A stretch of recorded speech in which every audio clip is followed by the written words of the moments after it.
Do you desire my treasure? If so, I shall grant it all to you. Go and seek it. I have hidden all my riches there.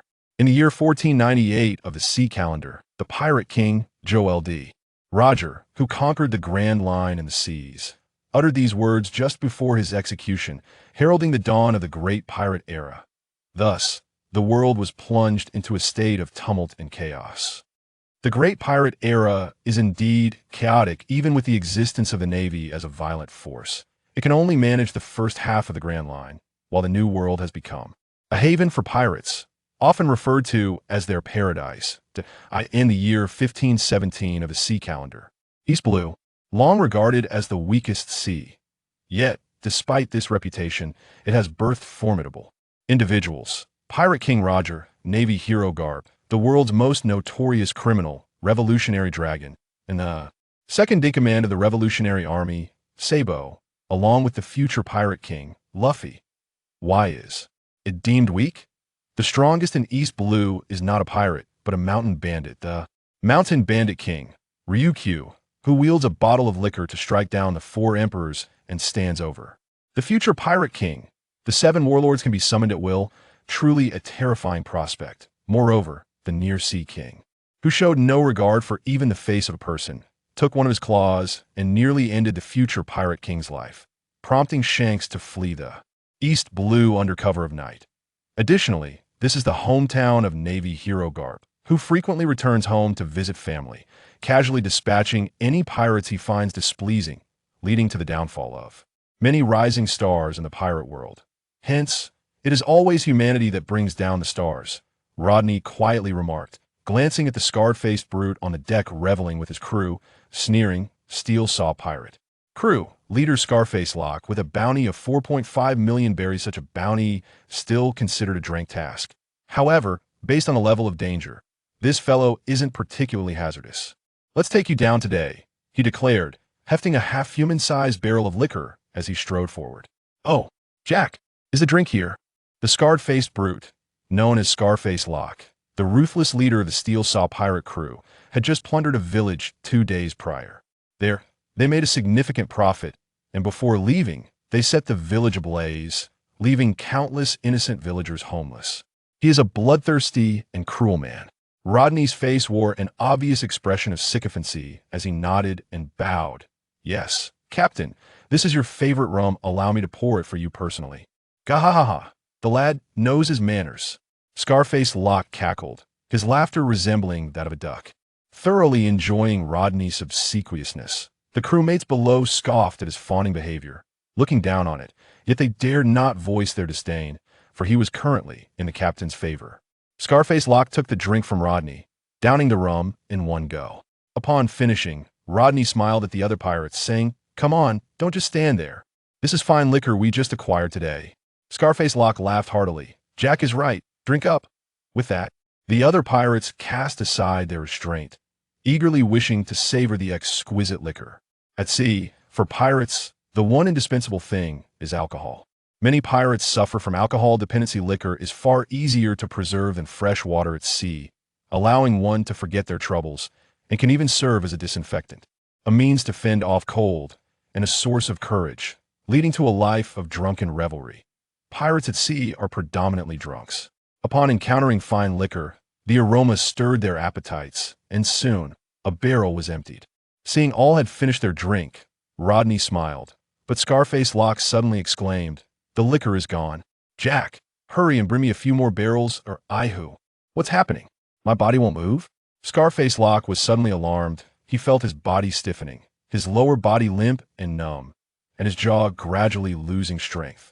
Looking at his subordinates, they bore the same expression, appearing as if they were merely inebriated. "Jack, is it you?" Despite being a seasoned man of the sea, he quickly grasped the situation. Rodney smiled. "I apologize, Scarface Lock, but this Jack was dealt with by me yesterday. He's likely in the belly of the Near Sea King by now, and should soon merge with the seabed." "Who are you?" Scarface Lock shouted, astonished that someone had infiltrated his ship. "No, they have been at sea for days. How could this person have boarded?" "Haha, let me show you who I am." Rodney laughed heartily, and suddenly, a white smoke enveloped him. The smoke cleared. A somewhat handsome young man emerged, appearing to be around 18 or 19, with a slender build, though not as exaggerated as the towering figures of Scarface Locke and his crew. He wore a jacket and blue sandals that revealed his toes, with a short blade strapped to his thigh and a small cloth pouch hanging from his waist. Upon seeing Rodney's true visage, Scarface Locke was taken aback. Noticing this, Rodney felt a sense of satisfaction, surprised that he had reached a point where mere appearance could reveal his identity. "Who are you?" "Rodney." "Never mind. What's the point of quarreling with a dying man?" Scarface Locke spat a thick phlegm, aiming it just short of Rodney. "Pa, what skill is there in poisoning? If you have the ability, let me go and see if Scarface Locke, won't kill you. Let you taste my might." Rodney retrieved a shuriken from his pouch, stating, "Such anesthetics are truly effective. I need not lift a finger." "Scarface Locke, I shall claim the bounty of 4.5 million for your head. That weapon, you are the pirate hunter, Jostad J. Rodney." Scarface Locke immediately recalled the recent rumors at sea about a pirate hunter named Jostad J. Rodney, who wielded strange weapons to hunt pirates, employing every means from poisoning to assassination, with many pirates falling to his hands. Each time, entire ships were delivered to the Navy, and aside from that name and the unique weapons left behind, the sketches released by the Navy bore a striking resemblance to the man before him. "Though, you know? Then there's no need for an introduction. You're under arrest." Scarface Locke, with a casual toss, he hurled a shuriken, striking true at Scarface Locke's eye socket. "Ah!" Scarface Locke's scream echoed, but alas, he could do nothing, merely watching as his life ebbed away, feeling no pain, the anesthetic rendering him incapable of suffering, and soon he could not even utter a word. Before Rodney, a translucent screen appeared, visible only to him. Host, Jostad J. Rodney. Race, human. Level, lone ninja. Attributes, wind, fire, water, thunder, earth, yin yang. Ninjutsu, great fireball, phoenix fire, water clone, 3-body technique. Earth flow wall, heart decapitation technique, healing technique. Taijutsu, Uchiha shuriken technique, shadow dance leaf, leaf tornado, leaf great tornado, 8 gates of opening. Bloodline limit, none. Quest points, 260. Quest, eliminate the captain of the Scarface pirate crew, Scarface Locke. Quest level D. Reward, 100 quest points. Status, completed. With 100 quest points received, as a transmigrator, he had embarked on a journey through this pirate world. What on earth was this Naruto system doing in a pirate realm?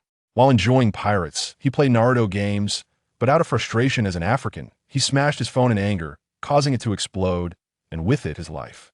Thus, in a single moment of transmigration, nothing was left behind. Fortunately, I have acquired a remarkable advantage, a golden finger. The Naruto system encompasses a plethora of elaborate martial arts from the Naruto world, which must be exchanged for mission points and mastered. With this advantage in hand, I stepped out of the village, proudly embracing my new identity as a valiant pirate hunter. In pursuit of mission points and the strength to achieve my goals, I dedicated myself to hunting down those scoundrels who wreak havoc upon the seas, indulging in acts of arson, murder, and plunder. Unlike the Straw Hat crew, who are hardly distinguishable from mere adventurers, pirates are true pirates, driven by their insatiable desires and committing unspeakable atrocities. The countless crimes they have perpetrated weigh not upon my conscience. I feel no remorse in eliminating such wretches. These individuals, who squander the air with their existence and pollute the land upon their demise, deserve nothing less than to be cast into the depths of the sea. Scarface Locke offers a bounty of 4,500,000, along with the first and second mates and the crew aboard the ship, which should amount to approximately 6 million explosive tags cost 30,000 each. I shall procure 100 of them. In the Naruto world, explosive tags are valued at 300 ryo each, which is roughly equivalent to 300 yen. Thus, 30,000 for each tag is a fair assessment. Reflecting on the staggering 6 trillion explosive tags owned by the wealthiest woman in Naruto, Conan, I cannot help but marvel at the boundless power of wealth. Indeed, I must amass fortune. I am destined to become the Hokage. The title of Hokage shall be mine. Rogue Town, a place that signifies both beginnings and endings, is the birthplace and final resting place of the notorious pirate king, Joel D. Roger. Here, a formidable naval presence is established, with a colonel hailing from the Navy headquarters, whose strength ensures that pirates are dealt with mercilessly, thus safeguarding the townsfolk from their depredations. Upon inquiry, one would hear that the newly appointed colonel is a marked improvement over the previous one, who merely occupied his position while colluding with pirates. A ship emerges over the horizon, prompting the naval soldiers at the port to promptly retrieve their telescopes. If it were a pirate vessel, an immediate report would be necessitated. However, what they behold is a familiar sight. The bow of the ship displays the corpses of pirates. A clean-cut man leading a group of trembling pirates behind him, an intimidating yet handsome figure, known as Rodney, returning once more to claim his bounty. The naval soldiers exhale in relief, for Rodney is a rising star among bounty hunters, consistently delivering entire crews of pirates for capture. They swiftly call for assistance to prepare for the apprehension of the pirates. Soon, the vessel belonging to the Steel Saw Pirates docks. A contingent of naval soldiers disperses the crowd, each armed with handcuffs and leg irons, ready to escort the captured pirates away. Leading the charge is a striking woman, adorned with glasses and a long blade at her side, Lieutenant Dasky. Mr. Rodney. She greets him with utmost politeness. Hello, Dasky. The members of the Steel Saw Pirates are all here. How much bounty can I expect? Dasky smiles. Please hold on. We still need to calculate, but rest assured, you shall receive no less than you deserve. Her gaze towards Rodney reflects deep respect, acknowledging his contributions to the seas. Very well, he nods, trusting Dasky's integrity. Confident that she would not deceive him, nor would she allow Smoker to line his pockets, for if he were to do so, it would spell doom for the Navy.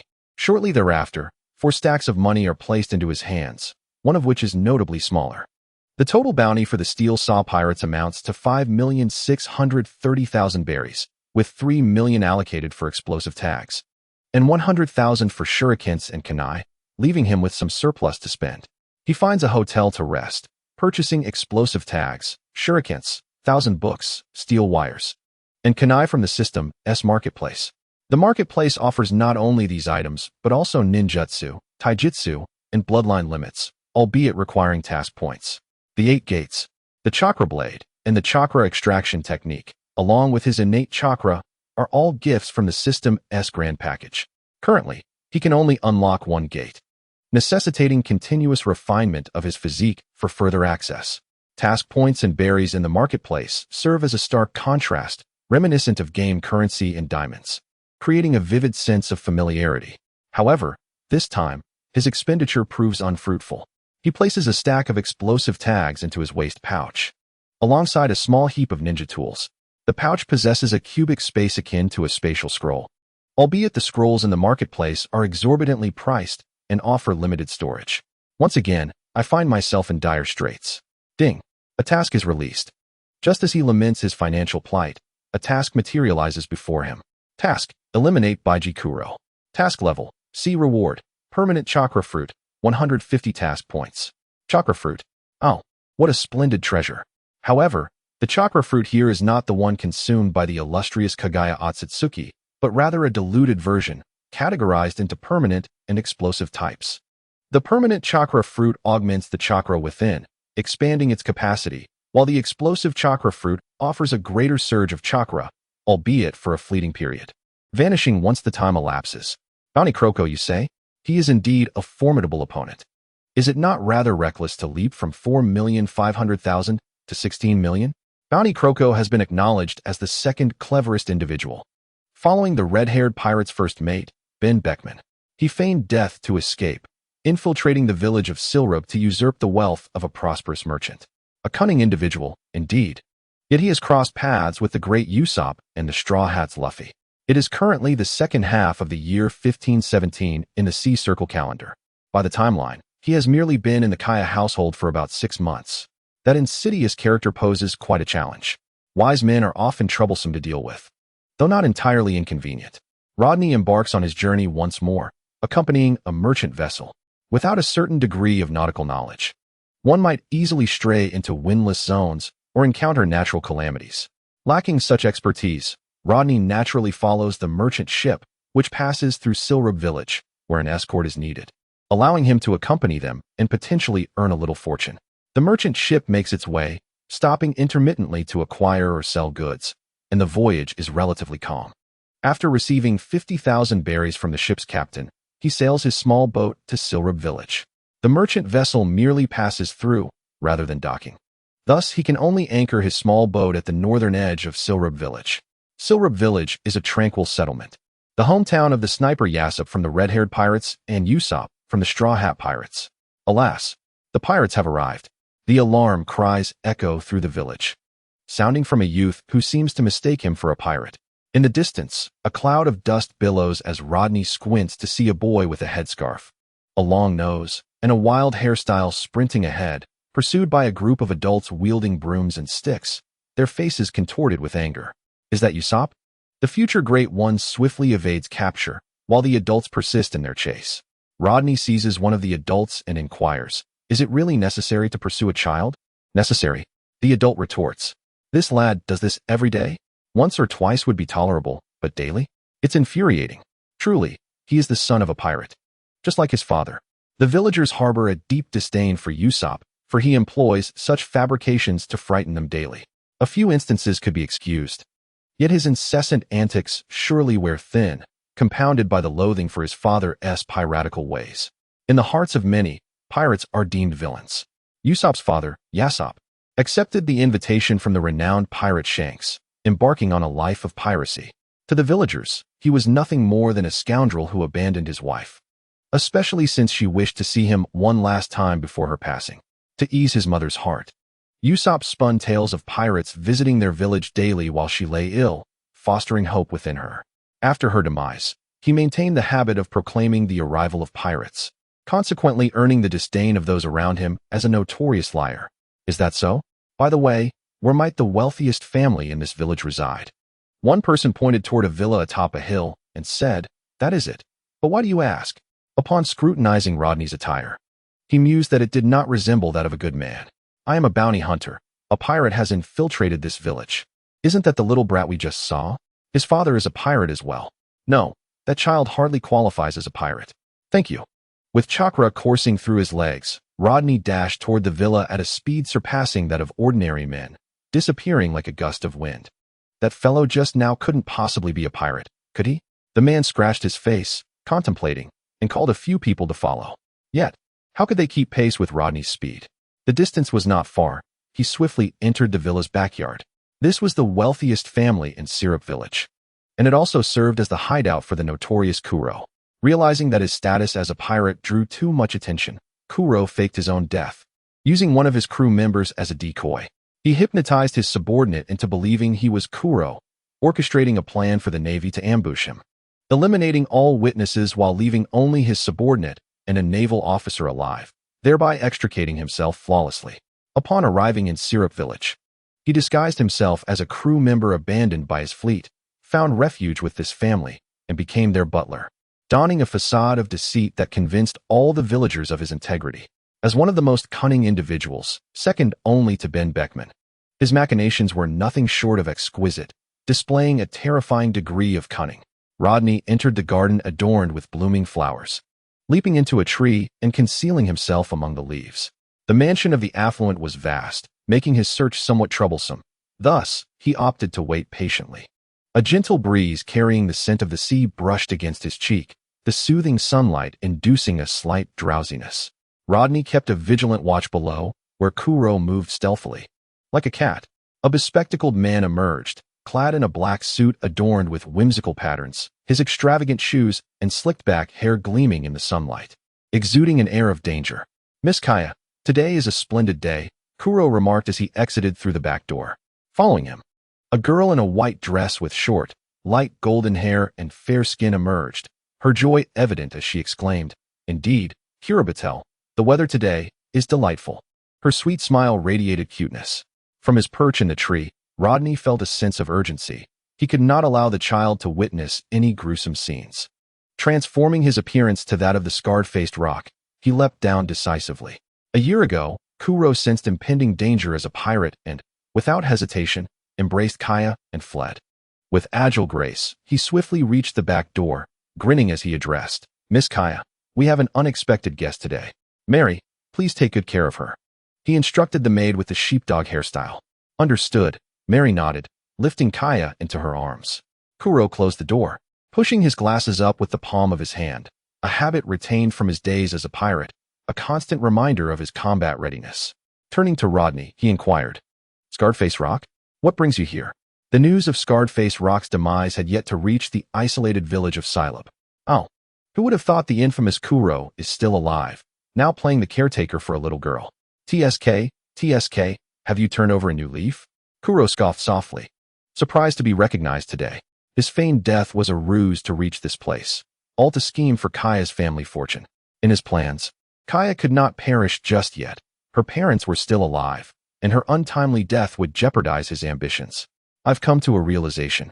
I no longer wish to be a pirate, Kuro stated. We have no past entanglements or grudges. What is your purpose here? Purpose? Why, to eliminate you. Rodney chuckled maliciously. Once a pirate, always a pirate. You cannot escape your nature, Kuro. I've come to claim the fortune of these two. With a swift motion, he unleashed a powerful kick aimed at Kuro's head. Yet Kuro was no ordinary foe. Before faking his demise, he was a pirate worth 16 million berries, well-versed in speed. He retreated, vanishing in a series of agile leaps. Damn it, he runs too fast, Rodney exclaimed, soon hearing the hurried footsteps of a group of bodyguards approaching, armed with guns and clubs. With a smirk, he leaped onto the rooftop, laughing maniacally. Kuro, I grant you 1 hour. If you do not show yourself, I will ensure your name echoes throughout the East Blue. Trust me, I possess that capability. The East Blue Gazette will surely relish this sensational news. I've even devised a headline. Shocking. Kuro, the deceptive pirate, retires for a child's fortune. Huh. I'll be waiting for you in the northern forest, but you have only 1 hour. With that, he departed from the rooftop, heading toward the forest. In Kuro's room, the words of Rodney darkened his expression. He had painstakingly earned the trust of Kaya's parents, fostered a bond with Kaya, and mingled with the villagers. All seemingly foolish actions, all in pursuit of Kaya's family wealth. He understood that robbing as a pirate was illegal, but amassing wealth through cunning was lawful. Thus, he could endure humiliation, all for the sake of that immense fortune. Now, Rodney's arrival had disrupted his plans, and he needed to devise a strategy to eliminate this deviation and restore his scheme to its intended course. He dragged a package from beneath his bed, containing his renowned weapon, the 10-blade cat claw. Adorned with the 10 blades of the cat's claw, I deftly moved my fingers, the glint of the razor-sharp blades shimmering ominously. The keen edge, capable of severing hair with a mere breath, would tear apart that fool and render his plans utterly flawless once more. With a furry palm, I gently nudged my eye, a habit ingrained by this weapon, maintaining vigilance and combat instinct despite years of inactivity. Upon pushing the window open, I found the surroundings deserted and promptly leaped out, racing towards the eastern forest with utmost haste. Memories of Scarface Lock flooded my mind. A pirate with a bounty of 4.5 million, notorious for bisecting foes with a steel saw, formidable in strength. And foul-mouthed. Steel saw indeed. Suddenly, I halted. Something about Scarface Lock felt peculiar. Why had I not witnessed his weapon? Furthermore, a pirate with a mere bounty of 4.5 million had recognized me, yet failed to flee, even threatening me. And I had never heard of Locke favoring leg attacks against adversaries. Clow, I discerned a multitude of blind spots. The forest must harbor traps. Yet if I chose not to pursue, Rodney had laid a cunning scheme. Whether I went or not was inconsequential. Traps would be set regardless, and should I abstain, I could expect the Navy's arrival. For the sake of my own ambitions, I had no choice but to be led by the nose. The thought ignited a furious indignation within me. Who was I? I was the illustrious Clow of 100 schemes, reduced to being ensnared by another. This was intolerable. Damn it, I must eliminate that scoundrel. If only my hypnotist first mate, Zango, were here, things would be much simpler. Alas, due to my own orders, he would never appear in this place. The eastern forest was not far. Employing my signature silent step, I traversed the ground without a whisper, akin to a feline stalking its prey. Occasionally, the forest echoed with birdsong, while sunlight filtered through the leaves, casting dappled patterns upon the grass, creating a delightful ambience. Scarface Lock, I am coming. With no one around, and an eerie silence enveloping me, I resolved to shatter the stillness. Just in time. Cling, cling. The air seemed to vibrate with metallic clinks as I caught a glimpse of a shadow, twisting my body to evade a thrown shuriken. No, there had been 2 sounds. Sensing danger, a sharp pain pierced my back as 2 shurikens lodged themselves there, with another embedding into a nearby tree. The Uchiha Shuriken technique allows for the alteration of a shuriken's trajectory mid-flight through impact, a highly practical ability. Cling, cling. The sound resonated once more. I wielded the 10 blades of the cat's claw, deflecting the shurikens, then swiftly darted to a tree, slashing downwards, severing the crown effortlessly. In an instant, a figure burst forth. Fire release, great fireball technique. A blazing fireball, the size of a house, materialized and charged towards me. I promptly retreated, stepping back onto the very tree I had just sheared, as the fireball collided with it, igniting the trunk. The intense heat of the chakra-infused flames reducing the tree to charred remains. Such terrifying power. A devil fruit user, perhaps? A sense of trepidation arose within me.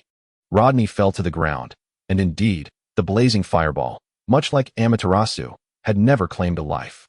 Silent step. Upon witnessing Rodney's appearance, Chloe resolved to take a gamble. His speed was remarkable, and when he reappeared, it was directly behind Rodney, with his 10 blades cat claw poised to strike at the nape of his neck, capable of severing the head from the body with a mere swipe. Substitution jutsu. I have triumphed. With a single claw, he effortlessly tore into Rodney's form, only for it to transform into a wooden stump, which he shredded into several pieces. What? Very well. The game has concluded. Earth release. Heart-cutting technique. A hand erupted from the earth, tightly grasping Chloe's ankle. With a mighty pull, he was dragged into the ground, and shortly thereafter, Rodney emerged from the dirt, covered in dust, shaking himself off, yet still grimy. The very spot where Chloe had just sunk was now stained red with blood. With calculated cunning, he had ensnared Chloe in the earth, restricting his proud speed, ensuring that even his most celebrated techniques could not save him from a grim fate. Finding a suitable place to wash up and change his attire, Rodney reverted to his former appearance and made his way back to the village. After a refreshing bath, he felt invigorated. His long black hair hung damply as he held a dark red orb the size of a lychee in his hand, the permanent chakra fruit. It bore a striking resemblance to the chakra elixirs crafted by the Otsutsuki clan, or perhaps it was quite similar. He popped it into his mouth, swallowing it whole as he had before, for the taste was far from delightful. It was likely better than the taste of a devil fruit, which, as rumored, is akin to that of excrement. The chakra fruit melted in his mouth, instantly replenishing the chakra expended in battle, and his chakra reserves began to increase. If his chakra levels prior could be likened to 0.5 of Kakashi, they now surged to the equivalent of 0.8 of Kakashi. It is well known that Kakashi serves as a unit of measurement for chakra. Chakra is the corporeal energy found within every cell of the human body, intertwined with one's mental energy, released through hand seals to perform jutsu. Rodney felt powerful beyond measure, though it was merely an illusion. For there were many in the vast ocean stronger than he. Cautiously developing, he persevered. The only source of his discontent was that Chloe, due to his feigned death, could not be redeemed for a bounty even if he were delivered to the Navy, for his wanted notice had been rescinded, marking him as deceased in the records. Bringing him along would only lead the Navy to believe he was attempting to defraud them of a reward. Opening the marketplace, he discovered he now possessed 510 task points, finally able to exchange for something he had long desired. Forbidden technique, mutual explosive tag. Required for exchange, 500 task points. The mutual explosive tag, a forbidden technique mastered by the second Hokage, is an A-rank infinite explosive jutsu, capable of summoning countless explosive tags from a single one, triggering a chain reaction of explosions, rendering foes unable to escape. The caveat is that one must possess sufficient explosive tags. This is precisely why, despite being an A-rank forbidden technique, it is so inexpensive, because it involves significant expenditure. However, the power remains formidable. With a sufficient number of explosive tags, one can unleash an infinite barrage. Originally, this technique was designed to complement the impure world reincarnation, but it can be substituted with a water clone. By simply affixing one tag to the enemy, one can execute a lethal bombardment. Given the physical resilience of individuals in this world, a considerable amount of explosive tags would be required. Moreover, should one enter a new world where everyone possesses overwhelming strength, the practicality of this forbidden technique diminishes significantly. At least, in the East Blue and the first half of the Grand Line, it is considered a divine skill. Upon exchanging the mutual explosive tags, the methodology and corresponding summoning techniques immediately materialized in my mind. Developed by the second Hokage, This ninjutsu prioritizes practicality and swiftness. It requires merely a hand sign along with the appropriate chakra to activate, consuming little chakra in the process. Nevertheless, each summoning of an explosive tag necessitates chakra, making it a continuously depleting ninjutsu. What is consumed is not solely chakra, but also a considerable amount of currency. After enjoying a meal on the island, I heard the news that the butler, Krabatel, from the Koya family had been abducted by pirates. The restaurant owner lamented the tragic fate of that kind-hearted man. In the realm of theatrics, Crow could easily earn an Academy Award. Yet, alas, there exists a greater force, Blackbeard. As for my next ninjutsu, I shall exchange for the Een healing, destruction. Let's see, oh dear. The task points required for Een healing, destruction amount to a staggering 5,000 points. Truly deserving of its A-rank status, it is on an entirely different level from the mutual explosive tags. It is prohibitively expensive. Perhaps I shall revisit this later. With no tasks at hand, Rodney resolved to depart from this island. The village of Syrup was too diminutive, and the pace of life too languid. He preferred to seek refuge in a larger city such as Lobetown. As his small vessel departed Syrup village, he rode through the waves and onto the open sea. Though unsure of his direction, he could drift along with the ocean currents. Food was abundant. He had military rations in his backpack, each costing 1,000 belly, sufficient to provide a day's worth of basic energy. For a more indulgent option, he could savor a bowl of ikaku ramen for 2,000 belly, which, while merely satiating hunger, also accelerates chakra recovery, and the taste is delightful.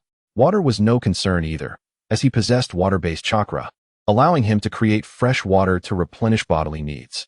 Unfortunately, the system indicated that chakra-generated water could not alleviate the curse of the sea for those with devil fruit abilities. Being energy manufactured, it was commendable that it could replenish his hydration at all. Furthermore, should he utilize water release, employing seawater would diminish the suppression on devil fruit users due to the chakra it contained, thereby weakening the curse of the sea. What would typically sap the strength of fruit users would merely leave them weakened. With a stroke of luck, they might even lose their powers, although their physical stamina would remain intact. Undoubtedly, the water release had been diminished. Initially, he had intended to confront a fruit user with a grand wave of water, but the system doused that ambition with a bucket of cold water. The small boat bobbed on the surface of the sea. He set up the sunshade and donned sunglasses to avoid being scorched by the sun and losing precious bodily moisture. After drifting for a while, suddenly, a colossal creature emerged from the depths, breaking through the water's surface. The colossal creature, rising majestically from the ocean's depths, measured over 20 meters in length. Sporting a rhinoceros-like head adorned with azure scales, a true leviathan of the sea. With a thunderous roar, it declared its might to Rodney. "Why such a cacophony?" Rodney retorted, removing his sunglasses and stepping off his small vessel, striding across the water's surface toward the fearsome beast. The creature, astonished by this human who could run upon the waves, perceived Rodney as merely a snack and opened its massive jaws to lunge at him. With a swift kick, Rodney struck the creature's chin, the force of his blow sending it tumbling backward, creating a spray of water while he himself bobbed along with the waves. "Oh no, I've met my match today." The sea creature, possessing a modicum of intelligence, felt the sting of defeat. Unfortunately for it, encountering Rodney was a misfortune from which there was no escape. Oh, free labor has arrived. Soon after, a large red bump adorned the creature's head, its rhinoceros horn ensnared by steel wire. The other end tethered to the bow of Rodney's boat. The vessel surged forward, transformed into a means of propulsion by the creature's swift movements through the ocean. The leviathans of the East Sea were particularly gullible, raising questions about how the red-haired one lost an arm.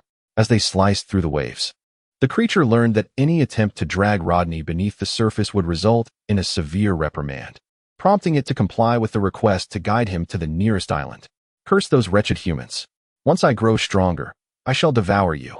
Bearing the pain in silence, it pressed on, while Rodney, exhilarated by the breakneck speed, found himself airborne one moment and plunging back down the next. The cycle repeated relentlessly. "Damn it, slow down," he shouted, as debris hurled by the creature struck him, causing discomfort. "This is sheer bullying." As the creature continued at a relentless pace, it soon spotted another ship ahead and charged straight for it.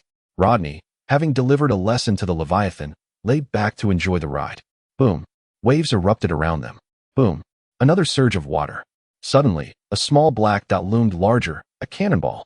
Rodney exclaimed, "What the?" The projectile whizzed past him, piercing the hull of the pursuing ship. Water flooding in. Without hesitation, Rodney leaped from his vessel, landing atop the sea creature. Before him loomed a warship, with a foot planted firmly on the creature's head. He demanded, "What have you done, you rascal?" The sea beast whimpered, insisting it had merely approached. Gazing toward the ship, Rodney spotted a robust elder clad in a mantle of justice, wielding a cannonball, which he hurled in their direction. The power behind the throw rivaled that of a cannon's discharge, and the intended target was none other than himself. How did I end up crossing paths with this venerable figure? This is treating me like a pirate, dodging cannonballs, only to witness an increasing barrage of them approaching. Fire release, Phoenix fire technique. Small fireballs shot forth, colliding with the cannonballs and causing explosions. Seizing the opportunity, Rodney leapt across the water's surface and landed aboard the warship. "Stop! I am not a pirate," he exclaimed. "Huh! Take this punch from me, young one." Bang! Rodney was rendered unable to rise again. "Ha ha ha, my apologies, my apologies. I received a report from my subordinates and thought you were a pirate. Are you all right?" The tall and imposing elder laughed heartily, slapping Rodney on the back with a hand the size of a fan. "One slap, two slaps. Uft. Vice Admiral Garp, please refrain from hitting him again, Mr. Jostad has coughed up blood." A medic shouted. The naval hero, Garp, chuckled sheepishly. "This simply won't do. How can a man's body be so frail? How can one venture across the seas in such a condition? Who can withstand your slap?" Rodney wiped the blood from the corner of his mouth. He considered himself strong enough to survive Garp's punch. He survived. It should be noted that this elder once pummeled the pirate king, Roger, into submission, sending him fleeing across the seas. Garp declared that he has always believed in winning people over with virtue, and by the way, his fists are named Virtue. With a swollen head, he felt a pain akin to that of the sea kings he had just encountered. A green light emanated from his palm as he employed a healing technique on his wounds, stimulating the cells around the swelling to accelerate recovery. Quite a peculiar ability you possess. Are you a devil fruit user?" "I suppose so," he replied, scratching his head somewhat ambiguously. "Ha ha, that's an impressive ability. Can it be applied to others?" Garp inquired with keen interest. "Yes." Upon hearing this, Garp's eyes lit up. "What is your name, young man?" "Jostad J. Rodney." "Ha. I will call you Rodney then. Rodney, come join the Navy." Ding. Garp extended an invitation to you. "Do you accept?" "Yes, no, I'm sorry. But I do not wish to become a naval officer." Rodney declined Garp's invitation. Garp, perplexed, asked why not. "Your ability could significantly aid many naval officers in their recovery, contributing to justice." "No, the Navy is too troublesome. I find my current life quite satisfactory.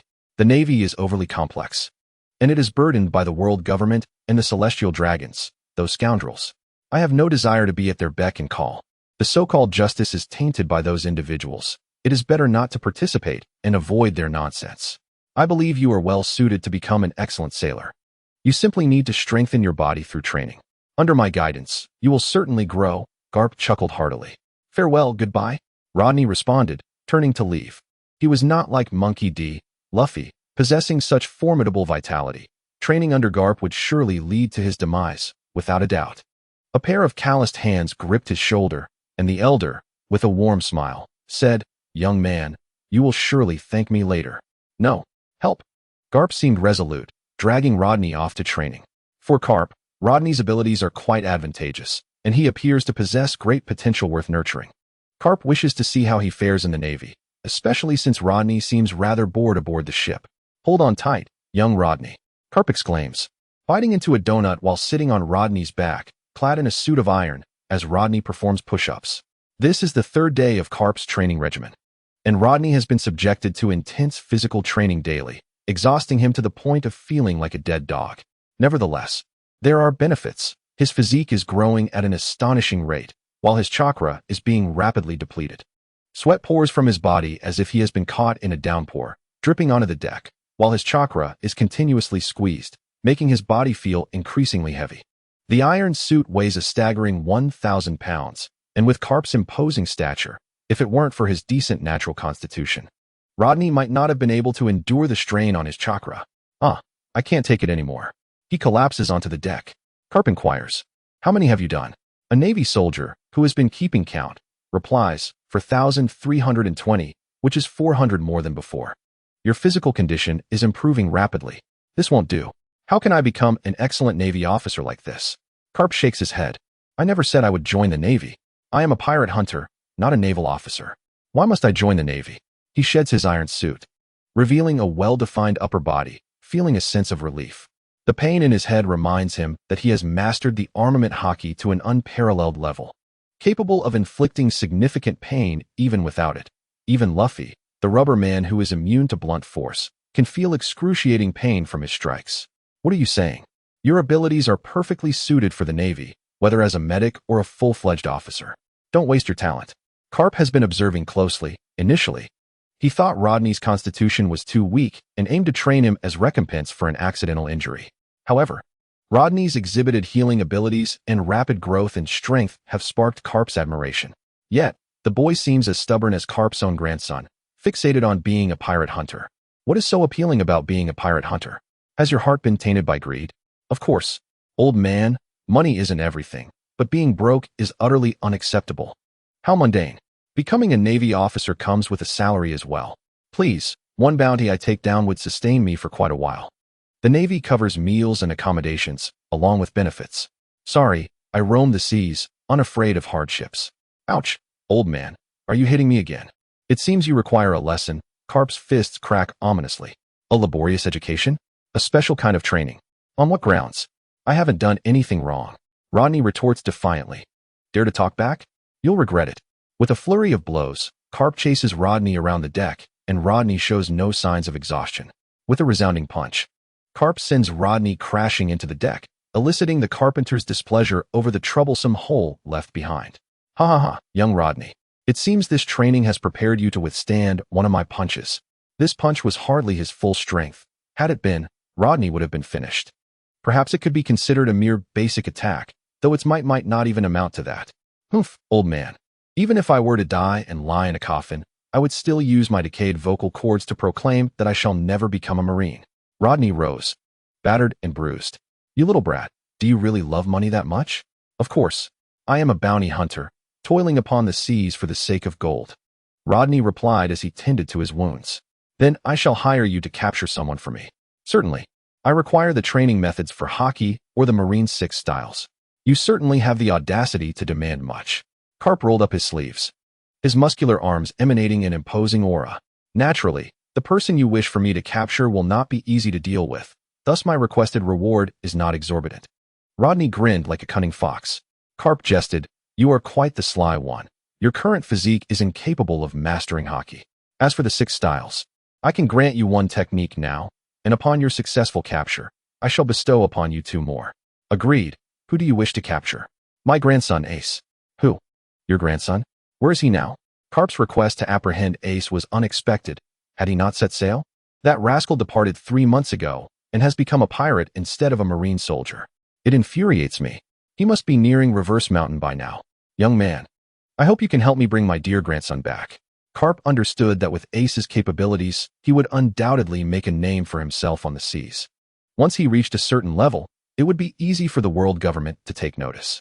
Given the insidious nature of CP and their relentless pursuit, Ace's identity as the son of the Pirate King would leave him with no chance of survival if discovered. The world government would never allow a tainted lineage to exist. They would never permit Ace to be investigated, yet Carp did not wish to obstruct his grandson's dreams. Capturing him personally would surely soften his heart. Thus, he entrusted this task to the young man before him. He instructed his subordinates to procure Rodney's information.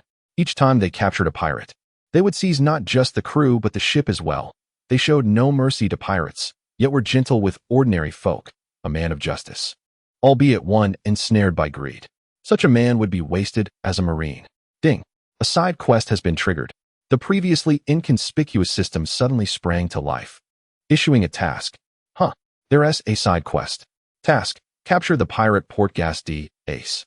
Level: C. Reward: Fire Release, Great Fire Annihilation, 3 Tomo Sharingan, 800 task points. This task is optional. Will you refuse? Hiss! Upon seeing the reward, Rodney gasped in astonishment. Not only was it Great Fire Annihilation, but the 3 Tomo Sharingan was also among the rewards. With task points redeemable at 3,000 per eye, This task must be accepted. Very well, I accept. However, since he is your grandson, I will need sea stone as insurance. What if Ace has consumed the flame fruit? A Logia type is a veritable bug. How would I contend with that? The greedy little imp. The old man has never utilized sea stone. This return is merely for vacation. So where would the sea stone come from? Moreover, it is unnecessary to confront Ace with it, Carp remarked. Judging from his reaction, it appears that Ace has yet to consume the Mera Mera no Mi. In the original narrative, Ace's consumption of the fruit is not depicted either. So a trip should be feasible. Do you possess his life paper? Rodney inquired. If I had it, would I still require your assistance? With a sigh, he responded. Very well, I shall find a way to capture him. This mission must be accomplished. The 3-tomo Sharingan, as well as Madara's Great Fire Annihilation. Such rewards can only be rated as C. Which technique of the 6 powers do you intend to teach me? Shave. The old man replied. I will teach you. Whether you can master it is solely up to you. Thereafter, Rodney's torturous existence continued. Half a month later, at Logue Town, Rodney donned the attire of a Navy soldier. He had not joined the Navy. Rather, his clothes were entirely gone, leaving him with only the garments from the ship. Meeting Carp was indeed fortunate, albeit somewhat unfortunate as well. Could this be the retribution for bullying sea kings? Although he had learned shave, mastering it would take time. Carp's hellish training significantly enhanced his physical condition, allowing him to unlock the second gate of the 8 gates. Subsequently, he requested a small boat from Carp and captured a sea king to hasten his journey. It took him a week to reach Logue Town. Primarily due to the opposing routes, Carp traveled from Logue Town towards the Goa Kingdom while he aimed to head there from West Blue Village. Thus, he had to switch several sea kings and, under the stars, finally arrived at Logue Town. The system had built-in positioning. Ace had not yet departed the East Blue and was heading this way, so all he needed to do was wait at this spot for the opportunity. Mr. Jostad? Hearing someone call his name, he turned to see Dashki. Lieutenant Dashki, what brings you here in such haste? We received a report of someone dining and dashing at Uncle Frank's restaurant. It's a pirate, so I must attend to it immediately, Dashki replied before leading her team away. Who dares to eat for free in Logue Town? Such audacity. Rodney decided to follow, eager to see the commotion. It is human nature to be drawn to spectacle. It is ingrained in Rodney's very DNA, an unchangeable inclination towards the excitement of witnessing events unfold. On the streets of Logue Town, a throng of people rushed about, one of whom was carrying a figure atop his shoulder, someone wearing an orange cowboy hat, bare-chested, with a bubble of snot rhythmically inflating and deflating, clearly asleep. Is our captain asleep again? Do we lack funds? Questioned a man holding a gun. It's quite normal for the captain to eat and sleep. Besides, we have a long-standing habit of dining and dashing. It's our captain's tradition, responded a man with blue hair. Glancing at the pursuing Navy, he urged, run faster. The Navy is coming, and they are not fond of our captain, Lieutenant Iska. Hurry. Soon, they reach the harbor. Sorry, this way is closed. Due to Carp's rigorous training, Rodney's speed has increased significantly, enabling him to surge ahead of the crowd. Who dares to obstruct my path? Step aside. One rotund individual barreled towards him, only to be met with a swift punch to the forehead from Rodney. Bill. Rodney gazed at his fist, relishing the exhilaration of the moment. Navy, clear the way. A man wielding a firearm immediately aimed and fired at him. Rodney deftly dodged, leaping forward with agility, and knocked down one of the assailants with a single blow. Shadow Dance Leaf. Leaf Whirlwind. Leaf Great Whirlwind. He dispatched several foes in quick succession. Just as he prepared to strike another, a hand seized his leg. I'm afraid I can no longer allow you to bully my crew, declared a freckled youth, exuding a palpable heat from his palm. Startled, Rodney retreated swiftly, witnessing flames ignite upon the young man's hand. A Logia-type devil fruit, the flame fruit. Rodney's expression darkened, as he had not anticipated encountering his target so fortuitously. Nor did he expect that Ace had already consumed a devil fruit. Poor gas D Ace. Apologies, I just dozed off. Dias, how is everyone? Ace inquired of the blue-haired youth beside him. Mosker Dias, the ship's doctor of the Spade Pirates. They merely have superficial wounds, but it will be challenging for them to awaken within 3 hours, Dias responded with calm assurance. Then it's settled. Everyone, take the unconscious individuals back to the ship. This task is mine, Ace stated gravely, fixing his gaze upon Rodney.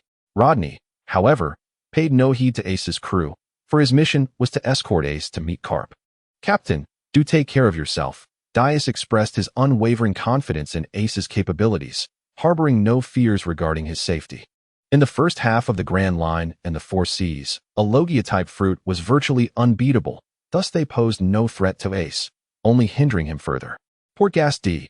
Ace, your grandfather has commanded me to bring you back. Surrender peacefully. How fortuitous. The tracking was still based on a few days prior. And Ace had arrived here so swiftly. No, I refuse to return. I have no desire to see that old man. Ace exclaimed vehemently. You cannot stop me. Flame Pillar. An arm transformed into a column of fire, surging towards Rodney. Earth Release. Earth Flow Wall. Unlike Kakashi, who intricately carved a dog's head into his earthen wall, Rodney merely erected a simple, unembellished barrier. The fire column crashed into the earth flow wall, obliterating it. What are you doing? There are too many people here. You could harm innocents with your reckless area attacks. Rodney could scarcely tolerate Ace's indiscriminate assault. My apologies, Ace immediately replied. Seizing the moment, Rodney advanced to deliver a punch to his crown. With one blow, Ace's head was struck down, but flames engulfed the wound. What treachery! You dared to launch a surprise attack. Ace's headless form staggered back, grotesquely startling, as flames flared, and his head reappeared. Without Haki, Logia truly is invincible. No wonder it was later combined with Haki in the lore. Rodney muttered, feeling at a loss. How could he possibly contend with such an opponent? The flame assault clearly had no effect on this individual, notably immune to both fire techniques and martial arts. Presently, he possessed no formidable means of attack. The explosive tags could only serve to delay, and even if detonated, he would regenerate. Observing that Rodney had ceased his offensive, Ace chuckled, Step aside. You cannot defeat me. He may be unable to, but I can. White Snake. A plume of white smoke erupted, revealing a gloved hand, clenched into a fist aimed at Ace. Ace leapt to evade the blow, landing atop a building, where he beheld a man in white striding forth, his right arm wreathed in smoke, sporting a silver pompadour. Clad in a white leather jacket that showcased his well-defined muscles, emblazoned with the word justice on his back. A cigar clenched in his teeth and a menacing expression that made him resemble a pirate more than a naval officer. It was Colonel Smoker of the Navy headquarters. Oh, how fortuitous, Colonel Smoker. Vice Admiral Garp has tasked me with apprehending his grandson. Could you lend a hand? Garp's grandson. Smoker paused, then scoffed. Even if he is Garp's grandson, he belongs in a prison, not in your custody. Rodney shrugged, recognizing the man's seriousness, and replied, Then let us capture him first. The tips of Smoker's 10 hands were embedded with sea stone, the bane of devil fruit users. I absolutely, positively, will not return to face that old man. Ace retorted vehemently. That is of no concern to me. My duty is merely to bring you back. Vice Admiral Garp has compensated me for this task. Rodney stretched his limbs, stating, Natural types are quite troublesome. Colonel Smoker, I shall cover for you. He armed himself with shuriken and kunai, launching them at Ace. Fire gun. His fingers, akin to guns, aimed at the two, unleashing small fireballs that hurtled towards them. Rodney leapt and executed a spin, his leg striking Ace's upper body with the force of a steel whip. I've told you countless times, do not engage in battles in the town. Dashki. Ensure the townsfolk evacuate the area. Smoker, puffing on his cigar, directed Dashki to clear the vicinity of civilians. In a moment, upon hearing of the conflict, numerous townspeople fled, disregarding their shops and homes. It was obvious, when the Navy and pirates clashed, collateral damage could easily cost lives, and what good were possessions if one were dead? Rodney lacked Haki. Thus, his kicks were ineffective against Ace, who felt no need to dodge. Flames enveloped Ace's upper body as he remarked, What a formidable method of assault. Why not join my crew? Rodney's expression darkened. How could these brothers be so alike? Damn it, do not recruit pirates in my presence. Smoker planted his foot on the ground and vanished. Six Styles, Soru. His 10 hands descended upon Ace. Sensing an instinctual threat, Ace refrained from elemental transformation and instead evaded. How perilous. Huh, what is this? A kunai suddenly appeared at his feet, tied with an explosive tag. The tag ignited, erupting with a thunderous boom that obliterated Ace's body, leaving no trace of his head. As flames flickered, Ace reemerged, his expression grave. It seems you are no ordinary Navy officer. I am a pirate hunter, Rodney declared. It is merely that I find myself short of clothing lately.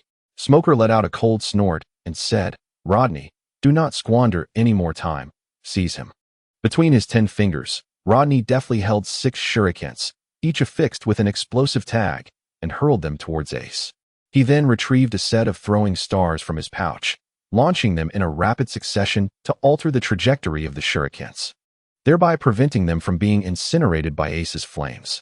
Boom, boom, boom. The explosions erupted, stirring up a vast cloud of dust, from which a fiery apparition resembling Ace emerged. Lowering his hat's brim as he chuckled, "My crew is still waiting for me. I shall take my leave first. Boy, do you think you can escape?" Smoker swiftly utilized his shave technique, appearing right before Ace.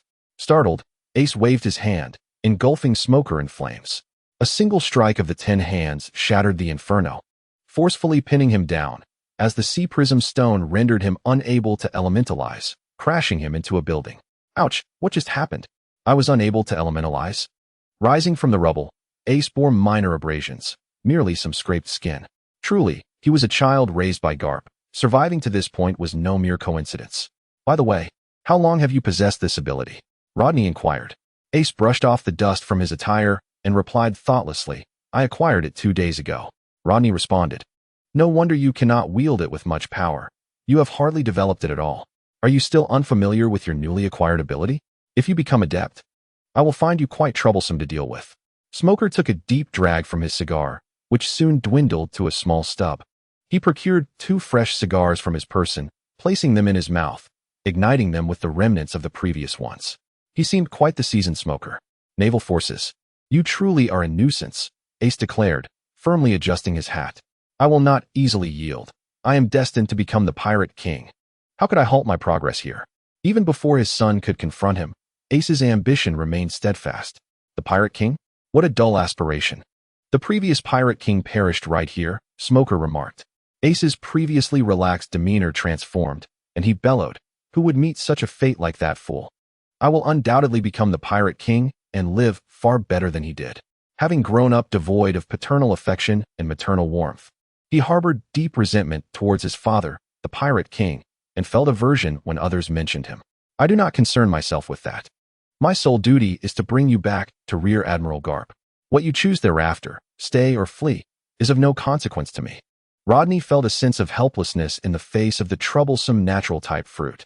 He felt much like those attempting to combat a beetle, a tiger biting a hedgehog, with nowhere to sink its teeth.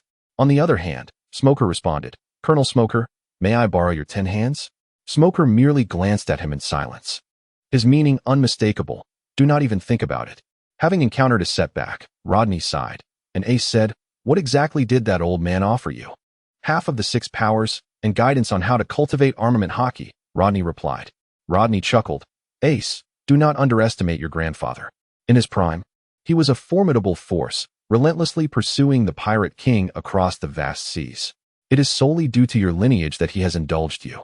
Garp, embodying the essence of justice, found himself ensnared by it, helplessly witnessing the demise of his beloved grandson before his very eyes. It was not Sengoku who restrained him, but justice itself. Whether Akainu would meet his end at Karp's hands was uncertain, yet severe injury was a certainty. After a moment of silence, Ace declared, "There's no point in further discussion. I will undoubtedly escape today. My crew awaits my return. I will ensure each of you is brought to justice." White Fist. Smoker's limbs transformed into smoke, a manifestation of the Moku Moku no Mi, enabling him to turn his body into vapor, facilitating both attack and reconnaissance.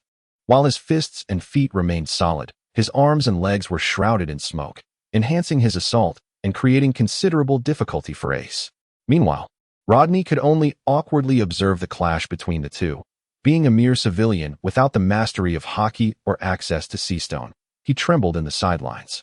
Clutching his melon, the power of the Mera Mera no Mi was particularly adept at offense, and Ace, having only recently acquired his devil fruit abilities, was still honing his skills. Otherwise, it was uncertain who would prevail in a battle against Smoker. Fire Fist. Ace swung his arm with ferocity, transforming it into a blazing inferno, a fist of flames soaring towards Smoker and Rodney. The explosion shattered the buildings lining the street, flames engulfing the remnants of structures. Smoker internally sighed in relief that Tashigi had evacuated the civilians. Otherwise, countless lives would have been lost. His resolve to capture Ace intensified, even if it meant confronting Karp. His grandfather. Does your grandfather's rank as a vice admiral grant him carte blanche? I dare to confront my superior. I am not afraid to offend a naval hero. Emerging from the ground, Rodney gazed at the now desolate surroundings, his expression one of dismay. How many times must I say it? Do not unleash such widespread attacks. What about the collateral damage to innocent civilians? This is precisely why I despise you pirates. Observing the world through the lens of both fiction and personal experience, he grappled with his values, unable to adopt a stance of indifference. The world may be twisted, but he was not. He would assist when capable. Yet he could not condone Ace's blatant disregard for human life. Apologies. Fortunately, Ace maintained a commendable demeanor, ready to amend his missteps. Seizing the opportunity, Smoker lunged forward, aiming the sea-stone handcuffs at Ace's throat. Should he succeed, even Ace's formidable constitution would be at risk.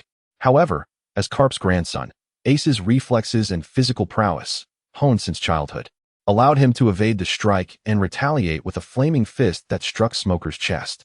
Smoker continued to wield the sea-stone cuffs, forcing Ace back. Rodney charged in, drawing a dagger from his leg, attempting to slice Ace's body. The latter, with a resigned expression, remarked, "You are aware that physical attacks have minimal effect on my body. If I do not retaliate, I would find myself quite embarrassed." Rodney shrugged, gazing helplessly at Smoker. "Colonel Smoker, do you not possess Hokage? You could lend me your weapon, at the very least. If I had the ability to use Hokage, would I still need this?" Smoker, still in the process of mastering Busashoka Hokage, wore a grim expression. For Rodney's words struck a painful chord. His demotion and assignment to this desolate place were the consequences of assaulting his superior. Now, he found himself far from the Grand Line, where formidable pirates roamed, and his body was no longer as robust as it once had been.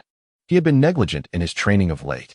Once I deal with this fellow, I shall resume my exercises. Suddenly, Ace launched a surprise attack, delivering a powerful punch that sent Rodney flying, rolling into the sea. TSK. After taking a puff from his cigar, Smoker charged forward once more. Rodney, scowling, emerged from the water, drenched and holding a sword. He had not anticipated that this burly, thick-browed Ace would launch a sneak attack. It caught him off guard. However, he was determined to repay this offense, for he was a traveler of worlds. Water clone arise. The water clone technique required water to utilize, and though he had wished to avoid it, he felt compelled now.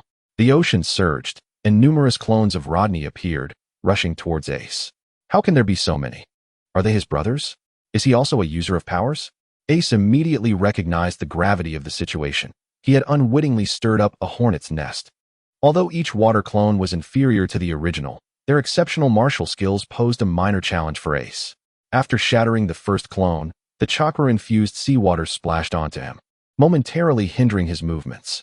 Seizing the opportunity, Smoker struck Ace with a sea prism stone fist, resembling a street thug bullying a student. Ace, realizing the urgency of the situation, began to flee. His crew was not far off and would arrive soon. Lingering here was not a viable option. "Think you can escape after offending me?" Rodney sneered, having already devised a plan. Infusing chakra into the seawater beneath him, he summoned clone after clone to pursue Ace. As Ace fled, he felt a shadow looming overhead. Looking up, he saw a multitude of water clones descending upon him. Not good. Flame fist. The flames shattered the water clones, reverting them to seawater. Hiss. The intense heat of the flames clashed with the water, creating steam. A thick cloud of water vapor enveloped Ace's skin, causing steam burns that elicited cries of pain. Hot. Hot, hot. Oh no. Ace resembled a boiled crab, dancing about in agony as he sprinted forward. Rodney had not foreseen this outcome.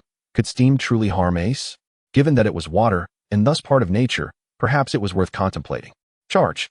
With only a few water clones remaining, Ace, having learned from his earlier mistakes, refrained from using flames this time, opting instead to fight with his fists. Thud. He shattered one water clone with a punch, but another seized his arm. If he elementalized now, he would find himself in a predicament akin to before. Swinging his other fist, he prepared to strike. Not so fast. Another water clone gripped his fist tightly. The remaining moisture converged, transforming into seawater that drenched him. A wave of weakness enveloped him, his fruit ability suddenly shackled, leaving him with only his physical strength, as his body reverted from elemental form to corporeal. "Taste my ex-justice kick," Rodney proclaimed, delivering a forceful blow to Ace's chest. With a resounding thud, Ace was sent flying, and Rodney flicked his wrist, sending a steel wire spiraling from his fingertips, wrapping around Smoker's sea-stone handcuffs several times.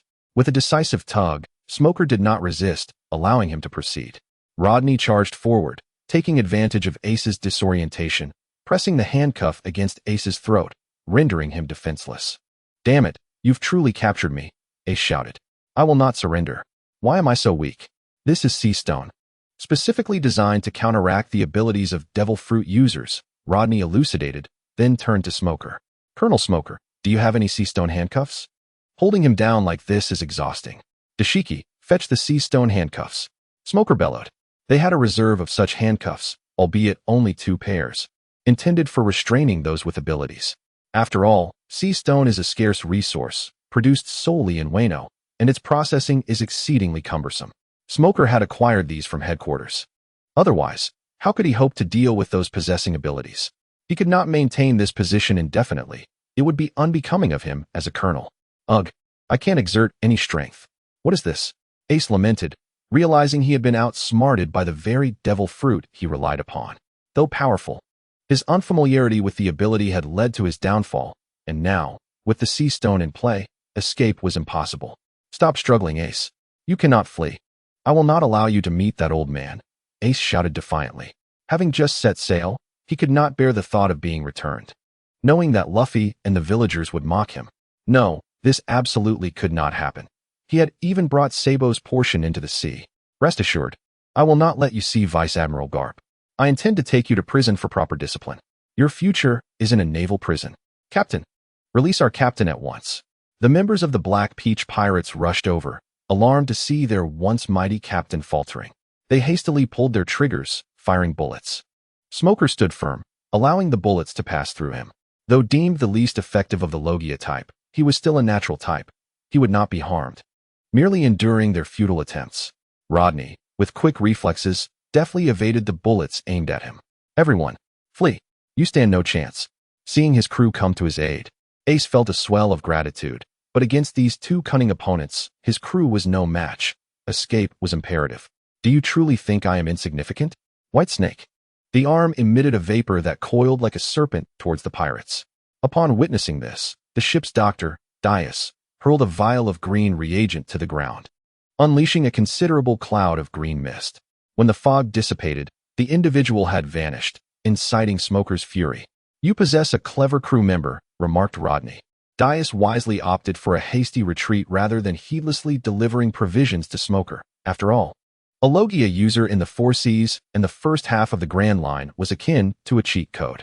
Ace exhaled a sigh of relief and fell silent, aware that his fate today rested between imprisonment or returning to face the old man. Yet, incarceration seemed preferable to confronting Garp.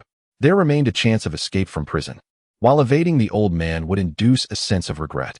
Shortly thereafter, Tashigi returned with Sea Prism stone handcuffs, personally fastening them onto Ace. Rodney tossed 10 hands to Smoker and hoisted Ace over his shoulder. "Hey, Rodney, what are you up to?"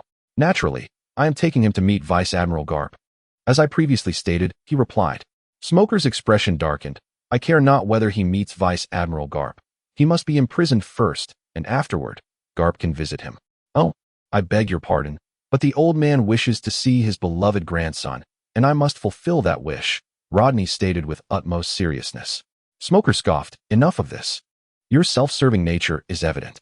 You bounty hunters pursue personal gain, hardly better than pirates, and I am certain you have received favors from Vice Admiral Garp. Hand him over to me."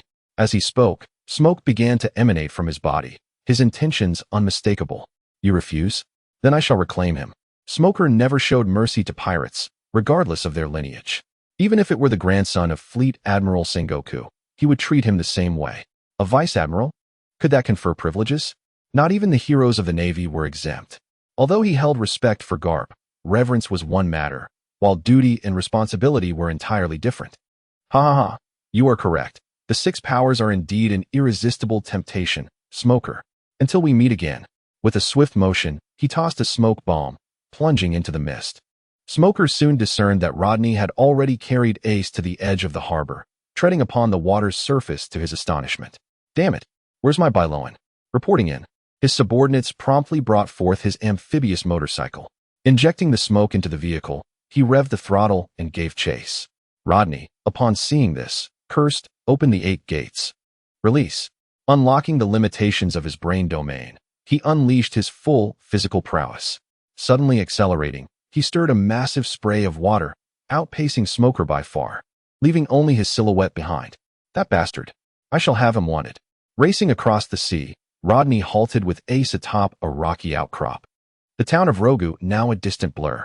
He plopped down upon the stone, sweat continually evaporating from his body. The first gate's exertion was indeed taxing. Were it not for Garp's grueling training over the past few days, he would not have managed this long. Let me go? My crew awaits me. I refuse to meet the old man. I apologize, but this matter does not concern me. I am nearing the completion of Vice Admiral Garp's mission. I have already captured Ace, yet the task remains unmarked as complete, evidently indicating that I must hand Ace over to Garp. As I approach the brink of my own demise, how could I possibly halt my progress? As long as I persist, I shall reach that destination. The path will continue to unfold before me. Cough, cough. Ace longs to struggle, but alas, his body is rendered powerless by the shackles of sea stone, leaving him unable to utilize his abilities. Damn it, why would that old man send you to apprehend me? Who knows? Perhaps it was merely a whim. Truth be told, even without consuming a devil fruit, subduing you would still pose a challenge. However, since you have ingested the fruit and have grown complacent, coupled with your ignorance regarding sea stone, you find yourself ensnared. Rodney's success in capturing Ace owes much to fortune, as Ace's unfamiliarity with his fruit's powers, combined with his recent acquisition of the flame fruit, led to an over-reliance on his elemental form, ultimately allowing Rodney to outmaneuver him, resulting in his capture alongside Smoker. Had Ace encountered someone well-versed in the abilities of the fruit, he would have wisely fled. Meanwhile, Diaz and the others managed to escape the encirclement of a navy. Diaz asserted, "The captain has been captured. We must devise a plan to rescue him." One individual queried, "But where shall we go to save the captain?" The previously mentioned individual stated that he was sent by Vice Admiral Garp to apprehend the captain. Vice Admiral Garp is a hero of the Navy, hailing from the kingdom of Goa in the East Blue, a place the captain has mentioned. Thus, we might as well venture to the captain's homeland and test our luck, concluded Diaz with calm analysis. The other crew members exchanged glances, all nodding in agreement. Despite the captain's occasional eccentricities, such as neglecting to pay for meals and suffering from intermittent bouts of sleep, he remains the esteemed leader of the Spade Pirates. As comrades aboard the same ship, how could they abandon him? Spade Pirates commenced the rescue plan for the captain. Oh, Rodney traversed the surface of the water with Ace in tow, while Ace gazed at the undulating sea, utterly baffled by the existence of someone capable of walking upon the ocean. Hey, aren't you afraid of being devoured by sea kings? Ace inquired. Ah, just in time. This could serve as my steed, Rodney replied. The sea kings of the East Blue do not compare to the colossal ones of the New World, with the largest here scarcely exceeding a few dozen meters, and they are particularly easy to intimidate. How, then, did the red-haired Shanks lose an arm? Danger. Ace noticed a shadow enlarging beneath the surface, swiftly approaching. Free labor has arrived. With a sudden leap, a sea king erupted from the depths, its lion-like head gaping wide as it lunged at the two. Rodney spun his body, chakra gathering in his leg. Leaf great wind. Bang. The lion sea king was struck down by a powerful kick. Ace remarked, impressive. This person's physical strength appears nearly equivalent to my own before consuming the flame fruit. Truly formidable. Gently landing upon the surface of the sea, Rodney confronted the lion sea king, who, realizing it was futile to resist, attempted to flee. However, Rodney seized its damp mane and delivered a sharp kick, revealing a menacing demeanor as he commanded, "Obey me, or I shall feast upon you shortly." The lion sea king, exhibiting a remarkably human expression of fear, acknowledged its predicament. In this world, animals possess the ability to comprehend human speech, albeit occasionally lacking in intellect.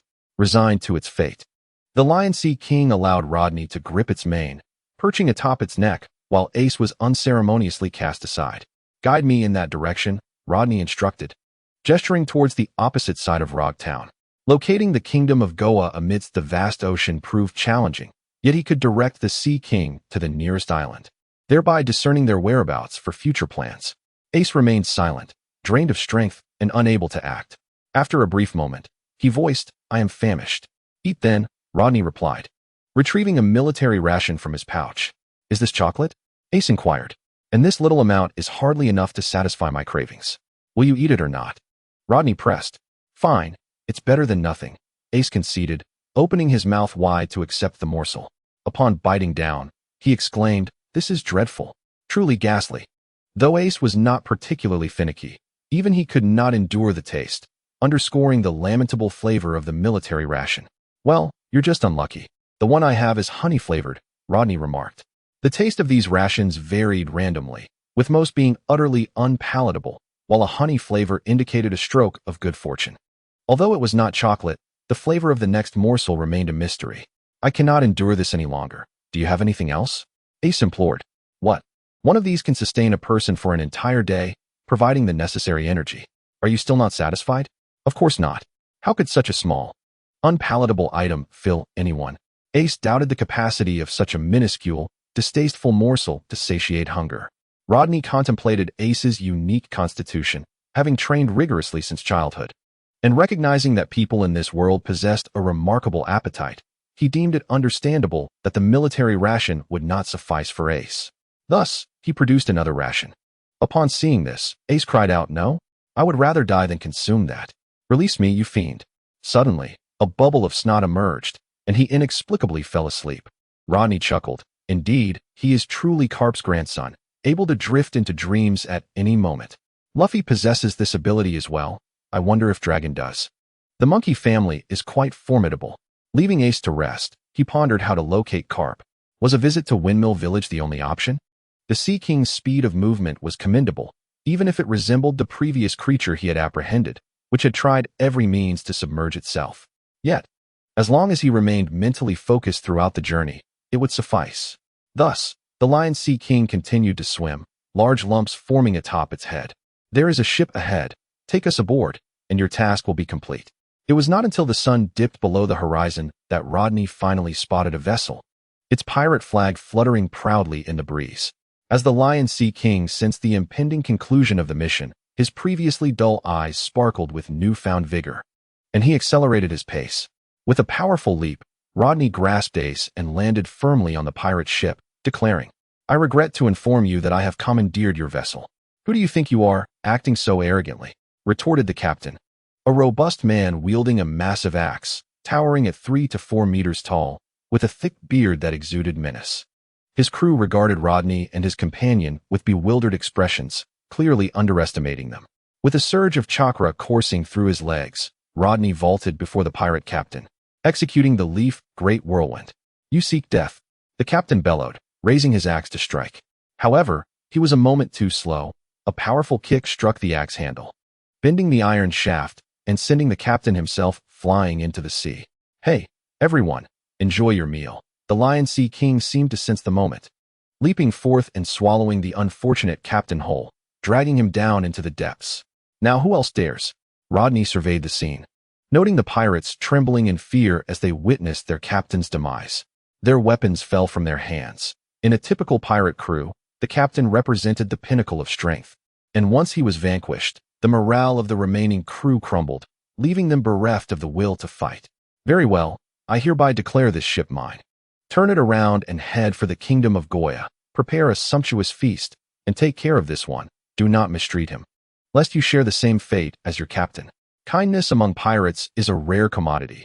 Individuals like Luffy and Ace are but a minority, rendering the plight and thoughts of these pirates inconsequential. In the kingdom of Goya, Windmill Village is a small, tranquil hamlet, much like West Lubu Village, peaceful and seldom disturbed by pirates. It is also the hometown of the naval hero Garp and the future pirate king. A naval ship docked at the harbor, a common sight for the villagers, signifying the return of their esteemed hero.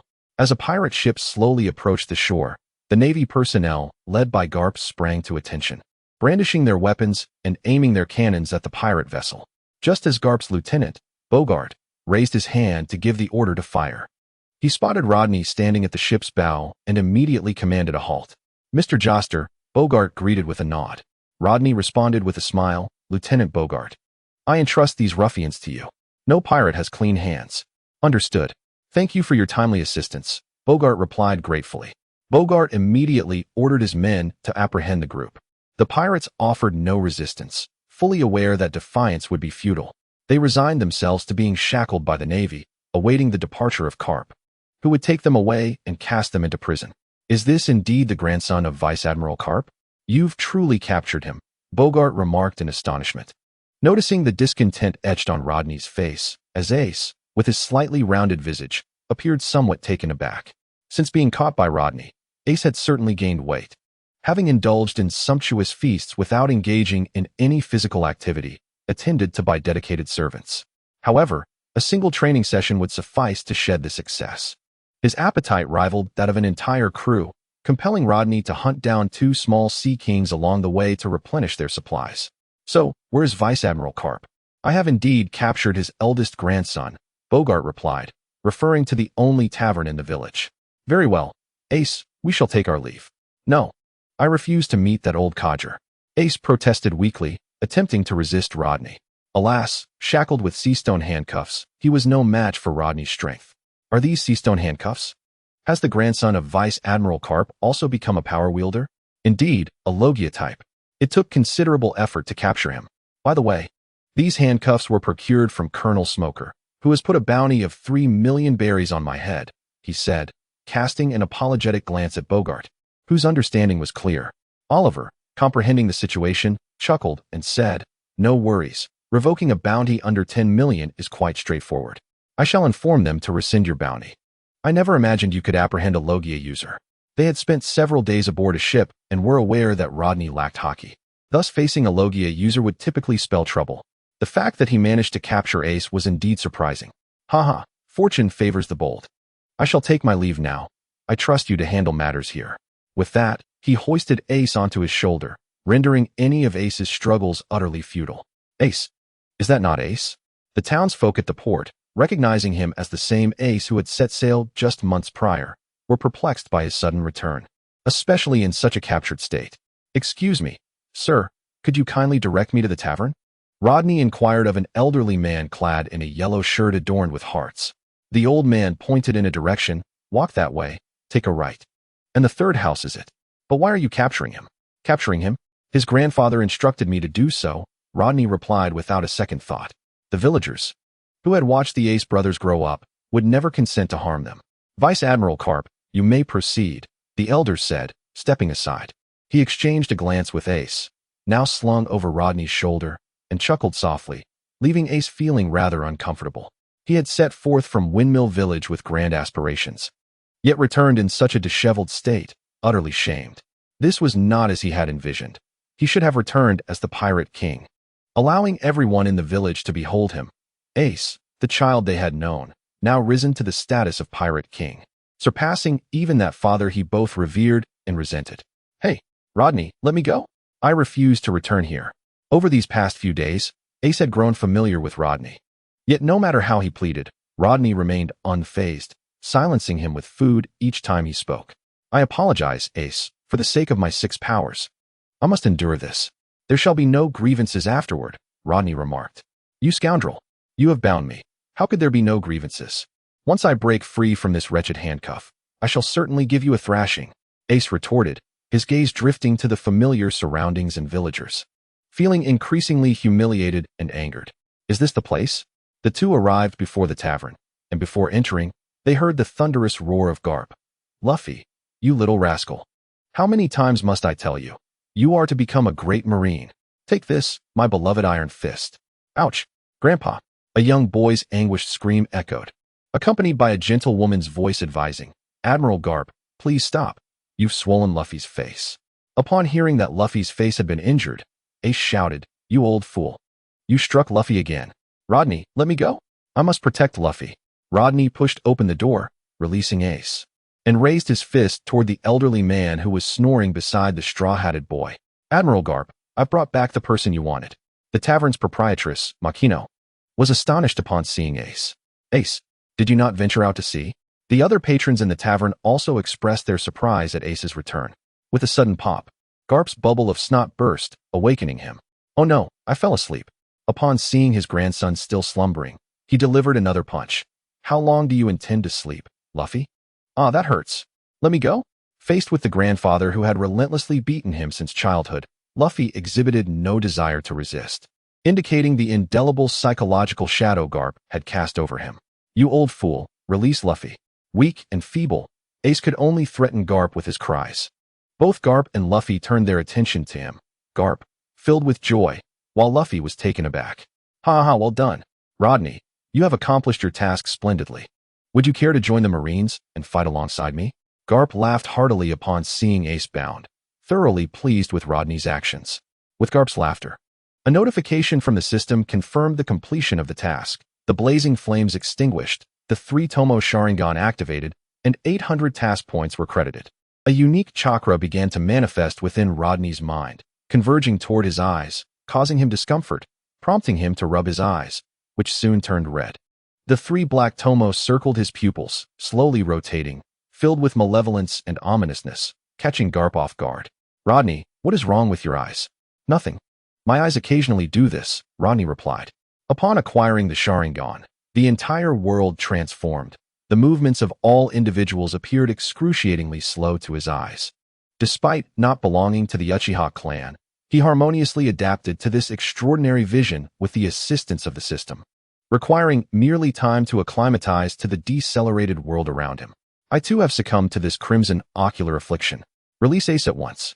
With a rubber pistol in hand, Luffy broke free from Garp's grasp, and upon spotting Ace bound on the ground, his arm extended with remarkable speed toward Rodney. Although his velocity was impressive, to Rodney, it resembled the languid elegance of a butterfly flitting through flowers. He sidestepped deftly, seizing Luffy's arm and utilizing the momentum to hurl him from the tavern. All of this transpired in the blink of an eye, as he employed the power of his perceptive gaze. Outside, chaos erupted alongside Luffy's cries, prompting Rodney to mentally command, System, exchange for the Leaf Village sword technique, Tsubaki dance, wind release, vacuum sphere, water release, water wave. The recently acquired 800 task points were swiftly spent, 500 for the Leaf Village sword technique, 50 for Tsubaki dance, 150 for wind release, vacuum sphere, and 100 for water release, water wave. Thus, the entirety of the 810 task points vanished.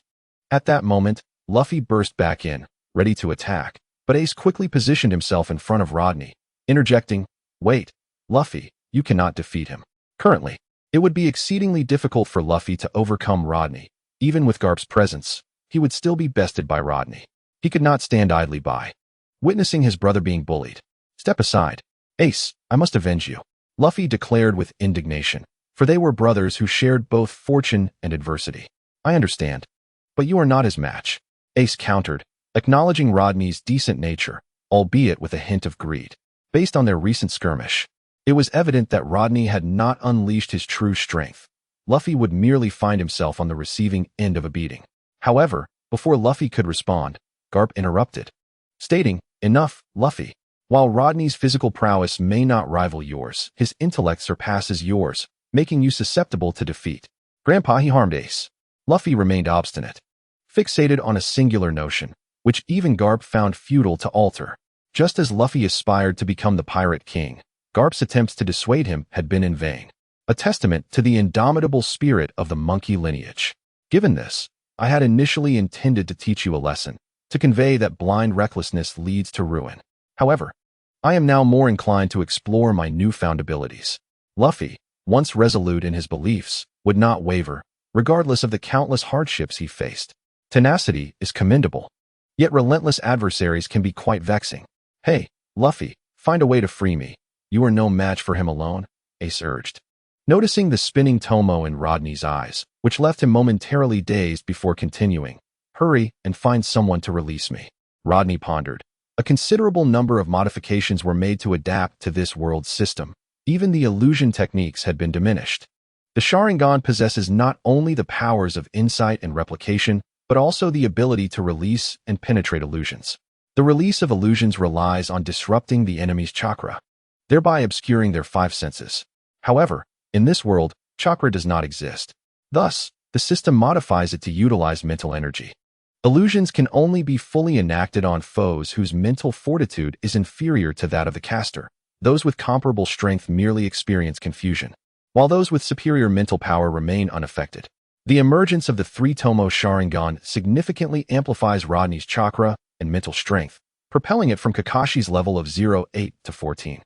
Due to the Sharingan's compatibility with his own abilities, Rodney can manipulate it with ease, resulting in a considerable reduction in chakra consumption. Unlike Kakashi, who suffers from a prolonged deficiency due to lacking Uchiha lineage, Rodney thrives. Upon locking eyes with Luffy, who is merely 14 and thus not a match for Rodney's mental prowess, Luffy becomes ensnared in an illusion. At this stage, his conqueror's haki has yet to awaken, causing him to succumb to a dream state. "Hey, Rodney, what have you done to my grandson?" Garp exclaims, astonished by Luffy's dazed condition. Oblivious to the emergence of Conqueror's haki, Rodney, concealing his Sharingan, allows his eyes to return to their inky blackness, responding, "Just a little trick, a nap will suffice." With that, Luffy collapses, drifting into a deep slumber, murmuring about meat in his dreams. "Ah, I see. Come, I shall take you elsewhere. Ace, you too, follow along," Garp says, leading the way while carrying Luffy.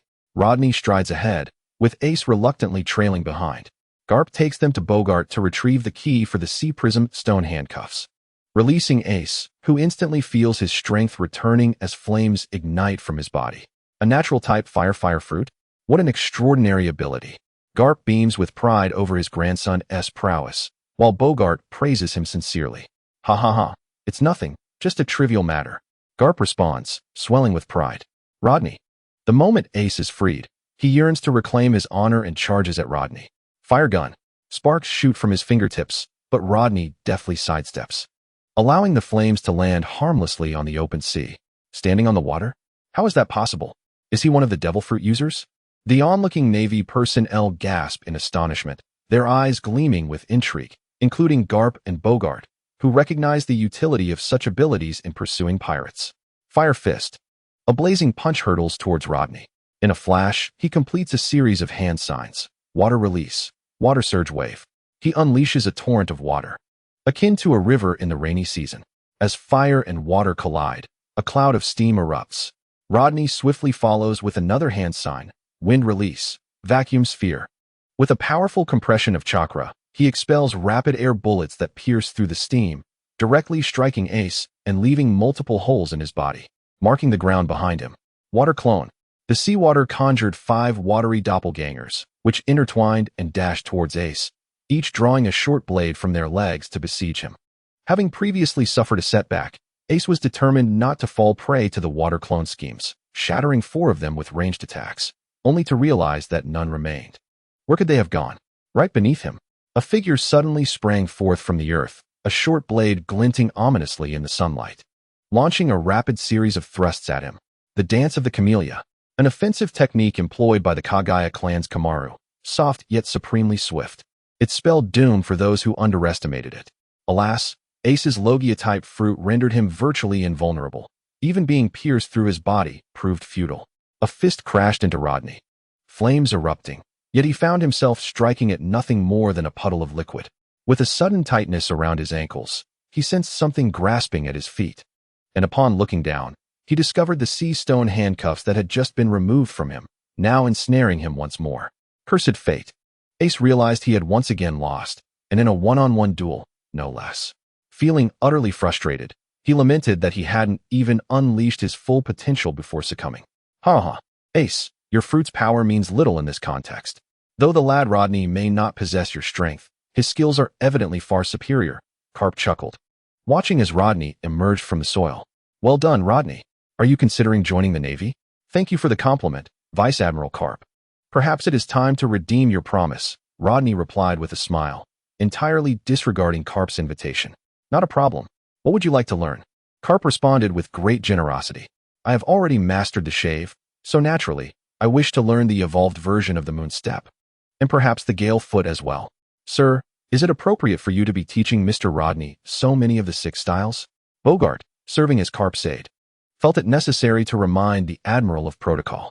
Rodney interjected earnestly, Aide Bogart, your assertion is misguided. The Navy's 6 styles are hardly a secret in this world.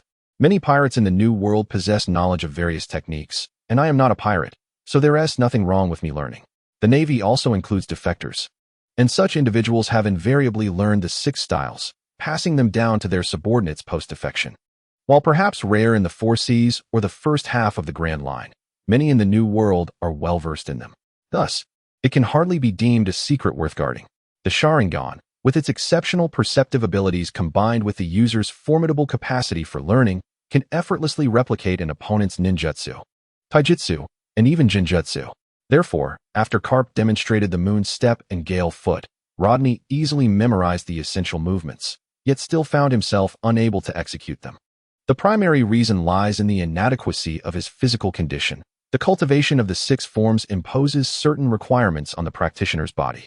Much like the ninjas, who possess high attack power but low vitality, Rodney finds himself in a similar predicament.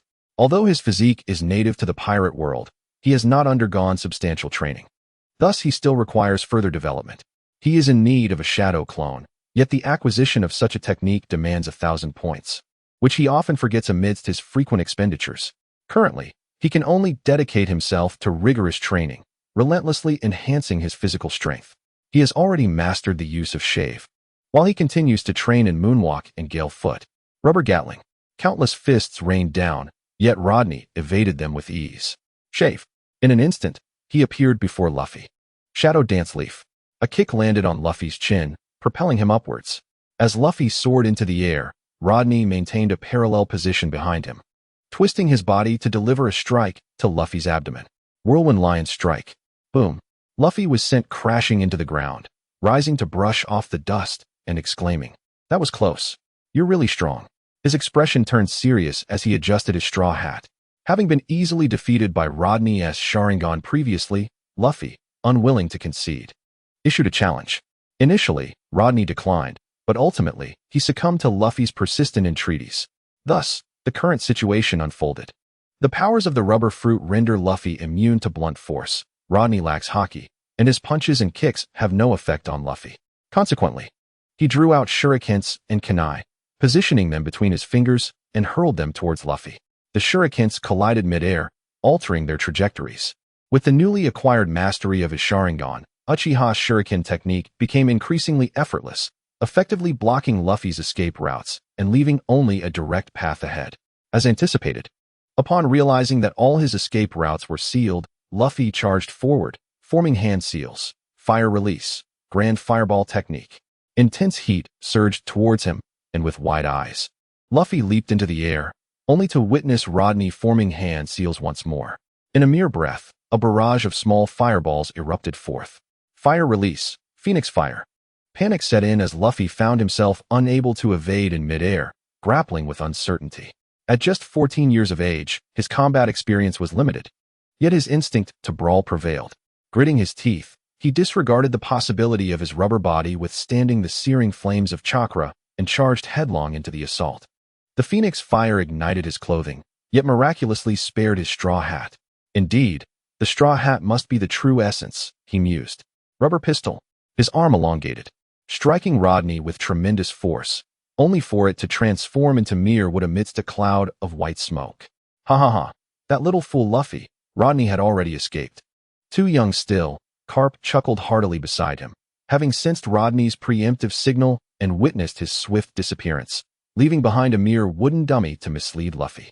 Where did he go? Earth release, heart-cutting technique. And soon, only a head remained on the ground.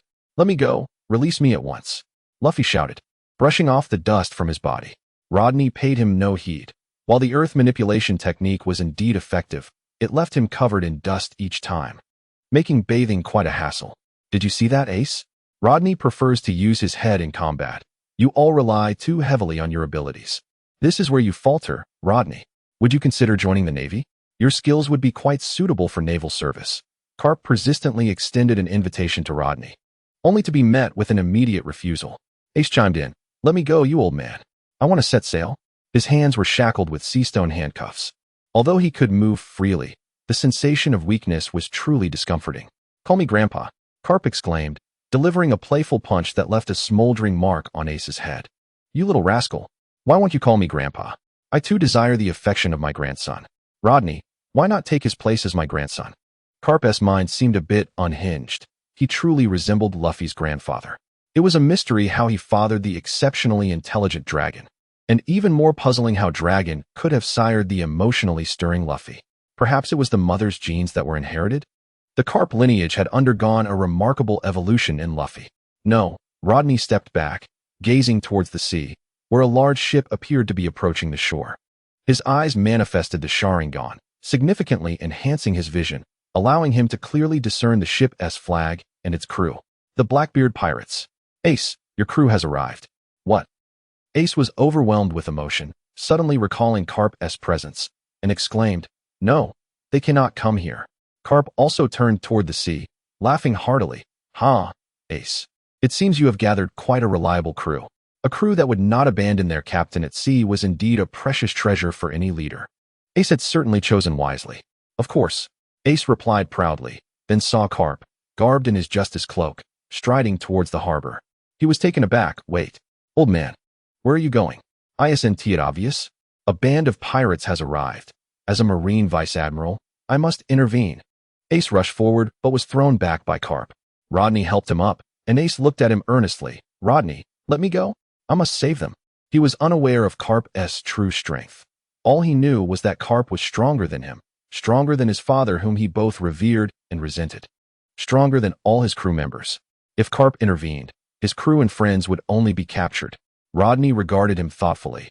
He could indeed assist Ace in escaping, possessing the key to the Seastone handcuffs. However, if Ace were to flee into the Grand Line, the possibility of him becoming Whitebeard's son was substantial.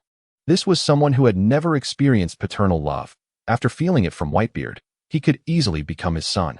Then came Blackbeard and the Marineford War. Rodney simply watched him and asked, "Ace, do you truly wish to become a pirate?" "Absolutely. Even at the cost of your life? I fear not death. Even if it means dying before Admiral Carp? To let the elder who raised you watch helplessly as you perish, living in regret for decades thereafter?" During the Marineford War, Carp, bound by the shackles of justice, gazed helplessly as his grandson fell to the hands of a kainu. Was he not tormented? How could it be otherwise? Ace and Luffy are his grandsons after all. Is there a grandparent who does not cherish their descendants? At that moment, Ace hesitated. He held Carp in high regard. Despite calling him an old man, he still recognized him as his grandfather, though he was reluctant to admit it. Rodney's question weighed heavily on him. As a pirate, he would invariably clash with the Navy. The moment he chose the path of piracy, he had already cast aside the notions of life and death. Yet Rodney's inquiry suddenly instilled a fear of death within him. To die in front of the old man, to let him witness his demise, powerless to intervene, burdened by guilt until death? How cruel would that be? Even with Carp's heroic title, in the face of familial bonds, he was just an ordinary elder. "Ace, what are you still pondering? They are your crew, your companions. Should you not take responsibility for them?" Luffy suddenly shouted, believing that comradeship outweighed everything, causing Rodney's expression to darken. Luffy's words fortified Ace's resolve as he turned to Rodney earnestly, declaring, "I will not die before that old man. Absolutely not. Rodney, I assure you, please assist me. As their captain, I must take responsibility for them. The people of this world, always valuing loyalty above all else." Which is both admirable and absurd. Rodney regarded Ace with a sigh, recognizing that this man had made up his mind. The monkey family is all alike. Carp dedicated his life to the Navy. Dragon tirelessly fought for the liberation of the suffering masses. Luffy relentlessly pursued freedom in his quest to become the Pirate King. And Ace, drawn into the fray by Whitebeard, sought the paternal love he lacked. Humanity is intricate, and the people of this world are even more so. Simple yet complex. Easily understood yet profoundly enigmatic.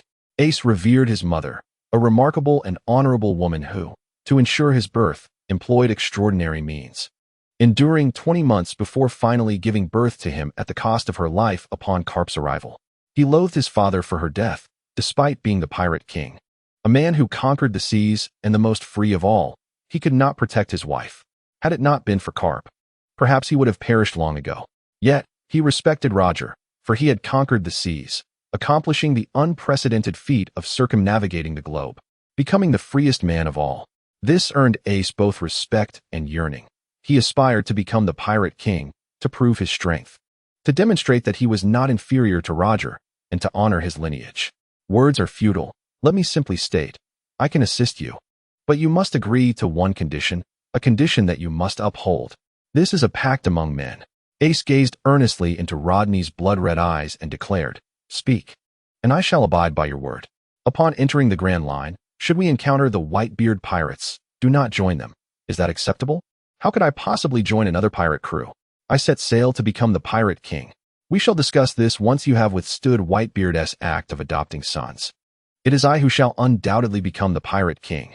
Luffy exclaimed loudly, utterly out of place. Yet, neither of them paid him any heed. Rodney nodded, retrieving the key to the sea stone handcuffs to free Ace. Feeling the power of liberation, Ace nodded and said, though I harbor a strong dislike for you, Rodney. You are indeed a man of principle. Indeed. Money is all that matters. He stowed the sea stone handcuffs into his pocket, watching Ace depart in pursuit of Garp. There was little more he could do. Ace sought freedom while Garp pursued justice. Witnessing his grandson perish before him, yet being bound by the justice behind him, was undoubtedly a torment for an old man. Rodney, with a tender heart, could not bear such tragic spectacles. If Ace was willing to honor their agreement, then Blackbeard would not capture him, nor would any other nonsensical calamities ensue. Should he fail to uphold it, he could only blame himself. He could not impede a man from pursuing freedom and familial bonds. He did all this simply to spare an old man from the anguish of losing his grandson. Garp is a good man, and during the time spent with him, Rodney recognized him as a noble elder. Hey, Rodney, let me out of here, Luffy shouted from the side. Observing the slightly loosened soil nearby, Rodney replied, you'll have to find a way yourself, it won't be long. Whoosh. In an instant, he vanished like a wisp, while flames began to ignite at the port. Old man, I will not allow you to harm them. Ace's crew had arrived, standing aboard their ship, calling out for their captain. You wish to take your captain away? Ha! Ace, do you intend to stop me for the sake of your crew? Garp laughed heartily, his eyes sparkling with vitality, his smile radiant as he questioned Ace, who stood behind a wall of flames. Naturally, old man, I am their captain. Ace had resolutely decided to stand with his crew, for he was their captain. You cannot prevail against me. Garp strode forward, his presence as formidable as a mountain. Once, he had dared to stand before the legendary pirate rocks, and even in his old age, his aura remained undiminished. Ace took a step back. He understood he could not defeat his grandfather, a man who was evenly matched with his scoundrel father. In this moment, he was simply not a match. However, I absolutely cannot allow the old man to harm anyone. Flames blazed fiercely around him, and an invisible aura erupted from his being, causing Garp to raise an eyebrow. The nearby Navy personnel and ordinary villagers succumbed to this intangible force, with only a few remaining steadfast. Had Ace awakened his conqueror's haki? Garp clenched his fist and, with a stride akin to instant teleportation, found himself before Ace, who had no chance to react before receiving a resounding blow from Garp's iron fist. Bang! Ace's body was sent flying by Garp's punch, crashing through the wall of flames and landing squarely on the ship of the Spade Pirates, where his crew caught him with steady hands. Captain Ace, are you all right, Captain? Dr. Doze, quickly check on Captain Ace. The crew members gathered around, deeply moved by Ace's situation. Though he had been struck by Garp, Ace understood that Garp had not exerted much force, rather than being a punishment. It felt more like a facilitation. Enough talk. Duke, turn the ship around. We must depart. Aye, Captain. The helmsman Duke, upon receiving the command, eagerly adjusted the course of the ship. Suddenly, the adjacent sea erupted, creating tremendous waves that propelled the vessel away from the harbor with increasing speed. Missed it. You rascal Rodney. Cannonball. Cannonball. Unbeknownst to them, Garp had already boarded the warship, accompanied by the hurried Rodney. Rodney, with a look of resignation, handed Garp a lead cannonball the size of an ostrich egg, with the naval ship and pirate ship merely hundreds of meters apart. How could Garp possibly miss his target with his strength and aim? Yet, Rodney refrained from exposing Garp's intentions, choosing instead to assist him in his unique farewell to his grandson as he ventured into the sea. His frustration stemmed from Ace's silent departure without bidding him farewell. Fist of Meteor. The cannonball was fired with the velocity of a projectile, striking the side of the pirate ship precisely, further aiding the crew's escape. You little brat. Don't let me catch you. Garp laughed heartily as he watched the pirate ship flee into the distance. Grandfather, thank you for your constant care. Ace knelt on the ship, bowing deeply in Garp's direction. Upon hearing Ace finally call him grandfather, Garp's robust frame quivered slightly, but he merely laughed heartily. This mischievous boy never listened. Garp had wanted him to join the Navy, but Ace was determined to become the pirate king. Truly, Garp could not fathom what was so appealing about that. Rodney, you must not become a pirate. I don't think so, as long as no one forces me. I find being a pirate hunter quite appealing. Shrugging, he chose not to challenge the elder's words and instead inquired, Major Carp, do you truly not regret it? Regret? I have never regretted my actions. I wished for him to join the Navy, but he refused. I cannot bind him here and deny him the pursuit of his own freedom. That is something I cannot do. Is that so? Rodney understood that Garp would not lay a hand on Ace. This was evident from the original narrative. Had he wished to, he could have dispatched men to capture Ace during the latter's rise to fame on the Grand Line. However, he chose instead to quietly observe his grandson navigating the seas in pursuit of his own path. Enough of that. This group of new recruits fell so easily to the ground that I must diligently train them. As a member of the Navy, one cannot be so weak. Silently, I offer my prayers for these sailors. At that moment, Luffy rushed in, standing on the warship and shouting loudly, Ace, wait for me. I will never let you have the title of Pirate King. Garp's expression darkened. Luffy. Bang. His iron fist struck Luffy's head, dragging him off the warship as he declared, it seems I must train you rigorously. Grandfather, let me go? Grandfather. Garp would always return to Windmill Village during his vacations to visit his grandson. As the holiday drew to a close, having exhausted Luffy to the point of collapse, he left with satisfaction, while Rodney felt equally drained. Garp had remarked that Rodney's physique was too frail, lacking vitality, making him susceptible to losing his life on the battlefield. Thus, Rodney's hellish routine commenced once more, training by day and refining his chakra by night. This cycle continued until Garp's vacation ended, bringing a temporary halt to his torment. Indulging in abundant food, he consumed vast amounts of energy, his body beginning to resemble the denizens of the Gaze village. The exposure to sun and wind altered his complexion as well. At this rate, he might become akin to the Raikage. This simply would not do. He must swiftly master all 6 forms and learn the technique of life return, lest he truly become one of the villagers. Thanks to the Sharingan, he recorded Garp's movements while employing the 6 forms.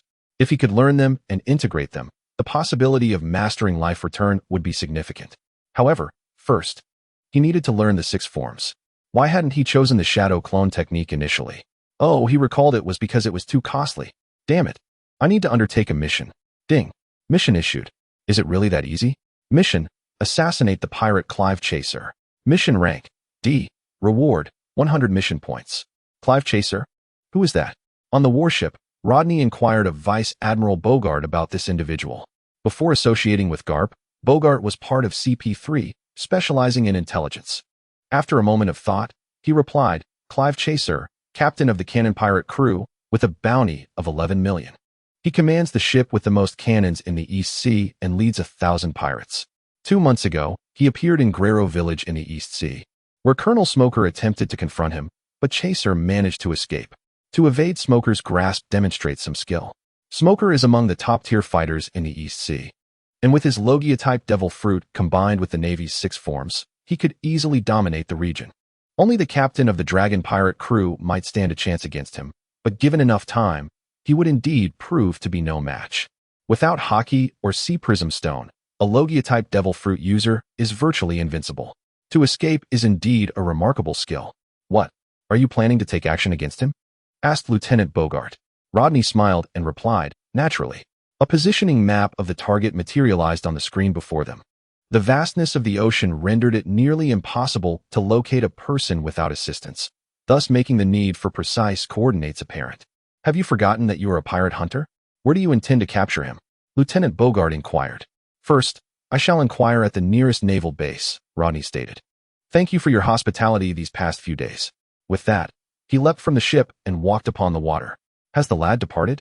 Carp donned his dog-eared hat while enjoying a donut. Indeed, does such a person truly not belong in the Navy? Bogart questioned. Rodney's abilities, his awareness, and his perspective on justice were well suited for a naval career, yet Carp's numerous invitations had been declined, as Rodney wished to remain unshackled by commands and continue his pursuit as a pirate hunter. Is there any profit in being a pirate hunter? Carp asked. Certainly. A pirate hunter can exchange captured pirates for bounties. A bounty of 10 million can take a regular family ages to accumulate, Bogart explained. Is that so? Then let us become pirate hunters. Carp's whimsical musings often left Lieutenant Bogart feeling exasperated. Admiral Carp, the Navy does not receive bounties for slaying pirates. Capturing or killing pirates is their duty. They may only receive a modest bonus, but the extravagant bounties are out of reach. Ha ha ha, how could I forget? Carp chuckled heartily, gazing into the distance at Rodney, who was currently subduing a sea king. That lad, as long as he does not fall from grace, can undoubtedly become a partner in justice. Carp understood that Rodney possessed an innate goodness. As long as this virtue remained untainted by the corruption of the ocean, he would surely radiate the brilliance he was meant to embody. Rodney comprehended the nature of good and evil. He would feel wrath for the harm pirates inflicted upon others, and he would be angered by the plight of those in need. Indifferent to what he could not perceive, he would only express his anger briefly before moving on. Yet, before him, he would ensure that those wrongdoers faced consequences. Resorting to violence was not his desire, but it was the prevailing norm in this world. Even the Navy functioned merely as a straightforward institution of force. He could only attend to what was within his sight and reach. Beyond that, he was powerless, still in the phase of self-preservation. Ultimately, he remained too weak. Perched atop the Sea King, Rodney observed the creature's eyes, which reflected the Sharingan, an indication of its subjugation. His mental prowess had thoroughly overwhelmed it, transforming it into his mode of transport. The Sharingan is remarkably effective, he mused. The Sea King swiftly navigated the waters, while a bird soared above, gliding on the currents, adorned with a hat and a somewhat tattered satchel. After patting the Sea King to halt, Rodney waved to the bird above. This way, a newspaper, please. The news bird, tasked with delivering papers, descended from the sky, landing on the Sea King's horn.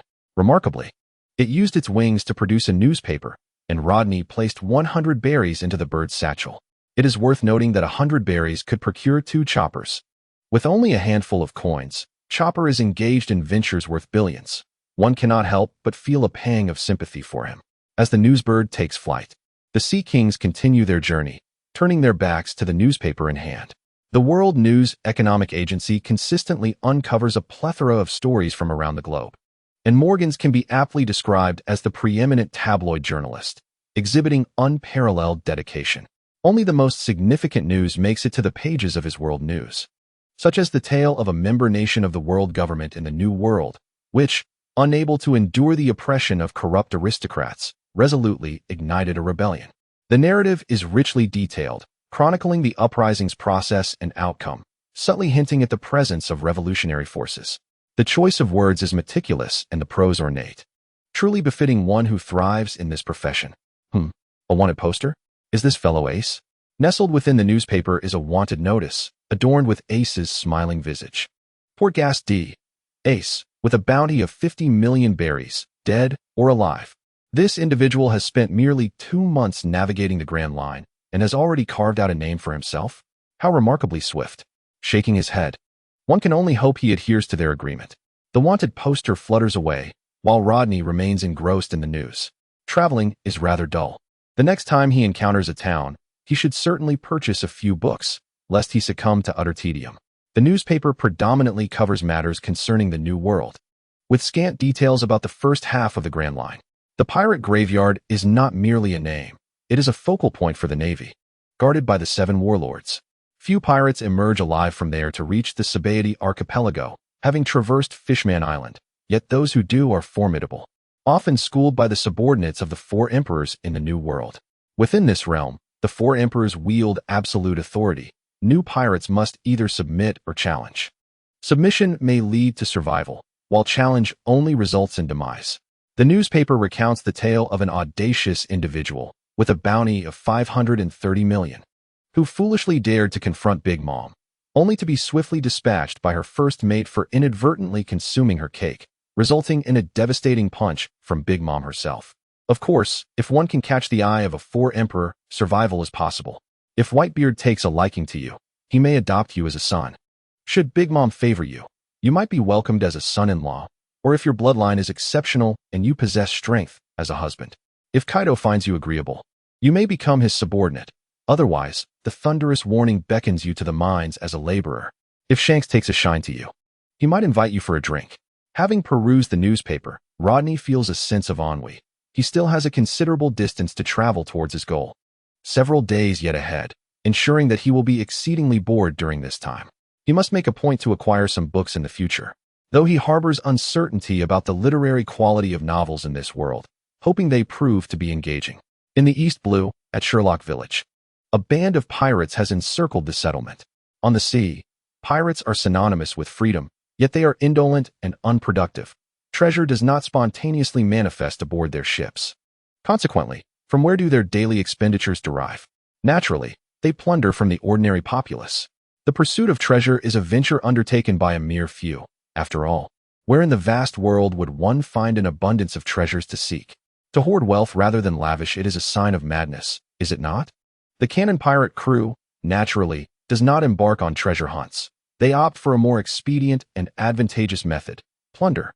The notions of freedom and dreams serve merely as a facade. In their quest for a life unrestrained, they abandon their homelands, setting sail on the boundless seas. Relying on the riches stolen from others to enrich their own lives, they squander their wealth with abandon, indulge in excess, and revel in brutality, such is the plight of most pirates.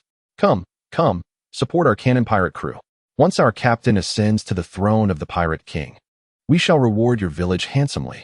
A tall, gaunt man, resembling a slender bamboo stalk, chuckled wickedly, his predatory gaze sweeping over the terrified villagers.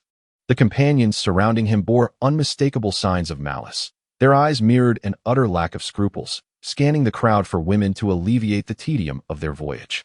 The young maidens shrank back, fearful of attracting unwanted attention. The village elder of Sherlock Village, an elderly man trembling with age, appeared as if he might depart this world at any moment. With quivering lips, he implored, "Esteemed sir, our village is utterly devoid of funds. I beseech you, show us mercy." Sherlock Village was not affluent. Had it not been for its remote location, it would have long since ceased to exist. Occasionally, pirates would come to take advantage of their meager resources, and the villagers would scrape together whatever coins they could muster. Yet, just recently, a pirate crew had absconded with the majority of their wealth, and now another had arrived, leaving them in dire straits. How could they possibly endure such hardship? What? No money? Old man, are you seeking death? One burly man, resembling a bear, seized the village elder with an arm akin to a tree trunk, threatening to crush him. The gleam of a blade flashed ominously in the village, instilling fear in the hearts of the adults. They longed to resist, but felt utterly powerless.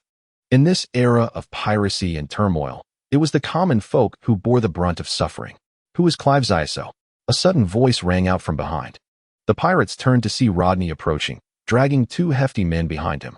Upon recognizing the two as crew members left aboard their ship, the atmosphere shifted. "Who are you, boy?"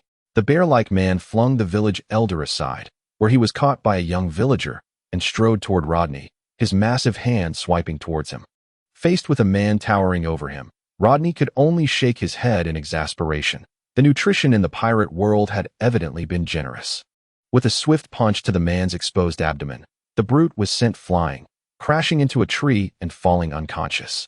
The pirates stood in stunned silence. That man had been ranked among the top 10 fighters in their crew, yet he had been so easily dispatched. "What are you still doing? Attack!" "He is but one man, we are many. Rally together." The bamboo pole man appeared to hold a position of considerable authority, and under his fervent encouragement, a throng of individuals surged toward Rodney. Shadow Dance Leaf, Leaf Whirlwind, Leaf Great Whirlwind, Fire Release, Phoenix Fire Technique. Fireballs erupted among the pirate mob, scattering them in a frantic retreat. The bamboo pole man charged forward wielding a knife with remarkable swiftness, though he lacked the astonishing speed of 100 strategies like Kuro. Drawing the chakra short blade, White Fang effortlessly tore through the bamboo pole man's skin, muscle, and trachea. Gasping, the bamboo pole man could scarcely speak, producing a sound akin to a ruptured bellows as blood filled his trachea, and his vitality swiftly ebbed away. Suddenly, a thunderous explosion erupted where Rodney had just stood, also engulfing the bamboo pole man. He was obliterated by the cannon fire, which originated from a burly man, standing at 2.5 meters tall. Puffing on a cigar while aiming a moderately sized cannon, he tossed the cannon to a subordinate and took another one from the lad, who was busy loading it with ammunition. This cannon was wielded by Clive Shazoe, a pirate with a bounty of 11 million berries, whose audacity was palpable as he prepared to venture into the Grand Line, likely meeting his demise shortly after entering. "Ha ha ha, such a foolish little creature. Daring to challenge Lord Clive. Ha ha ha, that fool Charles actually fell to such a person." Clive scoffed, the smoke swirling around him adding to his sinister aura. A chill ran down his spine as he seemingly heard the sound of flesh being rent apart. Ninjas are adept at body flicker techniques, Mr. Clive. Rodney appeared behind him with a smile, the white fang already plunged into Clive's back, the 40-centimeter blade fully embedded within his body, leaving no hope for salvation. How could you? Clive managed to utter. Oh, I forgot to withdraw the blade, Rodney replied with a smile. Pulling it out and releasing a fountain of crimson blood, not some strange hue, but a vivid red. Captain, how could this happen? What are you doing, Captain?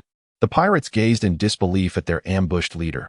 How could a notorious pirate with a bounty of 11 million berries be dispatched by an unknown underling? Impossible. This is utterly inconceivable. Are we still dreaming? Next, it was their turn. With a swift kick to the struggling Clive, Rodney charged toward the remaining pirates, executing all who resisted while swiftly subduing those who attempted to flee, demanding they surrender the remaining treasures aboard the ship as compensation for the villagers. The residents of Sherlock Village gratefully accepted. Initially, they wished for Rodney to stay for a meal, but he politely declined, taking a few pieces of dried meat for the journey. He then instructed the remaining pirates to bury the corpses of their fallen comrades. Among them, only Clive Shazoe and the bamboo pole man bore bounties, the latter being the vice-captain with a bounty of 3 million. Thus, Rodney severed his head and took it with him. The pirate ship, carrying the remaining crew, set sail with Rodney aboard. This group would be taken to the nearest naval branch for confinement. There would be no escape. Those who attempted to flee would face the wrath of sea beasts. Rodney wore a devilish grin as the vessel drifted upon the ocean, making any thought of escape futile. The pirates displayed expressions of despair. Awaiting their fate, whether to be imprisoned or to leap overboard and be devoured was a grim choice. Yet, being captured offered a glimmer of hope for survival. Better to endure a miserable existence than to meet a swift demise. Rodney scoffed. Had you all been worth a bounty, I would have dealt with you to eliminate future troubles. In this game, one must eventually pay their dues. He found the crew too weak to consider their elimination. His task was complete, and for the time being, no new missions loomed. Suddenly, a chime echoed in his ears. Ding! The host has completed 20 tasks. The mission hall is now accessible. A mission hall. Intrigued, he opened this so-called hall and discovered it was a venue for accepting tasks, but not a mere queue. He had the liberty to choose. The options were not limited to assassination missions alone. There were escort assignments for merchant ships, espionage tasks to uncover a kingdom's royal secrets, and even a mission to sell beverages at a tavern. However, these were all classified as D-rank tasks, with points ranging from 10 to 100, offering no particularly enticing rewards. C-rank tasks had yet to materialize. The system stated, from now on, the host may freely accept tasks. However, those assigned by the system must be undertaken without evasion. This meant that while he enjoyed a degree of freedom in selecting tasks, he was bound to fulfill the missions mandated by the system. At the Naval Branch 153, Rodney delivered the fire cannon pirate crew to the authorities and exchanged the heads of Clive, Xiazhua, and the bamboo pole man for a bounty. After securing his reward, he sought out a restaurant for a meal. After days of consuming the pirates' atrocious cooking, which could only be described as barely edible, he longed for a decent meal. Sir, your dish is ready. Please enjoy, a waiter announced, presenting a large platter of meat that smelled delightful. Just as he prepared to dig in, a cacophony of barking erupted outside, followed by the sudden entrance of a large dog that charged directly at him. Rodney was not about to let this creature succeed in its assault. He swiftly kicked the dog away, causing an immediate hush to fall over the restaurant. The sizable canine collided with the wall, groaning as it regained its feet. It barked twice at Rodney, its eyes reflecting fear. The restaurant owner quickly interjected, "Young man, you must flee. That dog belongs to Colonel Monka's son. He won't let you off lightly for harming his pet." Colonel Monka? Rodney's memory stirred at the mention of that name. Captain Monka, originally a naval officer, ascended to the rank of colonel in the naval branch after capturing the notorious Baijakilo. However, Baijakilo had merely feigned his own death. Monka, under the influence of a hypnotist's praise, mistakenly believed he had apprehended Baijakilo. The hypnosis altered his temperament dramatically, transforming him from a passionate naval officer into an arrogant and cruel individual, ruling over the town of Shells and the 153rd Naval Division. As if on cue, a young man with a center part and a double chin burst into the room, flanked by 2 disgruntled sailors. If given the chance, they would relish the opportunity to reprimand this brat, yet they refrained, Knowing he was the son of Colonel Monka, striking him would undoubtedly invite dire consequences. Rodney cast a glance at the young man, adorned in garish attire, immediately suspecting he was no good. The boy cried out, "Who dares to harm my beloved dog?" The dog, recently kicked by Rodney, barked at him, prompting a furious response from the young man named Barumabur. "So it's you. I suspect you're a pirate. Someone, take him away." "Yes," replied the two sailors, their expressions grim as they approached, murmuring apologies. Bang! Bang! The duo was swiftly knocked unconscious by Rodney's deft maneuver. With a mischievous grin, Rodney snatched a piece of meat from a nearby platter, devouring it as he approached Barumabur. "So you wish to apprehend me, do you?" he taunted. Barumabur, terrified, stumbled backward, falling to the ground. "And my father is Colonel Monka, the strongest man here. Dare to harm me, and you shall regret it." Rodney, nonchalantly finishing his meat, replied, "Oh, how frightened I am." With a swift slap, he left half of Barumabur's face swollen and bruised, prompting the boy to flee in tears. Clutching his face, the restaurant owner, witnessing the scene, advised, "Sir, you should take your leave. Colonel Monka is not one to be trifled with. Having harmed his son, he will surely seek vengeance." Rodney, appearing slight of build, was no match for the burly Colonel Monka and wisely considered retreat. The patrons felt a sense of gratification at Rodney's audacity to strike Barumabur, having long desired to see the arrogant youth receive his comeuppance. Had it not been for the fear of his father, they would have intervened long ago. Rodney's slap indeed provided a much-needed release. Unperturbed, Rodney returned to his seat, continuing to savor his meal, which had taken on an even more delightful taste following the altercation. The restaurant owner, however, felt a pang of anxiety. He feared that a brawl would wreak havoc on his establishment. In martial tales, conflicts often erupted in inns, leaving the unfortunate innkeeper to bear the brunt of the destruction. With the culprits fleeing and leaving behind chaos, a perilous outcome for his modest business. The prospect of a confrontation was truly daunting. Expecting Colonel Monka to compensate for the damages was nearly inconceivable unless the sun were to rise in the west. As Rodney disregarded the advice offered to him, the restaurant owner grew increasingly anxious. The sound of approaching footsteps signaled the arrival of Barumabur, accompanied by none other than his father, Colonel Monka, who had just returned from naval service and stumbled upon his son in a state of disarray. How could he possibly endure such indignity? Without delay, he brought a group of men along. Having suffered a shattered jaw at the hands of Baijikluo, Monka had replaced it with an iron jaw emblazoned with the naval insignia. In his right hand wielded a formidable axe. Towering and imposing, his gaze was one of disdain. Indeed, he was the Axe King Monka, the very man who had felled the naval hero carp with a single swing. Upon their meeting, his reputation proved well-deserved. "Did you strike my son?" Rodney inquired nonchalantly after finishing a plate of meat, picking at his teeth with a toothpick. "Indeed, do you have an issue with that?" There was, in fact, no issue at hand, merely a price to pay. As he raised his right hand, the axe poised to descend, his body suddenly froze. His eyes, quivering with uncertainty, felt as if they had forgotten something critical.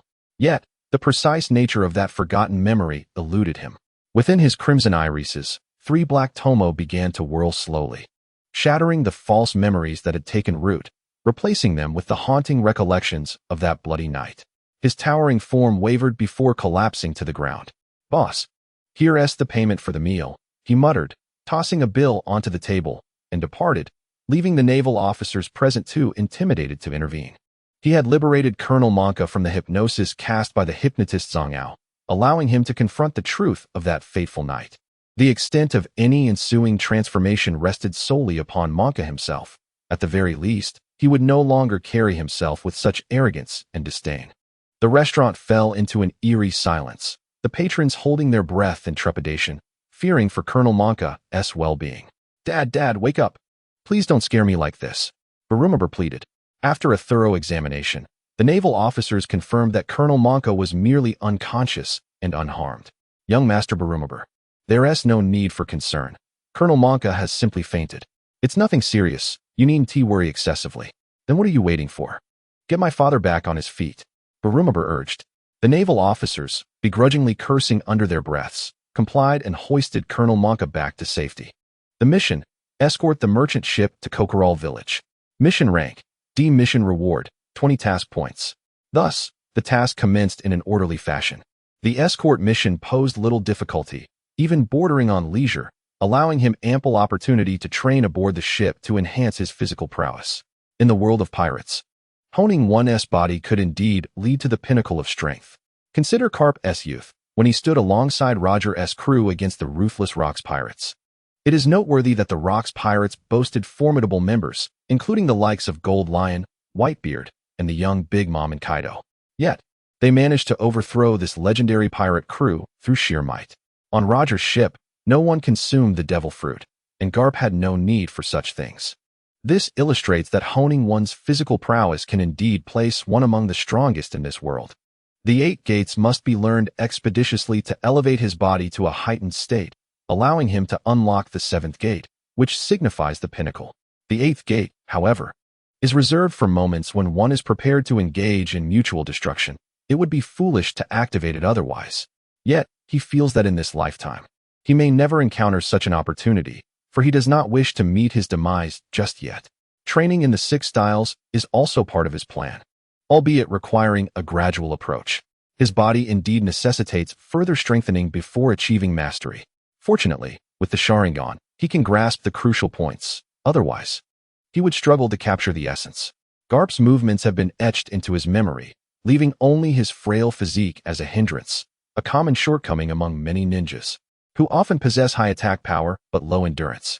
Not everyone is a Senju or a Uzumaki, nor has everyone trained in the lightning armor technique. Thus, it is imperative to enhance his training and ensure adequate nutritional intake. All of this will take time to accomplish. Currently, he is balancing tasks with training. The mission at hand is to eliminate Clique, ranked at level C, with a reward of 500 mission points, a permanent chakra fruit, the shadow clone technique, and the taijutsu, Konoha Dragon God. This task is not one from the mission hall, but a genuine assignment issued by the system, with rewards comparable to the previous mission of capturing Ace. Clique's pirate crew? Is it not the very same crew that was chased back to the East Blue by Mihawk just a week after entering the Grand Line? They claim to be the largest pirate crew in the East Blue, yet 5,000 of their men were effortlessly cut down by Mihawk. It is a sobering thought. A weakling leading 5,000 underlings stands little chance against the world's greatest swordsman. How then did Mihawk traverse the calm belt alone? Did he truly row his small boat with the Supreme Blade, Yuru, as a paddle? This raises questions about his means of propulsion. After Clique witnessed himself rowing in the calm belt, his aloof image shattered, leading him to contemplate eliminating witnesses, or perhaps he stumbled upon something far more private. The situation is undoubtedly more complex than it seems. What exactly did that unfortunate Clique witness? Rodney is currently accompanying a merchant ship, engaged in an escort mission. At this point, Clique's crew has not yet reached its later scale. Certainly, they do not number 5,000, but the exact count remains unclear. A strategy must be devised along the journey. Should he summon Smoke Man from Loketown? After contemplating, he feels it is a viable option. Smoke Man, though unfortunate, is at least competent enough to hold his own, akin to a balanced fighter, capable of trading blows with anyone, yet ultimately unable to defeat anyone decisively. Reminiscent of Kakashi's template. Having departed from the 153rd branch for 2 to 3 days, he realizes there is still a considerable distance to Loketown. However, through his positioning, he discovers that Clique's pirate crew seems to be drawing near. Should he ambush them, strike directly, or engage in subterfuge? For now, he decides on a direct confrontation. Should he falter, he can always resort to stealth and assassination, becoming an incompetent assassin. Alas, not everyone can be a true assassin. Wielding a great sword while clad in heavy armor, ready to sever a head at the slightest provocation, and if hunger strikes, they may resort to devouring their foes. The distinction between a genuine assassin and a mere pretender is stark. Rather than indulging in futile thoughts, he continues to train, for training brings him joy. 3 days later, on a brilliantly sunlit day, Rodney prepared himself for action, donning his ninja gear, leg bindings, white fangs, shurikens, kunai, and a series of explosive tags. He noted that the Clique pirate crew was approaching the merchant vessel. Utilizing chakra to enhance his footing, he ascended to the lookout point, activating his Sharingan for a far-reaching view. On the distant horizon, a fleet of ships was steadily advancing. Each pirate vessel bore a uniform insignia, a skull flanked by hourglasses. Leading the fleet was a massive sailing ship, its bow resembling a menacing black panther, exuding an aura of aggression. The Clique pirate crew, a A smile spread across Rodney's face. But first, he needed to alert the merchant ship's captain to retreat swiftly. What? Pirates? The corpulent captain, upon hearing this, displayed no fear. Instead, he remarked, "It is precisely because of the pirates that I have hired you. Otherwise, what use would I have for your services? Leave these ruffians to you guards. I cannot protect so many. I do not care. You must find a solution." Pirate Hunter Jonathan J. Rodney, this is your responsibility, not mine. I hired you.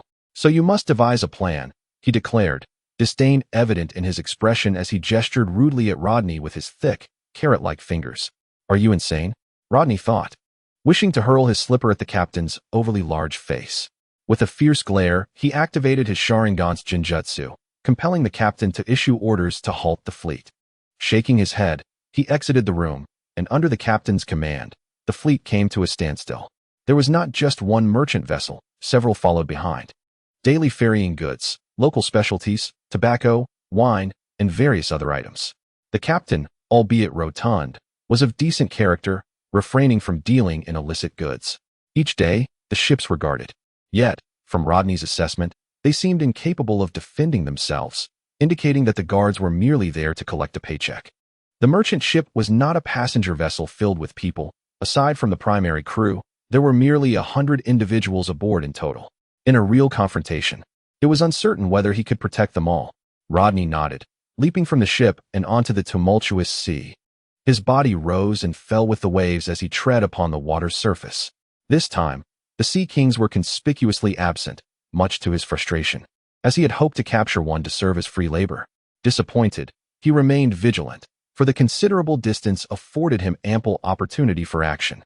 Water clones. The sea coalesced into 3 duplicates, each grasping an explosive tag, and they charged towards the distant fleet. He had already retracted his Sharingan to conserve energy for the impending confrontation. Although the Sharingan harmonized perfectly with his being, a great battle loomed, and it was wise to conserve chakra whenever possible. The vessel known as the Deladano de Sabero is a grand ship, the self-proclaimed flagship of the pirate Captain Click. Most of his formidable crew congregates aboard this ship. Clad in heavy golden armor, Click sports light purple hair and a bandana atop his head. His appearance is rather ordinary. In the world of pirates, one often finds an extreme divergence in beauty. Those who are strikingly handsome and those who are grotesquely unattractive, with few in between. Perhaps the less appealing individuals lend themselves more easily to artistic interpretation, and they possess a certain character. So little excitement for the lot of you. Click mused, propping his head on one hand, boredom evident in his tone. Sailing is a rather monotonous affair, and tedium often outweighs the thrill of adventure. Captain Click, there's a merchant convoy halted in the distance, exclaimed the lookout from the crow's nest, peering through his telescope. Oh, a merchant convoy? Click perked up at the news, erupting into hearty laughter. Prepare yourselves, lads. Inform the others aboard the ship. Today, we shall engage in a grand endeavor. Hooray! Cheered the pirates aboard, raising their weapons aloft in joyous exclamation. Eddie, Click's advisor, inquired, Captain, shall we proceed as we usually do? This referred to their customary tactic of disguising themselves as naval forces to lower the enemy's guard, a ruse Click often employed to gain the upper hand. He was a man who would stop at nothing to achieve his goals, devoid of gratitude or mercy, a true villain of the highest order. No, we shall approach directly. I have grown weary of such underhanded tactics. This time, let us engage in a bold and straightforward robbery. Ha ha. His laughter was harsh and grating.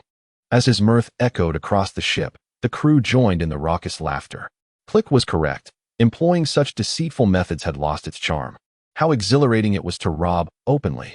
The guards of the merchant convoy could hardly be a match for Click's crew, the reigning sovereigns of the East Sea. How could they possibly fail to seize even a modest merchant convoy? Just as their confidence swelled, the lookout's voice rang out again, this time with an air of astonishment. Captain Click, there are individuals running across the water, approaching us at an astonishing speed. Are you out of your mind?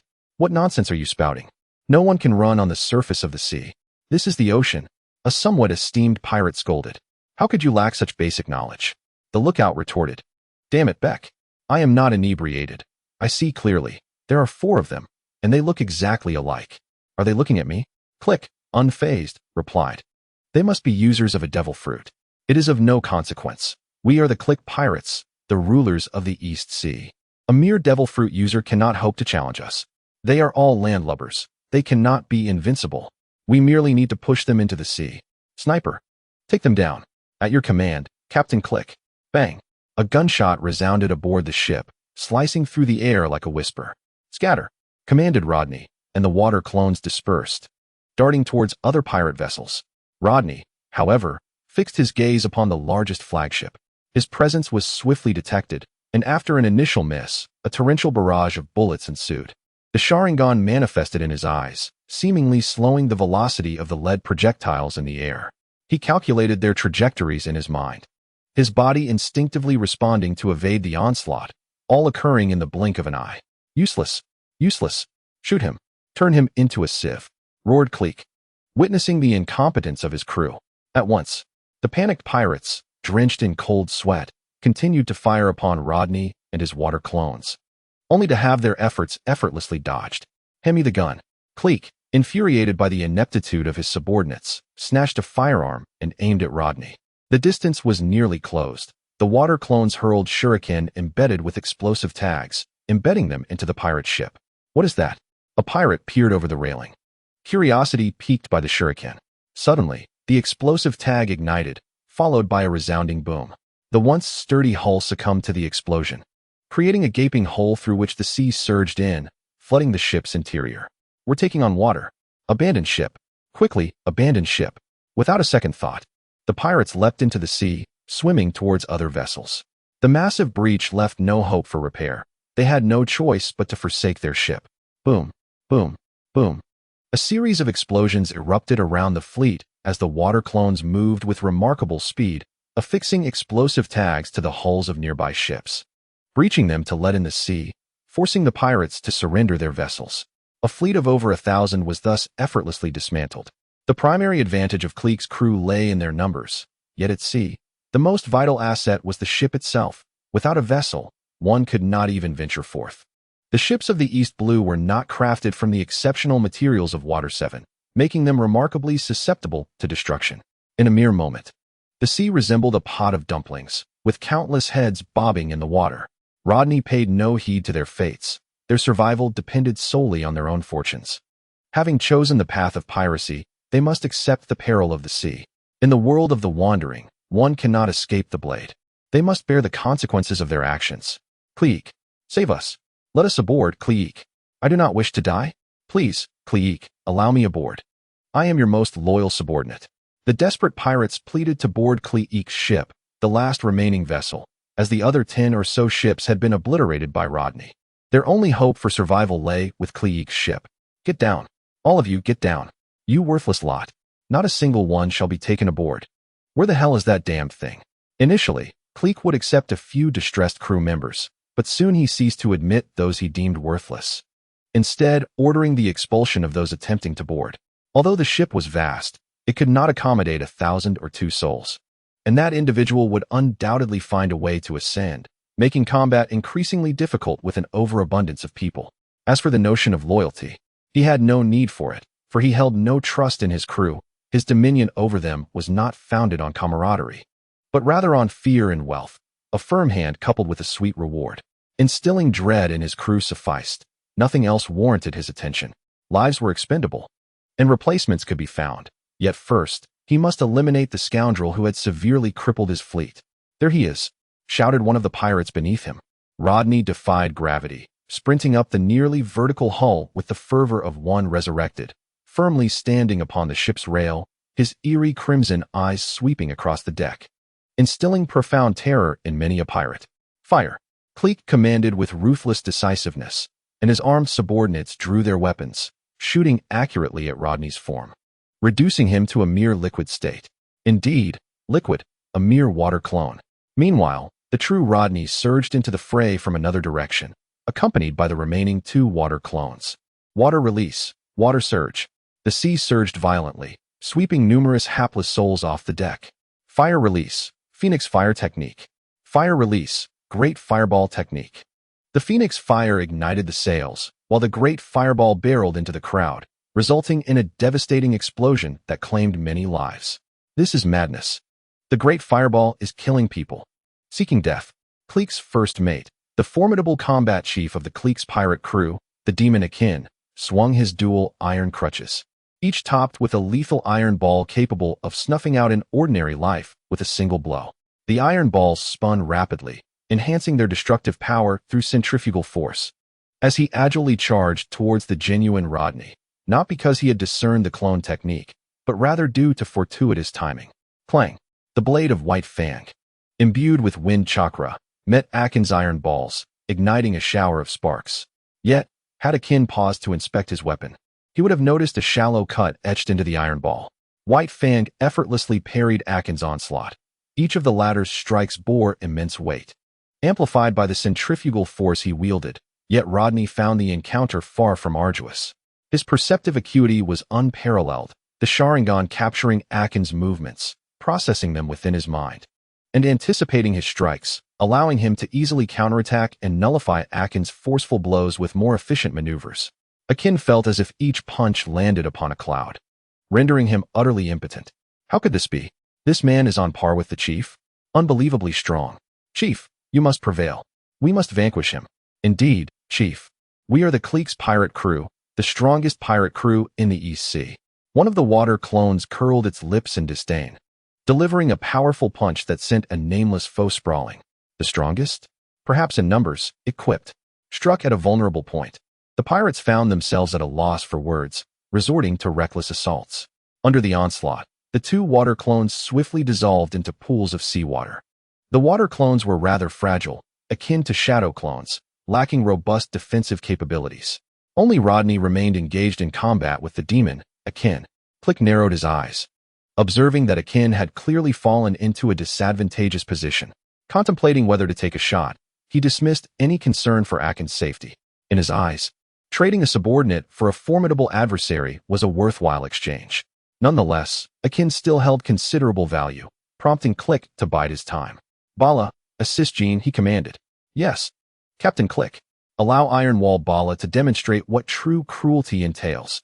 Before long, a figure resembling a sandwich arose, adorned with towering steel shields on both the front and back, robustly encasing him like a filling. The shields bore intricate engravings, with a pearl the size of a small watermelon embedded at the center. Bala donned pearl earrings and sported a pearl atop his head, with smaller shields affixed to his hands, elbows, and knees.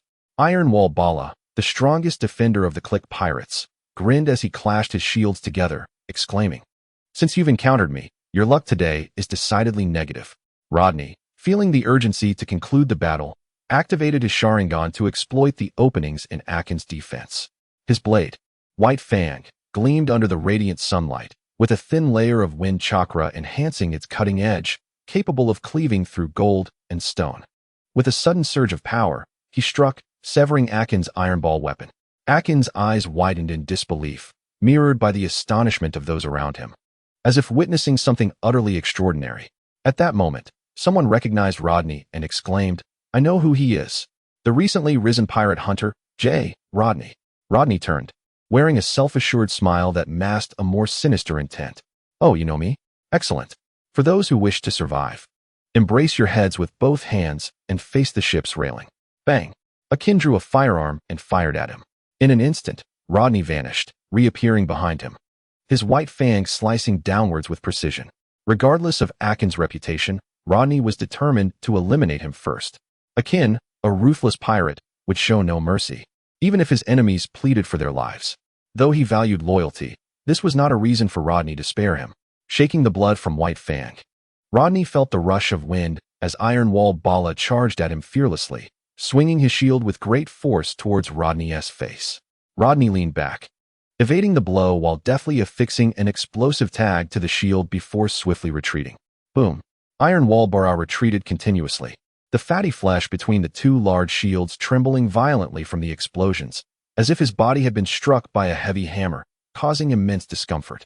Mr. Bala, the captain, Clique, and the crew of pirates gazed at the lifeless body of the ghostly Akin, panic-stricken, seeking solace from Clique. "Look, that useless Jean. Bala, charge at him. This fellow cannot breach your defenses, and I shall support you from the side." Clique spat disdainfully, regretting not having dispatched that fool with a decisive blow earlier. Such a loyal henchman is hard to come by. Understood, Captain Clique. It is truly astonishing that you could be killed by him. But I am Ironwall Bara, the shield bearer of the Clique pirates. I am he. He boasted, clashing his two shields together, producing a cacophonous sound. Ironwall. Perhaps not. The quality of your shields is decent, but I will ensure your demise here. The detonation talisman surprisingly failed to explode, catching him off guard. You think you can slay me here? Ha! Bara laughed heartily, as if he had heard an exceptionally humorous joke, raising a finger and proclaiming, I have fought 27 battles without a single scratch or drop of blood. Even the Navy's cannonballs have no effect on me. Can you kill me? If you can, I shall eat my shield right here. Rodney interjected, If you're dead, how can you eat? I shall certainly not perish. The one who will die is you. Ironwall Bara charged forward, his countenance fierce, reminiscent of a frenzied bull. However, his weaknesses were glaringly apparent. He was merely a brute, a mere supporting role, requiring no excessive concern. Dodging swiftly, Clique leaped atop the mast, immediately assuming a stance as gun barrels emerged from his golden armor, unleashing a torrent of bullets toward Rodney. Danger, danger! Once more evading, he plunged into the throngs of pirates, akin to a tiger among sheep, wreaking havoc upon the weaklings, causing chaos to ensue. Suddenly, a smoke bomb detonated, propelling several pirates outward, one landing at Bara's feet. Bara felt a sharp pain in his heel, followed by the body of the pirate collapsing before him. The pirate rolled and stood up, grinning wickedly, tossing out a smoke bomb. As the smoke billowed, Bara felt a chill in his throat, unable to rise again. What is happening? Where is that fellow? Clique inquired. I don't know. Did Rodney escape? I think I just heard Mr. Bara's cry of despair. I heard it too. Where is Mr. Bara? Right here, Captain Clique. Mr. Bara. He is dead. As the smoke dissipated, everyone beheld Bara, his throat slit, with a bloodied foot standing gruesomely on the ground. Rodney had vanished like a specter, his presence foreboding, ready to claim their lives at any moment. In that instant, confusion engulfed the crowd, leaving them uncertain of how to proceed. Clique let out a furious roar, targeting the pirate who first discovered Bala's lifeless body, and shot him dead without hesitation. The unfortunate soul would never comprehend the reason for his demise. Perhaps it was Clique's suspicion or merely his primal urge to kill in a fit of rage. Regardless, he was now lifeless. Prepare yourselves, my crew, Clique commanded, removing the golden disc from his shoulder. With one hand gripping the mechanism on its back, he revealed the front adorned with the insignia of Clique's pirate crew, an ominous skull with a gaping hole the size of an apple. The sight sent a wave of panic through the surrounding pirates. That's MH5, they exclaimed in horror. Captain Clique's most dreaded toxic weapon. Masks. Quick. Where are the masks? Oh no, my mask. Captain Clique, we are still aboard the ship. One pirate shouted. Yes, Captain, could you please offer us some encouragement? MH5. The lethal gas prepared by Clique was deadly enough that mere exposure would lead an ordinary person to succumb within 10 minutes. Of course, this was true for the average individual. Those with stronger physiques could endure for a while longer, while the mightiest would suffer no ill effects at all. Clique scoffed. What are you all babbling about? This is a battle. The fallen are merely the unfortunate ones. I care not for the means, as long as victory is achieved. Ha! Once I enter the Grand Line, I shall undoubtedly uncover the great treasure and become the Pirate King. He donned his gas mask and pressed the switch. Instantly, a thick purple smoke erupted from the skull's mouth, enveloping the deck. In the shadows, Rodney observed Clique, deeming him a fool. A toxic gas bomb. So lowly. Look at Magellan, who casually smokes this stuff like a cigarette, consuming poison in every form. See, he remains unscathed. Though he often finds himself in close quarters with the restroom, Rodney mused. Securing a mask he had pilfered from a pirate, he strode through the toxic haze, unfazed. Ah, no, please. Spare me. Echoed the cries of despair from within the gas, causing Clique to stagger back in fright. Desperately, he searched for Rodney's silhouette. But all he could discern was a fleeting shadow, followed by the collapse of yet another pirate. Is he toying with me? Like a cat with a mouse? Realizing this, Clique roared in rage, disregarding the lives of his crew as he wielded the golden disc like a machine gun, launching spikes as bullets in a mindless barrage. Why? Captain Clique? No, I don't want to die. Mommy, I want to go home. The sea is too terrifying. One terrified pirate leapt overboard, joining the throngs below.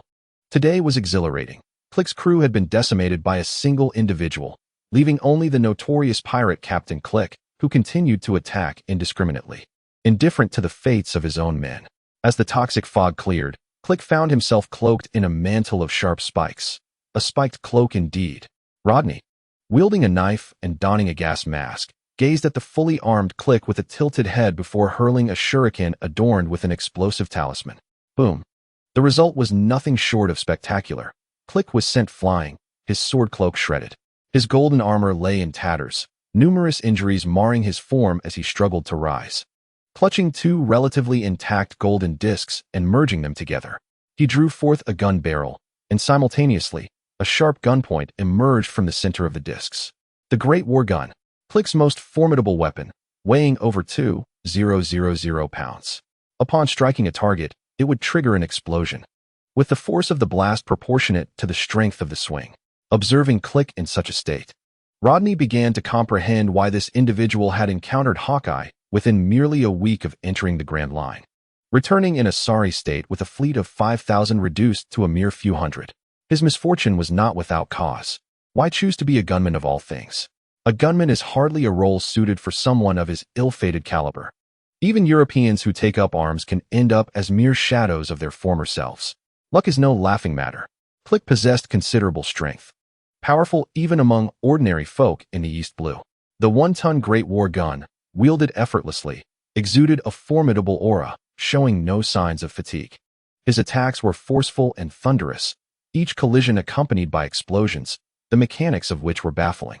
Rodney, with high attack but low health, dared not engage him directly, opting instead to strike and retreat. The rabble of cannon fodder hesitated to join the fray, fully aware of Click's merciless nature. They had witnessed his cold-blooded actions and realized that charging recklessly would likely lead to their demise. Survival was of utmost importance. Damn it, if you have the skill, don't hide. Click growled in frustration as he clawed at his head, unable to capture Rodney, who darted about like a monkey. Not only did he fail to seize him, but the deck was now riddled with holes from Rodney's relentless assault, threatening imminent destruction. Rodney, undeterred, threw another shuriken, once again inscribed with an explosive talisman. This time, Click had learned. He swung the Great War Gun directly at the shuriken. Unfortunately for him, a hidden shuriken surged forward, colliding with the first and deflecting its trajectory, ensuring that the shuriken landed squarely at Click's feet. Boom. Once more, Click was propelled into the air, the Great War Gun slipping from his grasp, sailing off the pirate ship and into the ocean, creating a splash before vanishing without a trace. Click's reign was over. Rodney swiftly severed Click's head, leaving behind a headless corpse and stowing the head within his satchel. He surveyed the surrounding pirates, contemplating, and affixed an explosive talisman to a nearby mast. Waving his hand with a smile, he said, "Goodbye. Whether you survive or not is now a matter of luck." With a graceful flip, he leapt from the deck, landing upon the water's surface, strolling leisurely across the waves as he departed. Quickly, the plague has left. Get up there. Hurry. Throw down the rope. This was the last ship, the sole hope for over 1,000 souls. If anything were to happen to this vessel, their chances of survival would vanish. However, Rodney was resolute in his actions. With a thunderous explosion, the towering mast was severed, triggering a chain reaction of successive blasts aboard the ship. The vessel, the Delhi Danod Saburu, was obliterated by the detonating ruins. Rodney extinguished all hope for these pirates. As the saying goes, those who choose the path of piracy must be prepared to meet their fate in the depths of the ocean. It was nearly impossible to show them mercy. Having committed evil, they must face the consequences. In the vast expanse of the sea, human life was the most undervalued commodity. Yet paradoxically, it was also the most prized, particularly that of distinguished pirates. As for the others, they were merely cannon fodder. Ignoring the wails of the doomed, Rodney completed his mission, and the rewards were promptly dispensed. Mission: eliminate clique mission rank. C status: completed reward. 500 mission points. 1 permanent chakra fruit. Shadow clone technique. Body technique: Konoha Dragon God. Upon consuming the permanent chakra fruit, a portion of his chakra was instantly replenished and enhanced. He then joined his index and middle fingers, crossing his hands into a symbol, and softly intoned, Shadow clone technique. With a bang, a perfect duplicate of himself materialized, instructed to head in another direction, allowing them to run in 2 separate paths. Soon after, the clone dissipated and memories flooded back. It was a peculiar sensation, yet undeniably a method for gaining experience. Truly, it was a technique developed by the second Hokage, proving to be remarkably practical. Konoha Dragon God. His body spun at high speed, coalescing into a massive dragon-shaped whirlwind that drew in vast amounts of seawater, conjuring a water vortex that materialized upon the ocean's surface. As the water vortex dissipated, Rodney emerged, embodying the prowess of a ninja once renowned for possessing the strongest body techniques in Konoha. This technique, though an original creation for the TV series, had been incorporated into the system, along with numerous other jutsu previously unseen, awaiting Rodney's exchange and utilization. Returning to the merchant ship, it continued its voyage across the sea. Back in his quarters, Rodney accessed the system. Host, Josta J, Rodney Race, Human Rank, Genin Attributes, Wind, Fire, Water, Lightning, Earth, Een, Yang Ninjutsu, Great Fireball, Phoenix Fire, Water Clone Taijutsu, Uchiha Shuriken Technique, Shadow Dance of the Leaves. Konoha Whirlwind Bloodline Limit. None mission points. 760 having amassed such a high number of mission points through diligent efforts over the past few days. It was time to redeem some jutsu. He chuckled with anticipation at the prospect of enhancing his strength. Lightning Release. Thunder Wave 250. Fire Release. Dragon Fire Technique 200. Water Release. Wave Strike 300. After tirelessly working for so long, he swiftly spent all his hard-earned points. The Thunder Wave technique could be combined with Water Release for double damage, provided he remembered to do so at the right moment. The Dragon Fire technique offered a direct attack, boasting exceptional speed and power. As for the Water Release technique, it was invented by the second generation, also known by names such as Instant Water and Clear Wave. This technique utilizes the water release to create a watery environment and employs swift gliding across the water surface, allowing for rapid movement even underwater. These are undoubtedly practical ninjutsu techniques. With the downfall of the clique pirate crew, the largest pirate group in the East Sea, Rodney's reputation swiftly spread throughout the region. He single-handedly toppled a fleet of over 1,000 men, defeating the 3 strongest members of the clique pirate crew with ease, showcasing an unknown power of the devil fruit and an exceptionally formidable combat ability. His eerie red eyes became a symbol of dread among the surviving pirates, resembling that of a demon. From that moment on, the moniker Red-Eyed Rodney became renowned in the East Sea. Rodney, gazing at the newspaper filled with reports about himself, tore it to shreds in frustration. "What on earth is this ridiculous title, Red-Eyed Rodney?" he exclaimed. "Can't the East Sea press adopt a more dignified writing style like the World Economic Journal? Is it too much to ask for a positive portrayal?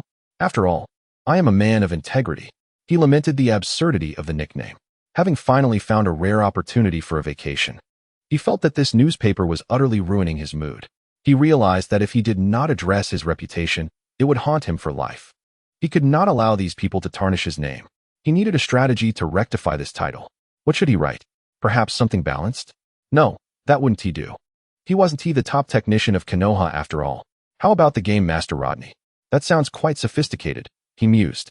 With determination, he took out his pen and paper and began to write fervently. With a flourish, an outstanding article emerged on the page. He then submitted it to the East Sea press, enclosing a few sizable bills, just a casual gesture. On the third day, his article was prominently featured in the East Sea newspaper, titled "Blooming Amidst the Carnage, Like a Flower at Dawn, Josta J. Rodney, a man bold enough to tangle with fate." It was a lengthy piece, primarily exploring the origins of his nickname and a candid self-reflection.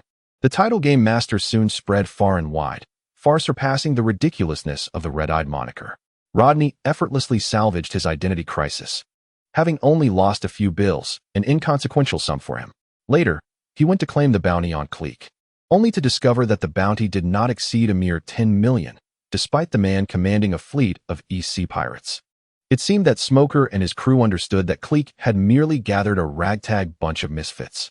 Clique's cunning nature had prevented their timely capture, which ultimately led to his downfall at Rodney's hands. The survival of the remaining miscreants was no longer a concern for him. He continued his routine of completing tasks. And on this day, he arrived at a floating restaurant while accompanying a merchant ship. The sea restaurant was none other than Bartai. The Bartai, a renowned floating restaurant with a name synonymous with combat, stands as the most illustrious establishment in the East Sea. Its esteemed chef, Zeph, a pirate who navigated the Grand Line for an entire year, returned to the East Sea after losing his most treasured right leg due to unforeseen circumstances. He established this maritime restaurant to offer delectable dishes to the merchants and pirates traversing the vast ocean. The ambience of the restaurant is pristine and inviting, exuding tranquility that envelopes the guests as they relish their meals. A young man clad in a black suit, with golden hair and elegantly curled eyebrows, gracefully weaves through a gathering of young women. His demeanor is refined, and his tone gentle, truly embodying the essence of a gentleman. Rodney takes a seat, and a waiter promptly approaches, pouring him a glass of fresh water and presenting the menu with courteous inquiry. "Esteemed guest, what would you like to order?"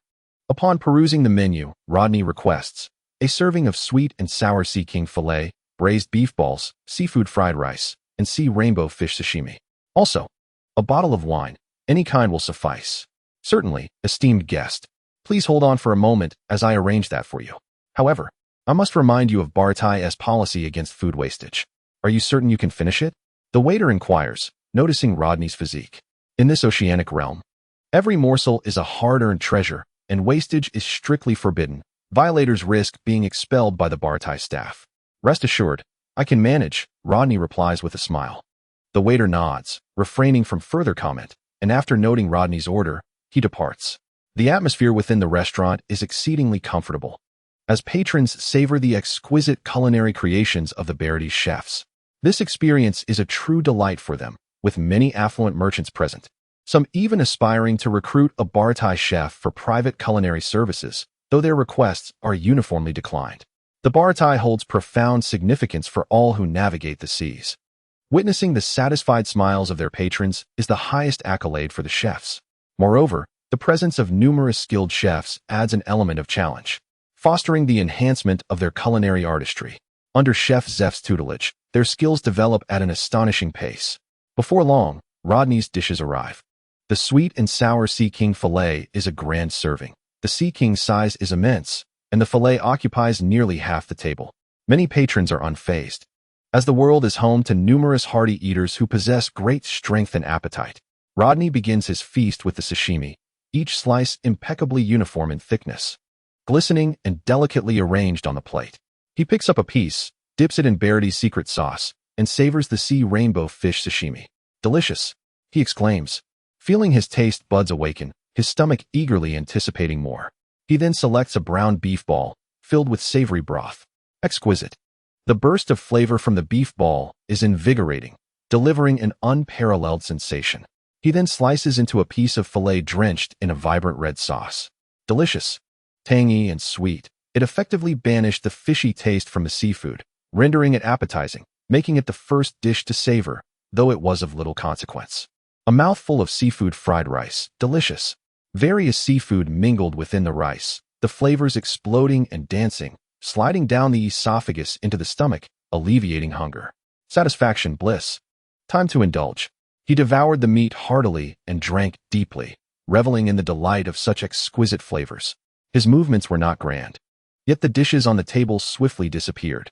Rodney remarked, "Waiter, bring me another of the same, no sashimi, and 3 more bottles of wine." The waiter no longer questioned his capacity to consume, for even after such a substantial meal, Rodney's belly was only slightly distended. Through prolonged training, Rodney's physique had developed, and his appetite had grown. While the soldiers' rations provided essential energy, they did not hinder his ability to eat. Everything he consumed was thoroughly chewed and packed into his stomach, some even beginning to digest.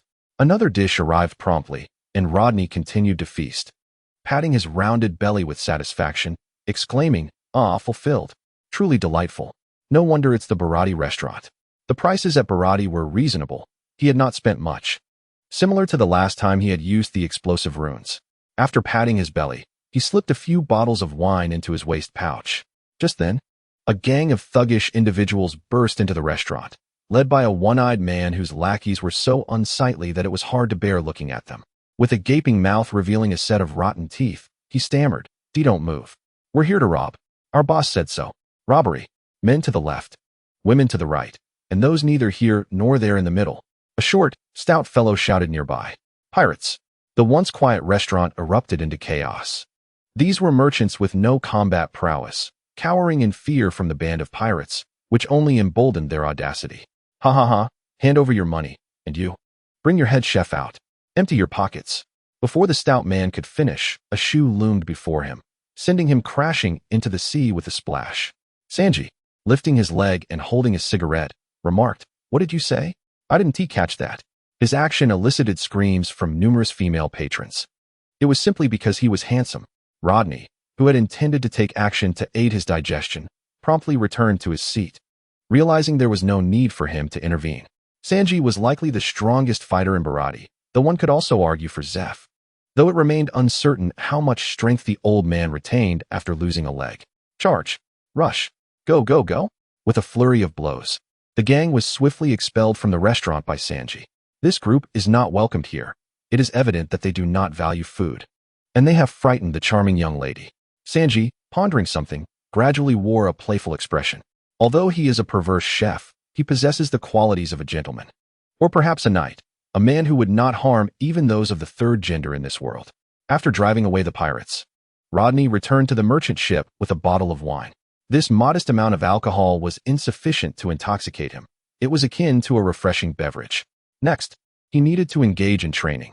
How could one forego such a necessity? Utilizing the shadow clone technique, he created a clone and commenced combat with it using pure physical techniques. He incorporated all the martial arts from the world of Naruto and the Marine Six styles, with his original self burdened by weights, all while activating the Sharingan throughout the battle. This approach would yield double the experience and enhance his reaction speed. The two of them fought on the sea, closely trailing the merchant ship, ensuring they did not fall too far behind or attract attention. Time passed, and a transport mission was completed. He boarded another merchant convoy to undertake a reconnaissance mission, primarily aimed at investigating what this convoy was secretly transporting. That night, upon entering his quarters, Rodney instructed his clone to transform and stealthily infiltrate the ship's hold. Such perilous tasks were best left to the clone, as the second Hokage originally devised this technique for intelligence gathering and executing various dangerous assignments. The clone stealthily entered the hold, effortlessly controlling the guards with the Sharingan, and made its way to the innermost part of the ship. After a thorough search, it discovered only foodstuffs or local specialties. This felt peculiar. There should be something unusual, as the system would not have issued this mission otherwise. Upon reaching the storeroom filled with provisions, it began to sift through the supplies, only to uncover a chest concealed beneath the food. Upon opening it, a cache of brand new firearms was revealed. Smuggling arms. These individuals indeed possessed audacity. If apprehended, the consequences would be severe. However, a significant portion of the East Blues Navy is rather corrupt, so with proper arrangements, it would be feasible to disguise these items under the guise of food and sell them to pirates, thereby reaping substantial profits.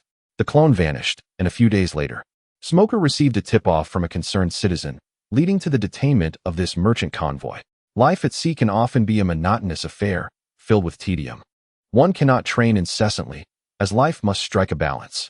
Indeed, there exists a book in the system's shop, penned by Jiraiya himself, titled Paradise of Affection.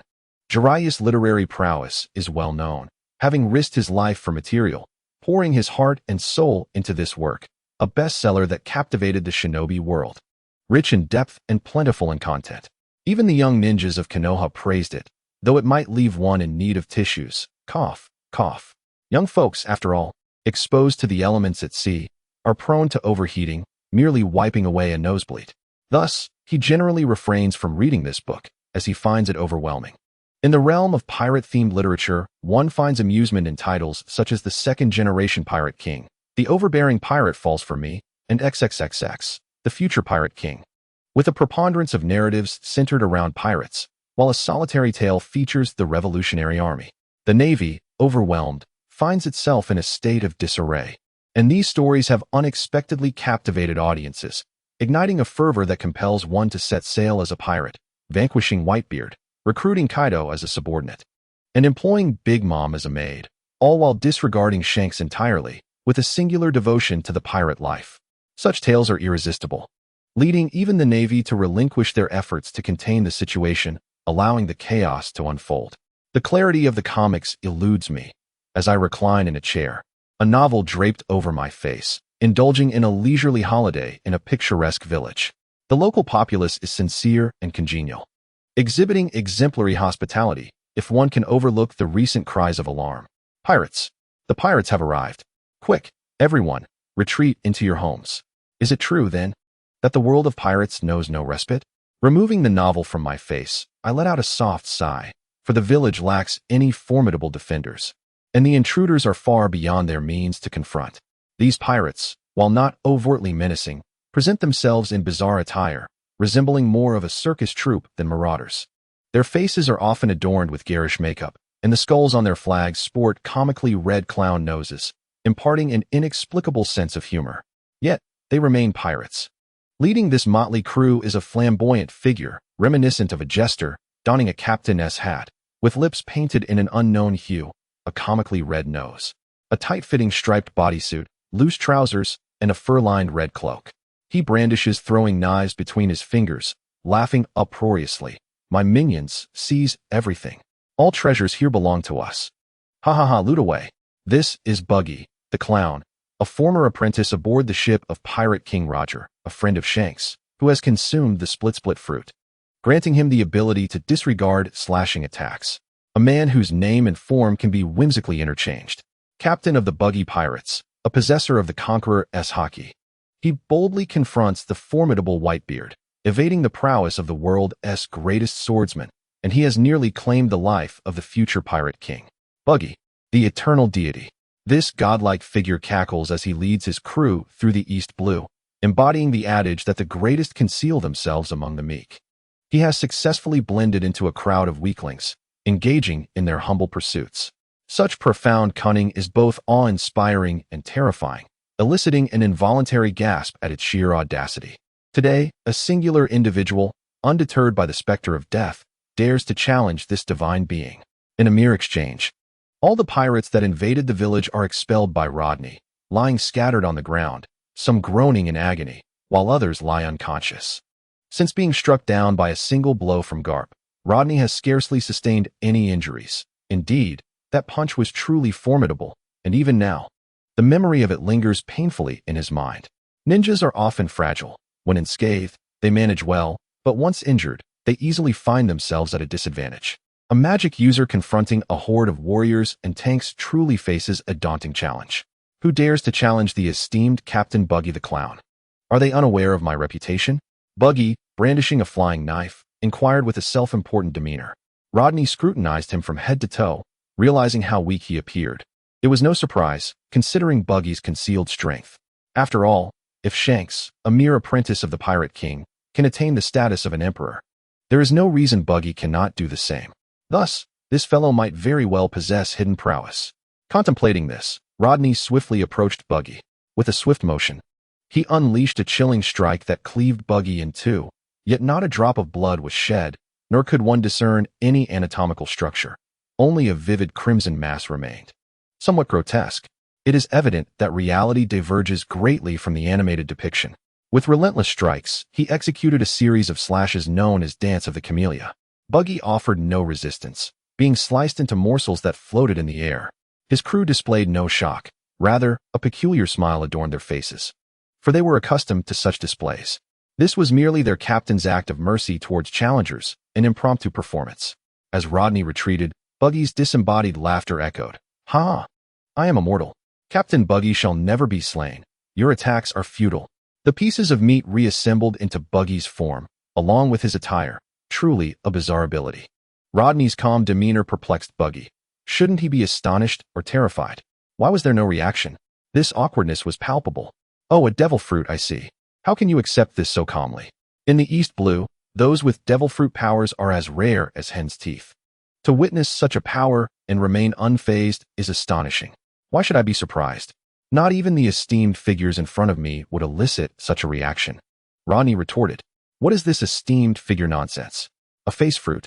Naturally, anyone who consumes the face fruit deserves respect. Rodney declared emphatically. Humph, you shall never witness it. For Captain Buggy will ensure your demise here. Prepare for death. With a thunderous roar, a purple-haired lion approached, atop which sat a beast tamer named Machi, clad in a white fluffy vest and adorned with a doll's headpiece. Go, Ricky, devour him, Machi commanded, cracking a whip at the lion. Ricky, eyes glowing with hunger, surged towards Rodney. With a resounding clash, after exchanging 2 blows, both man and beast found themselves sprawled on the ground, nursing their respective injuries. All right, who is next? Rodney smiled, not even inclined to draw his sword. How should one put it? This group was truly weak.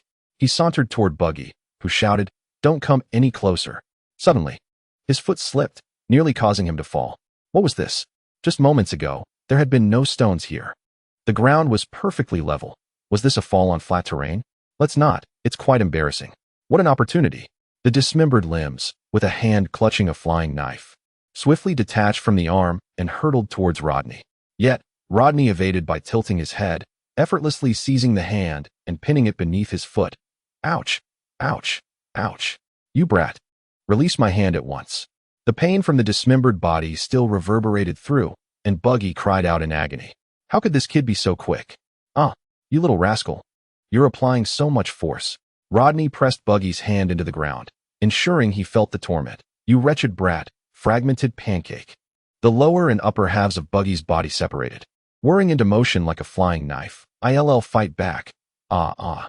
The excruciating pain surged, and Buggy's upper body, suspended in midair, could no longer control its descent to the ground. Upon glancing at Rodney, Buggy's lower half was bizarrely floating, legs twitching, while one of Rodney's feet struck a critical area, a fatal blow. To execute this strike, Rodney had deliberately activated his Sharingan. Captain Buggy. Hold on, Captain Buggy. Encouraged by the crew's shouts, Buggy overcame the pain, swaying as he ascended, seething. You brat, I shall kill you and toss you into the sea to feed the fish. Don't kick. Don't kick, ah. Another strike, and the mighty Buggy fell to the ground. Is he dead? Is he dead? A nearby branch was picked up to poke Buggy's red nose. Hey, red nose. Big nose, are you awake? Who are you calling red nose? Seeking death, are we? Upon hearing red nose, Buggy, as if responding to a reflex, triumphed over the searing pain and forced himself to rise, filled with rage. Buggy could not bear being called red nose, even in a deep stupor. He would awaken with fury, a peculiarity indeed. After a brief moment of anger, reason reclaimed his mind, and the two locked eyes. Rodney, Buggy, the atmosphere fell silent, creating an exceedingly awkward scene. The dismembered limbs made a hasty retreat. Buggy's body fragmented into dozens of pieces, scattering in all directions. Not far from where they flew, they reassembled in the woods, hovering in the air, but lacking 2 feet. My feet. Through the gaps in the leaves, he saw his feet being crushed beneath Rodney's. This was troublesome. His dismemberment ability rendered his feet a weakness, preventing him from flying, and he could not stray too far from them. Humph. Thankfully, my power reigns supreme here, immune to slashing. He need not worry about his feet. Now, he simply needed to devise a plan to reclaim his feet and rescue his crew. Although he often bullied his crew, Buggy still held them in high regard. Rodney gazed down at his own 2 feet, a chuckle escaping his lips as he realized that cutting techniques were futile against him. He refrained from utilizing any ninjutsu, instead pointing towards the remaining crew members and commanding, "Carry the unconscious ones back to the ship." He then cast a glance at Buggy lurking in the woods, a grin forming that struck Buggy as decidedly unfriendly. Who exactly was this man? Buggy had yet to recall any information regarding Rodney, but he sensed the threat and chose to observe the unfolding situation. Under Rodney's looming menace, his crew had no choice but to obediently transport the incapacitated individuals aboard their pirate vessel. Meanwhile, Rodney's feet remained firmly planted on Buggy's, indicating that he had no intention of releasing him, which irked Buggy immensely. Are you not planning to let me go? Being stepped on is rather unpleasant. At that moment, Rodney acted, kicking Buggy's feet one by one until they landed on the pirate ship. Oh no, wait. Buggy's body lost control, propelled forward, with any part of him potentially at risk of detachment, yet his feet were paramount. Set sail, Rodney commanded. Fearing Rodney's might, Buggy's crew had no choice but to comply, grumbling inwardly while maintaining a facade of obedience.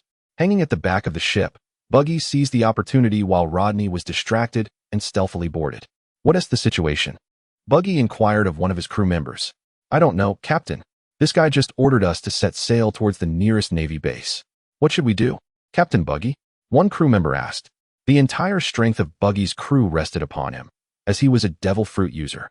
A rarity in the East Blue where such powers were scarce. They had always followed their leader's commands. Buggy pondered for a moment and said, let me think. Let me consider. But first, you must retrieve my feet. He needed to reclaim his feet, lest his abilities be compromised. Is this it? A hand extended from the side, presenting him with 2 feet. Without a moment's hesitation, Buggy accepted them, exclaiming, "Yes, indeed. Well done, lad. I hereby appoint you as my first mate." Buggy smiled, locking eyes with the red-eyed individual. "Hello there, Captain Buggy," the lad greeted. "Your eyes remind me. You are the notorious bounty hunter, Red-Eyed Rodney, aren't you?" Buggy shouted. Invoking the moniker Rodney was reluctant to acknowledge. "Have you set your sights on me?" he exclaimed, frustration evident. Veins bulged on Rodney's forehead, yet he maintained a smile. "Captain Buggy, you may call me the Jester of Fate, Rodney. I initially had no intention of capturing you, but it appears I shall be escorting you and your crew to Log Town, the very town of beginnings and endings. Quite fitting for you. Wouldn't you agree, Buggy?" A shiver coursed through Buggy's body, cold sweat trickling down his forehead as he stammered. "You? Do you mean to? I possess a unique intelligence network."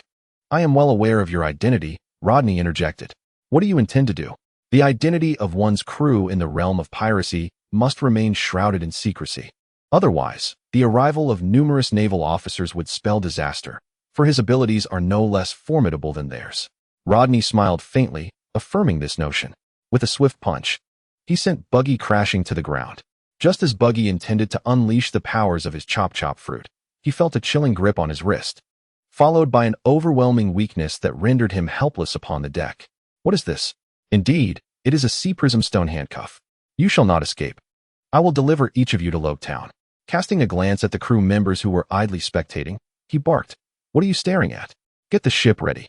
If you delay any longer, I'll toss you overboard to feed the sea monsters." "Why, yes." The crew hastily complied. The scenery here is quite pleasant. You may remain in this spot." Rodney turned his back on Buggy and walked away. Although Buggy's strength was waning, it did not signify a lack of cunning.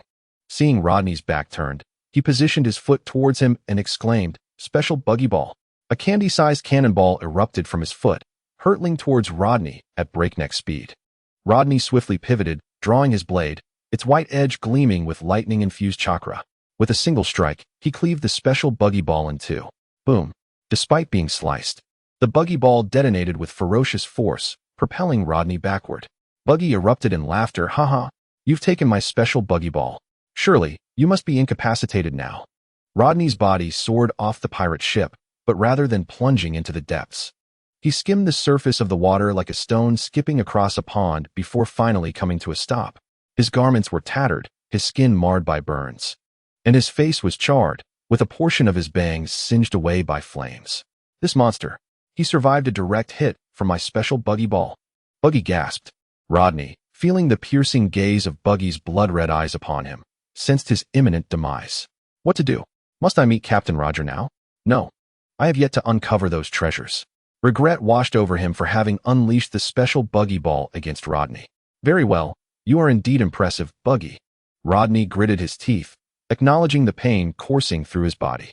His palm glowed with healing chakra, aiding in cellular regeneration, bringing a soothing sensation to his wounds. What do you intend to do? Didn't come any closer." Buggy stammered, retreating in fear, only to be seized by Rodney. From his waist pouch, he retrieved a specially crafted steel wire, known for its remarkable resilience. It could not be easily severed. One end was secured to the sea prism stone handcuff, while the other was fastened to a nearby railing. "Wait, you don't mean..." "Yes, just as you think." With a swift kick, he sent Buggy tumbling off the pirate ship, dragging him through the water's surface. I glub, glub, I glub, glub. Buggy was pulled along, rising and sinking intermittently, his body feeble and his powers rendered useless, leaving him in a state of utter frustration. Every 30 minutes, he would be hoisted back aboard. "This fellow will not perish easily. Should you fail to comply, or if I discover you bringing him back up, you shall face the same fate as he." Rodney cast a chilling grin towards the group of pirates beside him, sending shivers down their spines. "I understand now. Poor Captain Buggy, just bear with it a little longer." Thus, for these past few days, aside from eating and sleeping, Buggy spent the remainder of his time adrift at sea.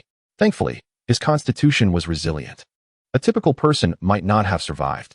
Yet, Rodney had indeed underestimated Buggy, who had cunningly prepared a contingency plan, resulting in significant pain. The burns he sustained took several days to heal, but his hair would need to regrow anew. In Logue Town, Smoker, with 2 cigars clenched between his teeth, glared at Rodney, who had delivered Buggy's pirate crew to Logue Town for capture. Although he had successfully apprehended the pirate Buggy, he had deceitfully absconded with the sea prism stone handcuffs, an item of greater value than Buggy himself. Hey, hey, Colonel Smoker, don't look at me like that. I am hardly a beauty. Such scrutiny would make me shy, and by the way, I am male and prefer females. Sensing Smoker's gaze, Rodney hastily retreated, crossing his arms protectively over his chest. Upon hearing this, Smoker touched his 6 swords, revealing a fierce demeanor. You scoundrel! Speak carelessly again, and I shall end you. How dare you issue a bounty on me? Rodney retorted. Ah? You took our sea prism stone handcuffs, and I have yet to settle the score with you. Oh that! It has already been reclaimed by Vice Admiral Garp. Rodney maintained a steady gaze. Huh. How could such a strategic resource as the sea prism stone handcuffs ever be returned? They are a rarity in the East Blue. You must have pocketed them, you little thief. Smoker accused. How could I be that sort of person? Don't underestimate me. I aspire to be a champion of justice. Smoker scoffed, disbelief etched on his face. You? A champion of justice? What? You don't believe me? Not in the slightest. Ah, but Colonel Smoker and Mr. Rodney have quite a good rapport. Dasky chimed in with a smile, entirely oblivious to the tension between the two. Hee. Rodney maintained a strained smile, then recalled something and shifted his gaze to Dasky. Lieutenant Dasky, what am I bounty? Buggy's bounty amounted to over 10 million, enough to procure several items. It's right here. Please accept it. Dasky handed a pouch filled with bounty to Rodney. He swiftly accepted it without counting, trusting that Smoker and Dasky were honorable and would not engage in corruption. Well then, Buggy has been handed over to you. Let us leave it at that. With the transaction complete, Rodney felt his business concluded, as there was nothing else of concern. As he reached the door, he recalled something and inquired. Have the damages from the last capture of Ace been repaired? Dasky replied. Yes, most of the repairs are nearly finished. In a little while, we should be able to resume operations. I see. After a moment's thought, he took a handful of belly from the pouch and tossed it to Dasky, saying, Consider this a gesture of goodwill for the previous incident, although it isn't much. After all, I did cause damage to someone else's property. One must offer some form of recompense, as we all need to make a living. But the Navy has already compensated for that. No, this is simply my apology. Smoker then asked, why did Fire Fist Ace venture into the Grand Line? Rodney, shouldn't you offer an explanation? Currently, Ace stands as the most resplendent star upon the Grand Line, with few pirates at his level capable of rivaling his prowess. His exceptional physical techniques and endurance, coupled with his formidable Logia fruit, along with his crew, render him nearly unmatched in the first half of the Grand Line. Oh, that matter? Don't ask me. Direct your inquiries to Vice Admiral Garp. Rodney swiftly deflected the blame onto Garp. Did you not assure me that there would be no issues? Did I? It seems you might need to recollect the circumstances of that moment. Smoker once again touched the 10 hands tattooed on his back. He chuckled, stating, I told you. It has nothing to do with me. Continue on this path, and beware, I might accuse you of defamation and disturbing the peace. I am a Navy officer. Smoker exhaled a puff of white smoke, appearing as if he were a pirate to the unknowing observer. Never mind that. Regarding Fire Fist Ace, I am not involved. Perhaps the old man is simply concerned for his grandson, Rodney remarked, shaking his head to distance himself from the matter. It has nothing to do with me. Ding. A mission has arrived. Pardon me. I must use the restroom. He chuckled before turning to leave. The Chunin exam has commenced. Will you accept? Accept to begin immediately. Or decline and wait a year for another opportunity. The Chunin exam? Is it truly starting now? That seems rather abrupt. He has only been a genin for about a year. Advancing to Chunin in such a short time feels premature. Wait. I am not ready to leave this invincible rank just yet. Consider the battles of the Konoha genin. They are formidable, capable of cataclysmic destruction. Then think of the clashes between the 2 Konoha jonin. They wreak havoc as if it were mere play. He is not eager to advance at all. The onset of the Chunin exam is quite unexpected, yet when the time comes, one must naturally progress. Confirming his participation in the Chunin exam on the system panel. Ding. The host has accepted the Chunin exam. The task commences immediately. Chunin exam mission. Hunt the Dragon Pirate crew. Mission level. See rewards. Summoning Beast Slug, 100 heal technique. Creation rebirth, and 1,000 task points. Hiss. Upon seeing the generous rewards, Rodney gasped in astonishment. The slug, a summoning beast of the infamous yellow, gambling, and drug powerhouse of Konoha, possesses a rather average combat ability but boasts extraordinary healing capabilities, requiring only a sufficient amount of chakra from the user. Moreover, the slug is considerably large. Unlike the toads of Mount Mayaboku or the serpents of the Dragon Cave, the slug is singular. With all summoning being mere clones of itself, very few can summon its entirety. The 100 heal technique involves infusing a significant amount of chakra into the forehead's in seal, which can be released when necessary, allowing the vast chakra stored within to be utilized freely. This technique enables the use of chakra-consuming ninjutsu and forbidden techniques, enhances physical prowess, and can be combined with the slug for mass healing, summoning larger slugs, achieving seamless self-regeneration during combat, and elevating the user's overall capabilities. In summary, it pertains to a latent reserve of energy akin to a power bank, which is accumulated over time and unleashed when necessary, resulting in an explosive surge of strength that facilitates comprehensive enhancement and allows for simultaneous combat and recovery. Furthermore, this technique possesses the remarkable ability to rejuvenate and maintain youthful vitality, a coveted ninjutsu sought after by countless young maidens. Tsunade truly lives up to her reputation. As for the technique of creation rebirth, I must confess that Rodney is somewhat reluctant to embrace it. While it is indeed an exceptional medical ninjutsu, capable of instantaneous self-healing post-injury through the synergy of the 100 healings technique, it comes at the cost of one's lifespan. Creation rebirth stimulates cells with chakra, accelerating cellular division to expedite wound recovery, even healing grievous internal injuries. However, the body's cellular regeneration has its limitations. Hastening cellular division effectively shortens one's life. The skill of immense strength, utilized by the Senju clan, is remarkably practical. The practitioner can meticulously control chakra, enveloping their entire being with it to unleash formidable power. Notable masters of this skill include the first and second Hokage, Tsunade, and Sakura.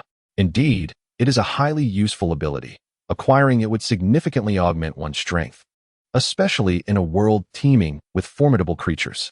One must cultivate oneself into a powerhouse. In the pirate world, gaining muscle is advantageous. Not everyone can be a Gandalf, with maxed out melee capabilities and casually casting a simple illumination spell. Take, for instance, the 3 illustrious Grand Caster magicians from the neighboring Type Moon universe. Merlin, known for his incantations and swordsmanship that outmatches the Knights of the Round Table, bears the esteemed title of the Sword Saint of Avalon. The Axe King of Uruk employs magic through a wand from royal treasures, wielding an axe for combat. The illustrious King of Magic, a Grandcaster, often dons the guise of the 10 Commandments, bestowing himself with formidable buffs. With such exemplary figures before him, how could he not strive to learn diligently? Maximizing melee abilities, enhancements, recovery, and mana regeneration, and then striking with relentless force is paramount. It is well known that true masculinity lies in the raw power of physical combat. A fragile being with high attack but low health has little prospect for success. Rodney reflects, in my brief life as a ninja, I have learned a profound truth. The more one studies ninjutsu, the more one perceives its limitations. Ninjutsu indeed has its bounds. System, what exactly are you trying to convey? Rodney, I shall no longer be a ninja. I aspire to transcend ninjas. I seek to become a powerhouse. Nami, the little thief cat, lost her parents to pirates at a tender age. Alongside her adoptive sister Nojiko, she was taken in by a commendable female Navy officer named Belmere, who raised the sisters as if they were her own daughters. They enjoyed a blissful life together as a family of 3. However, their idyllic existence was shattered when the fearsome dragon pirate crew disrupted their peaceful life, along with that of their entire village. The evil dragon pirate crew has seized control of Cocoa West Village, intending to establish their nefarious empire and dominate the entire East Sea. The crew's leader, Arlong, has brutally slain her adoptive mother and demands a monthly tribute from every villager as a means of survival. Her once blissful existence has been shattered. Subsequently, Arlong takes note of her exceptional cartographic skills and coerces her into servitude, threatening the lives of the villagers as leverage. He promises her that upon accumulating 100 million berries, she may reclaim both the village and her own freedom. Thus begins her arduous journey of thievery. marked by years of hardship and the emergence of her reputation as the cat burglar. Her prowess in thievery becomes unmatched in the East Sea, rivaled only by the cunning vixen, Karina. If she can amass the required sum, she will surely rescue everyone. She is resolute in her belief. However, the overwhelming strength of Arlong looms over her, bolstered by collusion with the local Navy commander. Even the naval forces sent to confront them have met with disaster. Their ships sunk, and their crews perishing in the depths of the sea. The physical prowess of the fishmen far surpasses that of humans. And in a place like the East Sea, exceptionally strong humans are a rarity. They stand no chance against Arlong. This realization plunges Nami into despair, compelling her to adhere to the rules she and Arlong have established, for this is the only path left to her. She is acutely aware of the high likelihood of being deceived, yet this remains her sole glimmer of hope. She cannot afford to relinquish even the faintest flicker of possibility. She is willing to grasp at it. With a determined pat on her cheek, she murmurs, "Come on, Nami, just 23 million more, and you'll have the 100 million berries needed to buy everyone's freedom from Arlong." Though she is merely a high school student in age, her physical development is remarkable, likely due to the superior nutrition of this world. Dressed in the attire of a merchant ship stewardess, she contemplates the wealth of the ship's owner, certain that they must possess considerable riches. With graceful strides, she pushes a food cart towards the finest cabins on the vessel, having stealthily boarded under the cover of night. She is uncertain which room belongs to the owner, yet she knows that those residing in such accommodations are undoubtedly affluent. Gently, she knocks on a door, and a warm voice responds, "Who is it?" "The kitchen is delivering late-night snacks, sir. Would you like some?" Nami replies politely. "Late-night snacks? Just as I am feeling peckish." "Thank you," comes the voice, followed by footsteps and the opening of the door. A young man with bronze skin and flowing black hair stands before her, his handsome features softened by the dim lighting of the cabin. "Please, come in," he gestures, his gaze sweeping over Nami's face as he welcomes her inside. Something about this woman seems off, he muses inwardly. Rodney, the young man, has boarded this ship on his way to Cocoa West Village.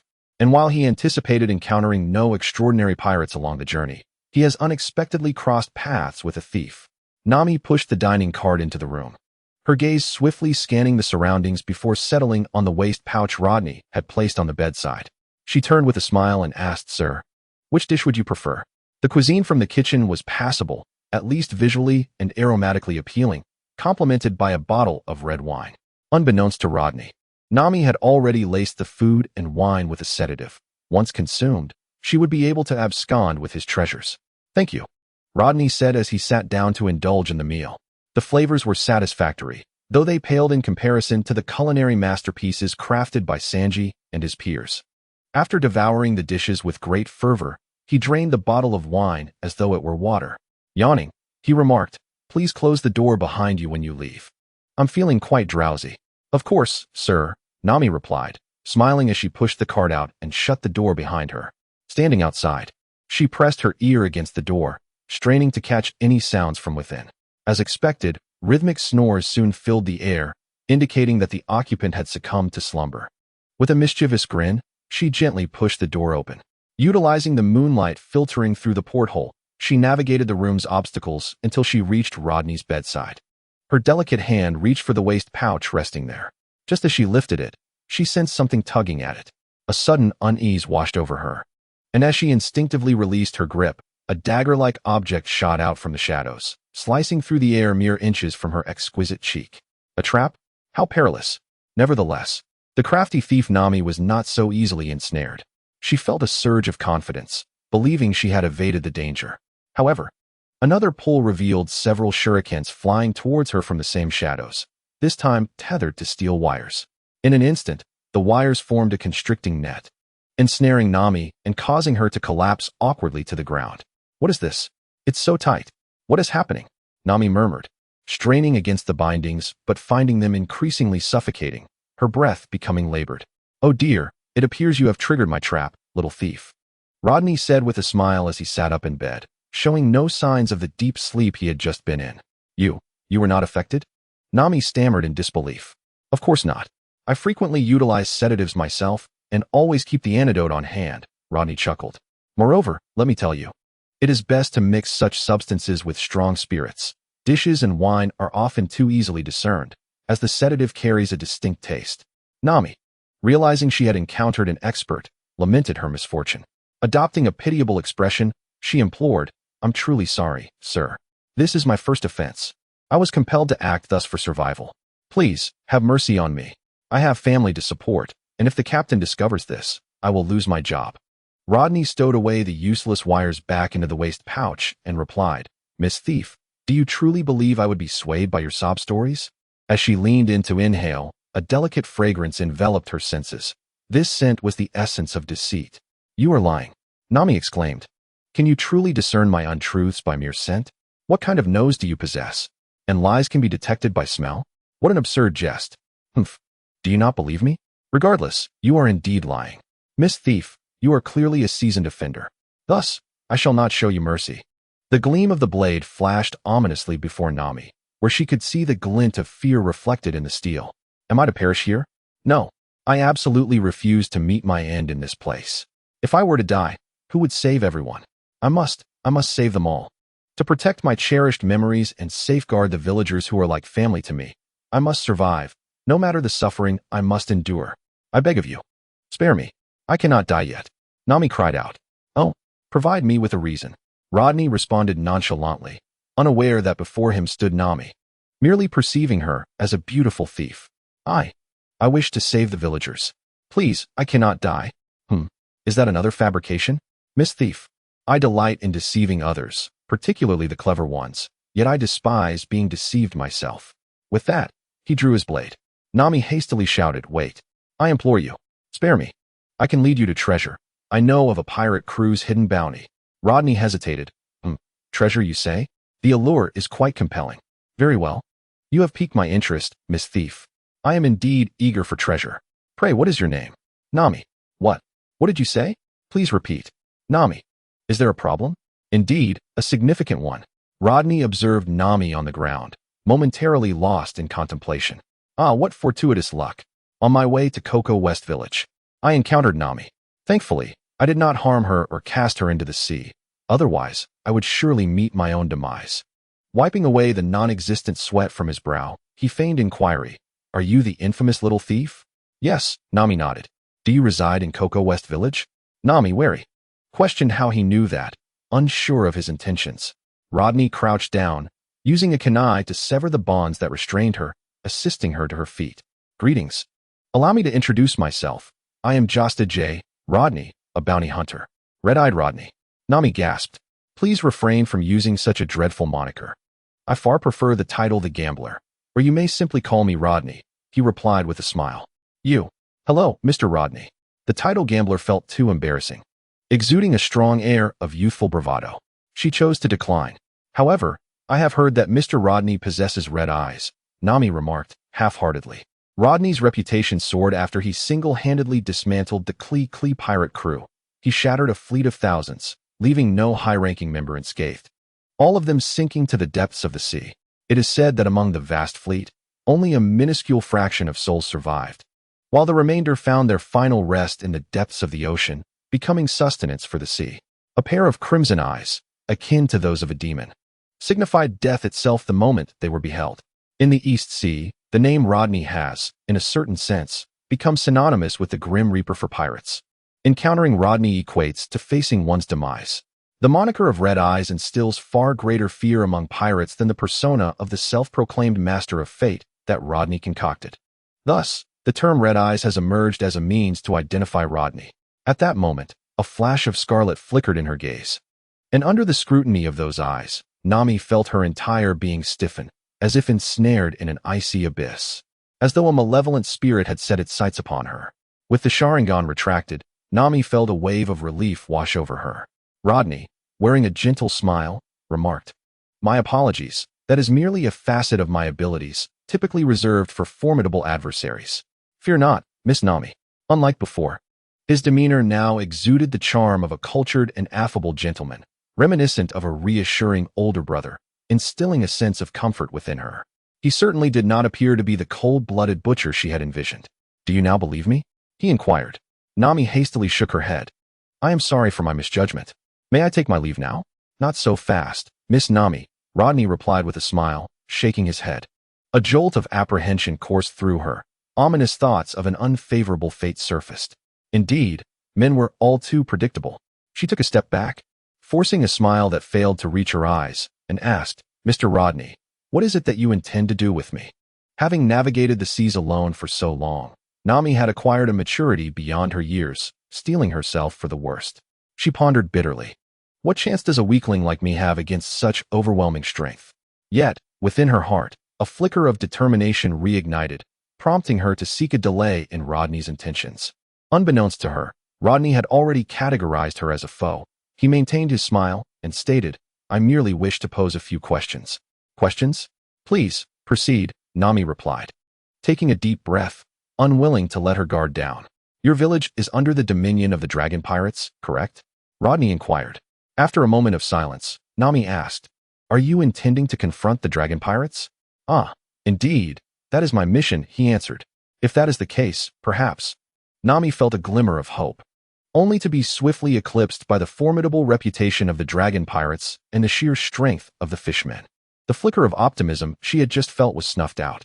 Even with the title of Red Eyes, how could he possibly stand against Arlong and his crew? They were immensely powerful and wicked, and above all, she had to ensure the safety of her comrades. "Please, do not attempt it. You are no match for the dragon pirates," she implored. Rodney, intrigued, asked, "Do you doubt my abilities?" "No, please believe me. I am not a feeble individual," he reassured her. However, compared to the dragon pirates, the clown pirates are insignificant. They possess physiques more resilient than those of humans. The physical prowess of the fishmen is formidable, possessing innate strength that exceeds that of ordinary humans by more than tenfold. They can effortlessly toss houses as if they were mere toys, rendering any comparison between humans and fishmen as futile as that between an adult and a child. The crew of the clique pirates boasts grandly, yet they are merely a disorganized rabble. She had once stealthily boarded their ship and pilfered some treasures. In her heart, she believed that humans could never triumph over fishmen. Indeed, the clique pirates are a mere assembly of fools, but I am certainly not one to be underestimated. "Please, Nami, take me to your village," she implored with sincere eyes, brimming with confidence. Upon meeting that gaze, Nami felt even more compelled to prevent Rodney from going. She could not bear the thought of a good person being sacrificed in vain. If the Navy could not handle them, how could she allow him to face them? "You can't go. Are you out of your mind? They are fishmen." "Huh, do you not know who I am? Rest assured, I will help you deal with them. Even if you refuse to let me go, I shall reach there regardless," he declared, set on participating in the Chunin exams, lured by the enticing rewards. Moreover, he had a strong desire to eliminate Arlong, an extremist racist who believed fishmen were superior to humans. After nearly being defeated by the old man Huang, he had learned of Jinbei's ascent to the warlords of the sea and, in a fit of rage, led his willing followers to the East Sea, intent on establishing his so-called Dragon Empire. "Why can't you understand what others are saying?" Nami exclaimed loudly. "Fear not. I will not burden you or your village." Rodney replied with a smile. Nami retorted, "All right, evaluation complete. This guy is simply a fool. Unacquainted with the fishman's might, this man would never concede defeat. However, upon witnessing the strength of humanity, he might very well meet his end. But what does that matter to me? I must think of a way to leave this place at once." Noticing Nami's displeasure, Rodney chuckled, reached for his pouch, and produced a wad of bills. At the sight of the money, Nami's eyes transformed into the shape of berries, captivated by their allure. "How about this? If you take me to Cocoa West Village, this money will be yours." Aware of Nami's weakness, Rodney began to entice her. Although it was possible to reach Cocoa West Village by merchant ship, there was still a considerable distance to cover, which would be exhausting. It would be far more efficient to use Nami's small boat to enter Cocoa West Village, saving both time and energy. "That place is my hometown. Do you not comprehend the terror of the fishmen? I will disguise myself and not reveal anything about you, ensuring that neither you nor the villagers are implicated. Please trust my promise." "You misunderstood. I meant, I need more money." Rodney, as Nami transformed into a money-counting fiend. She meticulously tallied the newly acquired stack of bills. This was merely a deposit. Upon bringing Rodney to the island, he would pay an additional sum. The two reached an agreement. Rodney would never disclose that she had brought him to the island, and in this matter, she could only place her trust in Rodney's promise. "All right, let us go," she said. Counting the bills, Nami tucked them into the fourth-dimensional pocket nestled against her bosom. Rodney's gaze deepened. Upon contemplating her age, he retracted his gentlemanly demeanor and, clearing his throat, inquired, "Where are you headed? If you intend to go to the island, accompany me. The merchant ship is simply too sluggish." Nami shook her head, explaining that she had arrived in a small boat, stealthily borrowed from a harbor, lightweight and exceedingly practical. Very well, very well. Give me a moment," he conceded. After gathering his belongings, including his white fangs, he boarded Nami's modest vessel and spent the night on the deck in discontent. "Damn it, this is worse than taking the merchant ship," he grumbled. Cocoa West Village was a serene and tranquil hamlet, inhabited by a community of simple folk. Aware of being a burden to Nami, they directed harsh words at her, hoping she would forsake them and embark on a path to freedom. They never wished to be a hindrance to a young girl. They only wished for her, this gentle and kind-hearted soul, to attain true liberty and be treated with tenderness. They were a lovable group, unable to resist the oppression of the dragon pirates, and could not alter Nami's stubbornness. Thus, they resorted to this manner of persuading her to abandon them, allowing her to escape with a clear conscience. As Nami navigated the boat ashore, carrying a small bag, Rodney did not accompany her, but chose a different method of infiltration, primarily to avoid implicating the villagers. As was their agreement. In the sea, channeling chakra, Rodney darted through the water like a cannonball. With a wave of propulsion, he utilized a special breathing technique that significantly extended his time underwater, prolonging it from a few minutes to half an hour, though vigorous movement would drastically reduce this duration. The shallow waters were picturesque, sunlight filtering through the sea, creating a delightful panorama. Schools of fish, startled by his presence, swiftly darted away, only to return. Eagerly swimming past him, Rodney pondered, "Is there a predator behind me?" Turning to glance, he was startled by a colossal sea king with a cow-like head. Its large eyes fixed upon him, adorned with a nose ring and towering in size, nearly 100 meters long. It gazed at him with a naive curiosity, seemingly non-threatening. Just as he entertained this thought, the cow sea king gaped its mouth wide, revealing a maw filled with sharp fangs, lunging at him. "Damn it! I take back my earlier thought," Rodney exclaimed, hastily accelerating. In the water, both physical and ninjutsu abilities diminished significantly, and water techniques became ineffective as he surged toward the surface. With a splash, he burst forth like a dolphin, skimming across the water's surface. While the cow sea king followed suit, propelled by the buoyancy of the sea, its snowy white teeth glistening dangerously as it lunged at Rodney. "You think I'm a weakling in the water? Prepare to meet your end," he shouted, lifting a foot to kick the cow sea king upwards. Boom. The creature crashed back into the sea, creating towering waves that soared dozens of meters high. In this coastal region, the commotion attracted the attention of the nearby dragon pirates. Two fishmen, upon witnessing the fallen sea king and Rodney on the surface, dispatched one to report to their captain while the other swam towards Rodney. The fishman's speed surpassed that of Rodney, who was propelled by waves, and Rodney remained oblivious as he hurried toward the shore. He disregarded the potential failure of his infiltration. If necessary, eliminating all witnesses would suffice for a successful covert operation, as no one would be the wiser. Suddenly, a red-skinned fishman surged from the depths, lunging at him. Rodney swiftly dodged, causing the fishman to plunge back into the water, only to resurface, questioning, "Intruder, who are you? How can you walk upon the water? What concern is it of yours? And who are you?" Rodney retorted. The fishman, now exhibiting a proud demeanor, declared, "Listen well. I am Green, a crew member of the Dragon Pirates. Yet you have yet to answer my question. Never heard of you. You must be a mere extra." Rodney replied dismissively. "You, a human, are unaware of our formidable pirate crew? Oh, it is understandable. Our dragon empire is still under construction, so ignorance is excusable.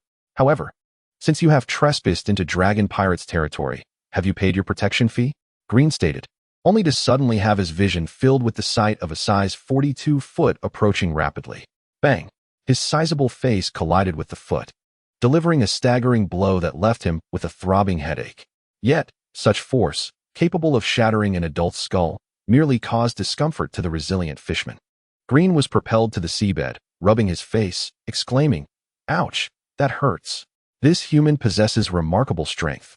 Taking a deep breath of seawater, he filtered the air through his gills, suppressing the pain as he swam back towards Rodney on the surface. The two engaged in a race. one above and the other below the water, with Green refusing to believe that a fishman could be outpaced by a human. Eventually, Rodney reached the shore, leaving a trail of footprints that led into the jungle. Following the prints, Green rushed in, only to feel something snap beneath him as he entered the thicket. Swish, swish, swish. Several shurikens flew forth, embedding themselves in his body. Ah! He cried out in pain. Seizing the moment, Rodney, perched in a tree, threw a shuriken affixed with an explosive tag, which accurately pierced Green's mouth. Boom. The explosive tag, controllable by infusing chakra, allowed for manipulation of the detonation timing or could be triggered like a landmine, proving exceedingly convenient.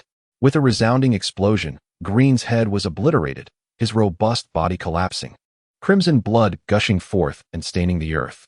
Rodney then utilized a transformation technique to assume Green's appearance, allowing for a more seamless integration into the dragon pirates without causing trouble for Nami and the others. As for the corpse, he paid it no mind. Not long after setting off, I encountered an ordinary villager engaged in agricultural toil. Just as I intended to inquire about the whereabouts of the dragon pirate crew, the villager was so frightened that he fled. To the fishmen, humans are akin to monsters, and those that bully them naturally provoke a hasty retreat. Alas, I had forgotten to utilize my Sharingan to ascertain the precise location of the dragon pirate crew. Shaking my head in frustration, I was about to employ a transformation technique to inquire further when I noticed a fishman approaching from a distance. Hey, Green, what about that human we discovered? Did you not bring him along? The fishman queried. What fortuitous timing. Mimicking Green's tone, I replied, that fellow was captured and drowned in the sea by me. Humans are truly no match for us. Upon hearing this, the fishman grinned widely, exclaiming, Indeed, we fishmen are the superior race. How could such a feeble species ever compete with us? Rodney smirked, aware that these individuals had likely been brainwashed by Arlong. They seemed to forget who was once brought to tears by the likes of Kazuru. Had it not been for the end of the workday, Arlong would have met his demise. Nevertheless, I had to play along, responding with feigned pride. Indeed, humans are weak and should naturally be ruled by us fishmen. Those who wish for peaceful coexistence with humans are merely deluding themselves. Humph, quite so. Let us proceed. Captain Arlong awaits your report. The fishman clapped Rodney on the shoulder, and together they departed with their arms draped over one another.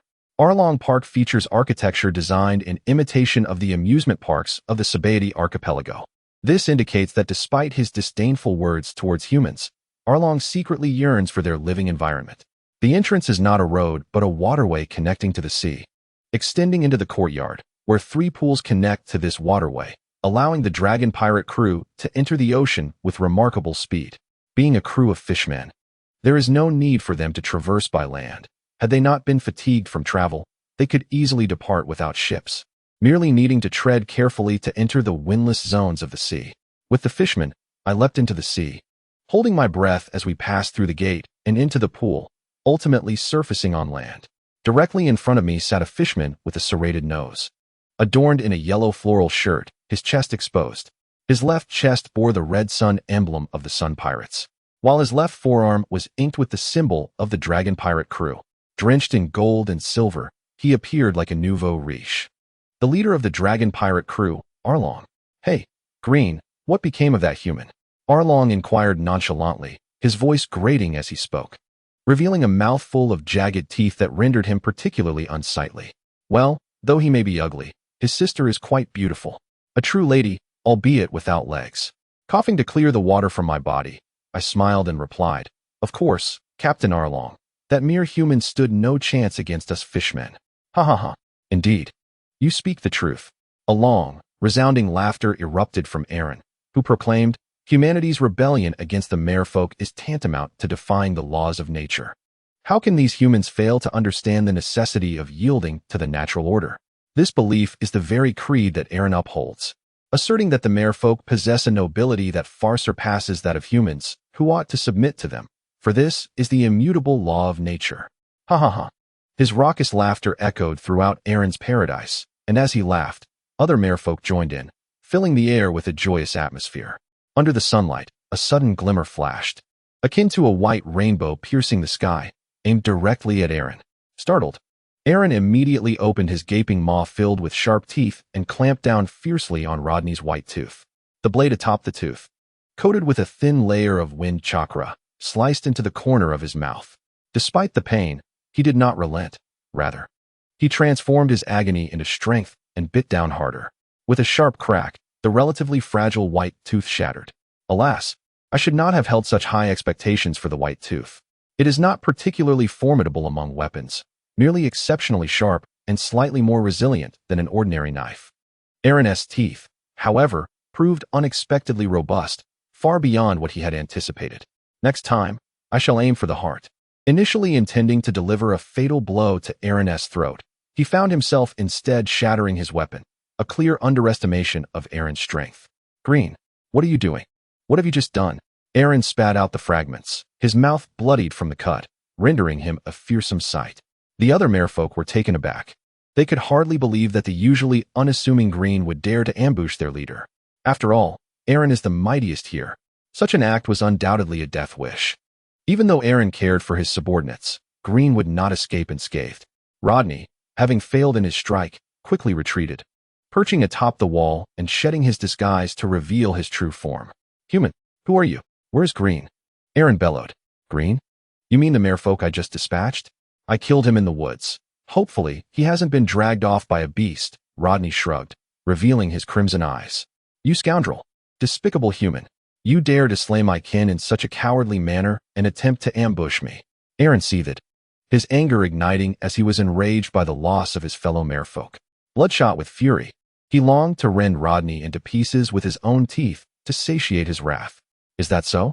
Are you quite enraged, Aaron? He began to move his hands, forming the final seal within mere seconds. Leave him to me, Chief Aaron, came a voice from a merfolk with azure skin, a tousle of golden hair, and rosy cheeks. Chiyu, the Kiss Fishman, one of the officers of the evil dragon pirate crew, ranks among the top 3 in strength within the crew. Well then, with the formidable sea cow Moo Moo, there are a total of 5 capable fighters. Kill him for me, Chiyu. I understand, Chief Aaron. Water gun. And with that, he unleashed a long stream of water, hurtling towards Rodney. Water release, water chaos wave. The robust currents collided with the water arrows, swiftly engulfing them and knocking down both Gio and the merman. Aaron and Gio remained steadfast, with Aaron unabashedly proclaiming, "Ha ha ha! Humans, we are mermen. Water poses no threat to us, ha ha ha! Humans, I shall tear you apart." Gio, in silence, leaned toward the sea, gulping down copious amounts of water, his body swelling like a balloon, and then he unleashed a torrent towards Rodney. Water projectiles surged forth, their velocity comparable to that of bullets, effortlessly piercing through trees and, subsequently, through Rodney's body. Useless humans. Just as they believed they had triumphed, Rodney's form transformed into a wooden post, riddled with holes from the water arrows. What is happening? Where is he? Gio's eyes widened as a figure burst forth from the depths, crashing into the ranks of the mermen. With a resounding thud, smoke enveloped the scene. And then, suddenly, a merman soared into the sky. An explosion followed, and the assembled crowd heard Rodney's low growl, culminating in a blast that shattered the airborne merman into countless fragments, which rained down into the pool, staining the seawater a vivid red with fresh blood. Damn it! Humans are indeed a despicable breed. Everyone retreat, dive into the sea. The onset of such chaos amidst the lingering smoke left them astounded, and they could do nothing but withdraw to minimize their losses. At Aaron's command, the mermen leapt into the water, and as the smoke cleared, none remained above the surface. Stay down. I refuse to believe he can endure for so long. Mermen can breathe freely underwater, a feat beyond human capability. Even if that human mingles among his kin, he cannot hold his breath indefinitely. 1 minute passed. 2 minutes passed. 3 minutes passed. 10 minutes passed. Suddenly, a figure erupted from the water, eyes gleaming with malice, charging toward Aaron with the intent to kill. Aaron made no move to retaliate, for it was Kruby, a soft-bodied merman with 2 bun-like hairdos clad in martial attire, who intercepted him, raising a foot to deliver a kick aimed at Rodney's abdomen. Kruby's kick, executed with the precision of a martial artist, struck Rodney's belly with such force that it could easily shatter a human's ribs, severing the spine and leading to a fatal demise. Yet, in the next instant, Kruby realized that his target had transformed into a puddle of seawater. Water clone. Water? How is this possible? Kruby and the others had never encountered such an enigmatic ability. Could it be the power of a devil fruit user? Aaron quickly dismissed this notion. How could a devil fruit user survive in water? They would become powerless. But how could one explain this extraordinary ability? This world bore no ninjutsu, and the techniques from Wano were merely akin to sleight of hand, far inferior to the genuine ninjutsu exhibited by Rodney. Aaron, look, Ju suddenly exclaimed, prompting Aaron to follow his gaze. The pool's seawater surged with fresh blood, indicating that someone beneath the surface had been injured. Splash! A fishman emerged from the depths of the sea, wounded and breathless, exclaiming, Aaron, Aaron the leader, that human is just below. Without a moment's hesitation, Ju leapt into the water, and Aaron, anxious for his kin, followed suit. However, Kurlobi regarded him with a stern expression, declaring, that voice does not belong to Ted, human. Upper-level explosive palm. With a swift motion, he directed a powerful strike at Rodney, who instantly reverted to his original form. The Sharingan immediately captured Kurlobi's action, and in a mirrored response, Rodney unleashed his own upper-level explosive palm. Bang! A resounding explosion echoed as both Rodney and Kurlobi staggered backward, though Rodney retreated farther.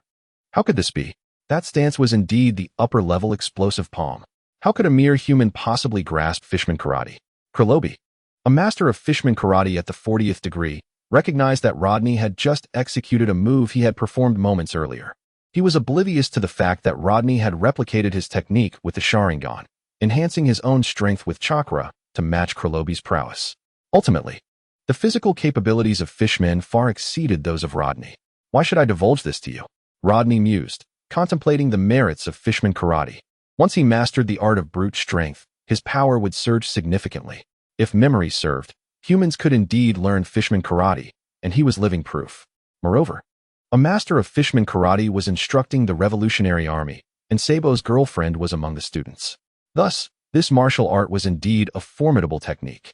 In essence, it was a ripe opportunity, ready to be seized. For a moment, Rodney looked at Kurlobi with bright eyes, recognizing that when compared to the martial arts of the Naruto world, this realm's techniques had their shortcomings. The martial arts of Naruto exhibited greater coordination and adaptability, while those in the pirate world were more direct and destructive, a fact attributed to the superior physical attributes of its inhabitants. However, the sheer destructive power was unparalleled by mere martial arts. With numerous styles like the Marine's 6 powers, Fishman Karate, and the 8 gates, the insights provided by the Sharingan could flawlessly replicate movements, while muscle exertion could be substituted with chakra.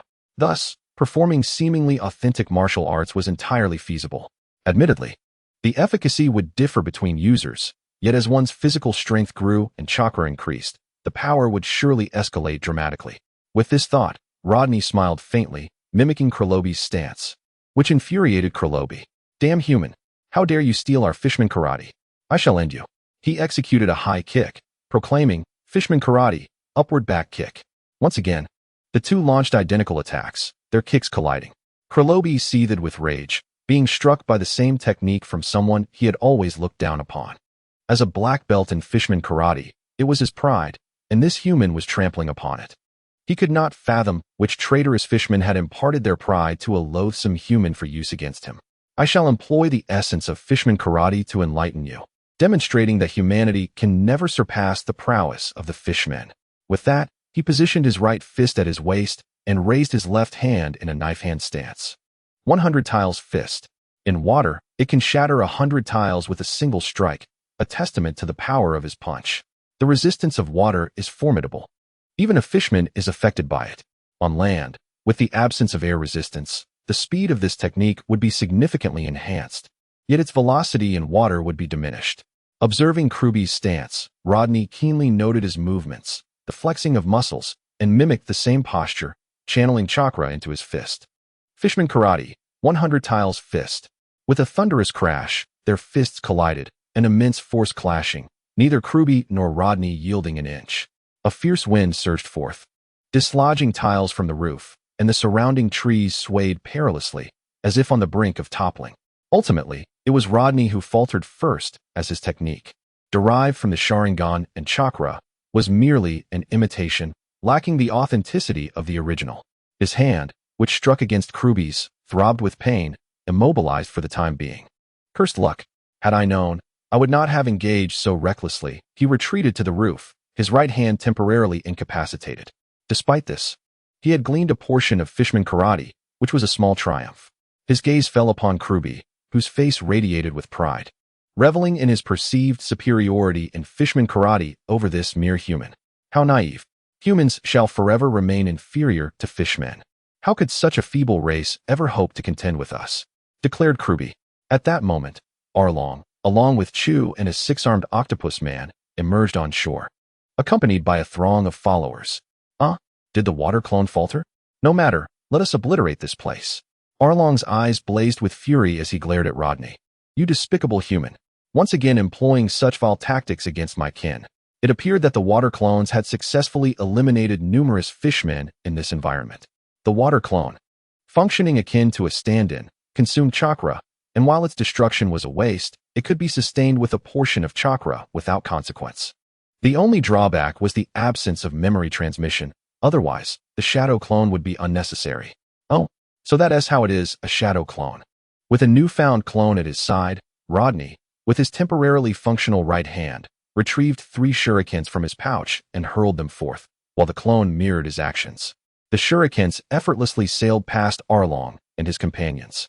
Nearby, the octopus named Xiaoba smugly remarked, humans remain just that, humans, incapable even of accurately throwing a weapon. The shurikens were affixed with fine steel wire, which he bit down upon, pulling it back with his left hand. Consequently, the shurikens spiraled through the air, altering their trajectory to ensnare several individuals. Humph, do you truly think such a feeble contraption can bind us fishmen? A long, disdainful smile graced Aaron's lips as he dismissed Rodney entirely.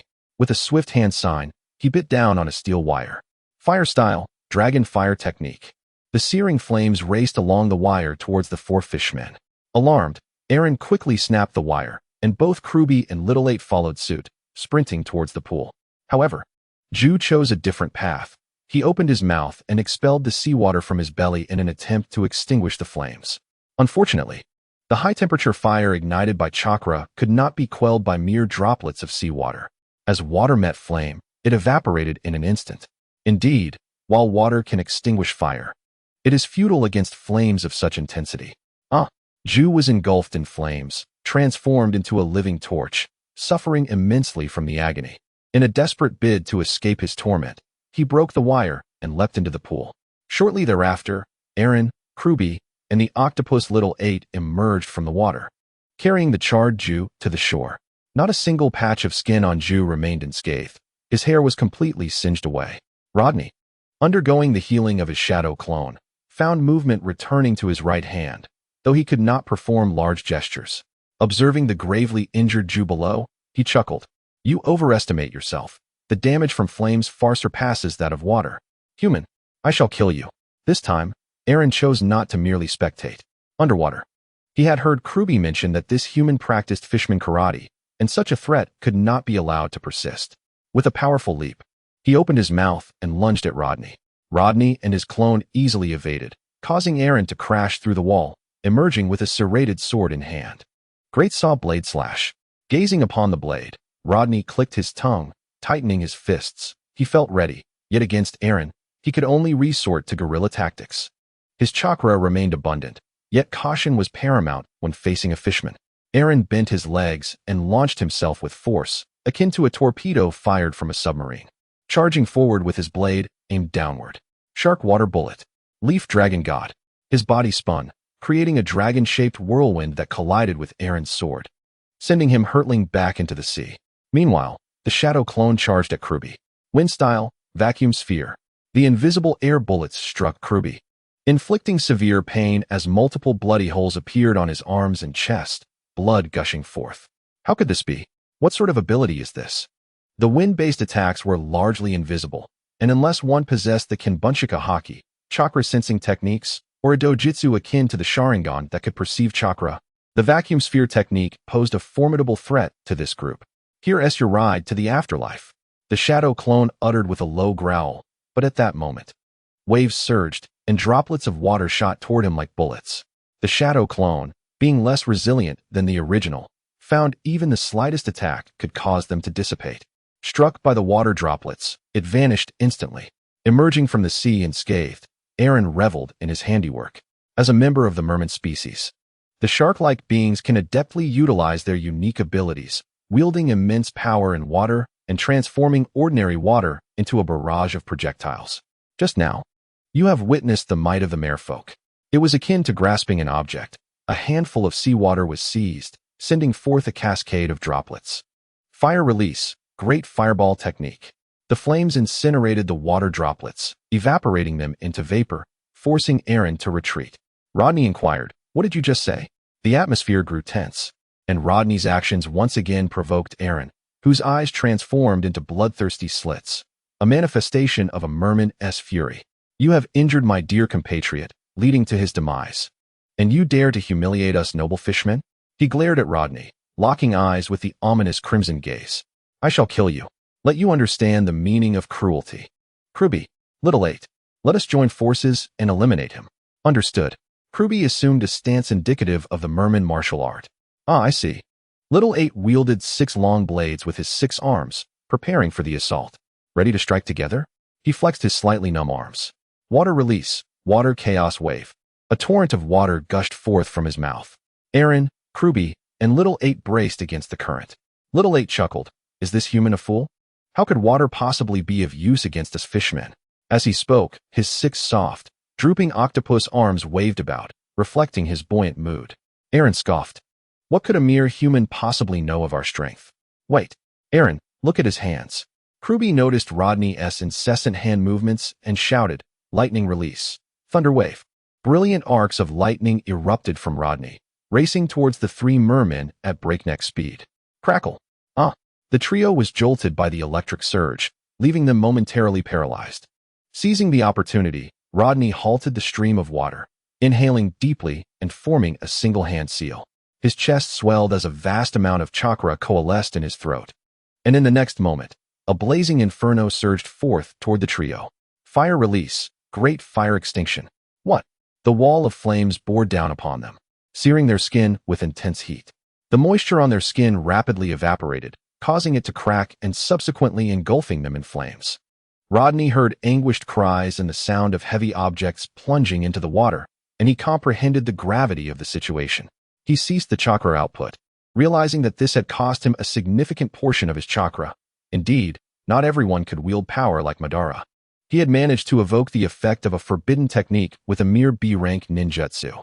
Yet, for the sake of visual impact, he had expended a considerable amount of chakra, resulting in formidable potency. They must not escape. Opening the first gate of the 8 gates. Open. Unlocking the brain's limitations. Granting complete control over his body. Opening the second gate, the rest gate. Open. Eliminating fatigue limits, allowing for the overexertion of energy to restore stamina, counteracting energy depletion. Opening the third gate, the life gate. Open. The surface of the body flushed with crimson as the vibrant green chakra surged forth, marking the final sanctuary of the 8 gates of Duanjia. Here, Rodney paused, mindful of his physical well-being. This was merely an experiment, one that posed no threat to his life. The shackles within him temporarily dissipated, allowing the chakra to flow freely throughout his body, a sufficient condition for his purpose. With a resounding crash, his foot struck the structure, unleashing a tremendous force that shattered and collapsed the building, akin to a cannonball freshly fired, plunging into the water below. As the waves surged, Rodney, yet to activate his system, discovered Arlong submerged within, his body charred and extensively burned. Arlong, too, recognized Rodney, his eyes widening as he exclaimed, "A human? How dare you invade our waters? This is the realm of the fishmen." He had discerned that this human-esque method of attack involved an array of flamboyant projectiles emitted from his mouth. However, he was no devil fruit user, for he swam effortlessly through the water, showing no signs of fatigue. "Wait a moment, Captain Arlong. Observe the aura surrounding this individual," Kruby noted, sensing Rodney's formidable presence, which filled him with trepidation. Though he bore burns from the encounter, the pain was trivial for a fishman, and thus he felt no concern. The chakra materializing around Rodney deterred them from launching an attack. Who could predict what extraordinary abilities he might unleash? Yet, Rodney had no intention of employing any special techniques. Empowered by an abundance of chakra, he executed a moonwalk, propelling himself like an arrow towards Arlong. Arlong refused to concede to a mere human, unwilling to retreat. He yearned to defeat Rodney and rend him apart with his proud teeth, vowing never to relent even in the face of death. He opened his jaws wide, aiming to bite Rodney. Unfortunately for him, awaiting his fangs was a fist of unparalleled ferocity. Even underwater, where resistance was considerable, the sheer force compensated for speed. The punch shattered Arlong's sharp teeth, and Rodney offered him no respite. One punch followed another, raining down upon Arlong as though he were merely a punching bag. With his right fist drawn to his waist, Kurubi, poised to assist, widened his eyes in disbelief. Fishman Karate, 1,500 brick fist. With a thunderous eruption of power, Arlong was propelled above the surface of the water. Rodney, relentless, broke through the waves, stepping upon the water's surface in pursuit of Arlong. Utilizing the moonwalk once more, he soared into the air, positioning himself behind Arlong to deliver a powerful kick. Without a desire to pause, he continued to unleash a barrage of kicks. After an indeterminate number of strikes, he sent Arlong hurtling into the ruins of Arlong Park. Bloodied and sprawled, Arlong lay amidst the debris, his consciousness fleeting. Rodney approached without uttering a word, fully aware of the trouble this adversary could pose. He placed a foot upon Arlong's chest, trampling the emblem of the Sun Pirates, and pressed down with force. Crack, crack, crack. The sternum was shattered beneath that brutal kick, subsequently collapsing, with fragments of bone piercing through Aaron's lungs, heart, and blood vessels. Blood surged forth without hesitation, coursing through his body and erupting from his mouth along with his trachea. "Aaron, no?"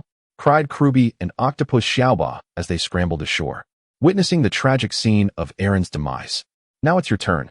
With their focus shifting to Kruby and Xiaoba, only these two remained to fulfill the mission. "I will kill you," Kruby shouted vehemently. Fishman Karate, Thousand-Tile Punch. Rodney effortlessly evaded, his Sharingan once more capturing Kruby's movements. Indeed, it was merely a more powerful version of the 100-Tile Punch. Dodging, he swiftly drew a shuriken from his pouch, an edge of wind chakra enveloping it.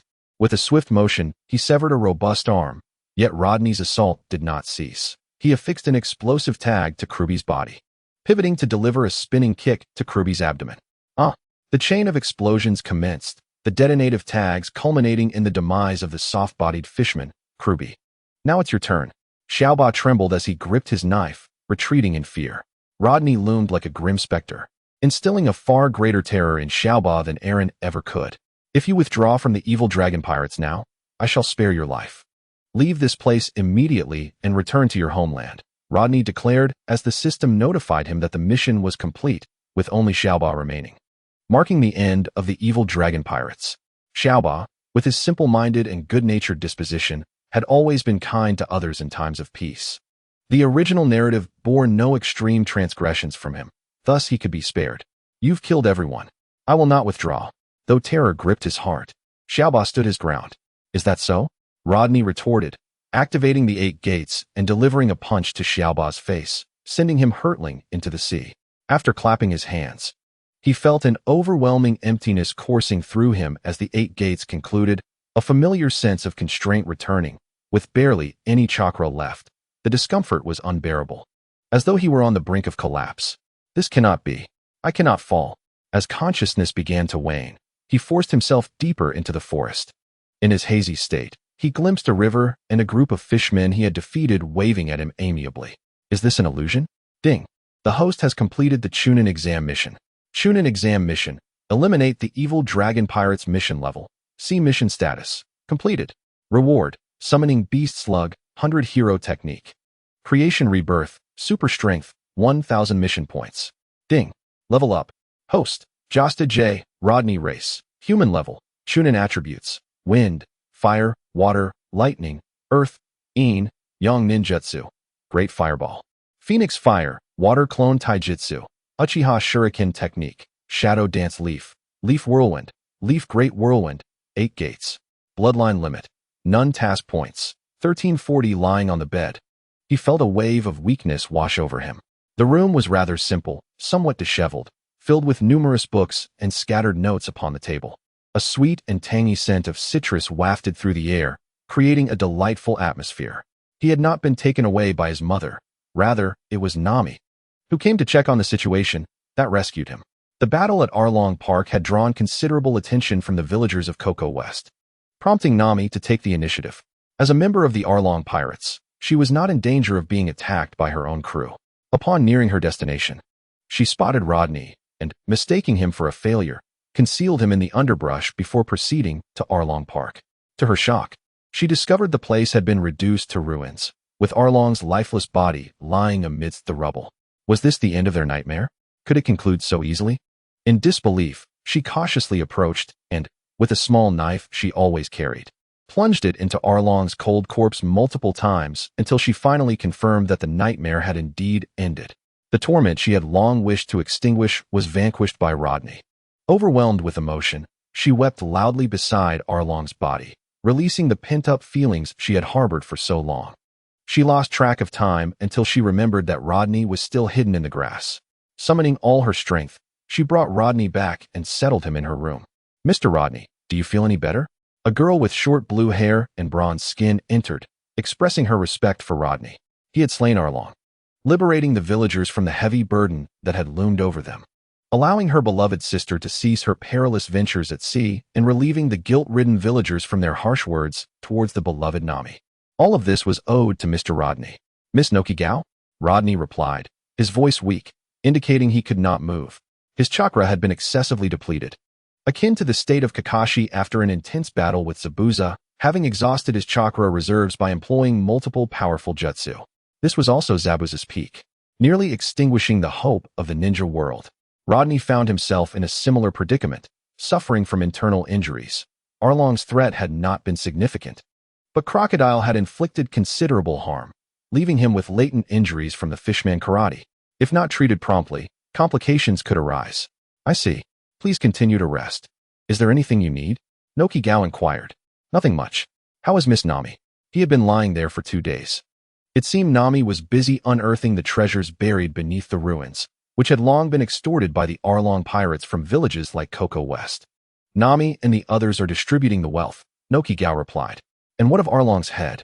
As per your instructions, it has already been severed by the village butcher. Thank you for your assistance." Upon concluding his words, he closed his eyes. If his hands remained immobile, the chakra could not coalesce, rendering him temporarily incapacitated. "Damn it! I shall never exhaust my chakra again. I should never have opened the 8 gates." A day later, Rodney finally regained control over his hands, and with the assistance of Nokigo, he formed the hand seals necessary to gather chakra. After half a day, his hands moved with excruciating slowness to complete the seals. "Hi. Su Yu Shun Wei." He slapped his hands upon the bed, and dark runes spread out like a spider's web in all directions. Summoning technique. Boom. White smoke billowed forth, and a blue and white slug, less than a meter in length, appeared at the edge of the bed. "Greetings, Lord Rodney." The slug's voice was ethereal and gentle, reminiscent of a kind neighbor. Noticing Rodney's injuries, she inquired, "You are wounded. Do you require treatment? Please, first heal my internal injuries, though my chakra is quite depleted. Without your chakra, the healing process will be slow. However, as long as your chakra does not diminish to the point that I cannot sustain the summoning technique, it will suffice," the slug explained. Compared to the summoning beasts of Mayaboku Mountain and the Dragon Cave, the slug excelled in healing. Nevertheless, without sufficient chakra, even she could not perform extraordinary self-healing. When Tsunade was severed in 2, the slug had to maintain the contract while treating the 5 Kage, resulting in a significant reduction in healing speed. However, once Tsunade recovered, the 5 Kage swiftly revived. The healing abilities were influenced by the contractor, though not significantly. "Unless one were an exceptionally powerful medical ninja. Then I shall trouble you. Let us begin," Rodney said. Indeed, the slug crawled onto Rodney's body and commenced her healing. Instantly, Rodney felt a refreshing sensation, akin to the relief of finding an oasis after enduring a long drought. His chakra, he sensed, began to replenish at an accelerated pace. "Lord Rodney," the slug elucidated, "you have mastered the Baika technique, allowing your chakra to resonate with mine. I am now hastening your chakra recovery. Once you have completed the Baika technique, I shall be able to transmit a small amount of chakra to you." Her sage chakra was not something just anyone could endure. It could only assist the contractor in regaining a modicum of chakra. Otherwise, the contractor's body would not withstand it, potentially leading to complications. "I feel revitalized. With this momentum, I shall commence refining my chakra. Mr. Rodney, you all." Nokigo and Nami burst through the door, their eyes widening at the sight of the slug atop Rodney. They shrieked in alarm. Nami, maintaining her composure, retrieved a collapsible staff from her dimensional pocket and aimed it at the slug. "Wait, she is not an enemy," Rodney shouted urgently, just as Nami was about to strike. She halted, confusion reflecting in her gaze as she looked between him and the slug. The slug turned to them and reassured, "Please do not worry. I am currently healing Lord Rodney." "Ah, a talking bug?" No Kigo and Nami exclaimed in astonishment. The world of pirates indeed harbors a myriad of peculiar lifestyles, yet talking animals are rather scarce, particularly in the East Sea, where even Nami, despite her many years of adventures, has yet to encounter such bizarre creatures. Rodney elucidated, "The slug is my companion and can assist in healing my wounds." "Ah, I see. But insects are rather disgusting," Nami remarked, rubbing her arms as goosebumps arose. Though she possessed a fierce aura that could easily overpower the three main members of the Straw Hat crew, she still retained a semblance of femininity. Upon hearing her words, the slug's antennae drooped, seemingly hurt. Realizing her indiscretion, Nami quickly apologized. "I'm sorry, I have a bit of a fear of bugs." "It's quite all right," the slug replied in a voice reminiscent of a comforting older sister.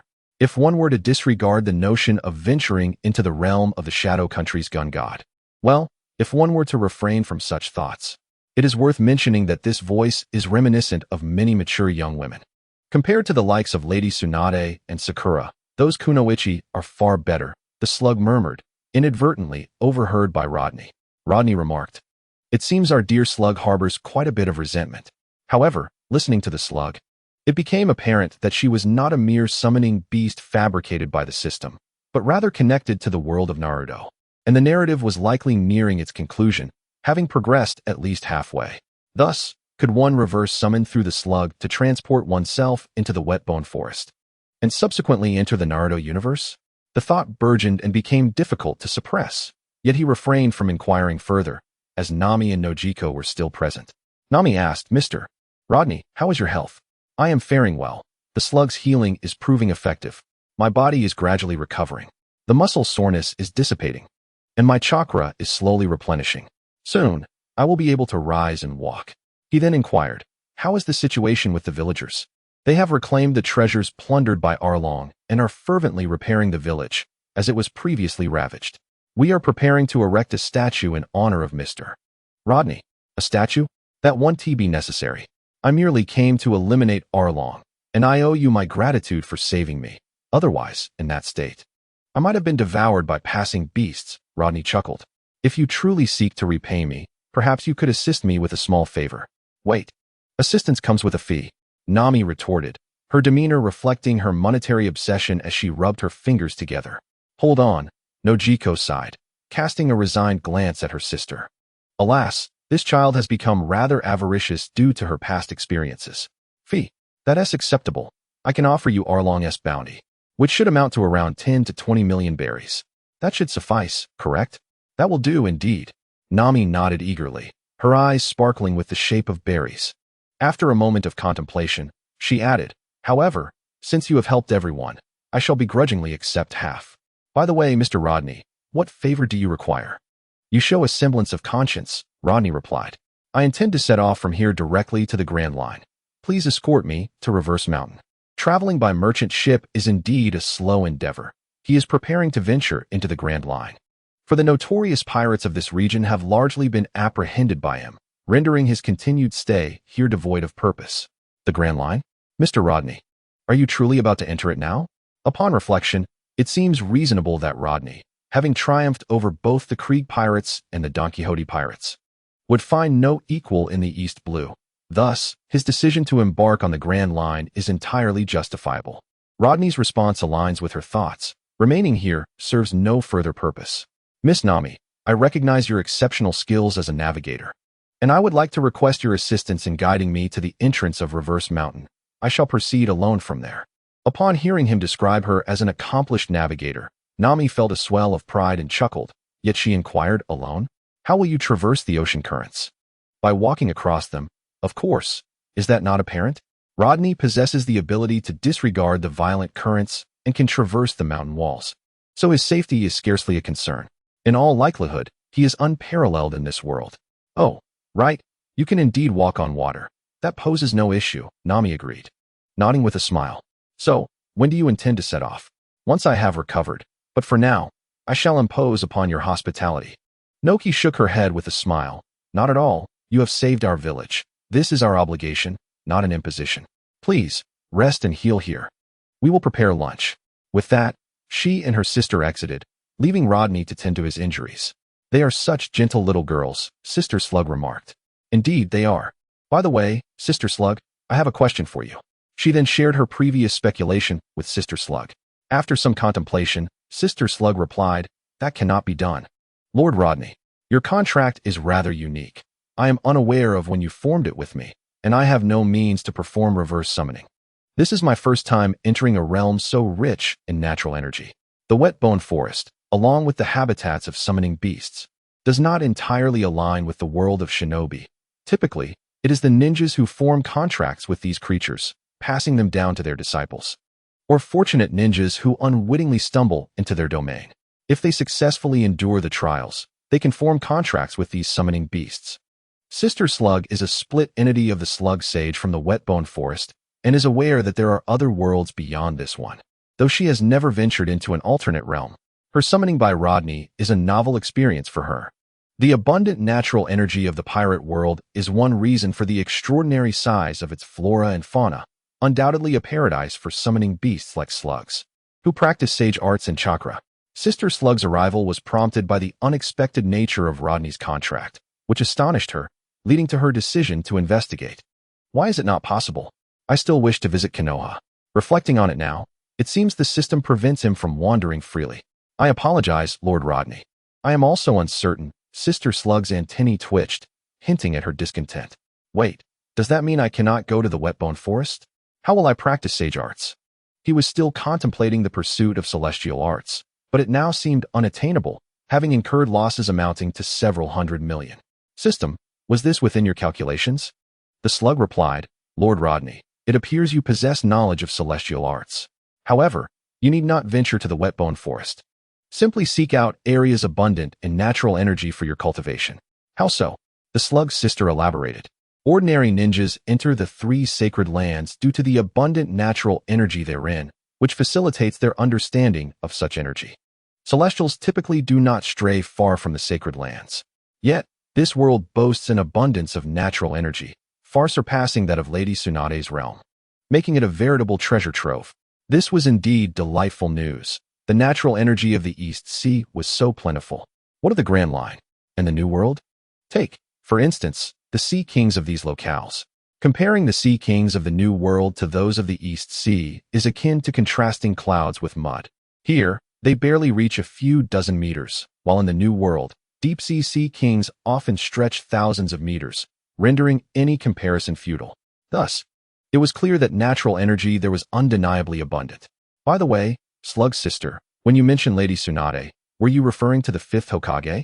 Indeed. I am surprised, Lord Rodney, that you are aware of Lady Tsunade. Well, due to certain unique circumstances, I have come to know some matters from that realm. Is she still the 5th Hokage? No, Lady Tsunade has retired. The Leaf Village is now under the governance of the 6th Hokage. Oh, so the narrative has reached its conclusion. Now, the Leaf Village is in a state of equilibrium, and the era of ninjas is drawing to a close. Can they come here?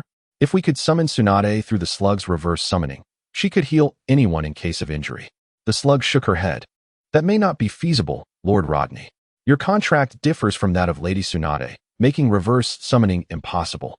It can only permit me to come here or return. Frankly, I am uncertain how this contract came to be. Well, let's say someone facilitated the transfer of your contract to me. I am the sole ninja in this world. Would you be willing to become my summoning beast, Slug Sister?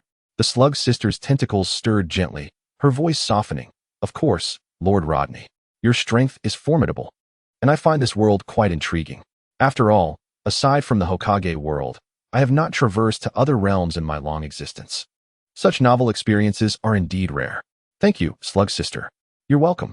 Having regained some strength, he rose from the bed, though still feeling weak and drained, as if his essence had been siphoned away. Damn it, I need a tailed beast as a chakra battery. This chakra business is, in a sense, rather burdensome. The slug's sister slowly descended from him, leaving his clothing sticky, as one would expect from a slug, with its bodily fluids still present. It seemed he would need to rely on Nojiko and the others. What is happening outside? There appeared to be a commotion beyond the window. Approaching the window, he gazed through the orange grove and spotted a group of people gathered, seemingly embroiled in a dispute. The sound of hurried footsteps approached, and the door swung open to reveal Nojiko, her face etched with panic. "Mr. Rodney, the Navy has arrived. They demand that we surrender you. You must leave at once." "Surrender me? Why?" Rodney was bewildered, caught off guard by the unfolding events.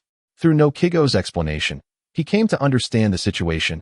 A colluding colonel from the Navy, known as Rat, who was in cahoots with Arlong. This colonel from the 16th Navy Division, a disgraceful scoundrel, had been complicit with Arlong and his band, extorting and oppressing the villagers. Accepting bribes, and without his influence, Arlong would not have been so audacious in his reign over the nearby villages of Cocoa West. This man had committed numerous despicable acts under the guise of the Navy, even stealing the hard-earned bounty of 100 million berries that Nami had accumulated to redeem her village. Truly, he was a base and shameless villain. Today, he had come to collect his long-standing bribe from Arlong, only to discover that Arlong had been eliminated. Thus, he dispatched men to gather intelligence, and a villager inadvertently revealed that Rodney was still bedridden, prompting him to harbor ill intentions, seeking to profit from Rodney's predicament. Unfortunately for him, he had miscalculated his target. "Let us depart, dear Sister Slug. My body has regained enough strength to move. A few Navy officers are hardly a concern for me," he declared. "But your health?" Nojiko expressed her worry for Rodney's condition, as he had been bedridden for several days. Rodney shook his head and replied, "This will be entertaining. A ragtag bunch does not warrant my full effort." "Ha, Miss Nojiko, please assist me. I shall pay a visit." "Very well," she acquiesced, supporting him as they made their way toward Colonel Rat. Near Nami's home lay an orange grove, cultivated by Nojiko and Nami's adoptive mother, Belmere, to sell oranges and supplement their household income. Belmere was a resilient woman and an exemplary Navy officer. Outside the grove, the villagers of Cocoa West were confronted by the Navy, led by a man wearing a rat hat, with shifty eyes and a repugnant demeanor, sporting 6 whiskers reminiscent of a rat. "Ha," he sneered. "What do you lot intend to do? Do you not recognize me as a Navy colonel? I have come to commend the great hero who vanquished the vile pirates." "What is this? Do you intend to oppose the Navy?" "Commend the hero? Where were you when the Arlong pirates were wreaking havoc? Are you still a member of the Navy?" spoke a middle-aged man in a brown coat, his hat adorned with a spinning windmill, his face marked with several intersecting scars. Mr. Ajian, a true man who had sustained grave injuries from crocodile while protecting Nami's mother. He treated Nami as if she were his own daughter. Had fate not intervened, he might have built a family with Nami's mother, which would surely have been a happy household. Nami, standing beside him, chimed in, "Humph, a bunch of miscreants colluding with pirates." Colonel Rat glanced at her, sneering. "I recall that you were also affiliated with the Arlong pirates, little girl. What is this? I suspect your connection with them. Seize her. Touch Nami, and you'll regret it.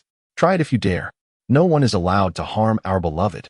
The villagers had originally come together to thwart the outrageous actions of this insufferable mouse colonel, expressing their gratitude to Rodney, yet they had no intention of confronting the Navy head-on.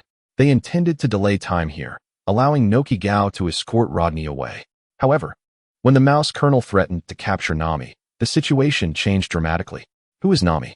She is their cherished one, a child they have watched grow, akin to family. Moreover, Nami braves storms and tempests, scouring the seas for treasure, risking her life with every venture. How could they not feel anguish? How could they not feel rage? The mouse colonel's words ignited a powder keg of fury among the villagers. They could tolerate his collusion with the dragon pirates, but threatening their beloved was intolerable. The villagers' demeanor shifted, instilling fear in the mouse colonel, who took a step back. Realizing the gravity of the situation, he drew his pistol, aiming it at Mr. Aiken, exclaiming, "Scoundrel! How dare you defy the Navy? You seek death." Despite their trepidation upon seeing him draw his weapon, the villagers stood their ground, glaring defiantly at the mouse colonel, a clear testament to their resolve. At that moment, a voice rang out, "I am Rodney, who seeks me." The crowd instinctively parted to create a path as Rodney, supported by Nokigao, approached. The once massive slug had now shrunk to the size of a palm, resting upon his shoulder. This was a split-off from the slug. Her body had been too large, necessitating the creation of a smaller version to accompany him. "Mr. Rodney, Your health has yet to recover. How could you come out here? They exclaimed. Indeed, Mr. Rodney, leave this to us. You need not worry. Mr. Rodney, how did you emerge? Nami gasped upon seeing him, silently urging her sister to take him back, questioning how someone so frail could be present. Noki Gao shook his head, indicating his inability to assist. Rodney declared, I am Jay, Rodney Joestar, what business do you have with me? The mouse colonel lowered his weapon, noticing Rodney's frail state, feeling as though he had been drained of vitality, thus lowering his guard. Though you have vanquished the dragon, a foe I could not even defeat. Your current weakness suggests you may not withstand a bullet. He naively assumed that the weakened Rodney was within his grasp. Clearing his throat, he announced, I am Colonel Mouse of the Navy's 16th Division. I have heard you defeated Arlong of the Dragon Pirates? Yes, is there a problem? Rodney replied. Indeed. The mouse colonel exclaimed loudly. You have slain our target, a plan we had meticulously crafted. You have abruptly disrupted our scheme, J. Rodney Joestar. Do you comprehend the gravity of your actions? How shameless. The villagers were incensed. You spend your days accepting bribes, never engaging in legitimate affairs, oppressing us alongside Arlong. Now you seek to shift the blame and threaten our benefactor? How can such shamelessness exist? Rodney blinked in disbelief. He had never encountered such a person who could audaciously label accepting bribes as an undercover operation. What is your intention? To wait until you ascend to the position of second-in-command of the evil dragon pirate crew, only to execute a grand betrayal later? Such a performance of duplicity is ludicrous. Clearly, you conspire with the evil dragon pirate crew, oppressing the innocent. Were it not for Mr. Rodney, we would remain ignorant of enduring such a life for how long? Where are you, Navy? You are merely pocketing bribes. Now, you dare to slander Mr. Rodney? Individuals like you are unworthy of being in the Navy. Indeed, you do not deserve to be part of the Navy. Get out of our village. Yes, indeed, depart swiftly. Leave our village. Depart. Depart. The crowd, in a fervor, caused Colonel Mouse to grow increasingly vexed. He fired a shot into the sky, bellowing, What is all this noise? Pirate Hunter J. Rodney. I now suspect you are colluding with other pirate crews. Come with me to the Navy's headquarters. What a shameless act this is. The slug lady remarked softly, Master Rodney. This human truly lacks any sense of shame. Indeed, this is my first encounter with such shamelessness. Rodney nodded, commanding her to dissolve the handgun in his hand. Very well. The slug lady responded, spitting a corrosive liquid that accurately struck the handgun held by Colonel Mouse. With a hiss, her limited means of attack, her acidic saliva, exhibited remarkable corrosive properties, reducing the handgun to nothing but a grip. Gathering his courage, Colonel Mouse gazed at Rodney and exclaimed, You are attacking the Navy. There are witnesses here. Rodney regarded him with the look one might give to a fool, replying, Come now, think for a moment. Everyone is merely here to see how I fare after my injuries. There are no outsiders in the village, right? Did anyone witness anything? The villagers paused briefly before dispersing. Indeed, it looks like rain. I must return to gather my clothes. I shall go with you. Me too. Despite the brilliant sunshine, they claimed impending rain. Rodney smiled. You may be shameless, but I can be as well. The villagers departed, leaving Colonel Mouse with a grim countenance, while the Navy behind him trembled, raising their firearms, aiming at Rodney. Oh, is this truly necessary? Are you genuinely prepared to shoot at me? It will be quite dire, you know, potentially fatal, Rodney stated, his gaze revealing a glimmer of crimson. As he released an illusion, the low-spirited Navy personnel found their bodies frozen, unable to move, experiencing a sensation akin to sleep paralysis. Their eyes wide with terror as they stared at Rodney. You. Colonel Mouse managed to move, realizing this was Rodney's deliberate intention to instill fear.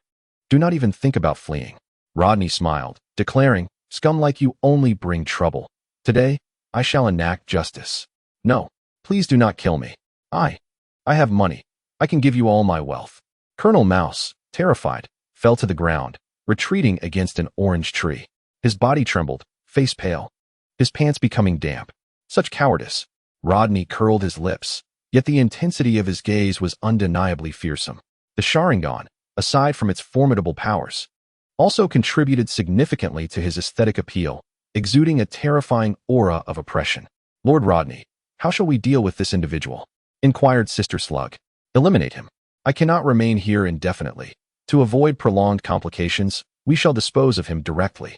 As for the manner of his demise, the people of Cocoa West Village will not have encountered him, Rodney replied with a smile. He turned to Colonel Mouse and remarked, "After all, I am not a devil. I shall grant you a head start of 40 meters. Ah." Upon hearing this, Colonel Mouse scrambled to his feet and dashed forward with reckless abandon. Once he had gained sufficient distance, Rodney seized a handful of shurikens and hurled them towards him. "Ah!" Colonel Mouse screamed as one struck him, piercing his chest, and he collapsed lifelessly to the ground. "Is there truly no issue with this, Mr. Rodney?" Mr. Aegean asked. "There is no problem, should anyone inquire.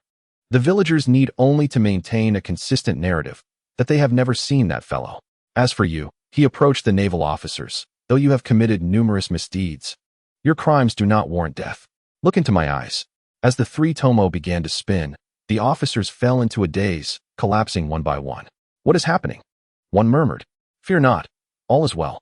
When this group awakens, they will depart on their own." He had altered the cause of Colonel Mouse's death through illusion, making it appear as though he had perished at sea, consumed by a sea beast in the line of duty, rather than having been slain in Cocoa West Village.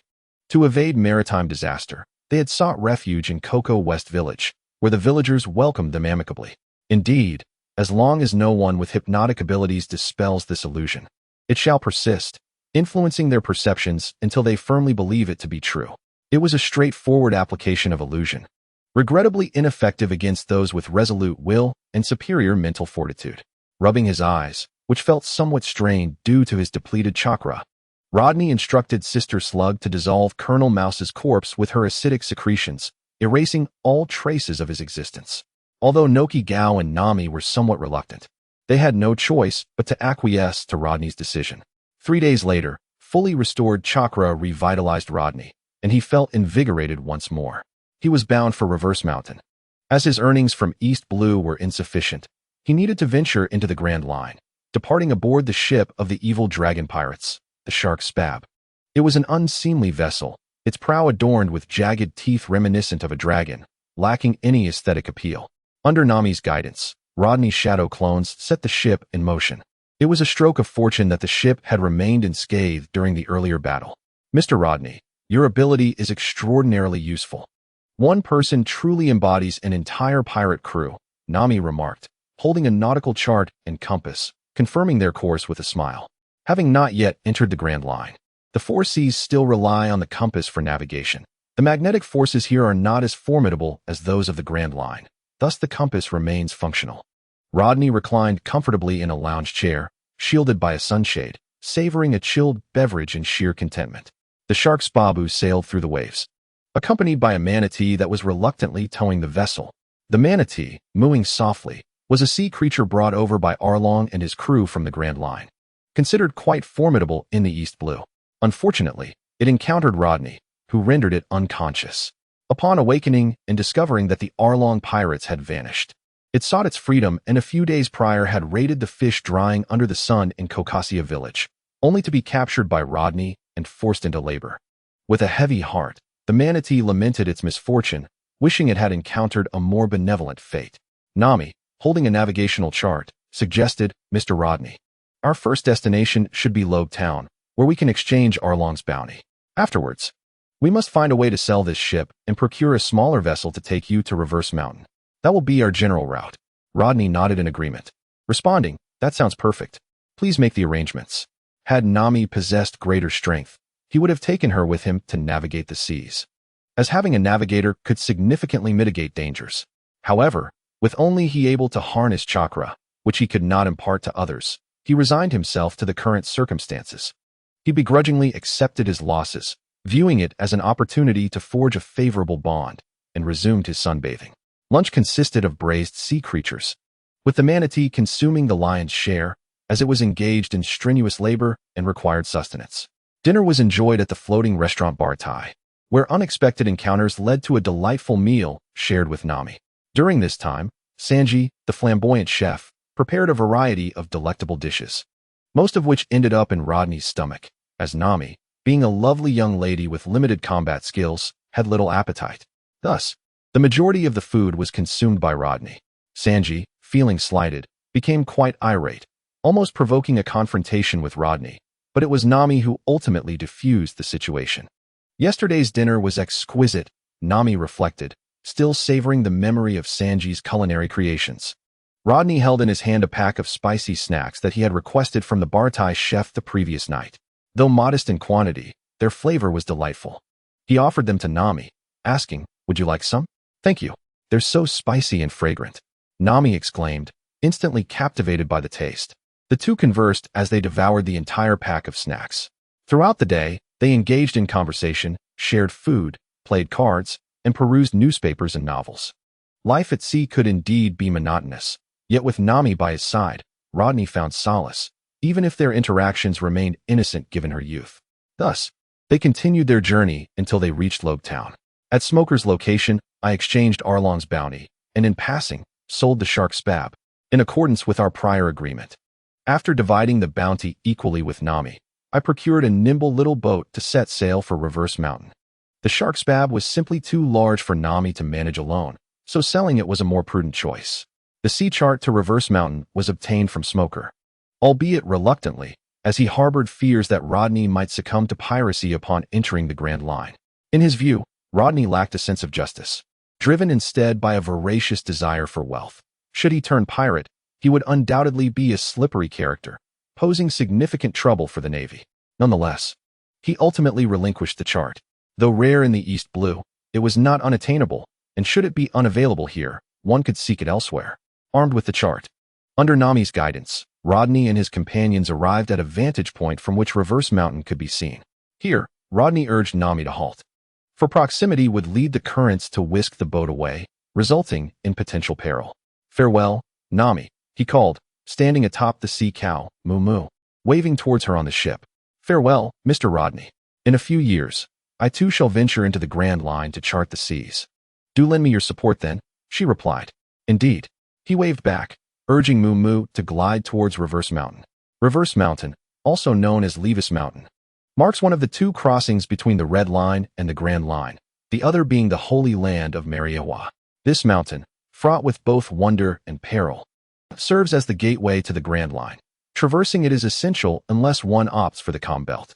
The currents of the four seas are so powerful that they defy gravity, allowing the waters to flow upwards, shattering physical norms as they converge at the summit, forming an X-shaped intersection.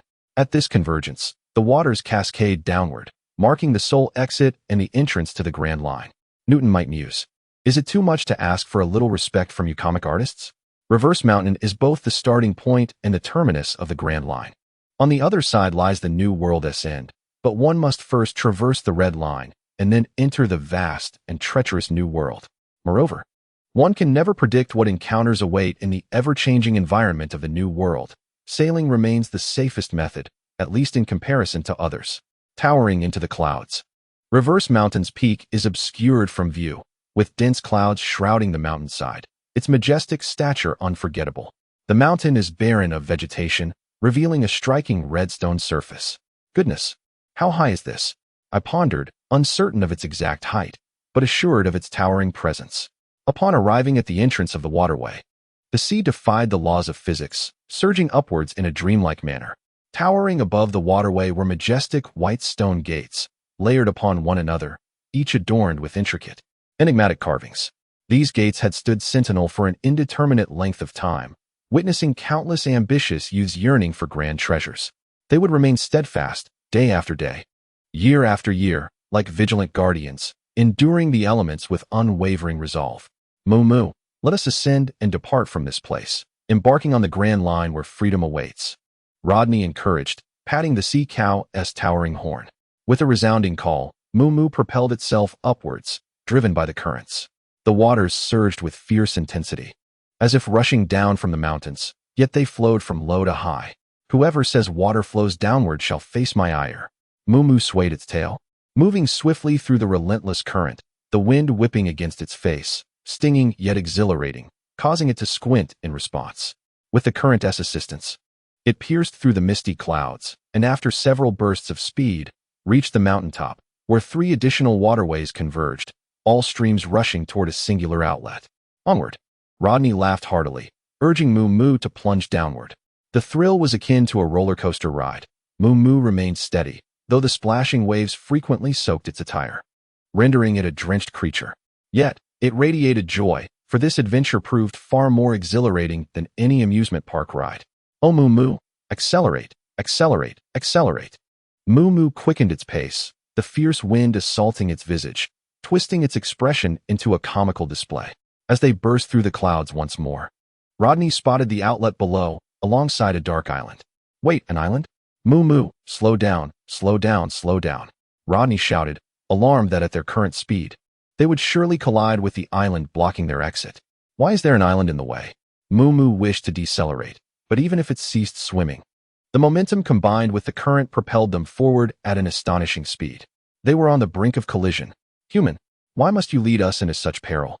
A cacophonous wail pierced the air, causing Rodney to feel as though dozens were clamoring in his ears, with some scratching nails against a chalkboard and others scraping glass with knives. Moo Moo, too, shut its eyes in agony, its ears pressed against its skin. Its sense of hearing was more acute than Rodney's, allowing it to discern the anguish, hope, and sorrow interwoven within that dissonance. Yet, the predominant sensation was one of auditory torment. Unable to withstand it any longer, it plunged into the sea, with Rodney following suit, his feet seemingly glued to Moo Moo's scalp and his hands gripping its horns. However, sound traveled faster underwater, intensifying their discomfort, compelling them to surface once more.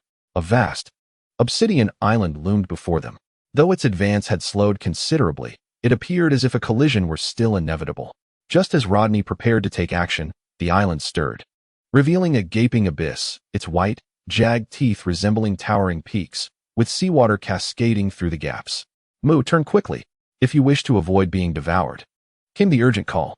Upon hearing this, the manatee summoned all its strength to escape the terrifying pull, successfully reaching the opposite side of the island. Phew! Both man and beast exhaled a sigh of relief, grateful that Moo was not a vessel, for otherwise, maneuvering would have been exceedingly difficult. Rodney gazed at the island, murmuring, "Is this the island whale Laboon? It is truly immense." They arrived beneath Laboon's enormous eye, raising their heads to behold the nearly 100-meter-wide orb, left in awe. Formerly residing in the West Sea, the island whale had followed the Rumbar pirates to this location decades ago, entrusted to the guardian of Twin Cape, Crocus.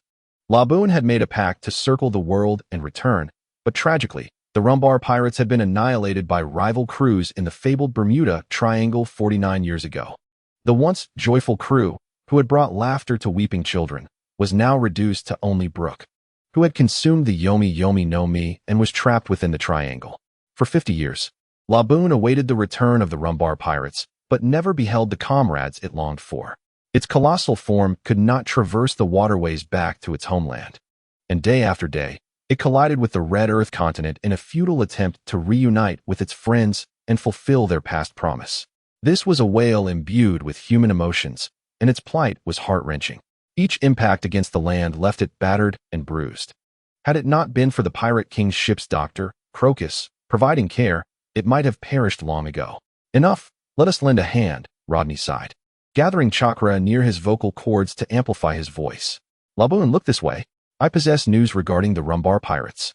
To Laboon, the Rumbar pirates were akin to family. And upon hearing this, its enormous eye shifted toward Rodney and the manatee.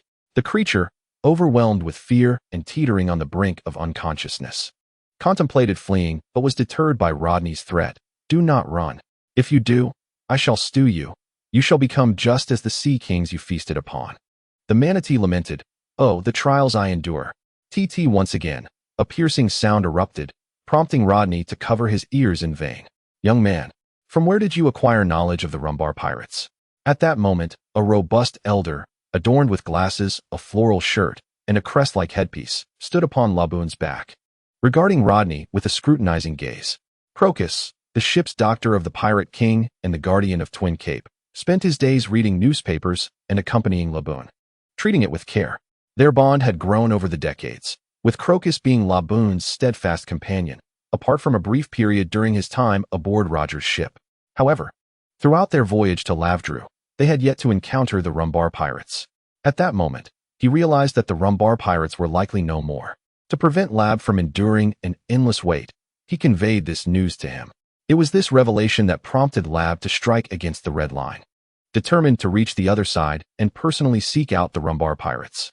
Upon hearing a young man speak of this to Lab, he suspected he might be a charlatan. The lad appeared no older than 20, and the Rumbar pirates had been a crew from 50 years past, known to only a select few. Where could this youth have learned of them? His demeanor suggested he was quite the smooth talker, leading to the conclusion that he was likely a fraud. Young man, from where did you acquire knowledge of the Rumbar pirates? Kalokas inquired, standing atop Lab's back. Rodney, unable to see the person, addressed the manatee. Please wait here for a moment.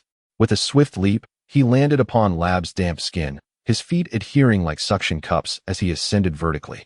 Lab, an island whale, was indeed akin to its scientific designation, resembling an island in its vastness. As it grew larger, Kalokas, who initially could have treated it externally, was compelled to seek refuge within its body for healing. Inside Lab's stomach, Kalokas had created a comfortable haven, constructing various amenities that did not interfere with Lab's daily life. Upon reaching Lab's back, Rodney found it significantly more expansive than the square below. He encountered Kalokas, the ship's doctor of the Pirate King, who regarded him with a scowl. Beside him lay a reclining chair, adorned with a sunshade, indicating a life of leisure. So, you claim to know of the Rumbar pirates? Kalokas asked. Indeed, I do, Rodney affirmed. Are you aware that this pirate crew perished 50 years ago? Of course. This island whale, Lab, was part of their crew, though all of them have long since perished. Lab, possessing acute hearing capable of detecting ultrasonic frequencies, could not possibly miss such a statement, and his body reacted with agitation. Wait, I have not yet finished speaking, Kalokas interjected. Young man, are you here merely to amuse yourself at my and Lab's expense? Certainly not. 50 years ago, the Rumbar pirates were annihilated in the Mystic Triangle by their enemies. Indeed, all of them perished. Yet, one named Brook, having consumed the revive fruit, returned to life. This is the final Rumbar pirates, though trapped and unable to escape. As it is said that his shadow was taken by the warlord of the sea, Gecko Moria, Rodney explained. A rumble emanated from beneath him, and Lab's demeanor shifted from sorrow to a hint of joy. You are not deceiving me, are you? Kalokas queried. Rodney shook his head. No. How could I possibly deceive the Pirate King's doctor? That would be inviting trouble. Kalokas stroked his beard, stating, I am now quite curious about the source of your information. The fact that he was the Pirate King's doctor was not common knowledge, and he found himself intrigued by Rodney's account of the Rumbar pirate's fate. Rodney chuckled, stating, I consumed a peculiar devil fruit. My eyes sometimes randomly perceive certain occurrences. I happened to witness the happenings of the Rumbar pirates. That Brook is a man clad in a black suit, adorned with a tall top hat, a wild afro, and thick lips, and he appears to be quite the lecher. As he spoke, he revealed his Sharingan, adding an air of credibility. Let me think. Brook does seem to fit that description. At this, Kalokas was thoroughly convinced. Those eyes were indeed strange, possessing a unique power. Do you dare venture into the Grand Line alone? He pondered, believing Rodney was overestimating himself. The journey of a pirate was never a solitary endeavor. It required the mutual support of companions to reach the end. Despite having a manatee in tow, which he intended to release later, he was merely entering the Grand Line to hone his skills, not to court death. Moreover, he thought, it would be difficult for ordinary folk to catch him. If he found himself in a crowded area, he could simply transform and blend in seamlessly, ensuring that nothing would be discovered. The abilities bestowed upon him by those eyes were not limited to mere sight. Observing Rodney's confident proclamations, Kalokas shook his head, retracting his reclining chair. Young man, if what you say is indeed true, then both Labu and I owe you a considerable favor. It is but a trifling matter. Rodney replied, shaking his head. Suddenly recalling something, he rubbed his hands together sheepishly, saying, well, I don't possess a log pose. You see, in this chaotic magnetic field of the Grand Line, one must utilize a log pose to sense the magnetic forces between islands, guiding oneself from one isle to the next. Each transition requires a period of waiting for the log pose to recalibrate its magnetic charge, pointing towards the subsequent island. Kalokas laughed heartily. That's of no concern. Follow me. Labu, wait a moment, and soon you shall meet the one you have longed to see. With a mighty flick of its tail, Labu stirred the waters into a tremendous wave, swimming to the edge of the lighthouse. As the two alighted, Kalokas learned that Rodney was a bounty hunter, having dispatched the formidable pirates of the East Sea, which explained why he had brought the manatee into the Grand Line. Truly, the audacity of youth knows no bounds. Today's young adventurers are certainly no less formidable than in his own day. Please wait for me here. Kalokas instructed as he entered the lighthouse to fetch a log pose for Rodney. Meanwhile, Rodney gazed at the myriad scars etched across Labu's body, jagged and uneven, with some fresh wounds that appeared to have been inflicted recently. These were the results of its many years of collisions with the Red Earth continent. Now, let us employ the spirit summoning technique. With a resounding poof, a 20-meter-long slug appeared at his side. Sister Slug, please attend to my command. Master Rodney, what shall I do? She inquired. Sister Slug, do you believe that whales' injuries can be healed? The slug's gaze settled upon Labu, noting its impressive size. Yet, compared to her true form in the wet-bone forest, it was still considerably smaller. After all, she was the embodiment of the wet-bone forest itself. These injuries can be mended swiftly, likely within half an hour. Master Rodney, would you like me to commence immediately? However, the seawater on her body requires you to cleanse her skin, as the salinity will compromise my mucus. While it may not be fatal, it would indeed cause considerable discomfort. Ultimately, Sister Slug remains a slug. The salt will dissolve her cellular structure. However, due to her nature as a spirit beast, she will not perish. But the experience will be rather unpleasant for her. No problem. Lab, could you please come a bit closer?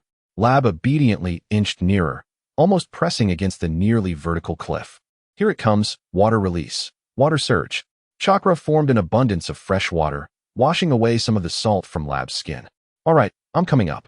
Sister Slug began to move on to Lab, her 20-meter-long form resembling a doll perched upon him. Green medical chakra penetrated Lab's skin, stimulating the healing of his wounds. Those old scars were beyond remedy, as they had already healed, but the new scars were amenable to treatment. Even without chakra, medical ninjutsu could still affect the physical body. Utilizing chakra to mend the wounds, Lab felt incredibly comfortable. Compared to the injections of healing medicine administered by Kurokas within him, this method of healing was far more enjoyable. Kurokas emerged, holding a recording device, and upon seeing Sister Slug atop Lab, he curiously inquired, "Oh, Mr. Kurokas, this is my partner, Sister Slug, who can accelerate bodily healing using her own energy, which is one of my abilities. Is this ability of yours innate?" "No, it is a summoning. These are eyes capable of performing miracles." The red irises momentarily stunned Kurokas, who then chuckled. "Indeed, those two abilities alone are quite astonishing. Young man, your capabilities are truly remarkable. Would it be all right to inform the old man?" "It's no problem. You wouldn't disclose my abilities. I feel quite reassured. Here, this is the recording device you requested. The magnetic data is full, pointing to the next island. Now, which route do you intend to choose?" he asked. This marks the starting point of the Grand Line, from which 7 distinct magnetic pathways extend, representing 7 routes. However, regardless of which path is chosen, they all lead to the same destination, Laugh-Tail. Once a pathway is selected, it cannot be altered. One must continue forward, as returning to traverse another route is futile. The Grand Line, which path leads to Alabasta? That one? Kurokas indicated a direction. Understood, I shall take that route. As for why that particular pathway, the reason is straightforward. In the anime, Luffy travels that way. He is only aware of what lies along that route, while the other 6 pathways are shrouded in mystery. Thus, he chooses the one he is most familiar with. All right, Lord Rodney. Sister Slug slowly descended from Lab's back, her new injuries fully healed, and he appeared quite healthy. However, treating Lab also consumed a considerable amount of Rodney's chakra, necessitating a brief period for recovery. The talking slug sister left Kalokas momentarily astonished. However, having followed Roger through countless storms, he had witnessed myriad spectacles. What was a talking slug, after all? True, he had encountered few talking animals. And the slug sister genuinely surprised him. A being capable of speech? Indeed, the slug sister possessed remarkable abilities, although she was not adept at combat. Yet, when it came to healing, none could surpass her at that moment. Rodney, filled with confidence, patted the slug sister's body, only to find his hand covered in her viscous slime. What a marvelous talent, Kalokas marveled. Lord Rodney, the natural energy here is considerably more abundant than before. Nearing the level suitable for cultivating celestial arts, the slug sister remarked softly. How long will the cultivation take? That remains uncertain. Although it will be slightly slower than in the Wetbones forest, she replied. Let us set that aside for now. I appreciate your assistance, slug sister. It was no trouble at all. I shall take my leave now, she said before vanishing without a trace. Coloccus once again expressed his admiration. Your abilities are truly remarkable. Was it your fruit power that enabled such a large slug to depart? Quite so. I merely guided the slug's sister back to where she came from. Rodney replied with a slight smile. He then inquired, when do you plan to set off, old man Coloccus? Why, do you wish to accompany me? Well, if there's a favorable ship to hitch a ride on, I certainly would, Rodney said unabashedly, as he was inclined to follow Coloccus unless on a mission. Ah, splendid. I must first head to the Sabaody archipelago to summon an old friend. Will you be joining me there? The Sabaody archipelago? You mean to seek out the Dark King? Really? Poor Moria will likely face misfortune, despite the crew of the Pirate King having aged. One must remember that age does not equate to weakness in the world of pirates, especially among the formidable old monsters of yore. Figures like Garp, Sengoku, Whitebeard, and Rayleigh may have seen a decline in strength, yet how much could it truly diminish? Even if they were not as powerful as in their youth, they still stood atop this world. Your lordship remains your lordship, Coloccus mused. As the ship's doctor, he was well aware that few on Roger's ship were easily trifled with. He could handle himself alone. However, facing the likes of Moonlight Moria posed a challenge, and having a Dark King by his side would be advantageous. To retrieve Brook's shadow from Moria would necessitate a show of force. Furthermore, Coloccus wished to reunite with the first mate.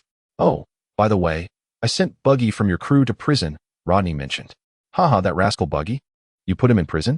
Well, I suppose that's just unfortunate luck for him, Coloccus chuckled, recalling the red-nosed fellow. He paid it little mind, confident that Buggy would never be truly constrained. While timid, he was undoubtedly a man favored by the captain and would not be easily subdued.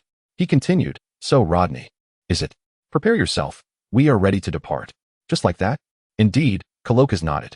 They then boarded Laboon, planning to rest within the gentle embrace of Laboon's body for the night. As for sustenance, they traversed the vast ocean, undoubtedly possessing their own means. One need only prepare the requisite fresh water and fine wine. Rodney's vision blurred momentarily as a task materialized before him. Task: dissolve the Baroque work studio. Task level: B. Rewards: shadow clone technique with shuriken, water style, water wall, mastery of sage arts, permanent chakra fruit, 5,000 task points. Task: defeat crocodile. Task level: B. Rewards: bloodline limit, boil release, fire release, phoenix fire technique, fire release, head cutter, lightning release, false darkness, lightning release, raging thunder tiger, 5,000 task points. 2 tasks? Surprised for a moment, Rodney fell into contemplation. He had merely intended to navigate the waters of Alabasta, yet suddenly, 2 tasks were bestowed upon him. Nevertheless, the rewards were indeed enticing. Are the rewards for B-level tasks truly this substantial? What is the matter? Coloccus observed Rodney halt in his tracks, frozen in place, staring ahead as if entranced. It's nothing, just recollecting certain matters, Rodney replied, shaking his head as he approached the cliff. There, he beheld a manatee emerging from the sea, which said, "You are free now. Go wherever your heart desires." The manatee silently submerged back into the water, moving with remarkable speed, seemingly eager to leave this place. "Oh dear, do you find me so intolerable?" it mused. Indeed, the manatee sensed Rodney's fear more than it had ever felt upon encountering Arlong. It could not wait to vacate the presence of this calamity. Now, it was truly free, though it pondered where its sustenance would come from, for it had previously relied on little 8 under Arlong's care. Well then, we shall take our leave as well. After a long absence, we are finally departing this place. Laboon, let us commence our journey, Coloccus said, patting Laboon's hide, eliciting an excited and joyful sound from the creature. How shall we proceed? Rodney inquired. Let us venture into Laboon's belly, heading to the nearest location. Young Rodney, it aligns perfectly with your chosen route. Indeed, I am bound for Alabasta. Coloccus pondered briefly before speaking. If I recall correctly, you are a bounty hunter, yes? What are your intentions regarding the warlord of the sea residing there? Alabasta is the domain of the warlord Crocodile, who frequently eradicates pirates attempting to reach this nation, thus earning the adulation of the populace as a hero. The warlords of the sea are recognized by the world government as legitimate pirates, permitted to plunder without fear of pursuit, regarded as the government's pawns. Crocodile, Gecko Moria, and Don Quixote da Flamingo, these 3 serve as a sieve, filtering out the pirates and significantly alleviating the Navy's troubles. Although they are not particularly liked, one must concede that they have, to some extent, aided the Navy. Haha, old man, do not speak so. I am hardly a match for the warlords of the sea now, or perhaps I am, he mused. He recalled that the powers of sand were countered by water. When sand absorbs water, it loses its efficacy, much like Gaara. However, he wondered if water created from water-released chakra would behave similarly. If possible, even without Hokage, he could still defeat Crocodile. The powers of the sand fruit are akin to divine assistance in Alabasta, yet they are also susceptible to countermeasures. Moreover, Crocodile is solely focused on pursuing clues about the Pluton, and without honing his Hokage, a battle would likely result in a stalemate. Much like a certain overzealous deity, he appeared too soon and ended up being ensnared. Rodney continued, there are matters to investigate in Alabasta. My eyes have witnessed certain occurrences that I must clarify. Oh, Karolka's expressed interest, inquiring, may I ask what it is? Rodney pondered briefly before responding. Someone is secretly utilizing dance powder. Dance powder? Such a substance is utterly impractical for a nation like Alabasta, which suffers from scarce water resources. Dance powder is employed for artificial rainfall, albeit with an exceedingly domineering effect. It draws moisture from the surrounding area to create precipitation. To seize another's resources to remedy one's own water crisis is nearly lethal for a desert nation. Did you see who it was? Rodney shook his head. Only fragments remain, which is why I wish to investigate further and eliminate that individual. He made a gesture resembling beheading, exuding an aura of menace. Then off you go, though I may not be able to accompany you, old man that I am. No, I truly appreciate your escort. If Mumu were to take me, with such vast terrain, it would slow down considerably. I must also wait for the pirate ship arriving from that direction. Robbing them would be quite troublesome. Haha, go fetch some wine and water to prepare. Come help me as well. Of course, the days of sailing remained unchanged, yet different from before, as Laboon's body was sufficiently large to accommodate them within.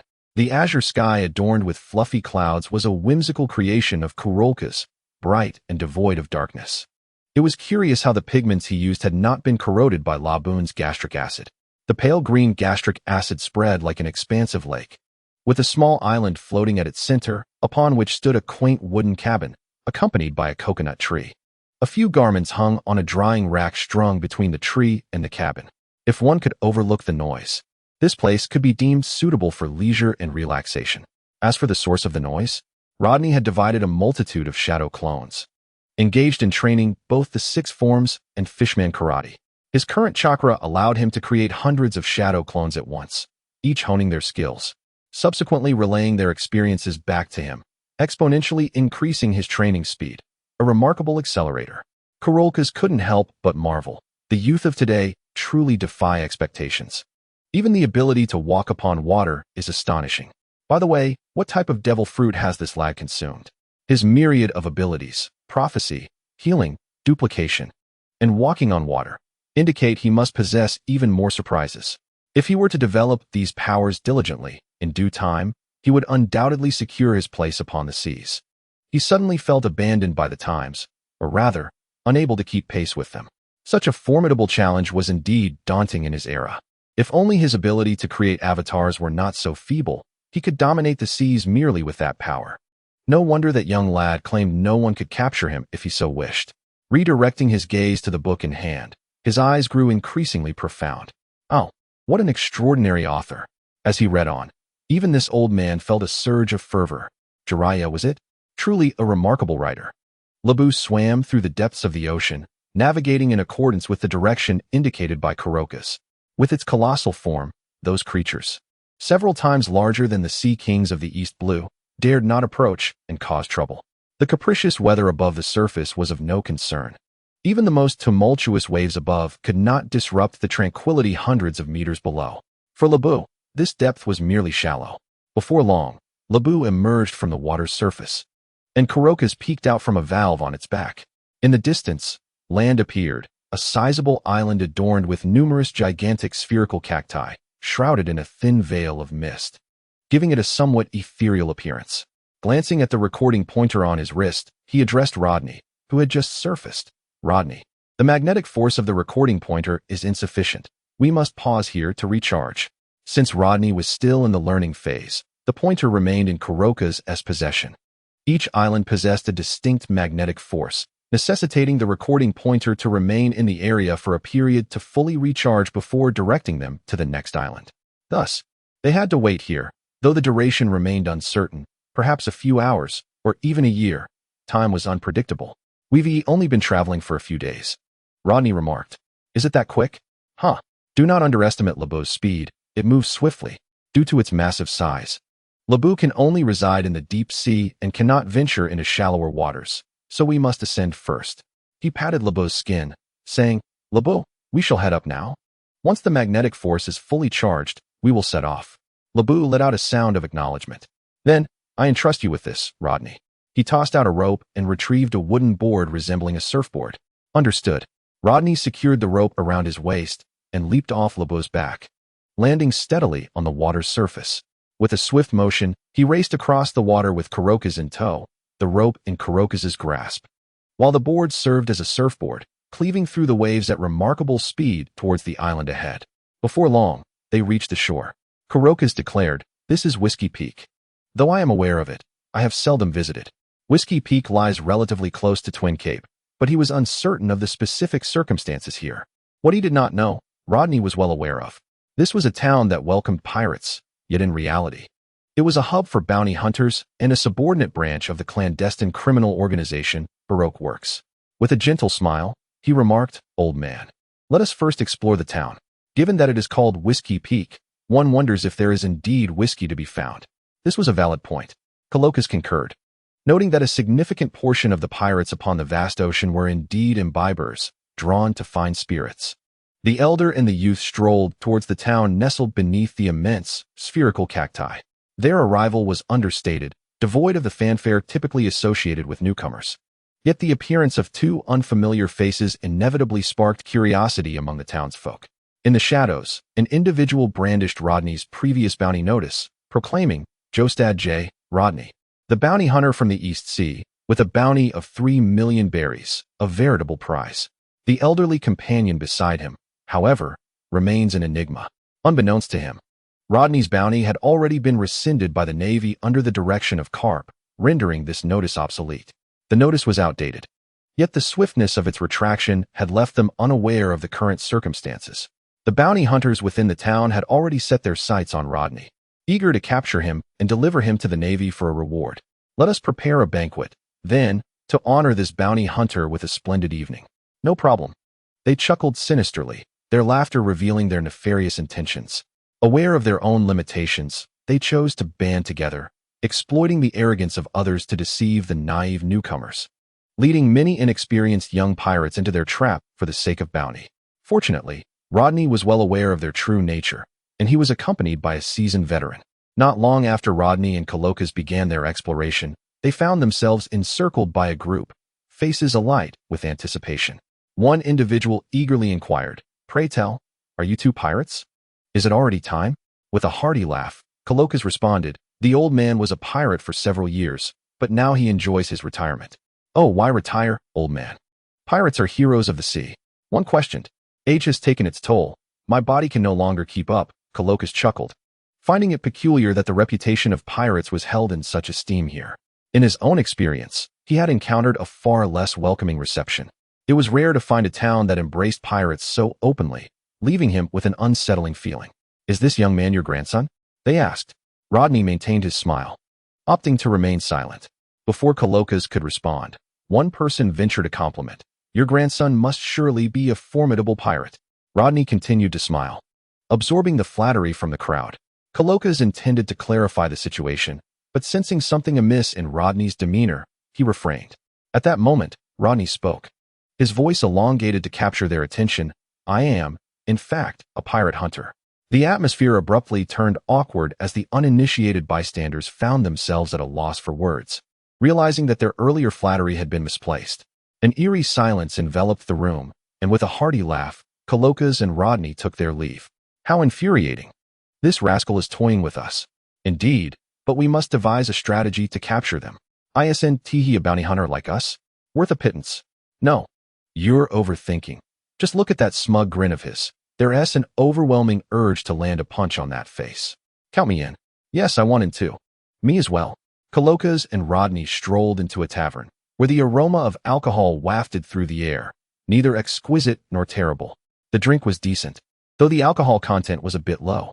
True to his seasoned nature, Colokas could discern the strength of the liquor merely by its scent, while a novice like Rodney could only follow, exclaiming in admiration, "What can I get you, gentlemen? We have exquisite wine crafted from last year's bountiful harvest grapes. It's quite delightful," the tavern keeper recommended. Colokas waved his hand dismissively. "Bring me the strongest drink you have. Wine is no more than juice masquerading as a beverage." It seemed the old man had once embodied a bold spirit, relishing hearty meals and potent drinks, unafraid to venture into perilous realms. "Very well," the bartender replied with a smile, turning to procure the strongest liquor. The other patrons exchanged glances, understanding that this unfortunate newcomer had unwittingly asked for the most potent drink. No need for any foul play. This could be fatal. The drink Colokas ordered was served, and Rodney chimed in, "I'll have a cup of oolong tea." "What is oolong tea?" The bartender paused, clearly unfamiliar with Rodney's request. "My apologies, I forgot something." He slapped his forehead, then grabbed a bottle of whiskey and a transparent spirit from the shelf, mixing them together. As he concentrated chakra infused with fire on his fingertip, the liquid ignited. As we all know, oolong tea is indeed flammable. After extinguishing the flame, he took a satisfied sip. Rodney silently set down his glass, rolling his eyes and resting his head on the table, unmoving. Colokas remarked, "You really can't hold your liquor, can you? How do you expect to survive at sea?" Saying this, he downed the entire bottle in a series of hearty gulps, then pointed at Rodney. "Bring me 10 more bottles and charge them to this lad's tab." After 10 bottles, Colokas too succumbed to the effects of the drink. "Humph. 2 lightweights. I could handle an entire barrel." One patron scoffed. "Humph. I can manage 3 barrels. I can drink 10 barrels. 20 barrels." Before they knew it, the tavern erupted into a raucous debate among the bounty hunters. Enough of this clamor. At that moment, 2 individuals entered, silencing the commotion. The newcomers included a middle-aged man with long, curly hair, dressed in a tailored suit. He spoke slowly, exuding a gentle demeanor. And with his arrival, the previously raucous tavern fell silent. Following him was a tall, dark-skinned nun. The individual indeed donned the attire of a nun. Yet the visage, a square face devoid of facial hair, suggested that, were there stubble present, one might easily mistake them for a man. The visitors were none other than the mayor of Whiskey Peak, Icolum, accompanied by the local nuns, who were, in truth, members of the Baroque works, Mr. 8 and Miss Monday. Mr. 8 was not only a mid-level agent within Baroque works, but also the captain of the Alabasta Kingdom's Royal Guard, covertly infiltrating Baroque works to safeguard Princess Vivi and unveil the organization's secrets. He had ventured into Baroque works alongside Princess Vivi as an undercover operative. However, he had been dispatched here by Crocodile to oversee a band of bounty hunters, tasked with apprehending naive young pirates who had just entered the Grand Line, exchanging these unfortunate souls for bounties, one of the funding sources for Baroque works. Mr. 8 surveyed the now subdued crowd and proclaimed, "The East Blue Pirate Hunter has merely been issued a bounty of 3 million berries. Dispose of him and deliver him to the Navy branch in exchange for the reward." 3 million berries? Quite a paltry sum. A pirate hunter? In such a weak sea, utterly useless. Indeed, I doubt we even need to intoxicate them. And this decrepit old man? Merely an old codger, not worth much. Toss him into the sea and let fate decide his survival. As a few individuals approached, intending to haul Rodney away, the inebriated Rodney waved them off, sending them crashing into the wall. Such tremendous strength. Observing those individuals embedded in the wall, unable to extricate themselves, the onlookers swallowed hard. Mr. 8 furrowed his brow and instructed, "Miss Monday, you take care of this." "Very well." Miss Monday approached, extending a hand resembling a bear's paw towards Rodney. However, she felt a sharp pain in her wrist and, upon closer inspection, noticed another hand gripping it, quicker, smaller, yet undeniably stronger. Rodney opened his eyes, his dark orbs seemingly brimming with mockery. "Just like this," Miss Monday declared, twisting her wrist and freeing herself from Rodney's grasp. With a voice incongruous to her rugged appearance, she remarked, "Your strength is considerable, but it pales in comparison to mine." Rodney retorted, "Who said that? Moreover, I wasn't even using my full strength." Endowed with the skill of monstrous strength, his entire being enveloped in chakra, he unleashed a powerful gust, capable of shattering walls with ease, an ability that amplified his force. The more chakra he expended, the greater his strength became. With judicious chakra allocation, his destructive potential increased, and the energy consumption remained manageable. He sat there, chakra erupting from him, creating a tempestuous wind that rustled the clothing of those around him. Kuroka's, observing from the side, couldn't help but open one eye to regard Rodney. This young lad still had hidden tricks up his sleeve? No wonder he dared to venture into the Grand Line alone. Miss Monday squinted her eyes, seizing her nun's attire, and with a tearing sound, the fabric disintegrated in her hands as if it were mere paper, revealing underneath a pair of safety shorts and a pink plaid romper. Yet, the most striking aspect was her muscular physique, resembling a statue cast in bronze. Rodney exclaimed, "Is this a muscular Barbie?" "No, this is more akin to a bro." Miss Monday's appearance leaned towards the masculine, evoking a sense of discomfort. It was not a matter of prejudice. There was simply something unsettling about it. What a twisted sense of humor the artist must have. Rodney mused. "I have never encountered a man with strength surpassing mine. Can your power truly exceed my own?" Miss Monday spoke with a voice surprisingly incongruous for her robust form. With a single hand, she lifted a cupboard from the tavern and hurled it towards Rodney. He effortlessly caught it and tossed it aside, finding the cupboard, laden with liquor, as light as a feather. Of course, even in an ordinary state, it was not particularly challenging to catch. Grabbing hold of the side, he delivered a punch that shattered the wall, bursting onto the street, where a group of individuals armed with knives and guns had surrounded them, evidently well prepared. "Old man, stop pretending. You should take cover above," he declared, launching Kalokas onto the rooftop. Kalokas landed safely, plopping down on the roof, and proclaimed, "Let me witness your true strength." Boom. Miss Monday similarly crashed through the wall, opting not to use the door, but rather the opening Rodney had created, needing to smash through as she towered over him. The muscles on her body quivered, embodying the aesthetic of raw power, though Rodney found little appreciation for it. She raised her fist and struck down towards his head. Fishman karate, mighty upper smash. The force of her blow met Rodney's, resulting in a resounding crash as the ground beneath him fractured, allowing him to dissipate the force into the earth. Miss Monday, however, was less fortunate, being pushed back by the impact, prompting Rodney to press the advantage. Scythe. Mighty leaf tornado. Boom. A kick sent Miss Monday flying, her strength formidable yet not lethal, merely leaving her injured and temporarily incapacitated. "What are you all standing there for? Hurry up and take him down," Mr. 8 urged the bewildered pirate hunters, snapping them out of their shock at Miss Monday's defeat. They raised their weapons and fired at Rodney. Rat-tat-tat-tat-tat. Although Rodney was puzzled by their ability to fire dozens of rounds without magazines, he still needed to evade. As he dodged, his hands moved swiftly. With a palm strike against the ground, he invoked the Earth Release, Earth Flow Wall. A wall of earth suddenly erupted, intercepting the incoming bullets. Water Release, Water Surge Wave. A torrent of water surged forth from behind the earthen barrier, sweeping the group away as if they were being flushed down a toilet. Only a few remained, including Mr. 8. Observing the ineptitude of his subordinates, Mr. 8 let out a disdainful huff, deeming them utterly useless. They should never have been entrusted with the task. As Rodney peeked out, he declared, "Prepare for cannon fire." From his curly hair, the muzzle emerged. Cannon fire ready. With a swift tug on his bow tie, the curly-haired cannon was unleashed. Bang, bang, bang. Bullets the size of lychees were discharged. Rodney's fist smashed into the earthen wall, colliding with the bullets and igniting an explosion.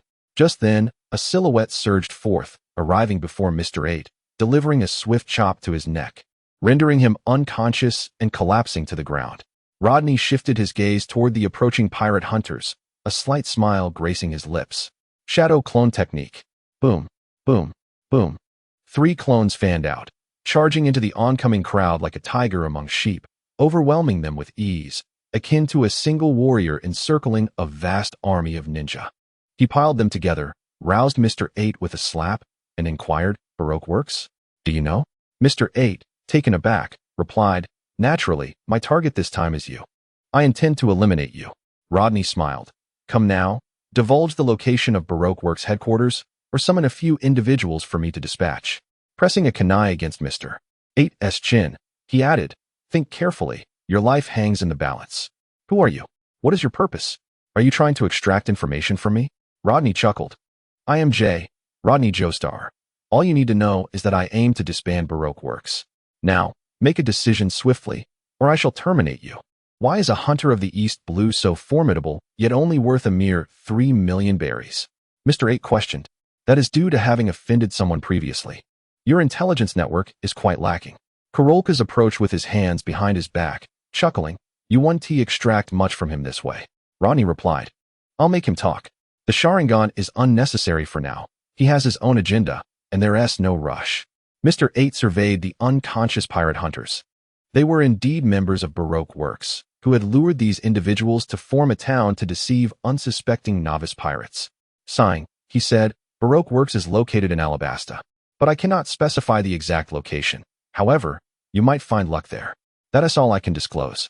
He had infiltrated Baroque works alongside Princess Vivi to uncover the truth, yet had unearthed little. Although this man was a pirate hunter, it remained uncertain whether he was trustworthy. Encountering Baroque works could potentially expose deeper secrets. Rodney remained oblivious to Mr. 8's true intentions, indifferent to knowing them. Had it not been for Mr. 8's apparent good nature, he would have been eliminated on the spot. The people here merely sought pirate bounties, serving as a sieve to prevent wicked individuals from harming the innocent. Enough, you have outlived your usefulness.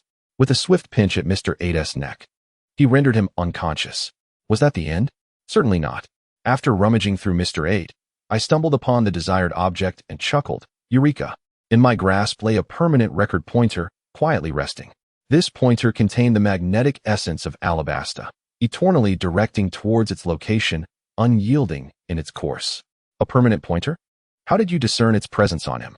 Kurorokas inquired, perplexed. Rodney replied, It is not uncommon for members of the Baroque works to possess such pointers. So I merely wished to ascertain its existence on him. He acknowledged the element of chance in his gamble, yet fortuitously, he had succeeded. Casting the permanent pointer into the air, he proclaimed, Old man, let us depart. It had not been long, after all. Forget it. There is still some liquor left in the tavern. Let us take it with us. So, they proceeded. Despite their considerable strength, they could only manage to transport half a warehouse of wine. Rodney bore Kurorokas, while Kurorokas balanced a hefty plank laden with barrels of wine, akin to a human tower as they entered Labu's abode, placing the liquor into a storage space within Labu's body, and thus resumed their voyage. After several days of navigation, as dusk approached, Labu halted before an island where they intended to spend the night. Upon disembarking, Rodney inhaled deeply, filling his lungs with the pungent scent of sulfur. This island must harbor a volcano. Otherwise, the sulfuric odor would not be so pronounced, Kurorokas remarked as he set down the barrel from his shoulder. So, this is indeed the little garden, he continued. The volcanic presence is quite odorous. Rodney pinched his nose and surveyed the surroundings. The trees bore an ancient, Jurassic resemblance, reminiscent of sago palms, accompanied by an array of peculiar flora. It's all right. One grows accustomed to it after a while. Let us see if we can procure some game for Labu's dinner, and perhaps we can gather some food for ourselves. Rodney gestured before venturing into the thicket. Oh, that old man should tend to the fire, Kurorokas mused, setting out to gather dry twigs. As Rodney traversed the dense jungle, twilight descended, the waning sunlight filtering through the leaves, diminishing visibility. He came to a halt, raising his gaze to behold a saber-toothed tiger perched upon a fallen tree trunk. Its predatory eyes fixed upon him, its elongated teeth resembling deadly daggers capable of easily piercing his flesh. Ah, this is my first encounter with a living saber-toothed tiger, he thought. The vastness of the seas and the isolation of the islands had fostered disparate developments. Some had evolved into modern societies, while others remained entrenched in antiquity. Many islands were home to unique species that did not exist elsewhere. This particular island, due to its unique climate and location, boasted an array of ancient creatures, including dinosaurs, with the saber-toothed tiger not even ranking as the top predator. Contemplating, Rodney considered capturing a larger creature. A singular saber-toothed tiger would hardly suffice for his appetite. Begone! He bellowed, unleashing a forceful wave of energy that sent the saber-toothed tiger scurrying away, its tail tucked in fear. Climbing a tree, he gazed into the distance, spotting a brachiosaurus feasting on sago palm leaves, a behemoth nearly 100 meters tall. They moved in a pack, one of them marked by numerous old scars and a fierce gaze, exuding a far more formidable presence than the other thunder lizards. likely the leader. You are the one. Fixing his sights on his prey, Rodney flexed his fists, making ominous cracking sounds. With a sudden burst of speed, he appeared before the Thunder Lizard leader. Mighty Fist. With a powerful strike that could shatter mountains, he landed a devastating blow on the leader's head, sending the colossal creature crashing to the ground with a thunderous impact. Akin to a mountain collapsing. Do you wish to perish? Rodney inquired, glancing at the other Thunder Lizards. They hastily shook their heads and swiftly retreated. Well, if I feast on the thigh of this giant, I should be able to share it with Labu, who has a tremendous appetite. This amount would merely satiate him for a while. The remainder would need to be hunted by Labu himself. Grasping the Thunder Lizard's body, he struggled to drag it. Once, twice, thrice, yet found it somewhat laborious. Even in his enhanced state, hauling this creature proved exhausting. Boom.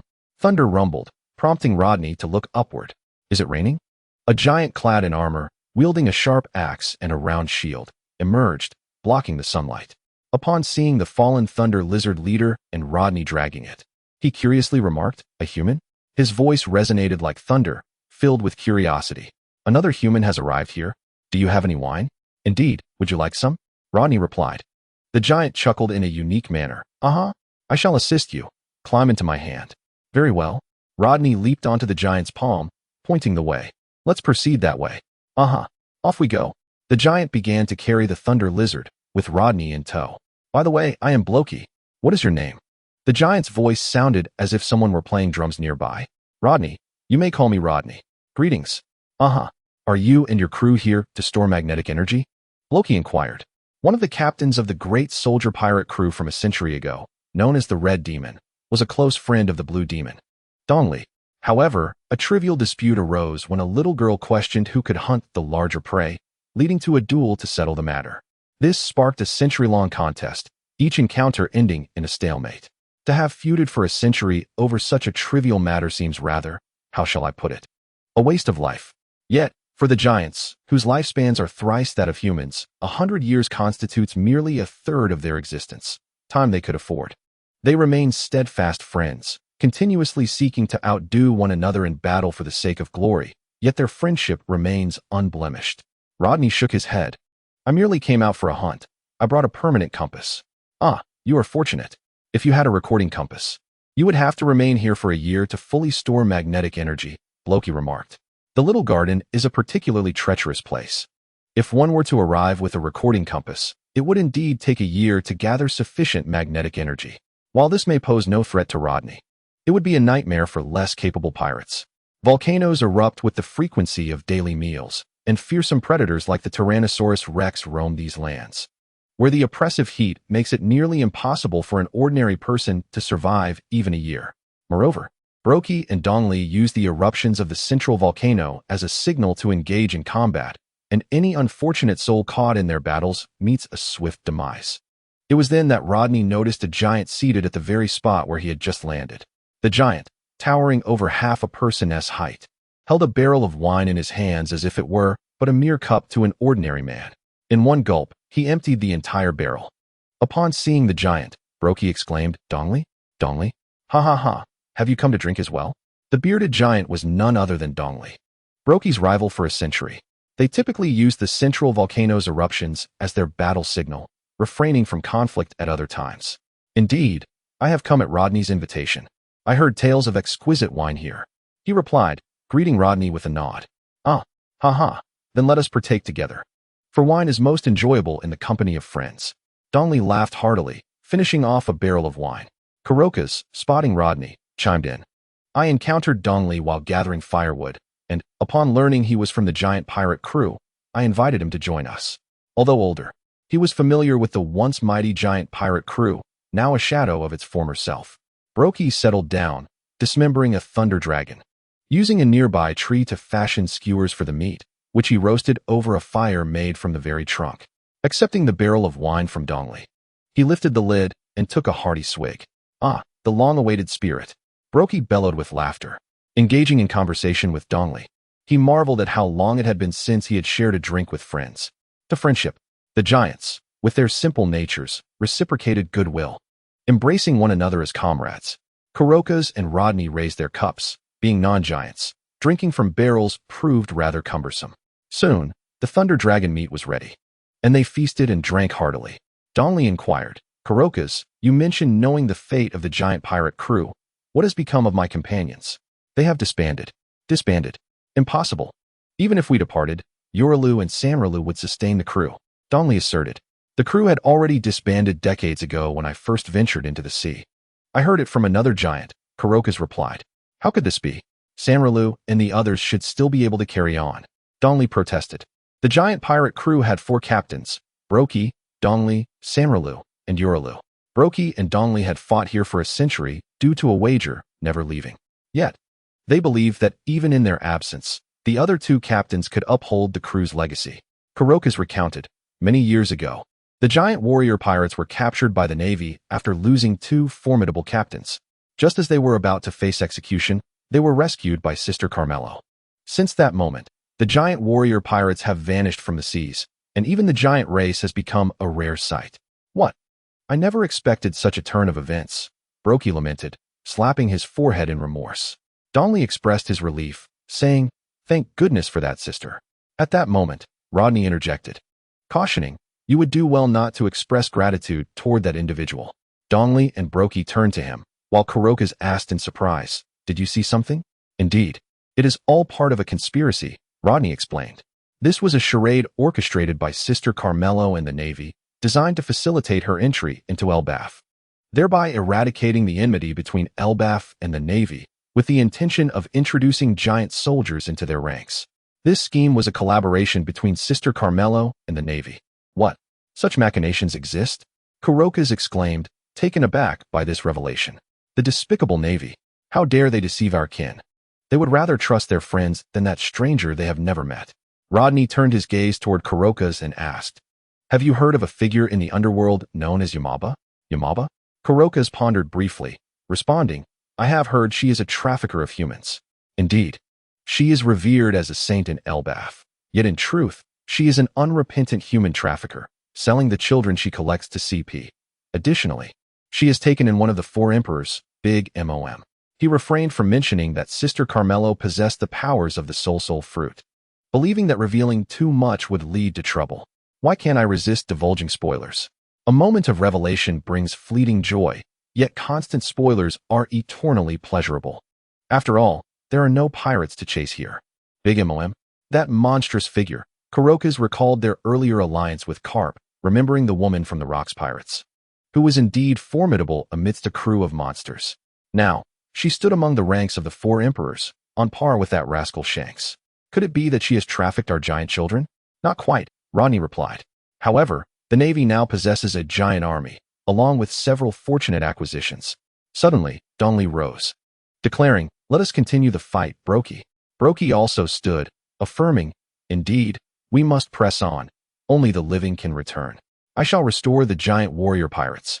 With that, the 2 seized their great sword and axe, engaging in a fierce clash, the storm of their battle rendering the air nearly unbreathable.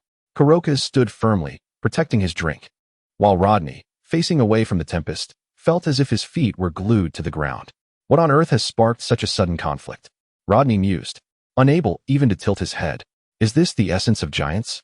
The mere aftermath of their skirmish unleashed such overwhelming energy, truly terrifying. However, Big Mom is even more terrifying. At the tender age of 5, she severely injured Yorelu, the captain of the giant pirate crew, to the brink of death, ultimately leading to his demise. Although her condition was exacerbated by her voracious appetite, it underscores the formidable nature of that monstrous being. This is the essence of giants. Yet, the seas are rife with monsters aplenty. Rodney, you have a long journey ahead. Cool and composed, Kurokas savored his drink and remarked, "Their conflict does not concern me. Regardless of how long they fight, it will invariably end in a stalemate unless interrupted by external forces. Otherwise, they shall meet their end in this manner throughout their lives, which I perceive as a squandering of existence." The prowess of Brokey and Dori is indeed evenly matched. Even the quality of their attire and weaponry is nearly identical, making any unforeseen outcome improbable. Unless, of course, someone intervenes or they experience an unexpected slip that grants an advantage to the other. Giants are warriors who battle for glory. The initial reasons for their combat have long since lost significance. Indeed, it no longer matters. They would fight to the death for the honor of a warrior. Once again, Brokey and Dori concluded their duel in a draw. Lying on the ground, gazing up at the vast expanse of stars, Dori mused, Brokey, how much longer do you think we will continue to fight? Perhaps for a long time? After so many battles, has it been nearly a century? Or has it already reached a century? Throughout these years, have we not always ended this way? The future appears no different. Blah blah blah Dori. You truly are my dearest friend. Brokey laughed. Indeed, that is an undeniable truth. We are destined to be lifelong rivals. The two giants sprawled on the ground, exchanging light-hearted banter, while Rodney and Colokas dragged a Tyrannosaurus and a Triceratops, respectively, to the shore as a feast for Laboon that evening. Dori's gaze fell upon them, and suddenly he said, Brokey, how about? Brokey, being his lifelong confidant, could decipher his thoughts with a mere glance. Well then, let it be so, dear Rodney. Rodney turned and inquired, is there something you need? We wish to ask you for a favor. What is it? Please, go ahead. Could you visit Elbaf for us? If all is well, we would find solace. If I happen to pass by one day, I shall do so, Rodney replied, not guaranteeing his journey to Elbaf, but expressing his willingness. Then we entrust this to you. As a token of our gratitude, we shall present you with a gift, Brokey stated. Your offerings are too grand for me. I must decline. Dori chuckled. No, it is not a tangible object. We currently possess nothing of value to offer. We only have a permanent pointer leading to Elbaf, which we cannot bestow upon you. It is a combat technique. The fighting techniques of giants? Could it be the legendary hero's spear we giants refer to? I wonder if you could master it, considering no human has ever employed our skills. Brokey and Dori rose to their feet and proclaimed, the giant's ultimate technique, the Elbaf spear, the might of the kingdom. The might of the kingdom? Rodney's eyes sparkled with excitement. The destructive power of the Wagwa technique was formidable, although it was likely that such skills were learned within the Rocks pirates. Given that the giant race had deemed her a significant adversary, it was improbable that she had acquired them elsewhere. The crucial question lingered. Could a mere human master such a technique? Rodney inquired, acutely aware of the vast physical disparity between giants and humans. Mastering Wagwa was no simple feat, and even among giants, not everyone could wield it. Perhaps, Doli replied, rising to his feet. I will simplify Wagwa for you, enabling you to grasp it more easily. When you eventually arrive in Elbaf, you can learn it anew. I understand. Please, instruct me, esteemed masters, Rodney urged. Very well. Let us begin. Pay close attention, Rodney. I shall first demonstrate the complete version of the Elbaf spear. Brokey stood up, raising the axe in his hand. The most crucial aspect lies in the weapon one wields. Without a robust weapon, relying solely on physical strength to execute this technique would impose immense strain. Our weapons have been battle-tested for a century, and after employing this technique, they may very well become compromised. With that, he lifted the axe and swung it downwards towards the empty sea. Elbaf spear, Wagwa. The axe unleashed a grand spiral of energy, compressing its fierce power into a sharp spear capable of piercing through anything. It created a substantial hole in the sea until the force dissipated, allowing the water to reclaim the void. Crack! This strike also shattered his well-worn weapon, leading to its retirement. Rodney's Sharingan recorded Brokey's movements, and he exchanged some points in the marketplace for a standard blade from the cloud-hidden village. Imitating Brokey's earlier actions, he concentrated a vast amount of chakra into his arms and the blade. Elbaf spear, Wagwa. Boom. The spiraling sword energy condensed into a spear, yet it barely traveled before dissipating in midair. Not bad at all. Such talent for learning. Truly an exceptional warrior. Doli exclaimed, unable to contain his admiration. Even they had taken considerable time to master the Elbaf spear. During their initial attempts, they could not produce such sword energy. Indeed. A born warrior. Brokey affirmed. Given time, you shall surely master it. Doli continued. What Brokey just demonstrated was the complete version of the Elbaf spear. I will now teach you the simplified version. Although it may seem unnecessary for you, it will greatly aid in your comprehension. He rose and swung his great sword. Elbaf spear, Wagwa. This strike, while less powerful than Brokey's earlier demonstration, still possessed considerable strength, and cracks began to form on his weapon. If he executed several more of such attacks, it might very well shatter. The nature of Wagwa attacks meant that even a giant's weapon could not endure relentless execution, which was one reason they seldom employed this technique. Dolly and Brokey began to impart the nuances of Wei Gua to Rodney, illuminating many previously unclear aspects for him. Utilizing the abridged version significantly enhances the success rate, while its destructive capacity is quite remarkable, with an effective range extending 40 meters ahead. If one were to employ the true might of the weapon, it would likely prove impractical. The Spear of Elbaf, indeed. The spiraling sword energy pierced through the towering tree before him, showcasing considerable power.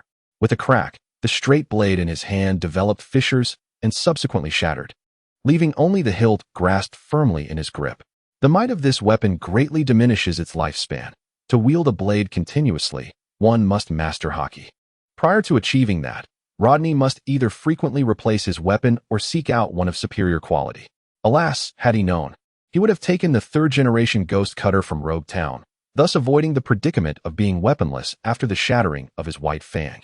Shaking his head, he suddenly recalled the corpse of the sword Saint Ryuma from Wano, unearthed by Moria, still clutching the formidable blade, the autumn water of the 21st craftsmanship. He remembered that the quality of that sword was exceptional. With that thought, he turned to Kuraraka's beside him and said, "Old man, I would like to request your assistance." "Oh, what is it?" Kuraraka's, tending to the wounds of Bragi and Dori, inquired. "I just saw a fine sword in the hands of Moria's zombie. I would like to ask if you could have your friend bring it to Sabaody Archipelago, where I will retrieve it." "Oh, are you interested in that sword? Very well. I will inform the first mate. You may collect it from him. Consider it a token of gratitude for helping Labun." He hadn't initially planned a gift for Rodney, but now it appeared he had found one. However, he would need to confirm the sword's quality first. If it proved inadequate, he would prepare another token of appreciation. "Thank you, old man." Kuraraka's waved his hand dismissively and returned to his task. Bragi and Dori suffered from both old and new injuries daily. Their robust, giant bodies were the only reason they hadn't succumbed long ago. It's best to refrain from battle for the next few days. Otherwise, it won't bode well for your health. You must heed the doctor's advice. Kuraraka's admonished. Bragi chuckled. "That won't do, doctor. Our battles continue daily. Only when the volcano erupts does it signify our combat has commenced. You could take a day off for the sake of your bodies," Kuraraka's replied. "Haha, doctor. That wouldn't be us." Their responses left Kuraraka's exasperated, reminiscent of the crew on the ship. Even when forbidden from drinking, they would insist on doing so. No matter how he tried to intervene, it was futile. "Very well, let us forego fighting tonight." With a wave, Kuraraka's leaped down from Dori's shoulder, opting to rest. The elder could not persist in sleeplessness, as it was detrimental to his health. "We should rest as well." Bragi and Dori reclined on the ground, slipping into a deep slumber. Their snores resonated like thunder, booming in the night. Disturbed by the cacophony, Rodney relinquished his attempts at sleep, finding a quiet spot to practice the Elbaf spear and the 6 styles using shadow clones. As for rest, that could wait until tomorrow. One night without sleep was hardly consequential. After a fortnight of sailing, Rodney finally arrived at his destination, the port city of oilseed flour in Alabasta. Not long ago, he had bid farewell to Labu and Kalokas before entering this nation. On the day he departed from the little garden, the golden fish, which possessed the ability to devour islands, was shattered by Don Quixote's gun, marking the end of his sword's life. During these 2 weeks, apart from his training, Rodney also created a clone to learn nautical skills and medicinal knowledge from Kalokas, with a primary focus on the latter. Medical ninjutsu primarily involves stimulating one's cells with chakra to accelerate healing through rapid division. However, cellular division has its limits. Excessive stimulation may lead to a shortened lifespan.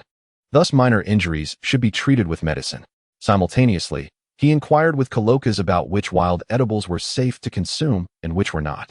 Nevertheless, he predominantly feasted on meat, as he needed to be cautious with plants. Consuming something peculiar could result in dire consequences, leaving him with no place to lament. Over the course of 2 weeks, he diligently committed to memory Kalokas' teachings, utilizing his Sharingan to reinforce his recollections and transform them into his own knowledge. The Sharingan proved to be remarkably useful. Upon nearing Alabasta, he parted ways with Labu and Kalokas, propelling himself forward through the waves. It was then he encountered a sea cat, which he decided to adopt as his steed, for the people of Alabasta regarded the sea cat as a sacred creature. Likewise, the presence of the sea cat signified his entry into the climate of Alabasta.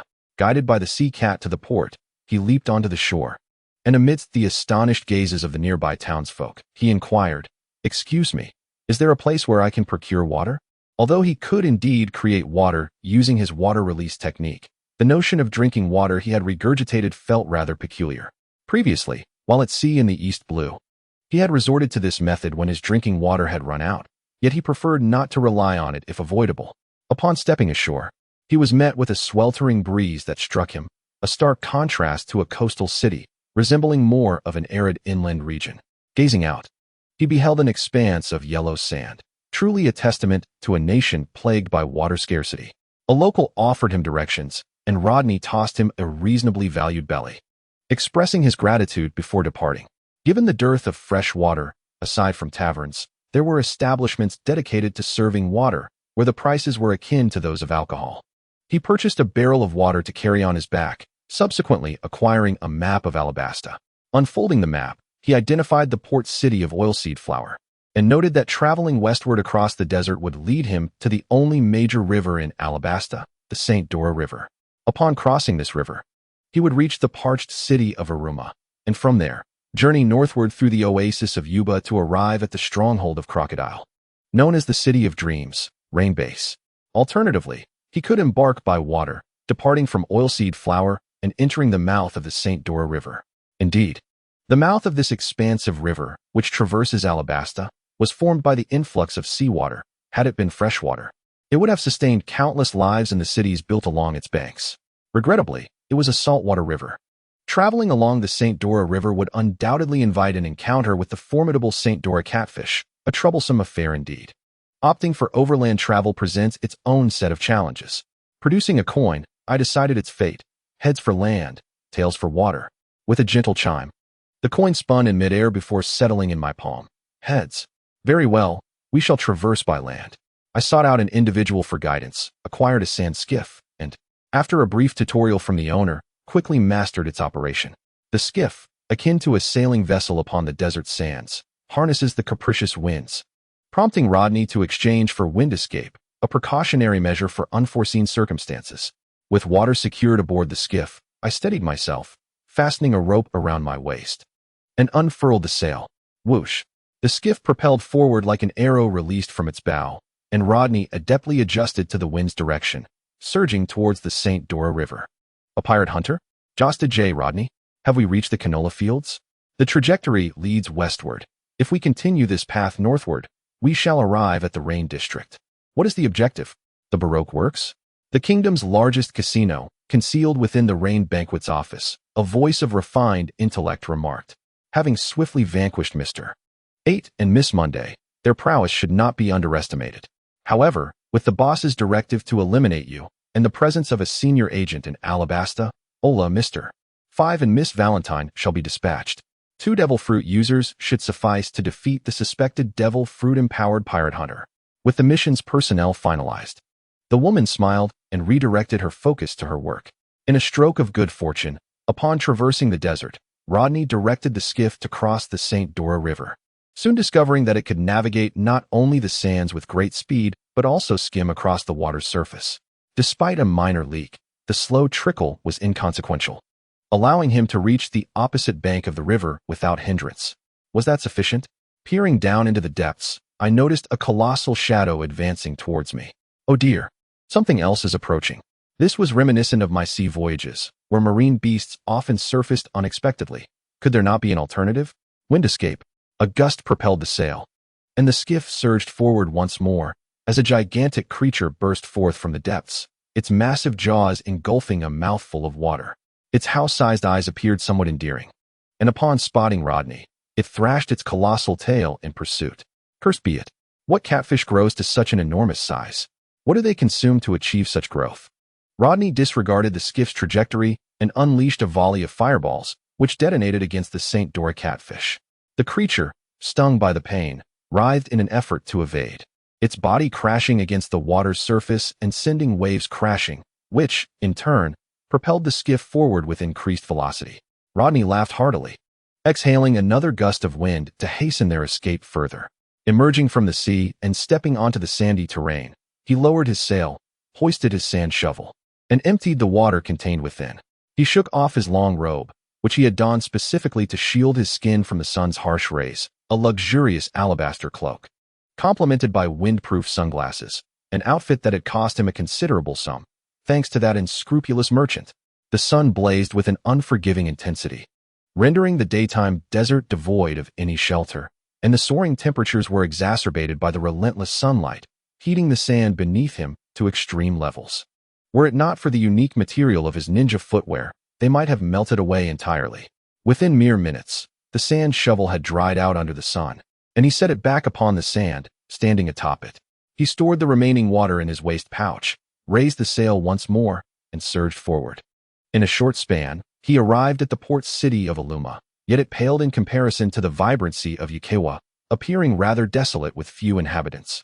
Alabaston, situated in the arid desert, suffered from extreme dryness and scant rainfall, further exacerbated by the use of a substance known as dancing powder, which rendered the areas beyond the capital nearly devoid of moisture. Some regions had not witnessed rain for over a year, leading to widespread discontent across the nation. Moreover, not long ago, news had emerged from the royal palace regarding the king's clandestine use of the globally banned dancing powder, intensifying the people's grievances. It was rumored that rebel forces were gathering near Yukawa, although the population remained relatively sparse at present. Rodney stowed away the sand shovel in front of an inn, or rather, the sole inn in this vast city. Once a flourishing metropolis, it now stood nearly deserted, with many having relocated to the nearby oasis of Yuba or crossed the Santora River to reach Yukawa. The scarcity of usable water rendered it impossible to sustain such a large populace.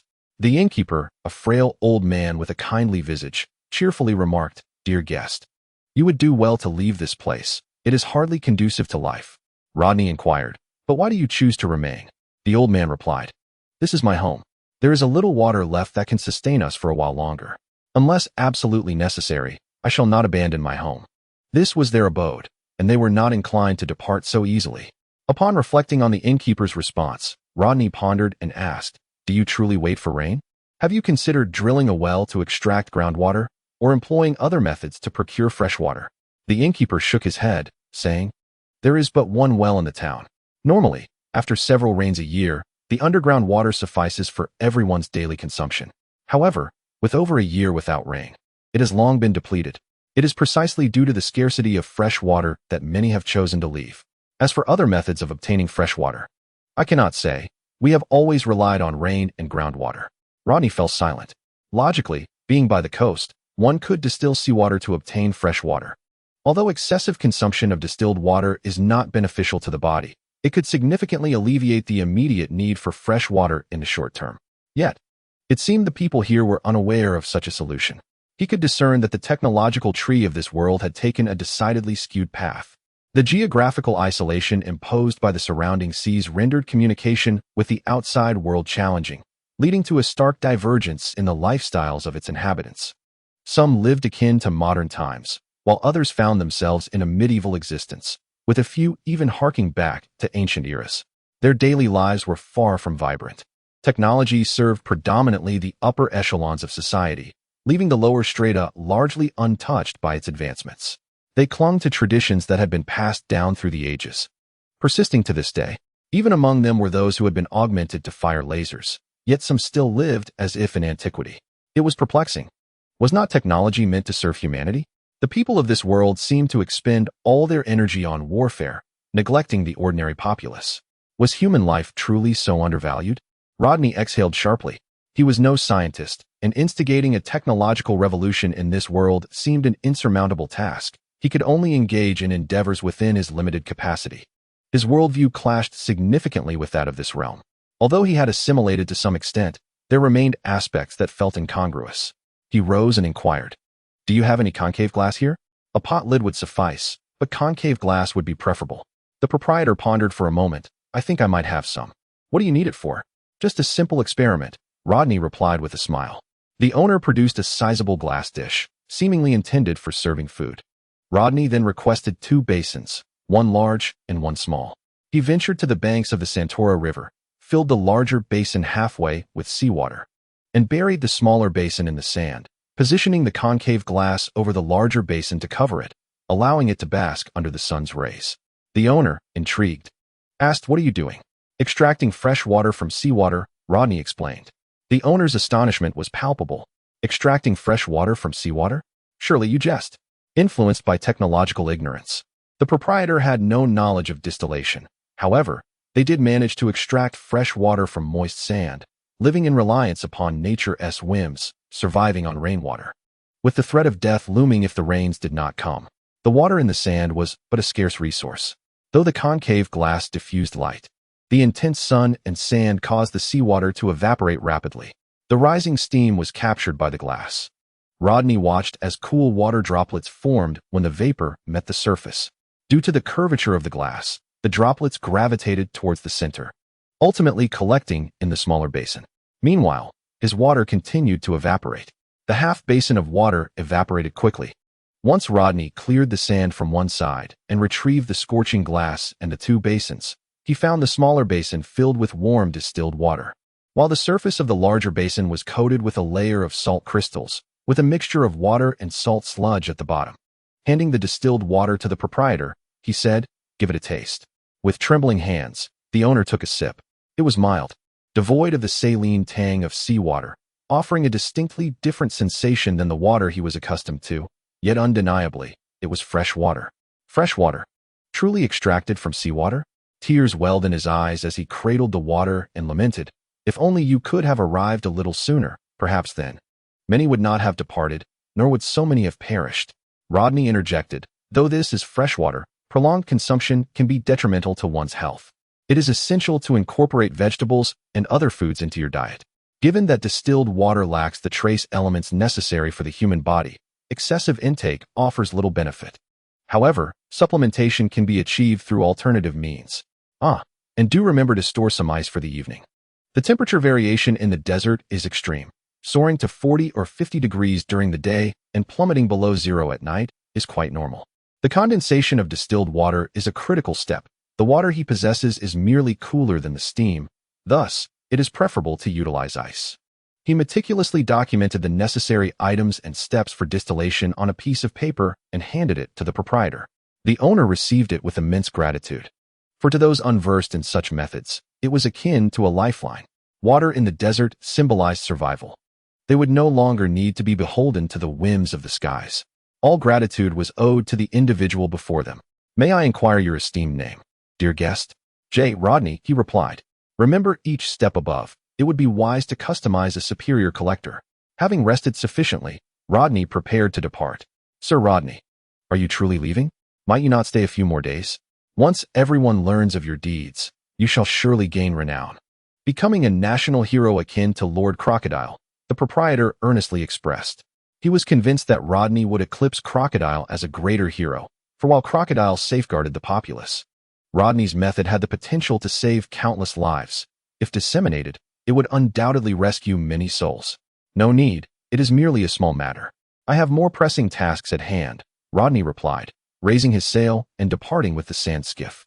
The proprietor gazed after his receding figure, resolute in the belief that Rodney's name would be extolled throughout Alabasta. Barely having left Alabasta, Rodney halted the sand skiff before a colossal, earth-toned turtle that obstructed his path. Upon the turtle's back rested a seat equipped with a sunshade, occupied by two individuals, a man and a woman. The man, with dark skin, donned a brown coat marked with a white number 5 on both the left chest and the lower right corner. His hair was styled into untidy braids, and he wore sunglasses, exuding the aura of a rock star. The woman, wielding a small sun umbrella and clad in a lemon-yellow fitted dress adorned with cut lemon motifs, wore a yellow hat and radiated a fashionable charm, her smile tinged with a hint of malice. Gazing at the wanted poster in her hand bearing Rodney's visage, she chuckled. "I found him. What a pity the warrant has been rescinded. 3 million berries would have made for quite a substantial allowance. Such a shame." The man beside her remarked, "Let us dispense with idle chatter, Miss Valentine. Once we eliminate him, our mission will be complete." Miss Valentine, visibly displeased, retorted, "We specifically ventured here to eliminate this fellow, did we not? The sun's rays were almost unbearable on my skin." Mr. 5, with a stoic expression, extended a finger to his nose, extracting a clump of nasal mucus, which he pinched between his fingers before aiming it at Rodney. Eliminating him is merely a trivial task. Quite simple indeed. With a flick of his finger, the mucus was propelled forth. A resounding explosion erupted, stirring a cloud of dust. As a kunai embedded with an explosive tag soared toward their seats. The tag ignited, flames licking the air, and Mr. Five seized the explosive tag with one hand. When it detonated, his hand, though blackened, remained largely unharmed. With a hint of pride, he declared, "I am the exploding man." Having consumed the exploding fruit of the paramecia type, explosions hold no threat for me. Miss Valentine chuckled nearby. Is this his final struggle? How pitiful, Mr. Five. Such is the fate of the weak. As their task concluded, Mr. Five shoved Miss Valentine aside, and a flurry of shurikens whizzed by, embedding themselves in the sand behind them. Turning to look, he saw Rodney standing in scathe, grinning as he exclaimed, "Surprise, motherfucker." Rodney shed his long robe, tossing it aside, revealing a fistful of shurikens. A multitude of these weapons hurtled toward Mr. Five and Miss Valentine. Such trivial skills, daring to flaunt them before me? Mr. Five scoffed, flicking the mucus he had extracted toward the incoming shurikens. Boom. As an individual who had consumed the exploding fruit, Mr. Five's entire body could serve as a bomb. Even the expelled mucus could become explosive, and the air he exhaled could also serve as a detonator. Such a terrifying ability. And yet he chose to toy with his own mucus? Did he not fear drawing blood from his nose? Miss Valentine leaped into the air, floating gracefully as she gazed down with an exaggerated smile. Mr. Five, that person remained standing. She had consumed the float fruit, allowing her to freely manipulate her weight from 1 kilogram to 10,000. The shockwave from the earlier explosion had granted her temporary flight. "Well, my dear lady, your taste is rather exquisite," Rodney remarked, admiring her yellow and white striped ensemble. Miss Valentine retorted, I shall kill you. Behold my attack." 10,000 kilograms crashing down. Rodney merely glanced at her and stepped back. Thud. The weight of 10,000 kilograms from Miss Valentine struck the ground, creating a massive crater as sand poured into the pit. Emerging from the hole, her face was a mask of indignation. She lightened her weight, momentarily soaring into the air. Indeed, one cannot place trust in a woman's weight, Rodney mused quietly. At that moment, Mr. Five charged forward, swinging his fist toward Rodney. A mere touch could result in a devastating explosion, and proximity would bring similar peril. Rodney retreated, evading the attack while releasing a vacuum orb. The invisible air bullets struck Mr. Five, triggering an explosion that sent him staggering back, though he remained unscathed, astonished by the unexpected turn of events. How could this be? In principle, the vacuum pearl capable of penetrating stone should effortlessly breach the corporeal form of this individual. Mr. Five brushed off the dust from his attire, asserting, "I anticipated you would attempt a sneak attack. The moment you make contact, my body will detonate, regardless of where you strike." It was thus that Rodney, with a chuckle, remarked, "I initially thought you were a fool." This elucidated the earlier moment, as the vacuum pearl met his body and was instantly neutralized by an explosion. Then, fire style, Phoenix Fire Jutsu. A barrage of fireballs surged forth, with Rodney charging alongside, the fireballs serving as a feint, creating clouds of smoke that obscured vision. Mr. Five then heard a voice declare, "Fishman Karate, 100 patterns of iron fist." The surging force of the punch penetrated the smoke, striking Mr. Five and sending him hurtling away. This time, no explosion ensued, for Mr. Five was caught off guard. Such a splendid fruit was squandered. Shaking his head, Rodney, utilizing his Sharingan, swiftly maneuvered through the smoke to Mr. Five's rear, spinning his body to unleash a dragon-shaped whirlwind that propelled him skyward. Leaf Dragon God. With a resounding thud, Mr. Five crashed to the ground, unconscious. Rodney turned to Miss Valentine, offering a smile that, coupled with his crimson eyes, instilled a profound terror within her, leaving an indelible psychological scar. Yet she found solace in her elevation, hoping the wind might whisk her away to safety. Feeling a constricting pressure on her ankle, she glanced down to find a steel wire tethered to an unfamiliar weapon, the other end held firmly in Rodney's grasp. "Come down." With a swift motion, Rodney yanked Miss Valentine from the air. "Ah!" she screamed as she plummeted to the ground, a cold shuriken pressed against her throat. The man who had so easily bested them grinned and inquired, "I have some questions for you. What high-ranking agents from Baroque works are in Rain Base?" His eyes, now slightly opened, glimmered with a chilling detachment, sending a shiver through Miss Valentine, who felt as though she were ensnared in a frozen abyss despite the sweltering heat. Without a moment's hesitation, she replied, "Mr. Two, Miss Christmas, Mr. 4, I encountered them a few days ago. I'm unaware of the others. They must be on a mission. Ah, I see. Should you deceive me, this will be your fate, he said, smiling as he hurled the shuriken towards the sandy dunes. A piercing scream echoed, causing Miss Valentine to stiffen and turn her head in horror as she witnessed a vulture armed with a machine gun and a comical, spotted-clad otter, both pierced through by the same shuriken, their lives extinguished, blood staining the sand crimson. These were mid-level operatives of Baroque works, known as the Unlucky Duo, tasked with gathering and reporting intelligence, monitoring the activities of fellow members. Should any dereliction of duty be discovered, they would resort to explosives to eliminate the negligent. This instance was no exception, yet they fell victim to Rodney's hand. Rodney smiled, remarking, I am not a devil, after all. Perhaps there was merely an oversight. Wouldn't you agree? Miss Valentine's Day nodded repeatedly, exclaiming, Yes, yes, yes, there's more to mention, including Vice President Miss All Sunday, Mr. 1, Mr. 2, and beyond that. I truly do not know. Believe me, I am not lying. Very well, I shall trust you, came Rodney's response. The last sight Miss Valentine's Day beheld was Rodney's smile and his blood-red, swirling eyes. It seemed something was spraying from her neck, her strength waning gradually. Yet she felt no pain, enveloped instead in a warm, comforting sensation. But I never stated I wouldn't kill you. Rodney murmured softly as he buried Miss Valentine's Day's lifeless form beneath the yellow sand, then turned to Mr. 5. Approaching the gravely injured and unconscious Mr. 5, he retrieved a banana from his waist pouch. Should a devil fruit user perish, there exists a significant probability that the fruit nearby would become a new devil fruit, inheriting the abilities of the fallen. Of course, this depends on chance and is not guaranteed. Killing Mr. 5 now might not ensure the acquisition of his abilities. Much like Schrodinger's cat, Rodney's fruit remained an enigma, possibly granting him Mr. 5's powers, or perhaps not. However, in the hands of a skilled martial artist, the fruit would undoubtedly be far more advantageous than in Mr. 5's possession. For instance, if the explosion fruit were consumed by Carp, its potential would be monumental.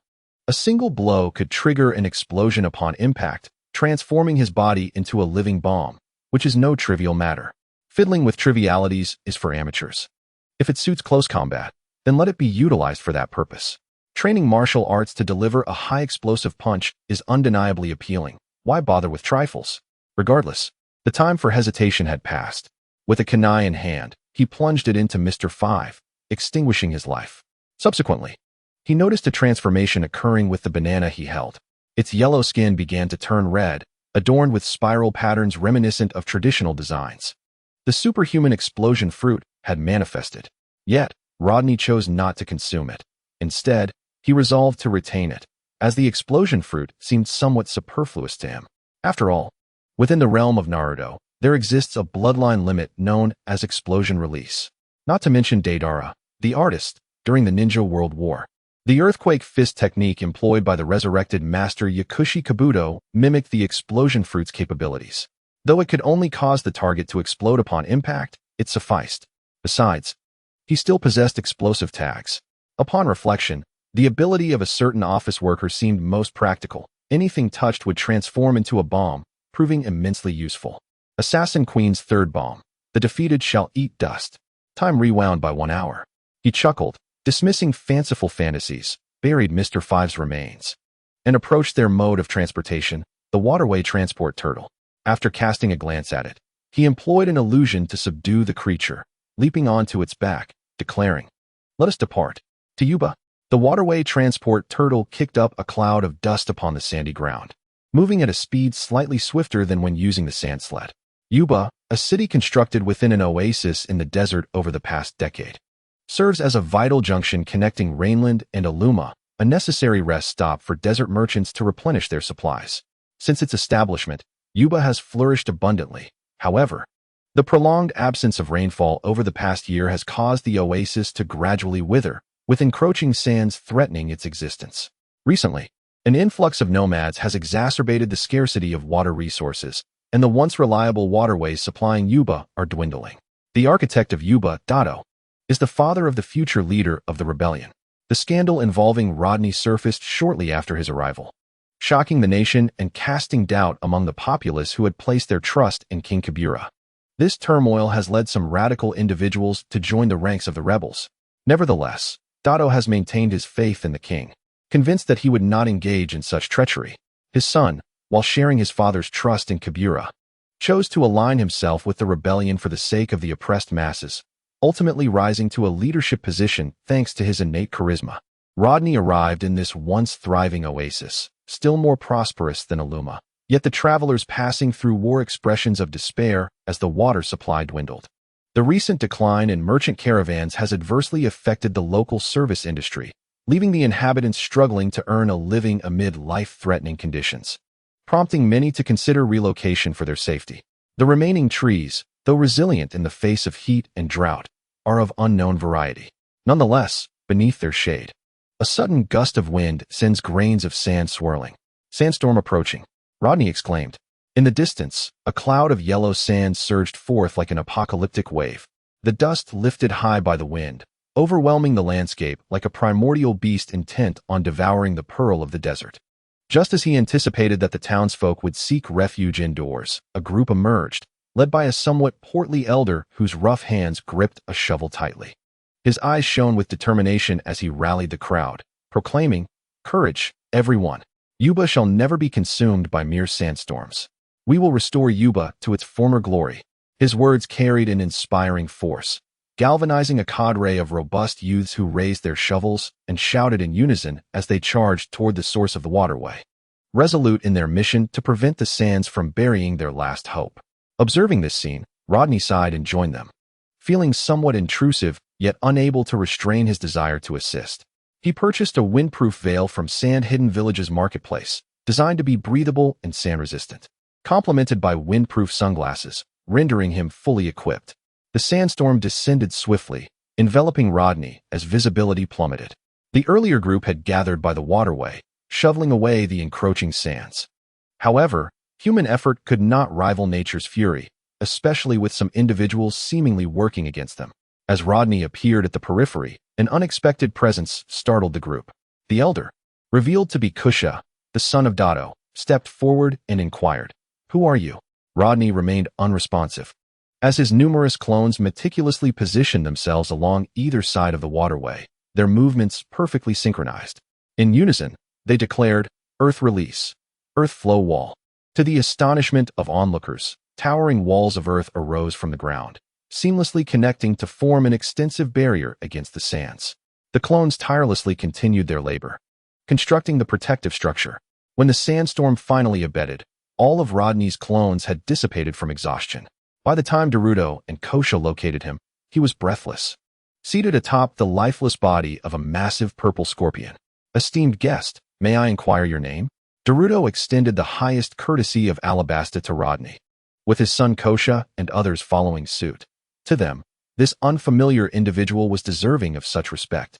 The construction of the sand barrier had significantly alleviated their daily burdens, safeguarding the waterway, which in turn preserved the lives of the city's inhabitants. "Rodney, you may call me that," he replied, rising to his feet. His chakra reserves were considerably depleted, reduced to just over half of his usual capacity. Yet, he retained some energy, ever since mastering the 100 healings technique. He had been infusing a portion of his chakra into his forehead daily, though the mark of the 100 healings had yet to manifest. He had no intention of utilizing it now, as the situation had not escalated to a critical level, and he preferred to conserve his resources. With a smile, he remarked, "Uncle, I intend to stay here for a few days. Might you consider waiving my travel expenses?"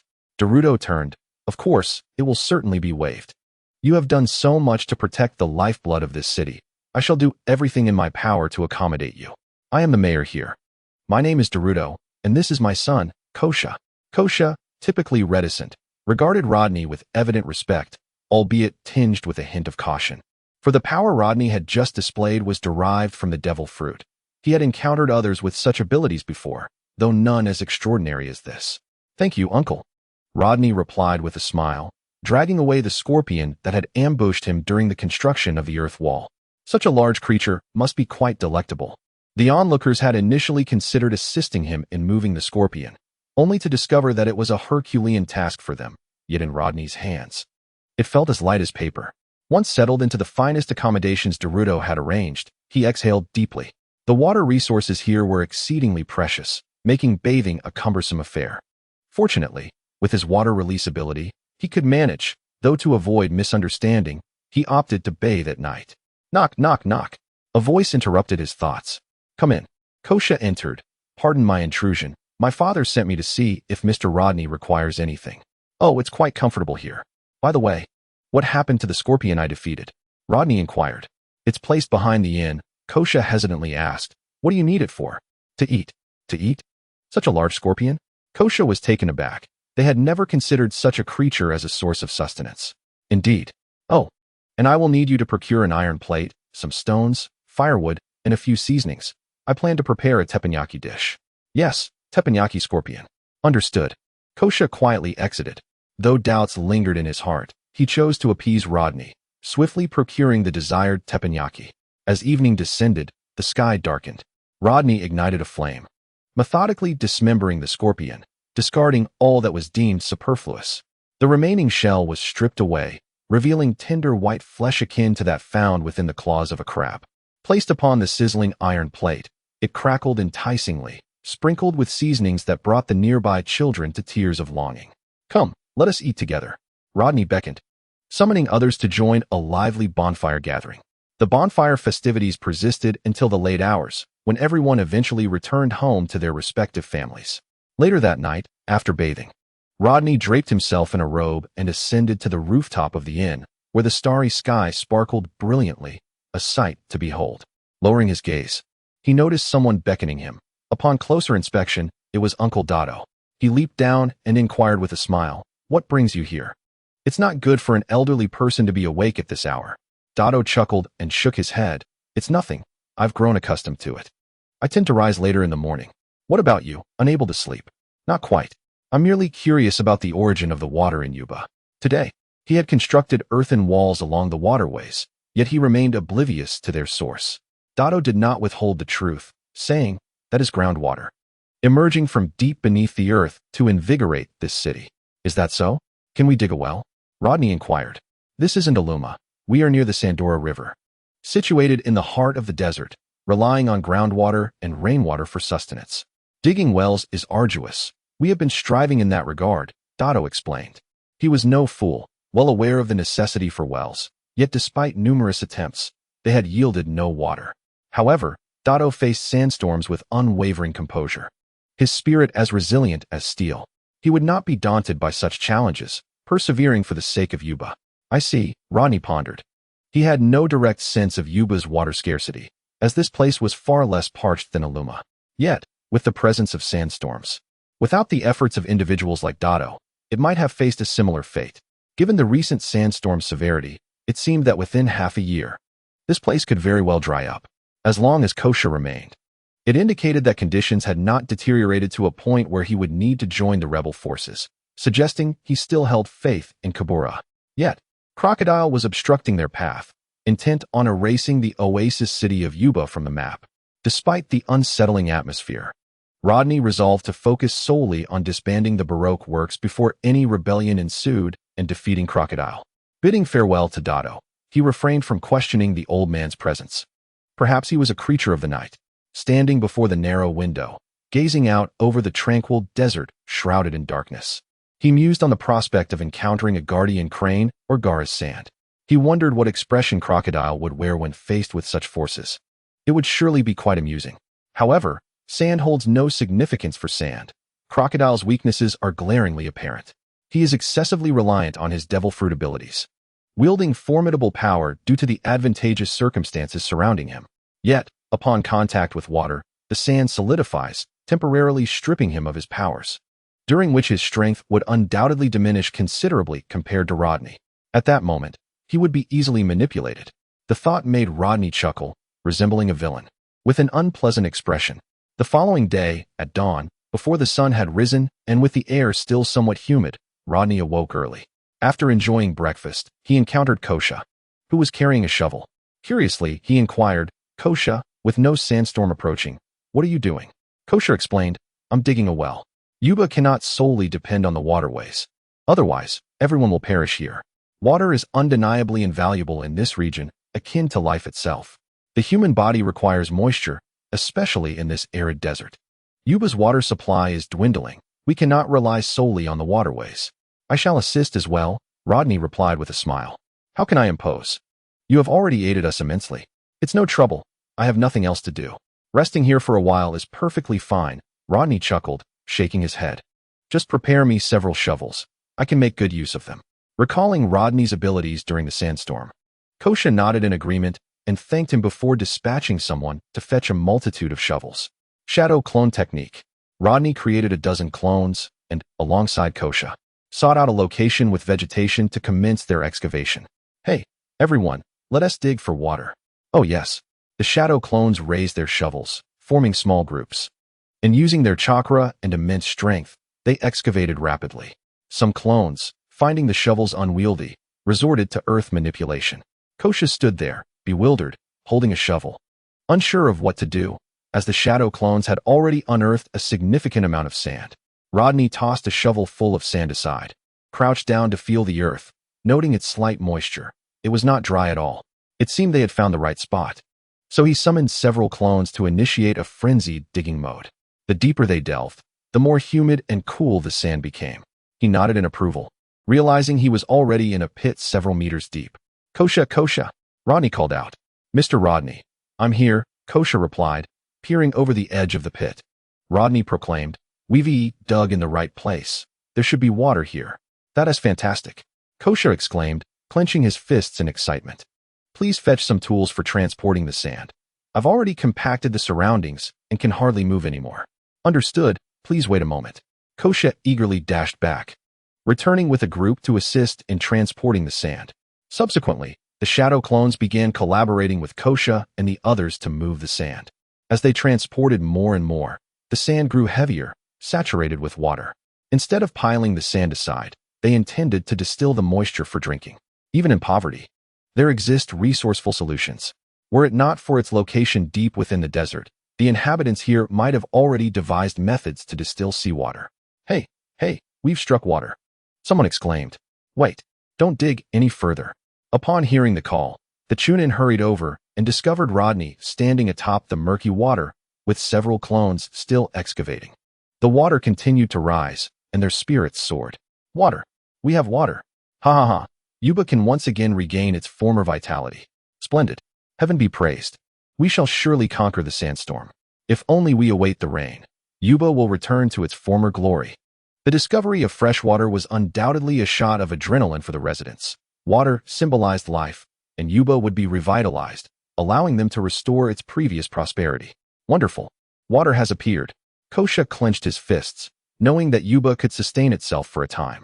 Rodney returned to the waterhole, accompanied by his 3 clones, and conjured an earthen barrier to encircle the area, instructing, let us find a few people to erect a shade here to prevent the sun from unnecessarily evaporating the water. Understood, Mr. Rodney, Kosha replied, comprehending the necessity. He then dispatched individuals to seek out the finest bricklayers in Yuba to construct a sunshade, complete with an entrance and exit, ensuring it would withstand the storm and not be easily buried by sand. Although accessing the water would be somewhat cumbersome, it was far preferable to allowing it to evaporate in vain. As the crowd rejoiced, Rodney gazed into the distance, where a cloud of dust was rising. Narrowing his eyes, a crimson hue flickered within, and his vision sharpened once more. Through the haze, he discerned a large turtle, seemingly steeped in societal airs, swiftly approaching. It was pulling a carriage, pink in hue, reminiscent of youthful charm. Kosha also took note of the situation, prompting Rodney to exhale softly. It may be assassins seeking me. Kosha, instruct the people of Yuba to remain indoors. Otherwise, they may be caught in the fray. However, as Kosha intended to offer assistance, he was interrupted. These individuals are formidable assassins. Your involvement would be futile. I shall handle them myself. With that, he leaped gracefully, vanishing before Kosha, leaving only his silhouette behind. Watching the retreating figure, Kosha's fists alternated between clenching and releasing. After much internal struggle, he ultimately resolved to alert everyone to take cover. What impeccable timing, Rodney mused, positioning himself on the inevitable path of the waterway transport turtle. As the carriage door swung open, a group emerged, among them a bald man, arms crossed, bearing the character Yi on his chest. Tall and muscular, He donned monk-like attire adorned with serpentine designs on either side of his chest. His expression was cold and unsmiling, exuding an aura that warned others to keep their distance. Clearly a man of few words and formidable presence. Compared to him, what truly captivated Rodney's attention was the individual beside him, casually perched with one leg crossed, clad in a pink swan costume, adorned with the words Kanmu on the back. Two prominent legs revealed, and a face painted with alluring makeup, one leg elegantly raised while the other maintained a delicate balance on its toes, resembling a ballet dancer. This individual was vocally counting. 121, 1, 2, 121 Mr. 2, a senior agent of the Baroque Works, the only one without a partner, embodying the essence of a transgender person. The vast ocean hosts myriad wonders, including transgender individuals, and there are quite a few of them, reminiscent of a certain nation where Sanji endured 2 years of living hell. For a lecherous man, this was undoubtedly the greatest torment, nearly leading to his assimilation.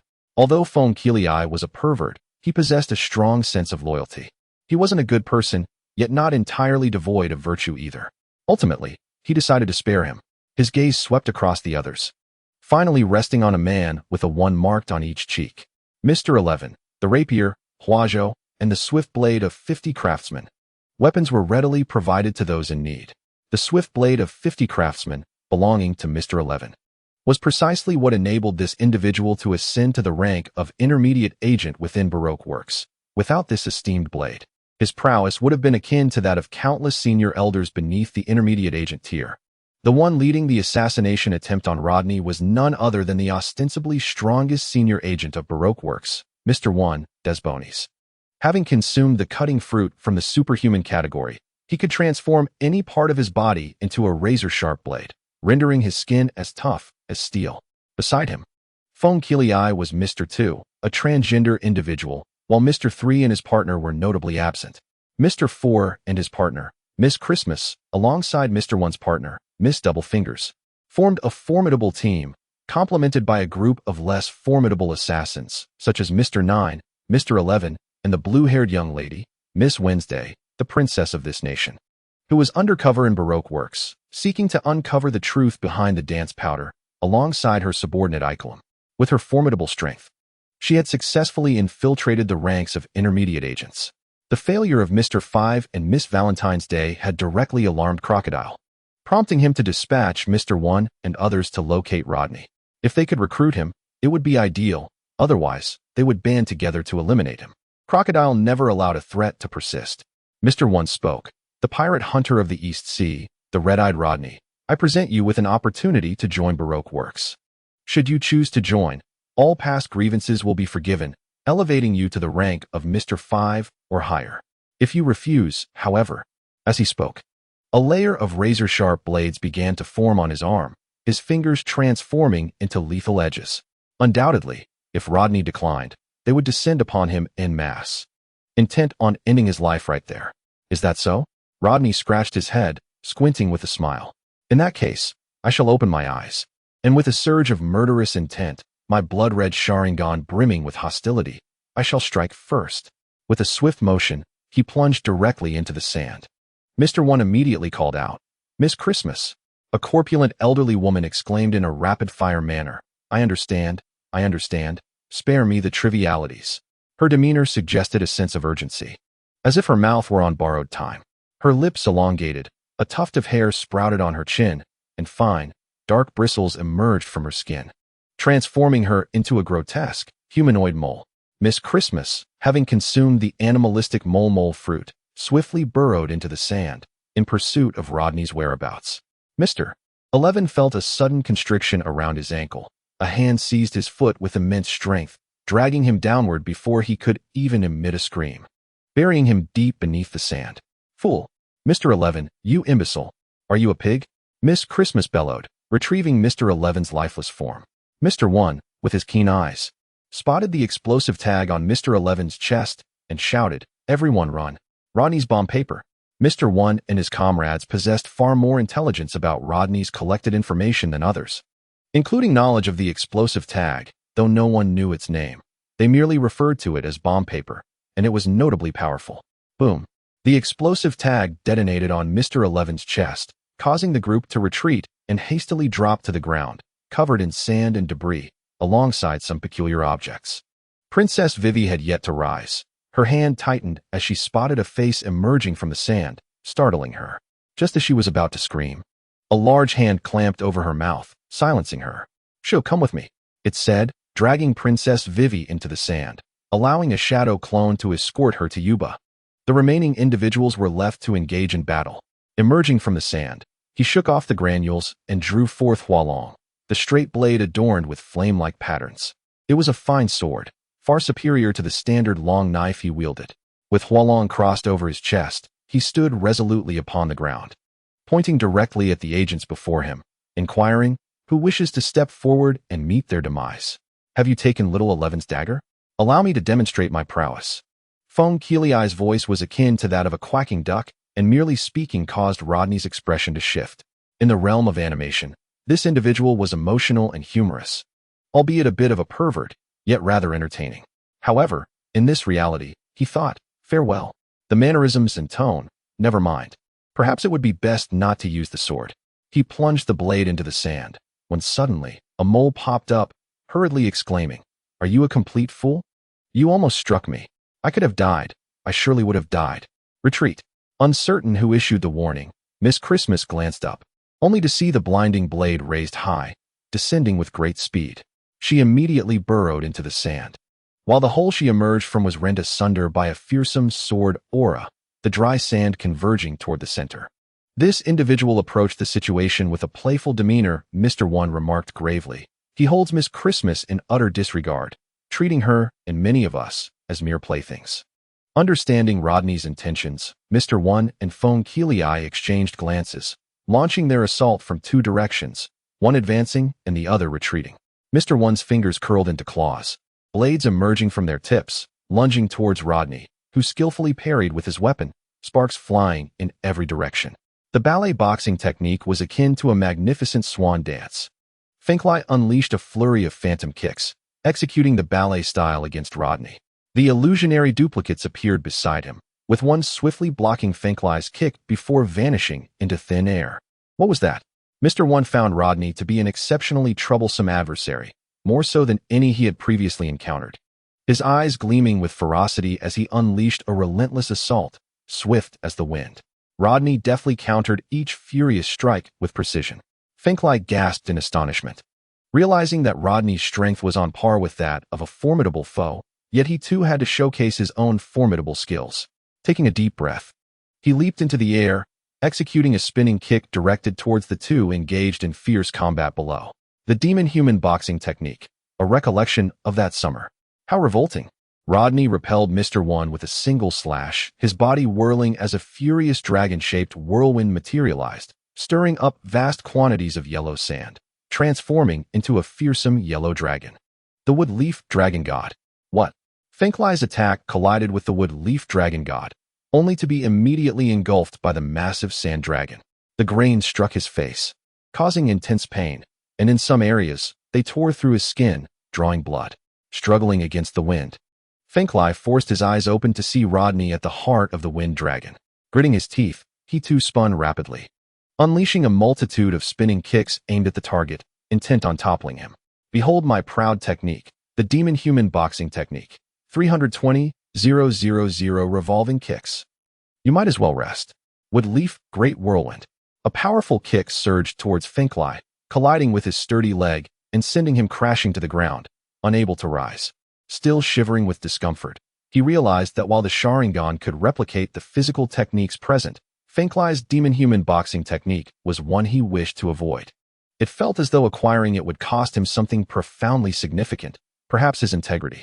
Casting his gaze at the onlookers, he declared, "Well then, who shall take the stage next?" Woof! A sudden bark echoed from somewhere, followed by the sight of a hefty figure hurling a baseball in his direction. Rodney effortlessly dodged it, watching as it landed harmlessly behind him. Huh, does this baseball think it can harm me? Such absurdity. Just as Rodney reveled in his triumph, the baseball erupted with light from behind him. Detecting the danger, he swiftly activated his shave technique and fled. Boom. Damn it, it was a bomb. Rodney sprang from the sand, feeling a tight grip around his ankle as two mole's claws emerged from the ground, preventing his escape. Mr. One pursued, swinging his arm, the blade gleaming ominously, clearly intent on decapitating him. Rodney blocked Mr. One's knife with his weapon, and in an instant, Mr. One launched another wave of attacks. Fingers poised like blades, aiming for his heart. 6 styles of iron block. His muscles hardened like steel, though his body could not move freely. Withstanding this strike was all that mattered. A resonant clang echoed from his chest as Mr. One missed his strike and retreated once more, while Mr. Four launched a baseball bomb. Freeing himself from the iron block and evading the grasp of Miss Christmas with a deft maneuver, he hurled the flower branch towards Mr. Four, who wielded a baseball bat weighing several tons. Simultaneously, he performed a swift hand motion, fire release, Phoenix fire technique. Fiery orbs cascaded from the heavens like a meteor shower. Mr. One swung his arms, shattering the fireballs aimed at him. With a clang, the flower branch was struck away by Mr. Four's bat, embedding itself atop a nearby sand dune. Rodney swiftly approached, retrieving the flower branch and striking a pose, causing Mr. One to sense impending danger. Retreat, he commanded, hardening his body to the strength of steel. Elbaf's spear, royal might. The spiraling blade of energy tore through the desert, stirring up vast clouds of sand and carving a deep trench in the earth. Standing in the center of the trench, even Mr. One's iron-like body was injured by the immature royal might.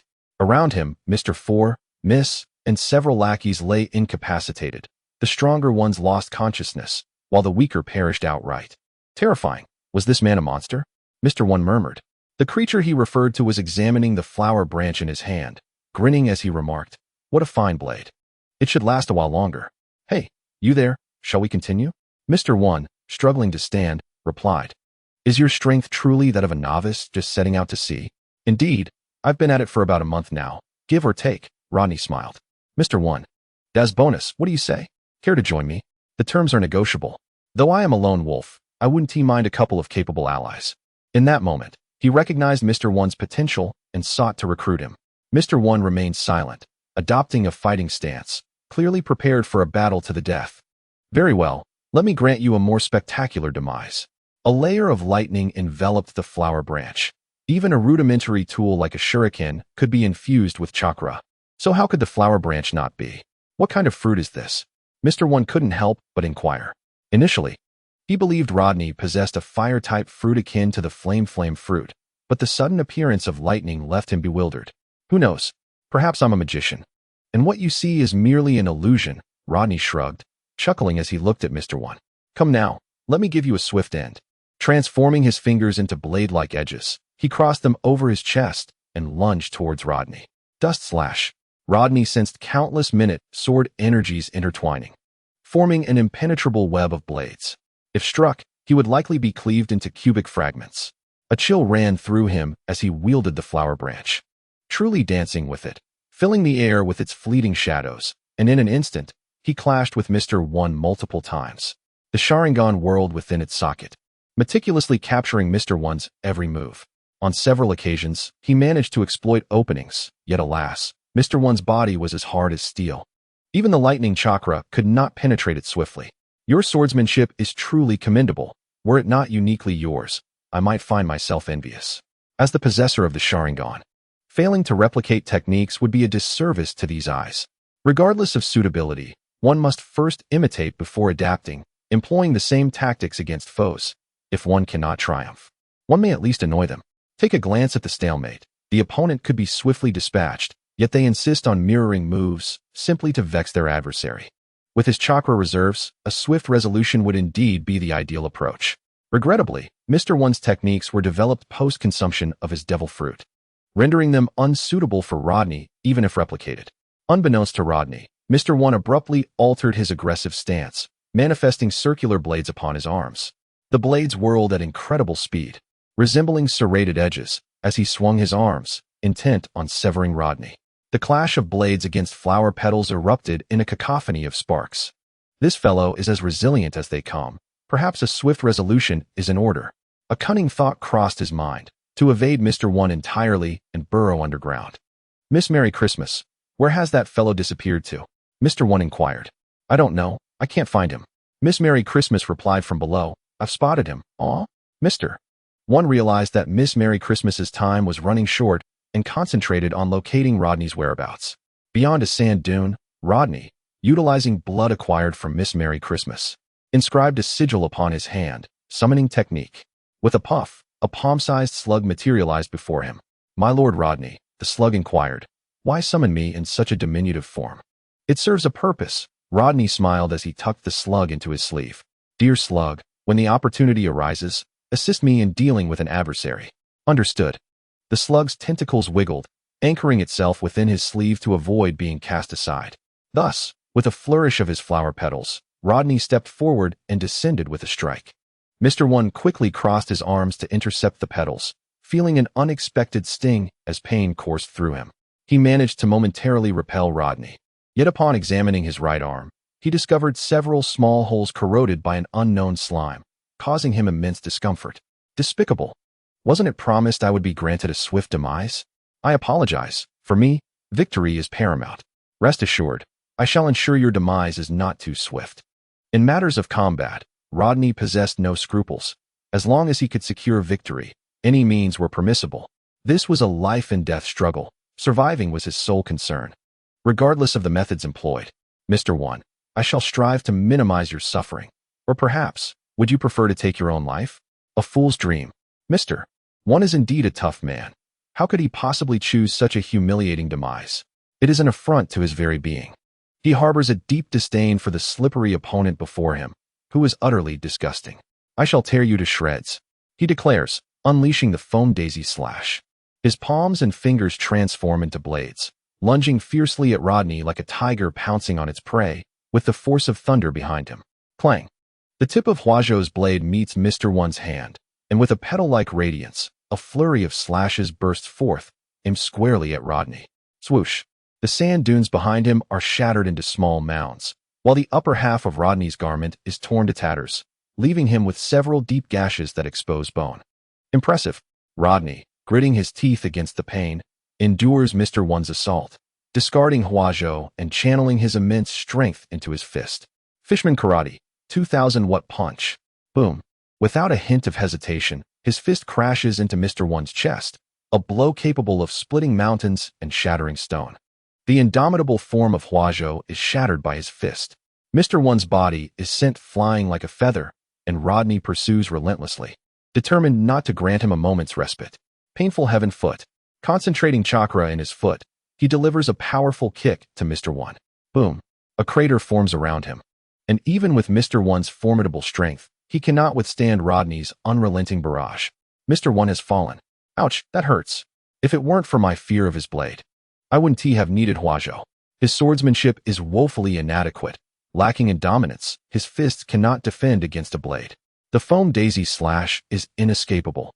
The substitution technique can only be executed when one has the ability to flee, meant to bewilder foes, not a guaranteed escape. Enduring this attack must be excruciating. Nefertari Vivi, the Princess of Alabasta, is a true patriot, unpretentious like her father, a lover of peace, and beloved by the people. A competent princess. She recently infiltrated the Baroque works alongside the head of the palace guards, Ikarim, to investigate the source of the dance powder. Within a few months, the two of them, leveraging their formidable strength and exceptional skills, successfully rose to the rank of intermediate agents. Now, she and Koza are tending to Rodney's wounds. A half-human-sized slug rests atop Rodney, using chakra to aid in his recovery. That Mr. Rodney, from Baroque works? All dead, though perhaps one or two may still be alive. However, with the loss of these high and intermediate agents, Baroque works has been severely weakened, practically rendered defunct. Mission: dissolve Baroque works mission level. B rewards: Shuriken Shadow Clone Technique. Water release: Water Barrier Jutsu, Sage Technique, Permanent Chakra Fruit, 5,000 mission points. Status: completed. With the intermediate and high-ranking agents he has slain, Baroque works has lost its significance, effectively disbanded. The system has determined that the mission is complete. A substantial task was completed, and Rodney consumed a permanent chakra fruit before their very eyes. As he did so, his chakra was fully replenished, and his upper limit was elevated, increasing his chakra by 30%. My lord Rodney, has your chakra suddenly recovered? Inquired Sister Snail. Indeed, I merely utilized a secret medicine akin to the military ration pills, which poses no harm to the body, Rodney replied with a smile. He then turned to Princess Vivi and asked, "So, Princess Vivi, what brings you here to seek my presence?" "I wish to express my gratitude and invite you to the royal capital of Alabasta," she responded. Rodney had dismantled the Baroque works, halting their investigation, which was undoubtedly detrimental to the nation. Thus, her appreciation was well-deserved. It was nothing, merely a matter of convenience. "I will visit the capital when the opportunity arises." Though not at this moment, he shook his head and added with a grin, "If you wish to investigate the dancing powder, I can assure you that it is no longer necessary. I shall unearth the puppet master behind it. This task is not insurmountable." "The puppet master? Is that truly possible?" "Indeed, His Majesty has been wronged." Kusha clenched his fists, affirming his unwavering trust in the benevolent king, even if he were to become the leader of a rebellion. He believed that the king, pressured and obstructed by Baroque works, had no choice but to rise against them. Of course, Princess Vivi, King Cobra is a competent ruler. If it were not for the water scarcity in Alabasta, this nation would likely prosper beyond measure. He was confident that a wise ruler like Cobra could lead the country to greater heights in a more favorable environment. Yet Alabasta's dire lack of water severely hindered economic development. "Thank you for your kind words. I have always had faith in my father. This is our nation, and we shall undoubtedly guide our people towards prosperity." "Yes, Vivi, I believe you and His Majesty can achieve this," Rodney affirmed. "Thank you, my lord. I would appreciate your assistance in the future," Princess Vivi replied, sharing a bond with Kusha, both deeply invested in the welfare of their people and filled with hope and goodwill for their nation. "Mr. Rodney, may I inquire who the puppet master is?" Vivi asked. "A man whose ambition knows no bounds and who is not to be trifled with. He is my target, and I shall handle him," Rodney stated, glancing at the two. "Please assist me in preparing certain items. Your status as a princess should facilitate this." "Certainly. I will promptly inform my father to send the items," Vivi responded. 3 days later, Rodney's injuries had healed, and he set off for the Rain District with the items prepared by Princess Vivi. At the largest casino in the Rain District, the Rain Banquet, the vice president of Baroque Works, codenamed Miss All Sunday, whose true name was Nico Robin, reported, 3 days ago, "Our agents sent to eliminate Rodney have all been annihilated." In the darkness sat the infamous warlord Crocodile, a man consumed by ambition to acquire the ancient weapon Pluton and ascend as the Pirate King. Wisps of cigar smoke curled around him, accentuating the menacing shadow cast by his scarred visage. He placed his golden hook heavily upon the table, breaking a prolonged silence to inquire, "Mr. One, have we also lost?" "Indeed," came the reply. According to the witness, his chest was completely shattered, the spine fractured, and his upper body rendered beyond repair. It is likely that he did not succumb to the damage due to his devil fruit ability. However, there is no question that such injuries would lead to death. Moreover, Mr. 2's body is unaccounted for. Miss Wednesday is missing as well. Do not concern yourself with them any longer. The elite and mid-tier agents have been almost entirely annihilated. Those who remain, even if promoted to elite status, are of little use. We must locate Miss Wednesday. Princess Vivi is of paramount importance to this nation and to us." Crocodile's mind raced as he calmly assessed the situation. The Baroque works had come to an end, and so too had his aspirations. He had intended to amass influence over the coming years to facilitate his coup, but without the support of Baroque works, his plans were in disarray. Rodney, what is it that you truly desire?" After a moment of introspection, he commanded, "Within a day, gather all available information on Rodney. I expect to find it on my desk by tomorrow." "Understood," replied Nico Robin, nodding as she departed. As he observed her graceful figure retreat, Crocodile exhaled a plume of smoke, contemplating Robin's utility as an assistant, though he extinguished his cigar in the ashtray, deeming her a restless spirit. For now, she still held value. The ancient weapon Pluton, a formidable battleship crafted in the flourishing shipbuilding city of Water 7, was capable of sinking an island with a single cannon shot. It lay dormant somewhere in the world, its location chronicled within the historical texts of Alabasta. Yet the precise whereabouts remained undiscovered. Only Nico Robin possessed the ability to decipher these ancient scripts, rendering her temporarily indispensable. With a deep breath, Crocodile mused, "If I can obtain Pluton, I shall extend my arms as if to embrace the world." Upon leaving the office, Robin returned to her workspace and opened a drawer filled with documents concerning Rodney, the pirate hunter with peculiar weaponry, explosive papers, and the notorious red-eyed Rodney. Were his actions truly aimed at eradicating pirates? Was it for monetary gain? No, he lacked for nothing.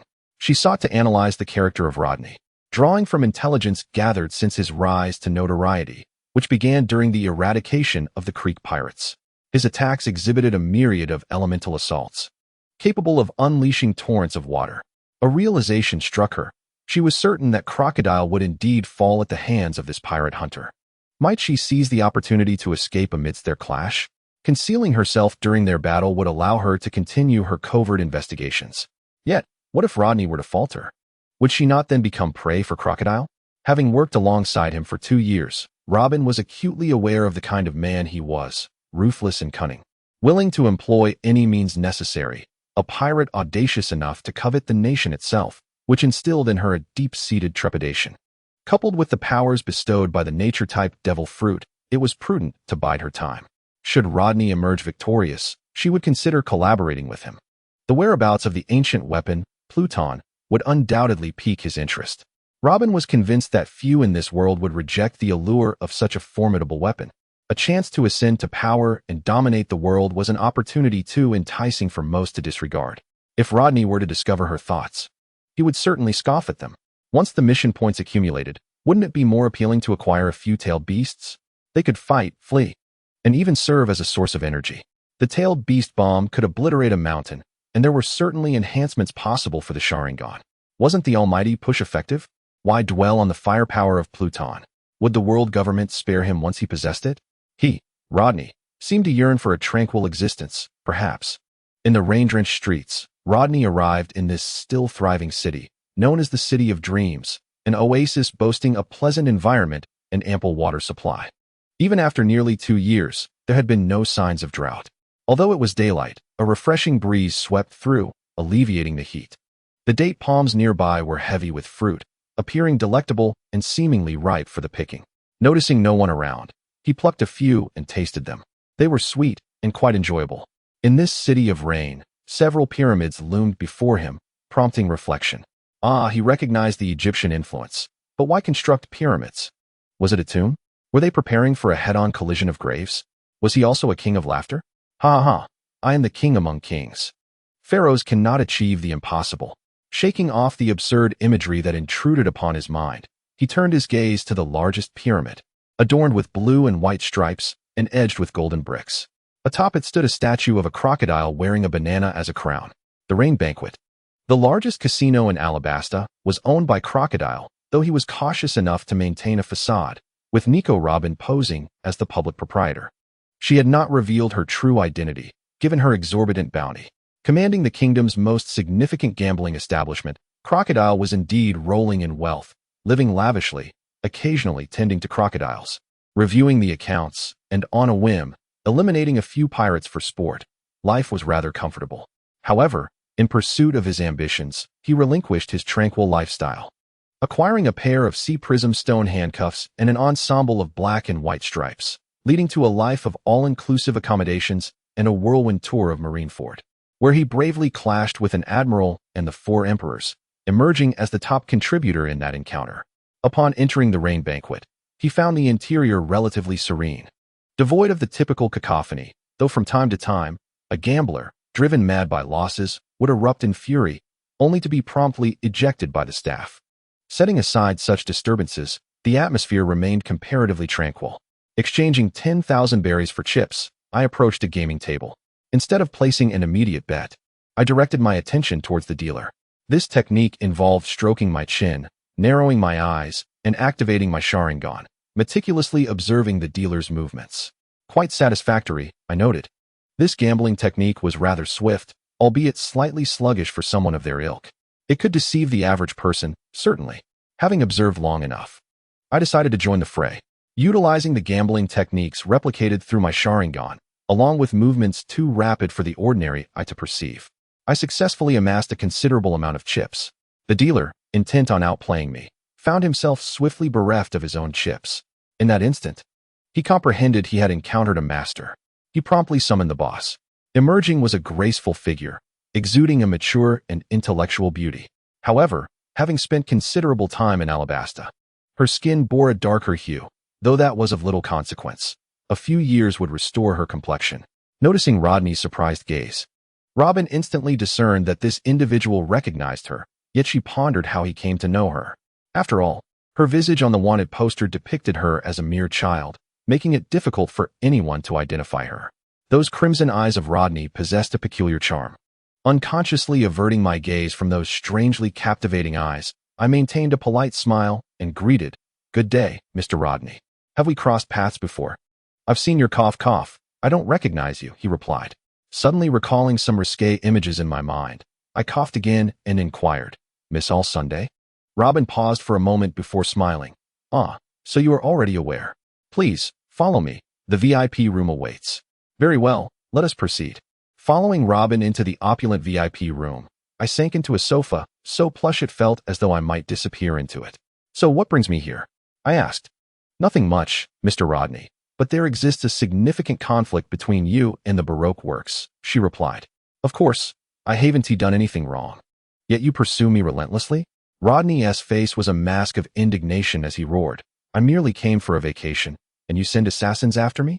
Now that this feud is established, one of us must perish. It shall not be me while Baroque works exists." Robin interjected, "Was it not you who initiated this conflict?" "Whiskey Peak, Mr. 5, Mr. 1. Clearly, you were the one who struck the hardest. We, the Baroque works, are at least a legitimate assassination organization. You have severely wounded us. And yet you dare to retaliate?" Robin wondered if she had overestimated this man's shortcomings. Where was the dignity of a true warrior? Who had instilled such shamelessness in him? "If you seek compensation, state your terms.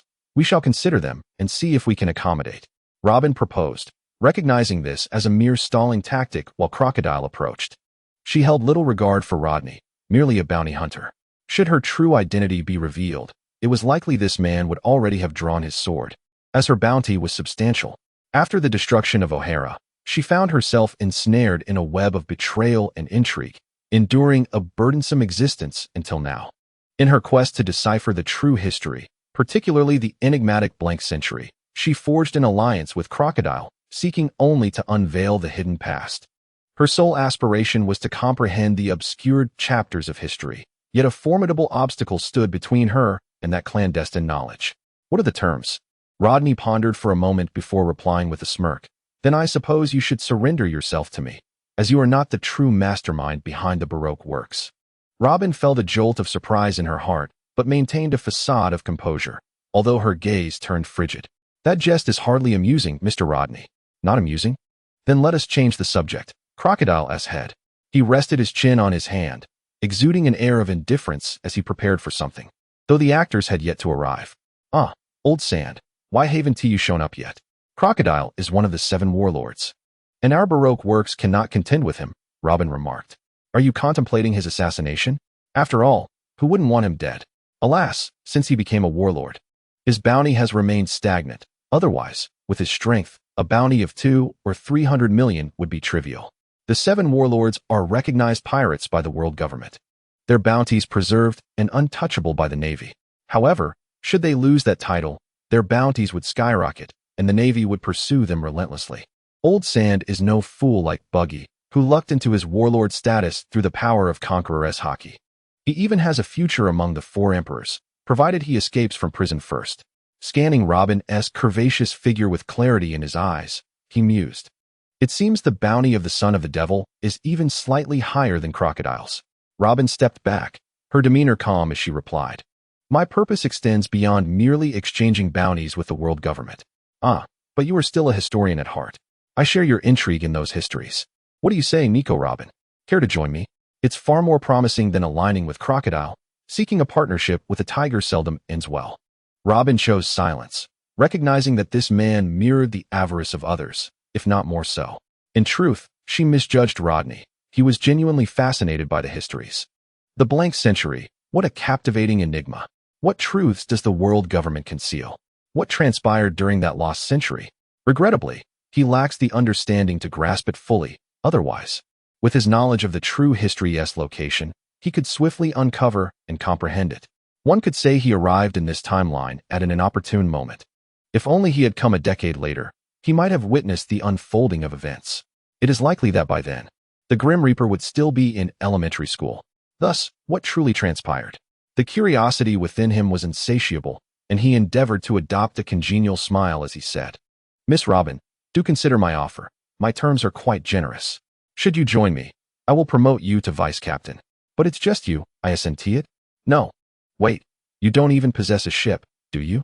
Confronted with Rodney's inquiries, Robin expressed her reluctance to respond, perceiving a deceptive aura emanating from the individual before her, one that evoked a fundamental distrust.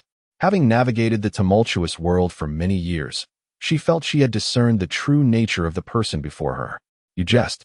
My treatment here is quite satisfactory," she remarked, donning a meticulously crafted smile that revealed no flaws. "Oh, is that so?" After dissecting the historical text, "Will Crocodile let you off the hook?" "Don't be absurd. Once he learns what he desires, he will undoubtedly not spare you," the informed one. "Ah, so you are aware." Robin's expression darkened. She indeed understood the cold and unyielding essence of Crocodile. However, from the outset, she had no intention of divulging the true contents of the historical text to him. The fact that Crocodile was the true master of Baroque works was a secret unknown even to the high-ranking agents. How could this man possibly know? "I possess special intelligence sources," he replied, narrowing his eyes, inciting a desire within Robin to land a few punches upon his visage. Nevertheless, Rodney did make one accurate observation. Conspiring with a tiger leads to dire consequences.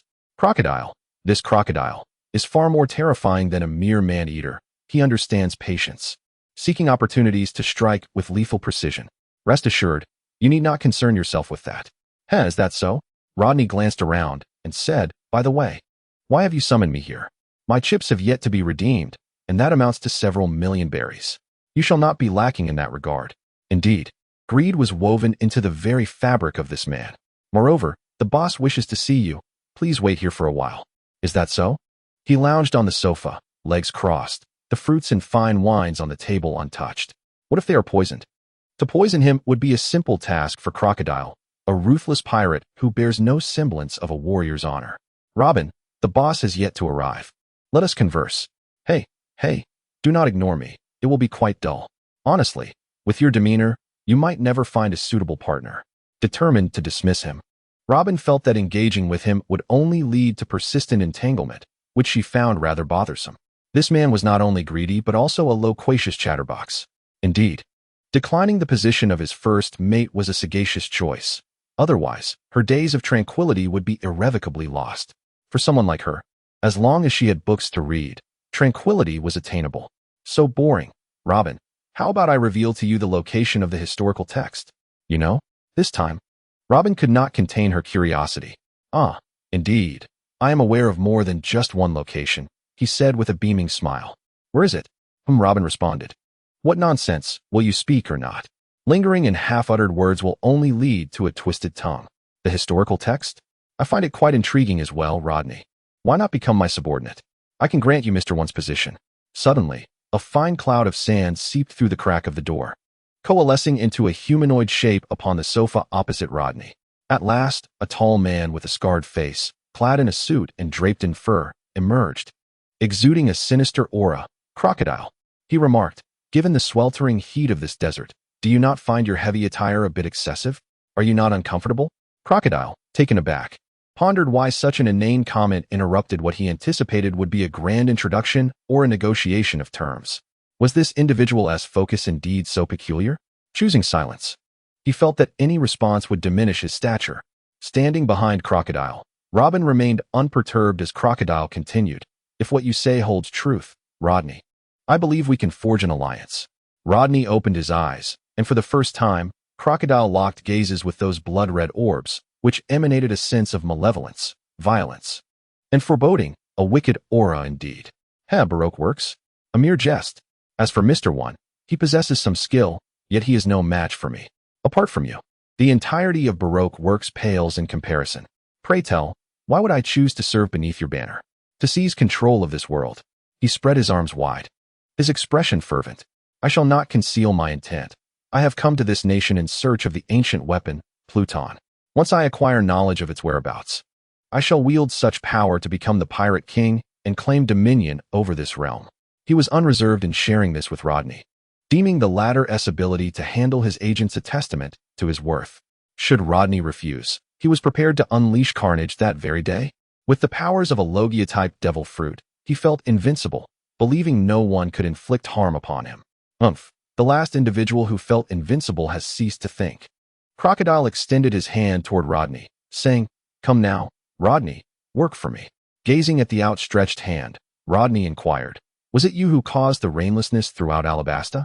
I employed dance powder to orchestrate the transport to the palace, framing Cobra to ascend the throne and fulfill my aspirations. Join me, Rodney, and should we succeed, you shall attain everything you desire." He feared not the potential for Rodney to divulge this information. Should he refuse, the consequences would be dire. "That sounds splendid," Rodney replied with a smile, extending his hand. Robin regarded this exchange with disdain, while Crocodile grinned, finding this adversary less formidable than anticipated.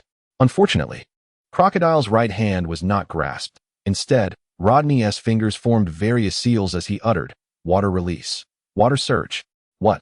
A torrent of water manifested seemingly out of thin air, instantly solidifying Crocodile's sandy form, rendering him unable to transform, revealing his true self. How could this be? With a fierce glare, his left hook aimed for Rodney's throat, the assault swift, precise, and unhesitating. In his grasp, Huajo intercepted Crocodile's hook. Realizing the futility of the attack, he broke free from Rodney's hold, flung open the door, and dashed outside, with Rodney hot on his heels. Meanwhile, Robin stood contemplatively, gazing at the water beneath her. Why did it not strip her of her powers? Could it be that his water lacked the capacity to incapacitate those with abilities? She had withheld information regarding Rodney's powers from Crocodile, thus leaving him in a precarious position. "Haha, Sand Crocodile, do not even think of escaping." Rodney, akin to an exuberant hound, brandished his blade as he pursued Crocodile, unleashing a torrent of flames that surged down the narrow corridor towards his target. A wall of sand.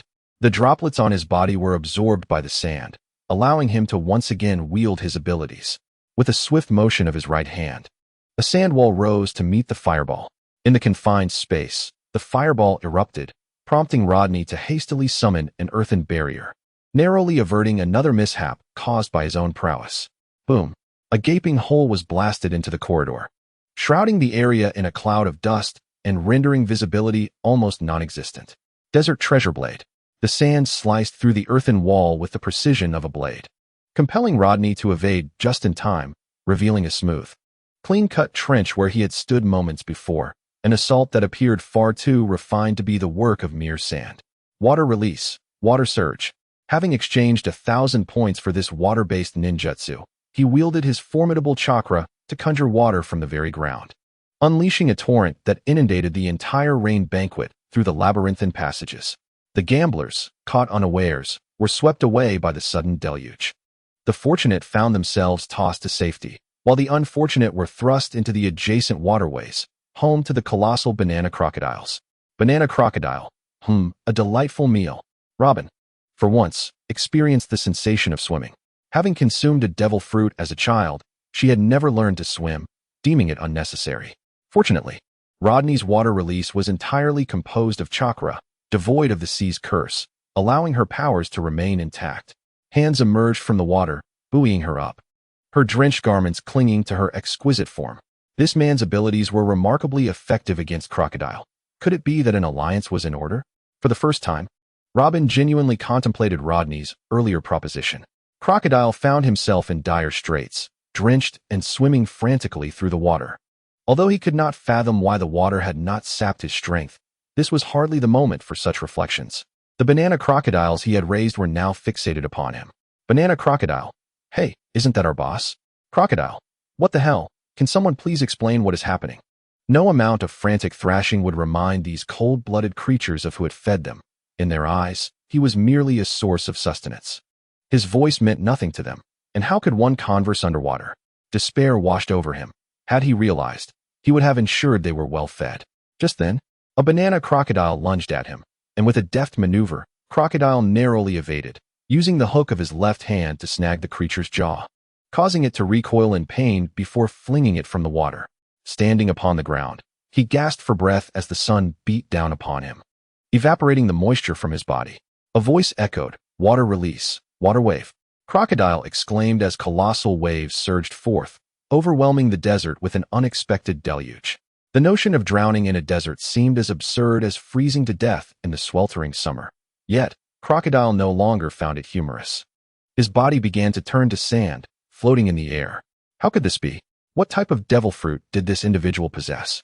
He had never heard of a fruit capable of manipulating both water and flames. Truly a formidable power.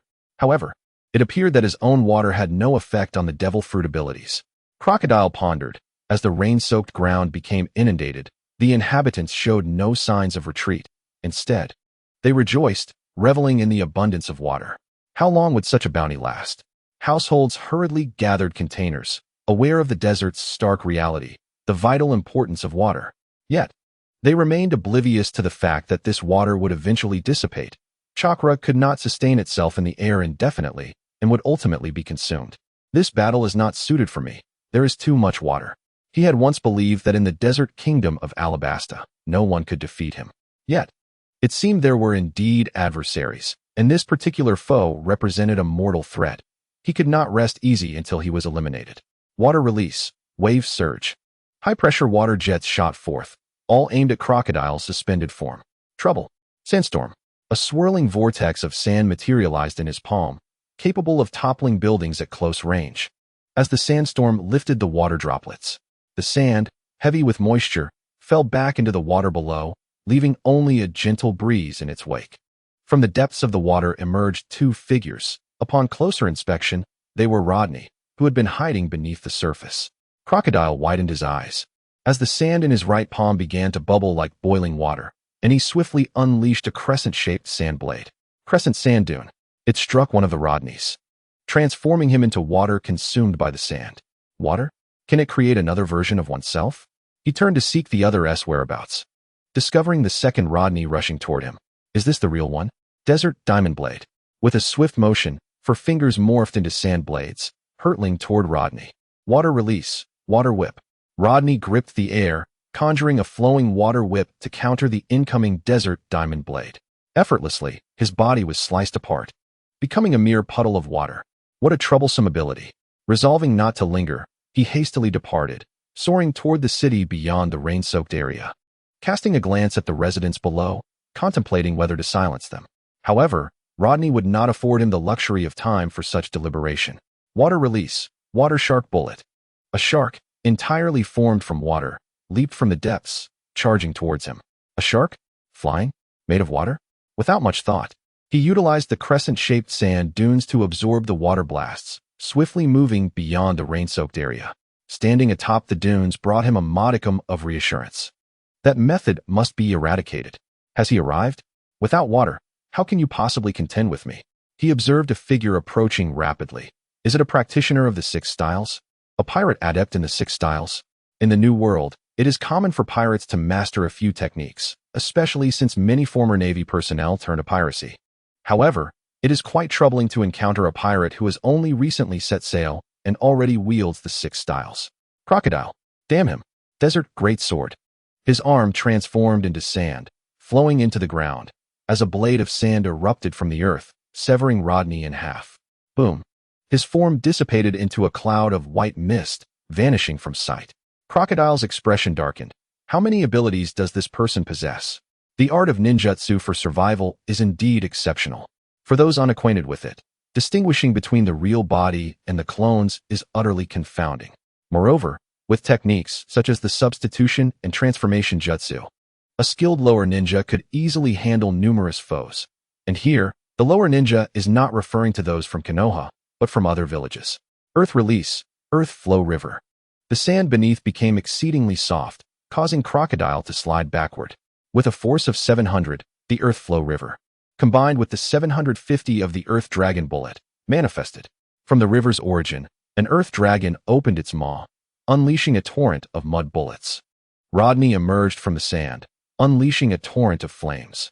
Composite ninjutsu, earth dragon fire flow. The flames ignited the mud bullets, delivering double damage to the adversary. The earth dragon fire flow collided with Crocodile, shattering his form into sand. How could such an attack possibly affect me, a being of the natural element? The airborne sand materialized into half of Crocodile's face, which scoffed derisively. Of course, I was merely testing my new skill, crocodile.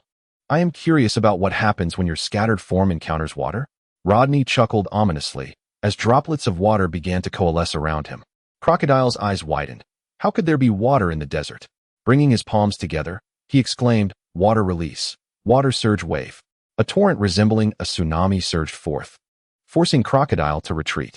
He quickly employed his powers to ensure that the surrounding sand and the water waves collided, merging them into one, causing the water to quickly sink into the sand, leaving only a damp patch behind. Water release. Water whip. The water whip struck Crocodile midair, inflicting pain upon him.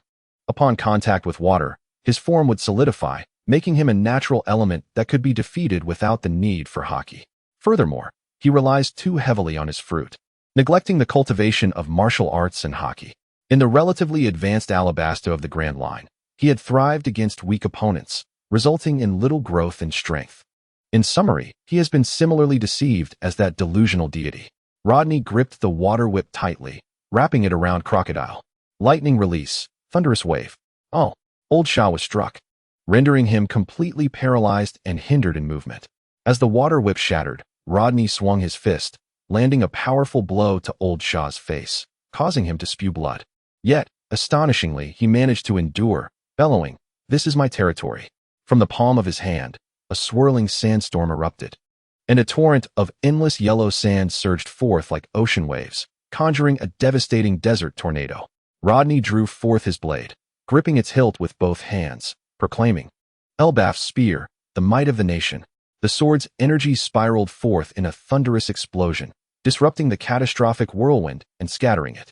With a swift motion, he vaulted over the sand dunes, the golden hook of Crocodile gleaming brilliantly under the sunlight. With a sweeping arm, the golden hook, entwined with sand, soared towards Rodney, colliding with his blade. The crescent-shaped sand dune. Upon contact, it could drain the moisture from a body, transforming its victim into a mummy, a fate Rodney desperately sought to avoid. A resounding thud echoed as a piece of wood appeared, decaying instantaneously upon touching the crescent dune, shattering into fragments with the wind. Where is he? The yellow sand enveloped a figure behind him, and upon closer inspection, it was indeed Rodney. "I've got you. I've got you." Crocodile sneered, a hint of triumph on his face. After enduring defeat, he finally had a grasp on this troublesome adversary. Before him was Rodney, entirely ensconced in sand, with only his head exposed. Despite his predicament, there was no trace of fear on his face. He remained serene, a faint smile gracing his lips as he softly remarked, "Do you truly believe you have captured me?" "What?" Crocodile faltered. "Could it be another illusion? When did you come to the misconception of seizing my true form?" With a resounding crash, Rodney transformed into a wooden post. Crocodile thought to himself, "Just as I suspected," and swiftly turned around, dispersing the sand to defend himself. Suddenly, his body split in two, sand spilling from the wound. A glance back revealed Rodney wielding his blade, striking relentlessly, lacking any semblance of structure, utterly shredding his form. "Useless. You can no longer utilize water, can you? Die, Rodney." Crocodile concentrated his energy, his right hand molding the fine, dense sand into a sharp blade aimed at Rodney's chest. He spat. A mouthful of richly abundant phlegm splattered onto Crocodile's head, drenching him thoroughly. Crocodile laughed. "Ha! My apologies, my throat is rather uncomfortable. Cough, cough, let us continue." Rodney displayed an apologetic smile, appearing quite earnest, though his eyes were cunning. "I don't believe your nonsense. You are insulting me." No, I meant no offense." Rodney tilted his head, adding, "I simply find this amusing. You fiend. I will surely slay you and turn you into a mummy, placing you atop the rain feast." Crocodile erupted in fury, having expected profound wisdom, only to find himself subjected to humiliation. If he, Crocodile, were to endure this, he would no longer be a warlord of the sea, nor would he be the sand crocodile. Crocodile's hand pressed against the damp sand, and Rodney felt the ground beneath him suddenly soften, as if the earth were beginning to collapse. "Desert sunflower," he exclaimed with a gaze that could pierce the veil of death. "You should be grateful, for there was no underground water here initially. But your water has granted me the power to manipulate this sand and create quicksand. However, I must fulfill my promise. I will unearth you, without the sand, and lay you out to dry above the rain feast." His tone exuded pride. It was evident that he was in high spirits. The desert sunflower's technique required controlling the flow of the underground water beneath the dunes, thereby commanding the sand to create quicksand to ensnare and ultimately bury his prey alive.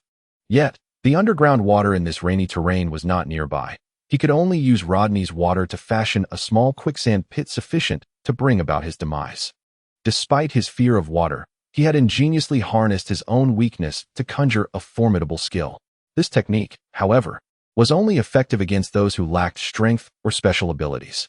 A skilled martial artist or someone with keen reflexes and the observation haki could easily escape. As the quicksand engulfed his knees, Rodney remained calm, for he knew it would not claim his life. He gazed steadily at Crocodile, causing a flicker of unease in the latter's heart. Suddenly reminded of Rodney's ability to traverse through sand, Crocodile reacted quickly, attempting to manipulate the sand to eliminate Rodney in the quicksand pit. Desert Blade, he commanded, slicing through the quicksand pit. But Rodney transformed into a wisp of smoke and vanished. Another illusion. Frustrated by being toyed with time and again, Crocodile lashed out wildly with his Desert Blade, carving a multitude of trenches into the desert, only for them to be swiftly filled back in by the sand. "Where are you, scoundrel?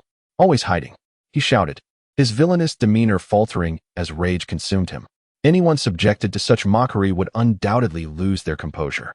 Rodney, ever the survivor, remained concealed within the sand, occasionally observing Crocodile from a distance. As he noted the moment was ripe, he resolved to strike. Crocodile, still venting his anger, paused to scrutinize his surroundings, attuning himself to the rhythm of the sand beneath his feet, hoping to glean some insight. Unfortunately for him, his relentless focus on developing his powers had left him bereft of observation haki. Suddenly, a figure erupted from the sand, a blade glinting with deadly intent under the sun's rays. Without haki, such an attack is merely a feint, Crocodile thought. It cannot harm me. He must be hiding elsewhere.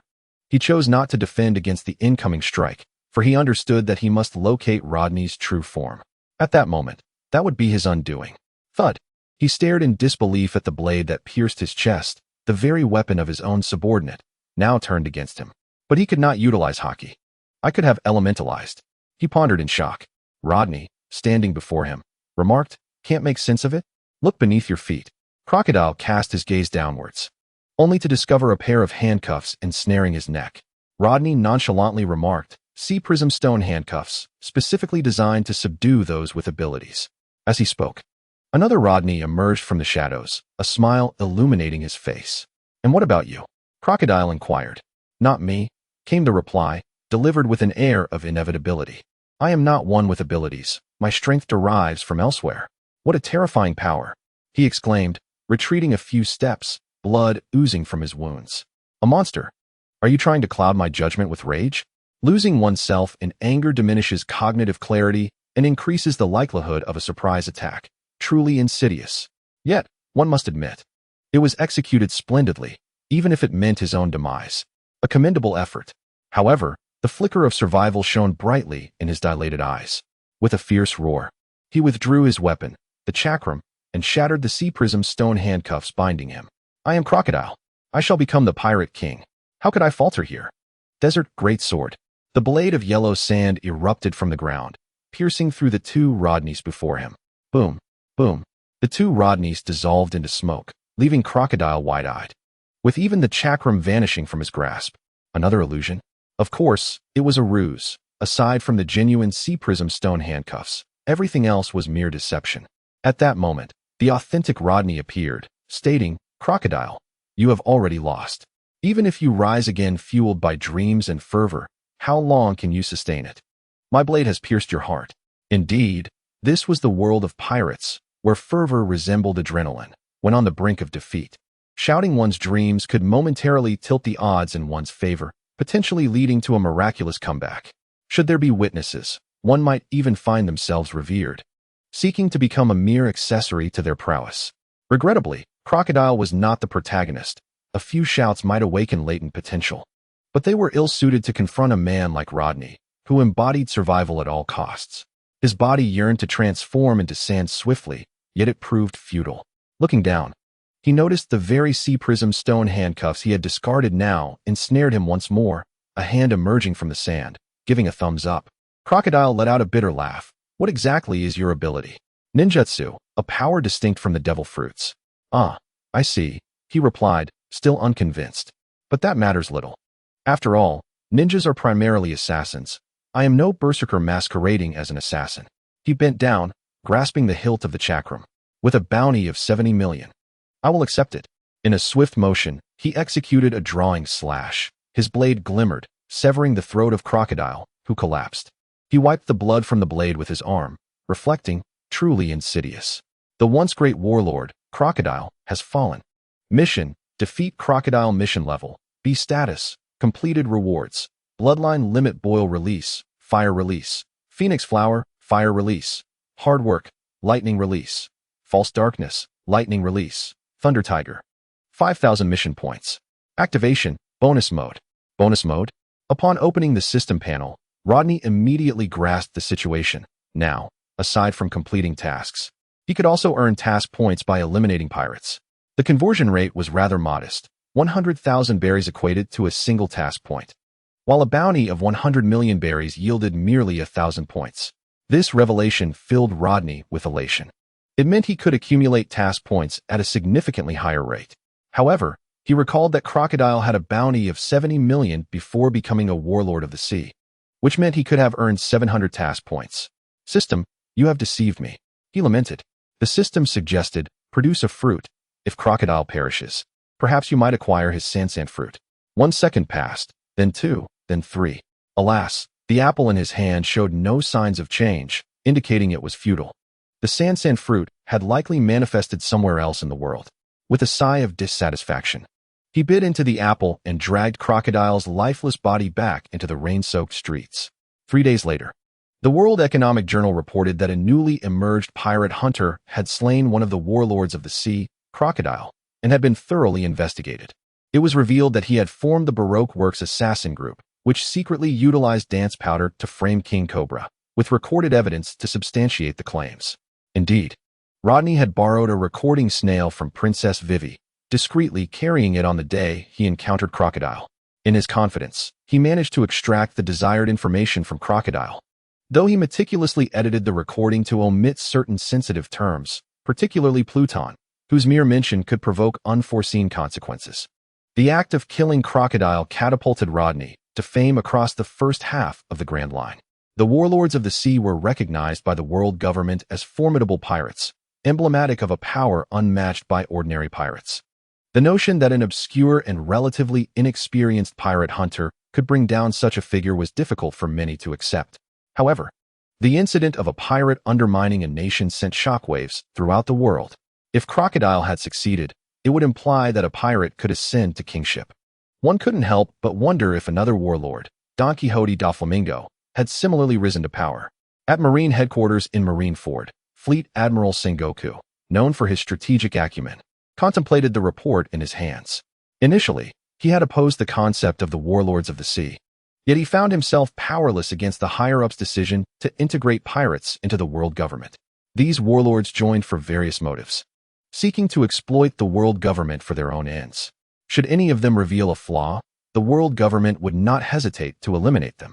The original plan envisioned a balance of power among the 4 emperors, the warlords, and the navy, yet the warlords had instead caused considerable trouble for the world government. The sound of crunching snacks echoed in the office, accompanied by the presence of a robust elderly man who consumed the treats with unabashed enthusiasm. Veins bulged on Sengoku's forehead as he could no longer restrain himself. Garp, please, quiet down. General Sengoku rose from his seat and approached Captain Garp, seizing the senbei from his hands and devouring them in one swift motion. Ah, my senbei. Sengoku, leave me some. Garp exclaimed as he and his old friend grappled over the remaining snacks, but it was too late.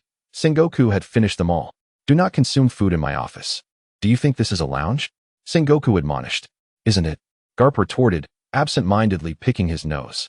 Garp, ever since Roger's demise, you have slipped into a semi-retired state, often treating your office as a tea room, indulging in tea and senbei without a care.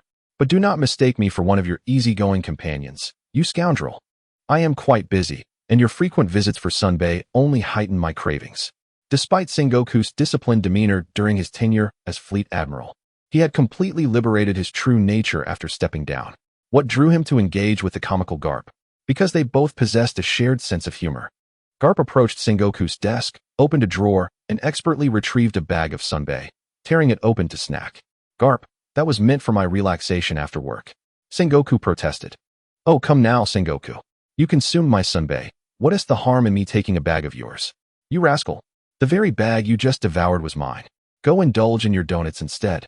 Garp roared with laughter, his eyes landing on a report regarding Rodney.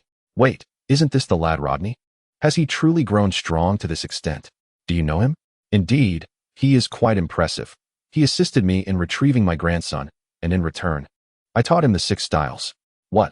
You imparted the 6 styles to him? Haha, it's not a big deal. The lad shows promise and possesses a remarkable ability to learn. However, I am uncertain of his fruit ability. It seems particularly troublesome. Nonetheless, he poses little threat against Hokage. Garp mumbled through a mouthful of sunbae. Stop eating and elaborate. Sengoku urged. Garp, munching away, briefly recounted his encounter with Rodney, leaving Sengoku in contemplation. Eventually, Sengoku inquired, Garp, do you believe this young man can be trusted? The youth seems trustworthy enough. My only concern lies in his peculiar eyes, which he claims are a result of his fruit ability. Did he specify what fruit? He did not. Sengoku pinched the bridge of his nose, accustomed to Garp's antics, yet feeling the strain of age and rising blood pressure. What are his abilities? He managed to retrieve my grandson, so his skills must be decent. He can wield several elemental abilities: water, fire, wind, earth, and lightning. He excels in leg techniques and swordsmanship. His learning capacity is commendable, but his physical condition is rather lacking. I believe he is weaker than Luffy. Utilizing so many abilities? What fruit could he possibly possess? Sengoku resumed his contemplation, while Garp, unfazed, remarked, the lad has accomplished a few things in the East Blue, so there is no need for concern.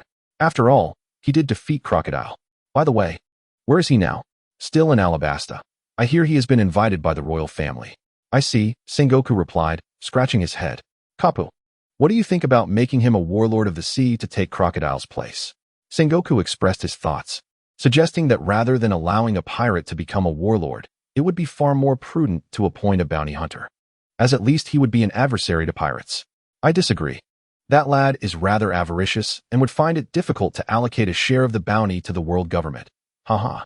That said, the rewards of being a bounty hunter are indeed quite generous, to the point that I'm tempted myself. Silence, you scoundrel. Regardless, we must give it a try. Your grandson has caused quite a bit of trouble. Being a close friend of Garp, he was certainly aware that Ace was Garp's grandson, though perhaps he was unaware of Ace's true identity, or maybe he knew but chose not to speak of it, as the world government was not pursuing accountability. Ha ha ha. After all, he is my grandson. Ha ha ha. Upon mentioning Ace, Garp could not help but burst into laughter, eventually dozing off amidst his mirth. Garp. Sengoku delivered a punch to Garp's face, rousing him from slumber, only for him to doze off once more. Ha ha. Enough with the laughter. Ace has rejected the position of warlord and has set off into the new world to join the red-haired pirates. Then let him go. That cursed red-haired pirate must be taught a lesson. Garp exclaimed angrily, having initially hoped that Ace would follow the path of a pirate. That damned red-haired pirate has even led Luffy down this irreversible path. Sengoku glared at him, emphasizing that the lad does not even practice Haki and relies solely on his devil fruit powers. How could he possibly stand a chance against the red-haired pirate? By the way, why did you allow him to set sail? The child has grown up. I can no longer intervene. His convictions are such that even I, as his grandfather, cannot stifle them. Garp suddenly grew serious, leaving Sengoku in silence. Then, he erupted into laughter once more. Truly, he is my grandson, just like me. Ace has prepared himself to sacrifice his life, and the conviction reflected in his eyes reveals a resemblance to another person, his lifelong rival, which compelled him to let Ace go. Otherwise, with his own prowess, not even 10 aces and Luffys could escape his grasp. So Garp, do you think he would be willing to become a warlord? I cannot say for certain. Garp continued to munch on his rice crackers. At that moment, the door swung open, and an elderly woman entered, greeting the two. Sengoku, Garp. The newcomer had silver hair neatly arranged, her eyes sparkling with wisdom, and her kind demeanor hinted that she was once a great beauty in her youth. Vice Admiral Tsuru, like Sengoku, was a strategic mind who supported the Navy. Oh, little Tsuru, would you like some rice crackers? Garp generously offered the snacks he had received from Sengoku, only to be politely declined by Tsuru. Sengoku then poured her a cup of tea, while Garp was left to serve himself. Tsuru, you arrived just in time. I need your counsel on whether Rodney can be considered for the position of warlord. The one who killed Crocodile? I believe he is a suitable candidate. How so? Tsuru replied, Sengoku, you tend to overthink. You must understand, he is a bounty hunter, which is far more favorable for us than appointing a pirate as a warlord. The real question is whether he would agree to it. Indeed, would he agree? Indeed, Garp remarked, acknowledging his somewhat avaricious nature. Let us omit the part regarding him donating a portion of his earnings to the world government. We are not in dire need of such trifling sums. Have the elders consented to this? Granny Tsuru inquired. Sengoku replied, they proposed this to me, which led me to ponder whether Rodney might be suitable for the position of warlord of the sea. Garp, you should pay him a visit. No, I prefer not to move, Garp chuckled in response. That lad is not difficult to deal with. He is quite amiable as long as you do not provoke him. There was an instance when Luffy annoyed him, and he ended up buried in the ground for a while. It's quite amusing when I think back on it. I shall go then. I have a few inquiries of my own, Granny Tsuru said. Sengoku contemplated for a moment before asking, is this concerning Doflamingo? Indeed, Doflamingo, a pirate who ascended to become the king of Dressrosa, is surrounded by suspicions. His methods bear resemblance to those of Crocodile, and I wish to inquire about the specifics. Granny Tsuru and Doflamingo have been longtime adversaries. Prior to his becoming a warlord, she relentlessly pursued him, forcing him to flee. Given the chance, she would relish the opportunity to see him brought down. Very well, you shall handle this matter. I trust that he is a person of integrity, Sengoku concluded, assigning the task to Granny Tsuru. Understood, she nodded, conversing briefly with them before departing Sengoku's office. Garp, put down the senbei, if you eat any more. There will be none left for me. Ha ha. Do not be so stingy, Sengoku. I am rather hungry, Garp replied. Garp. Granny Tsuru chuckled at the sound before leading her companions away from the Navy headquarters. In the capital of Alabasta, Alyabarna, Rodney was invited by Princess Vivi and others to unveil Crocodile's schemes, thereby clearing King Cobra's name. After a period without rain, the nation would soon welcome the much-anticipated downpour. Reclining in the guest chamber of the palace, Rodney savored the delightful cuisine served that evening, though he felt it prudent to leave after a short time. The palace was tranquil at night, making the faint sound of breathing, apart from his own, particularly conspicuous. Who goes there? With a kunai in hand, he hurled it towards the source of the sound. Ah, Mr. Rodney, how fortuitous. I come bearing my allegiance, emerged a figure from the shadows. It was none other than Robin. Upon seeing her, Rodney reclined once more, smiling as he queried, Miss Robin, what brings you here at this late hour? Are you perhaps feeling lonely and in need of a warm embrace? He patted the space beside him, adding, I wouldn't mind. You may not mind, but I do. Robin maintained her smile. Hee hee, Mr. Rodney, you are quite the jokester. Regrettably, I am accustomed to solitude. As I mentioned, I am here to pledge my allegiance and become your subordinate. She contemplated the matter, although Rodney was stronger than Crocodile, after several days of observation. He appeared to be a decent person. However, she was uncertain whether he would be willing to provide her sanctuary, considering she was a fugitive, and her notoriety surpassed that of Crocodile. No, why not? I am one of the few historians in the world capable of deciphering the true text of history, and I could be of significant assistance to you. Robin was taken aback. She did not expect him to decline her offer. Who would dare to take on the Annihilation Engine? Your previous employer perished at my hands, and I would rather not see you meet the same fate at another's expense. I believe we could negotiate. I possess numerous skills and can help you manage your business and gather intelligence. With a flick of her wrist, another arm sprouted from her own, appearing entirely real. The superhuman flower fruit allows any part of the body to blossom and extend from any tangible object, making it particularly suitable for espionage. These are not what I desire. Rodney shook his head. Gritting her teeth, Robin insisted, I can reveal the location of Pluton. I apologize, but I have no interest in that relic. Instead of searching for a possibly ruined Pluton, I would find Poseidon far more convenient. Ancient weapons are not limited to just that one. You are aware of ancient weapons? Robin asked, her voice trembling. What of it? Pluton, Poseidon, Uranus, why not the trio of Zeus? Rodney quipped, exhibiting his obsessive tendencies. You know their names? Robin inquired. What of it? The historical text detailing Pluton's location is housed in the Alabastus funeral palace. Poseidon has existed for over a decade. How old is he now? Uranus, I seem to have forgotten. How could you forget? Do you truly possess knowledge of the real history? Robin leaned closer, earnest and fervent. Please, tell me. I am willing to pay any price. What truly transpired during that lost century? I must know. I must know. O'Hara, Robin's homeland, boasted the largest library in the world. The Tree of Knowledge, which contained a vast collection of books and precious texts from around the globe.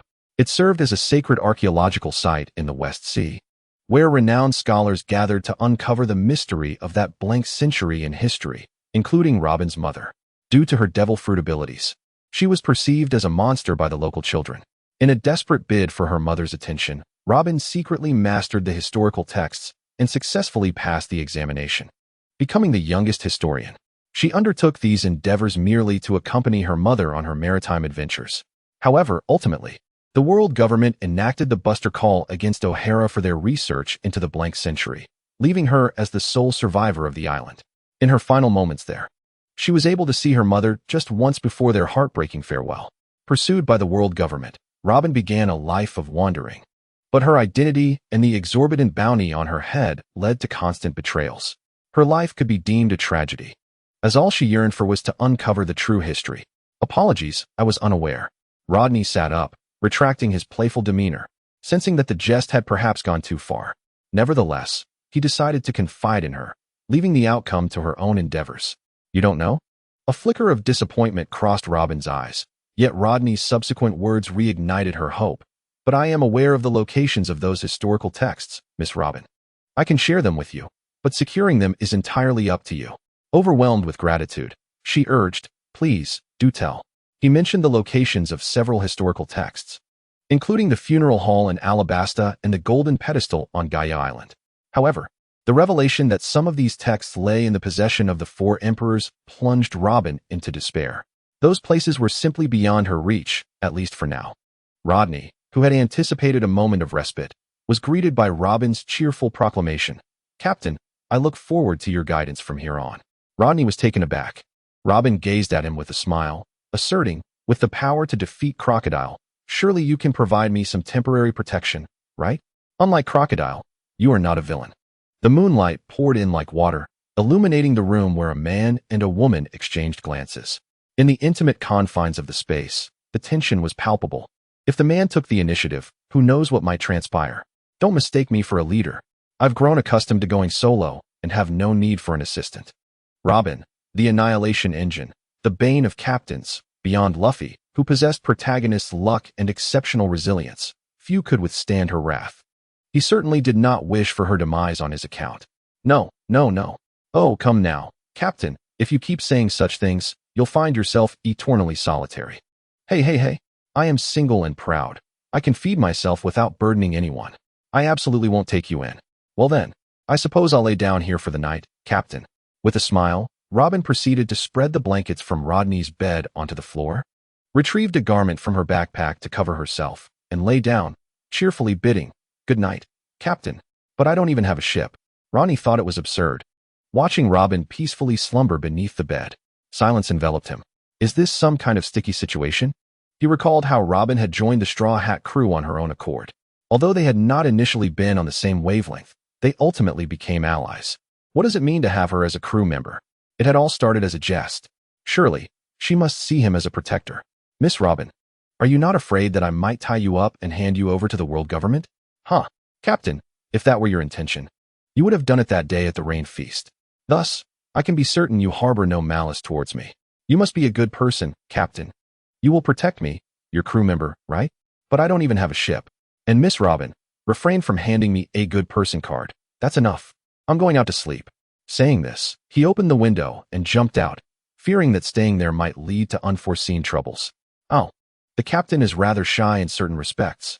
Yet, was this a form of acceptance?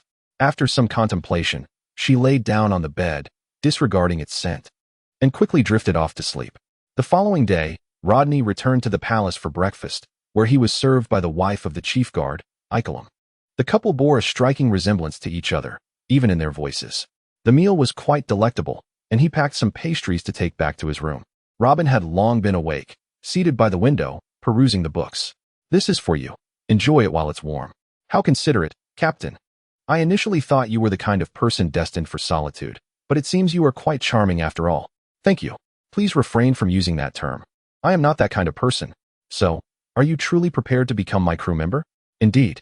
Robin smiled and said, Captain, you can protect me, can't you? Protecting you is no trouble. I can manage that until we reach the new world, he replied. However, Robin, while I have some apprehension about you potentially being a threat, I must ask, are you genuinely ready to serve under me? Once you become my crew, there is no turning back. Betrayal is not permitted. Are you intending to monopolize my life, Captain? How unfair. She tilted her head, contemplating. But, as long as you do not betray me, I will absolutely not betray you. Please refrain from making such adorable gestures and expressions. It makes me want to lock you away. Cough. Back to the matter at hand. Let us enjoy our collaboration. Rodney extended his hand, and Robin clasped it in return. Nico Robin officially joined Rodney's crew. As for the possibility of being captured by the world government, Rodney, who was adept at disguises, was never one to fear such matters. The desert night was somewhat chilly as two figures stealthily approached the mausoleum. One figure emerged from the shadows, causing a group of guards to freeze in place and succumb to unconsciousness with just a glance. Such a useful ability, Captain Rodney. A gentle, articulate voice remarked as a graceful figure stepped into the light, the silvery moonbeams illuminating her beautiful visage. Robin scrutinized Rodney's crimson eyes, still smiling. Enough idle chatter. Let me find where the mechanism is, she said. In front of the mausoleum, 9 stone statues were neatly arranged in a 3x3 formation, their edges worn smooth by the relentless sands of time. Rodney was uncertain which one concealed the true mechanism, so he summoned his clones to search for it. Upon pushing aside a seagull sculpture, a dull rumbling sound echoed, revealing a stone staircase before them. The historical text is beneath the mausoleum? Robin inquired. Captain, how did you know there was a mechanism here? You couldn't have been here before, could you? Impossible. I merely caught a glimpse, he replied. Caught a glimpse? Robin was puzzled. Let's go inside. I will explain later. All right. Eagerly, Robin stepped into the passage, entering the underground hall beneath the mausoleum. He instructed his clones to guard the entrance and followed Robin inside. Lighting a torch to illuminate their path, a hand appeared on his shoulder, taking the torch from him, freeing Rodney's hands. Such a convenient ability, he thought. Robin walked leisurely, showing no haste, instead taking a keen interest in observing the bas-reliefs adorning the walls. Rodney, gazing at these carvings, sensed a hint of Egyptian influence, which extended even to the portraits. The bas-reliefs chronicled numerous mythological tales about Alabasta, the illustrious deeds of great kings, and events of significant impact on Alabasta itself. Nonetheless, Rodney was utterly bewildered by what he saw as they approached a grand doorway. He stepped forward to push open the stone door, and a musty odor enveloped him. Upon entering, he found a torch and ignited all of them, illuminating the hall as brightly as day. Robin had already arrived at the center of the hall, standing before the historical text, crafted from an indestructible material and encrypted with an incomprehensible script, readable only by those who understood the language. In this world, the only individual capable of deciphering these characters was the one standing before him. Staring at the tadpole-like symbols, Rodney felt as if he were gazing at celestial scripture. Utterly confounded, he decided to withdraw from the scene, as the text merely recorded the location of the underworld king, which held no interest for him. With nothing better to do, he drew out his blade and struck the historical text. The impact reverberated through him, leaving him tingling. Robin shot him an angry look, reminding him that the historical text was indestructible and that such acts of vandalism against historical artifacts were to be avoided. She harbored a deep disdain for those who desecrated history. Rodney chuckled awkwardly, admitting that upon hearing it was indestructible, he felt compelled to test it. The result? Indeed, it was remarkably resistant to damage. Very well, you may leave now. I will wait for you, Robin instructed. Yes, he replied, taking a few steps before turning back to Robin. Wait a moment, I am the captain here. What kind of attitude is that? Robin continued to focus on the historical text, completely ignoring him. How humiliating, Rodney muttered, pulling out some jerky from his pouch and sitting outside the door to eat. Halfway through his snack, Robin emerged, stating, Captain, I have learned the location of the underworld king. Do you wish to know? I do not. I brought you here merely because you were curious. I have no need for such information. The fate of Crocodile lies before me, and I have no desire to become the next him. That was because he had been unaware of the Underworld King's location. Had he known, he could have dominated the seas. Hey, don't underestimate the 4 emperors, nor should you disregard the world government. With 170 member states, the accumulated resources over the years, even a potentially derelict ship could pose a formidable challenge. Rodney waved his hand dismissively, unperturbed by such matters. He had no intention of opposing the world at this time. If one day the captain wishes to know, I will share it with you, Robin said earnestly. Oh, that would have to be in a dire situation before I would seek such information, Rodney replied. He believed the likelihood of him abducting Shirahoshi from Fishman Island was far greater than using the Underworld King. Rest assured, I will help the captain keep this secret, she said. I am truly grateful, he responded. They closed the door behind them and departed from the underground hall, sealing the passage and leaving the burial chamber. Everything felt as though it had never transpired. In the vast desert, a sand skiff raced across the dunes, with Rodney at the helm and Robin seated behind him. Robin inquired, Captain, are we truly leaving Albania like this? Have you not seen the historical accounts? There is no longer any significance in remaining here. I am a pirate hunter, Robin. Following me means embracing a life of conflict, he replied with a smile. It will be quite exhausting, you know. Robin tucked a strand of hair behind her ear, beaming. Indeed, my decision to accompany you is already made. However, Captain, since I am with you, you must ensure my protection. I suddenly feel weary. I long to be a lethargic fish, Rodney sighed, resembling a fish that had lost its aspirations. Observing this man, devoid of any fighting spirit, Robin found it hard to believe he was the same individual who had battled Crocodile and vanquished him. Thus, she pondered, should I truly follow him? What Robin sought was a guardian, an umbrella of safety, but the man before her now seemed untrustworthy. Captain, a man cannot exist without dreams. Do you harbor any? Indeed, I aspire to become Hokage. Hokage? Yes, I am a ninja. The title of Hokage represents the pinnacle of a ninja's journey. I am aware of 7 Hokage. Rodney continued, if I were to become Hokage, I would be the first of my kind in this world. Curiosity piqued. Robin asked about the nature of these 7 Hokage. Oh, the first was a gambler. The second was his brother, a genius in forbidden techniques. The third was a man of great vision, albeit a lecher. The fourth might have been similar. The fifth was a perennial loser at gambling and loved to act youthful. The sixth was a little yellow figure, and the seventh was a lecherous man who raised foxes. Such are the 7 Hokage of Konoha. Minato, being Jiraiya's disciple, carries this inherited instinct. However, in his youth, he flirted with Kushina, leading to his untimely demise. Robin glanced at him and asked, so, Captain, are you a gambler or a lecher? Guess. Do you think I would guess? Do you guess that I think you would guess? Do you guess I guess you guess I wouldn't guess? All right, enough of this guessing game. Rodney interrupted the banter, gazing into the distance at the Sandora River. Let us take the water route. But isn't that impractical? A sand skiff cannot navigate water for long. What if something goes awry? Only you can traverse the water. Would you carry me across? Robin queried. Absolutely not. I would never carry you.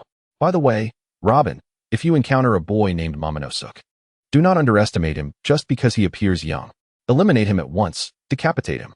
Rodney's sudden ferocity startled Robin, prompting her to nod in understanding while her curiosity about this boy lingered. What has that boy done to warrant such a fate? Do not question why. It is simply imperative that he must die. Under his command, the sand skiff glided across the surface of the St. Dora River. Let us take the waterways to the rapeseed fields, procure a small boat, and keep a vigilant watch over the river. I often encounter unexpected surprises from beneath the surface.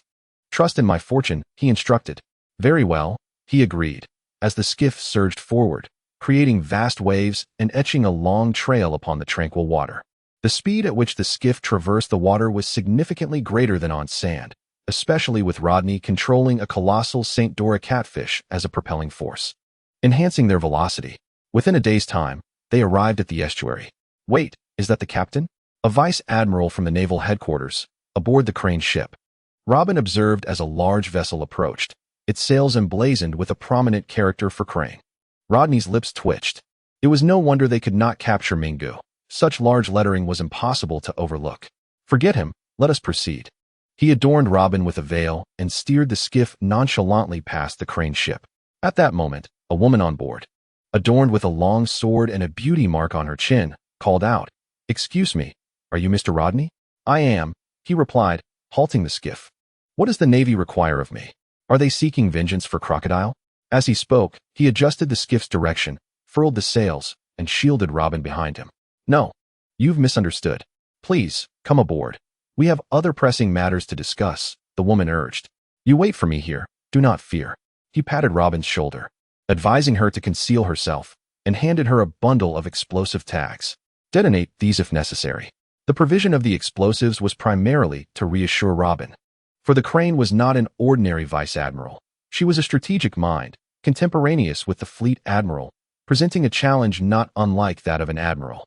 This thought unnerved Robin, and doubts arose in her mind about whether Rodney had betrayed her.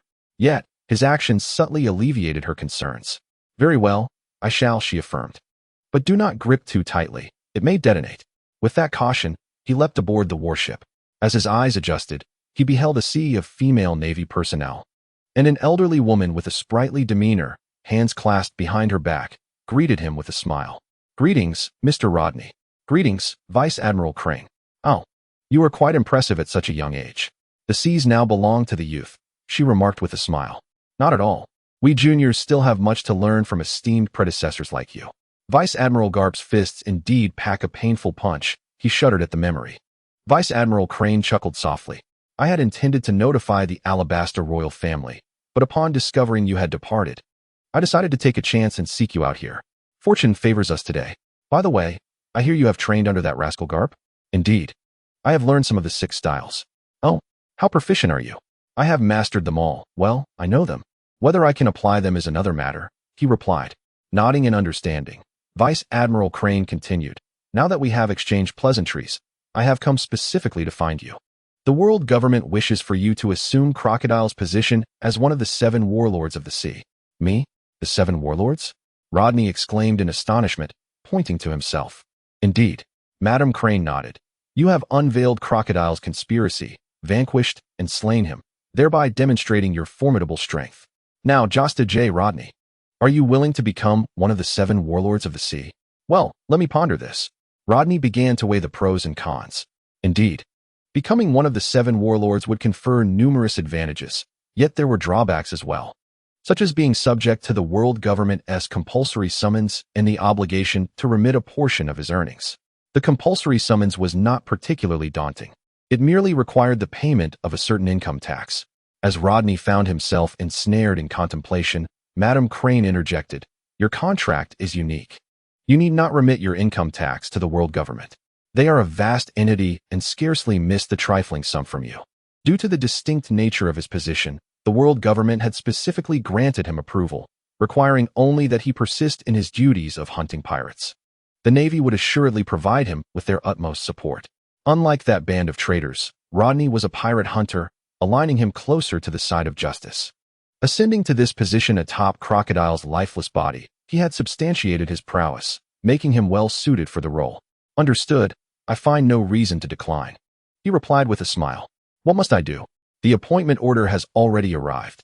You need only to sign it, Madam Crane instructed, as she signaled to a woman who had just called Rodney, who then brought forth the appointment order and a pen, presenting them before him.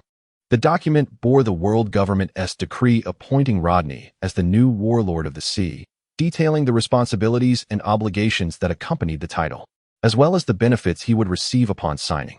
With alacrity, he signed the appointment order and remarked, Admiral Crane, it seems I am now half a member of the world government. I would like to request your assistance. Speak freely, Madam Crane replied. I would appreciate a small boat, thus sparing me the trouble of acquiring one from the market. Madam Crane directed the female officers, provide them with a lifeboat. Thank you ever so much. By the way, Mr. Rodney, I have further inquiries regarding Crocodile. Certainly, please proceed. In no time, news of Rodney's appointment as a warlord of the sea was prominently featured in the World Economic Journal. The friendly exchange between him and Madam Crane was captured by a photophone bug and published in the paper. The article was lavishly written, bestowing upon Rodney the title of a righteous ally, portraying him as a companion of the Navy, a lapdog of the world government, and an adversary of pirates. The emergence of the new warlord sent ripples of astonishment throughout many. In Dressrosa, a flamboyant flamingo chuckled heartily at the newspaper. Crocodile, it seems your ambitions remain unfulfilled. I had thought you would succeed. Discarding the newspaper, he lifted a glass of red wine, drinking deeply from the crimson liquid, as if savoring the taste of victory, despite having already reveled in it. Meanwhile, the strongest man in the world, Whitebeard, upon hearing the news from his sons, laughed heartily while drinking. Garara, that lad was defeated? Rodney, a newcomer, how long can he navigate these treacherous seas? He should be able to thrive for a while, came the response. The man with the pineapple head chuckled and remarked, if one cannot even reach the new world, then there is little left to discuss about him. Only the new world is the true domain of pirates. In comparison, the first half of the Grand Line is merely a paradise, and the four seas resemble heaven. He laughed heartily. Gulalalala, Marco, this lad is no ordinary fellow. He will surely arrive at the new world. Why do you hold such high hopes for him, old man? It's merely a feeling, my young friends. Prepare for the banquet. Oh. In an instant, the ship was enveloped in a lively atmosphere. Ah, Captain, you are now renowned across the seas, Robin said, sitting aboard the ship, perusing the newspaper with a smile. Rodney reclined in a deck chair and replied, what's the big deal? It's just a matter of succeeding the warlords of the sea. I stand to gain considerably, while the world government acquires a formidable ally. It's a fair exchange. Besides, I have a plan that necessitates this position. Oh, Captain, might you divulge the nature of this plan? It's a secret. However, in a few days, another warlord may find himself in a rather uncomfortable situation. He recently shared some of Crocodile's schemes with genjutsu, and this astute elder likely intends to identify a flaw in Doflamingo's strategy to ensnare him. Yet, while Doflamingo's methods are similar to Crocodile's, his execution is notably cleaner. The Navy will find it challenging to uncover any weaknesses. Nevertheless, genjutsu will undoubtedly make things difficult for him. After patting the deck, he remarked, the Navy's ship is quite effective. Although it's a lifeboat, it's not one of those tiny vessels. It boasts its own sails and cabin, providing ample space for Robin and me. If only we had a book, Robin had expressed more than once. Sister, to have books, we first require a larger ship. Crocodile's bounty would suffice for us to construct a fine vessel in Water 7, Rodney said, covering his face with the newspaper. If there are any special circumstances, wake me. I shall take a nap. Robin gazed at him in exasperation and sighed, feeling unfortunate to have such a languid captain. The wind speed was normal, the weather typical. Everything seemed fine. Robin could be considered half a navigator, though not as proficient as Nami. Her survival at sea for so long demonstrated she possessed some genuine skills. The weather of the Grand Line is as fickle as a child's temperament. One moment, the sky is clear, and the next, it is shrouded in dark clouds with fierce winds. Gazing at the ominously heavy clouds, Robin hastily roused Rodney. The two quickly stowed the sails to prevent the mast from breaking, secured the items on deck, and took refuge in the cabin. Damn! How can this wretched weather change so abruptly? Captain, haven't you experienced such conditions before? In the past, I always traveled beneath the sea. Since entering the Grand Line, I have followed Laboon through the depths. When have I ever encountered such weather? This is my first time. Then it seems I have burdened the captain. It's nothing. This experience is rather novel. The small vessel bobbed precariously on the waves, inducing a sense of nausea in Rodney. Captain, please pull yourself together. Feeling seasick is rather pathetic. Apologies, Robin, but I can hardly conceal my dismay. From the porthole, Robin observed towering waves rising several meters high and promptly exclaimed, Captain, over there.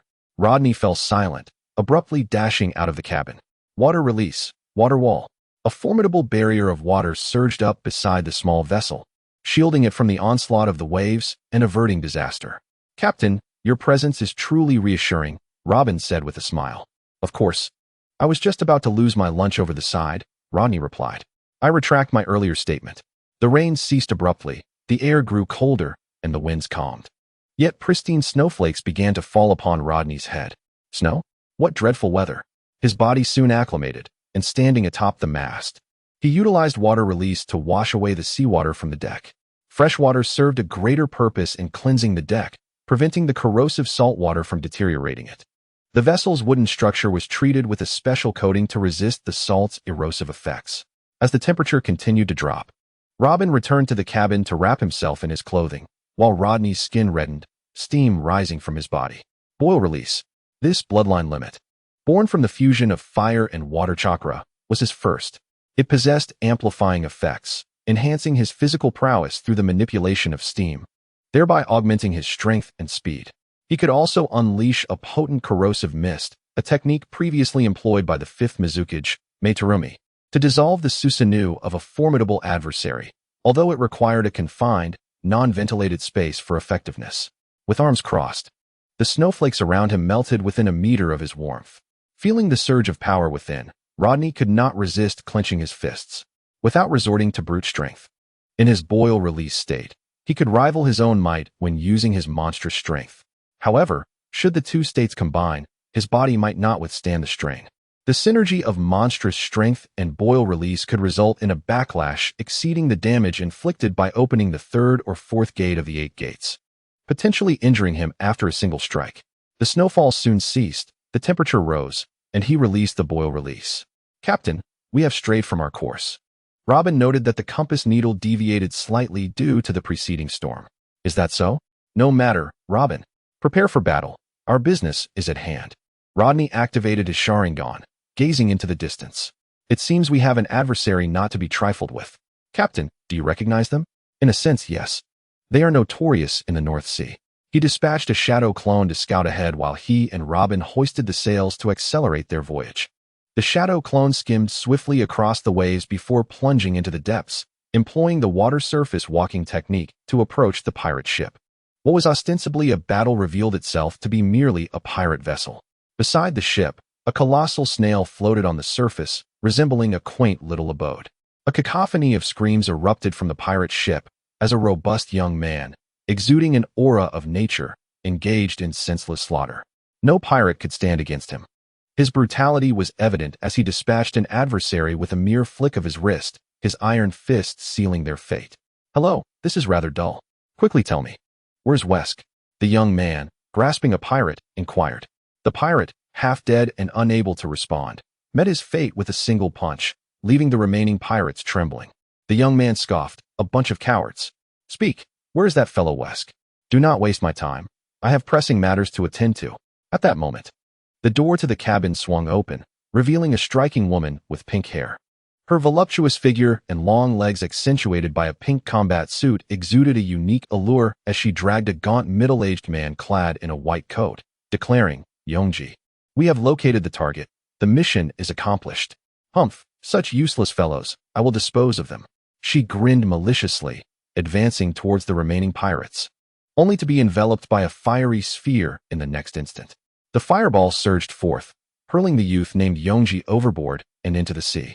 The pink-haired woman remained unfazed, merely locking eyes with the assailant, asking, "Are you the newly appointed warlord hunter, Rodney?" Rodney tilted his head. "Germa 66? That brow of yours. My dear, have we not met before?" Germa 66, a formidable military organization from the North Sea, known as the Experts of War, is commanded by the Vinsmoke family. Operating as mercenaries globally without a fixed territory, they possess colossal snails capable of traversing the Red Line and boast advanced combat efficiency and technology. The current leader of the Vinsmoke family, Vinsmoke Judge, once collaborated with the world's most formidable scientist, Dr. Vegapunk, to uncover the bloodline factors of the Life Design Project. This experiment was subsequently halted by the world government, and while Dr. Vegapunk was taken away, Vinsmoke Judge returned to his kingdom with the research data, applying it to his offspring, transforming all but Sanji into formidable modifications. Moreover, he cloned and enhanced soldiers, establishing the fearsome new Germa 66 army, which consisted of soldiers unafraid of death and utterly obedient, remarkably efficient tools of war, easily replenished. Such a cliched pickup line, Mr. Rodney. Yongji is not so easily defeated, Reiju stated with an impassive expression. Yongji? That name suggests he is the fourth brother. I know a blonde chef with curly brows. I wonder if there's a connection. Rodney remarked. Reiju's hand trembled slightly, her heart swelling with both anxiety and hope. Sanji was her only brother of significance, the gentle child who had always called her sister. The only one she recognized as family. Rodney's words shattered her long-held composure in an instant. Could there truly be a connection? Rodney's smile widened, joyfully proclaiming, "That fellow named Sanji is faring quite well. He has been adopted by a chef and runs a seaside restaurant in the East Blue. He is not only the chef, but also the finest cook among them." "Thank you," Reiju remarked. "You should depart swiftly." Entanglement with that foolish Yanji is far from advantageous and could lead to considerable complications. Moreover, this is our mission for Germa 66. Upon hearing that her younger brother was faring well, Reiju smiled contentedly and offered a kind reminder. I beg your pardon, but I find myself quite intrigued by the individual in your grasp. Propping his chin on his hand, he crouched at the ship's railing when, suddenly, a figure surged forth from the sea. Clad in Germa's green combat attire, Yanji ascended using the thrusters beneath his feet, a combination of propulsion and hover technology allowing him to float midair. Enraged, he declared, "How dare you attempt to ambush the great Yanji? I shall eliminate you." Yanji, wait. I intended to intercept him, only to realize he had already launched himself forward. The wind from his punches was palpable, yet Rodney effortlessly evaded the onslaught. Robin, understood. Six-petal anchor flower. 6 arms sprouted from Yanji's body, ensnaring his limbs and neck. Although he possessed the formidable strength characteristic of a green prowler, the 6-petal flower merely halted his movement. However, this pause granted Rodney the opportunity to leap from the ship and act in tandem with his doppelganger. Fishman Karate, dual 1,000-pound punch. 2 fists struck Yanji's body, sending him plummeting into the sea once more. This maneuver did not inflict substantial harm upon Yanji, for his physique was a scientific marvel of Germa 66, endowed with skin akin to steel. The combat suit he wore was a specially crafted shape memory armor from Germa technology, remarkably sturdy and significantly mitigating damage. Thus, you wish to oppose Germa? Even if you divulge information about him, I shall not hold back. My father's orders are absolute. Reiju's cape unfurled behind her like butterfly wings, yellow spots emerging upon its surface, while a faint purple powder swirled around her. Oh dear. I presumed you were unlike that foolish younger brother of yours, but it seems you remain a compliant girl, unlike that lecherous cook Sanji. A smile graced her lips, revealing that she was still a girl who dared not defy her father's commands. Regardless of her admirable figure, she would never truly grow up. Due to her modifications, Reiju was incapable of resisting her father's directives, living as a mere puppet, a tool. Indeed, the same laughter echoed behind Reiju, startling her as she felt a hand press against her back, followed by a low whisper in her ear, "Water release, water prison technique." As the words escaped, Reiju found herself enveloped by a mass of water, swallowing a mouthful in her shock. The water clone seized the unconscious whisker from her grasp and tossed him to Rodney, who, in turn, passed him to Robin below. He was intrigued by this individual who seemed to be a scientist, curious to see if he could extract valuable information from him. Well then, farewell. With a leap backward, he too fell. The water of the prison suddenly transformed to a vivid purple, and a purple water arrow pierced through the prison, shattering the water clone's chest. Coughing violently, Yanji soared into the vicinity, drenched yet his green hair remained unscathed, as if untouched by water. He approached Reiju, mocking her. "Reiju, you are truly inept." His tone was devoid of any respect for his elder sister. Reiju was well aware of this and let out a cold snort, retorting, "Aren't you going to hurry up? Vinsmoke still holds the secrets of our Germa." I know, you're so annoying." Yongji's fists clashed with a resounding thud as he declared, "That guy has been irking me. Let me take him down. He's merely one of the 7 warlords, just a mere insect in the presence of Germa 66. Do not underestimate him. Anyone capable of defeating Crocodile, a formidable Logia user, is not to be trifled with. Treat him seriously." With that, a fierce kick aimed at Yongji sent him hurtling towards Rodney and his companion, who had already distanced themselves. "Captain, why are we bringing this person back?" Robin inquired, still unclear about the situation. "I sense there's a profit to be made, and also, Robin, we have attracted the attention of Germa 66. Germa 66? Aren't they from the North Blue? Do they even still exist?" Robin, well read, had a cursory knowledge of Germa 66, but was unaware of its current status or leadership. After all, it was from the North Blue, and its notoriety was far more prevalent in manga than in literature. "Indeed, they are already upon us," Rodney sneered, leaping into the air towards Yongji, instantly creating multiple shadow clones. Then came the transformation technique. "What?" Yongji, taken aback by the number of Rodneys, braced himself. In the next moment, he heard a series of explosive sounds. Suddenly, several alluring, voluptuous women appeared before him. Yongji's eyes turned into hearts, and his movements froze as the women dissipated into smoke, their powerful punches crashing down upon his face like thunder. Thud! Yongji fell back into the water. Indeed, Your Vinsmoke family is comprised of lechers. Rodney returned to the ship, while Robin regarded him with disdain, saying, Captain, your interests are rather intriguing.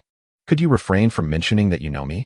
If others discover our acquaintance, I would be utterly embarrassed. What?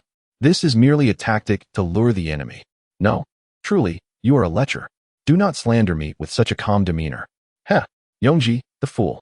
Reiju could not help but facepalm. Despite being a modified human and having lost much of her desires, why did her foolish brothers still possess such cravings? The jets beneath her feet expelled a gust of air, allowing her to fly swiftly without using moonwalk, chasing after Rodney. Fire release, dragon fire technique. Fire release, head hardening. Lightning release, angry thunder tiger. Flames mixed with the fierce thunderstorms surged forth, and Reiju was momentarily intimidated by the overwhelming attack, just as Yongji resurfaced from the sea. Water release, water surge wave.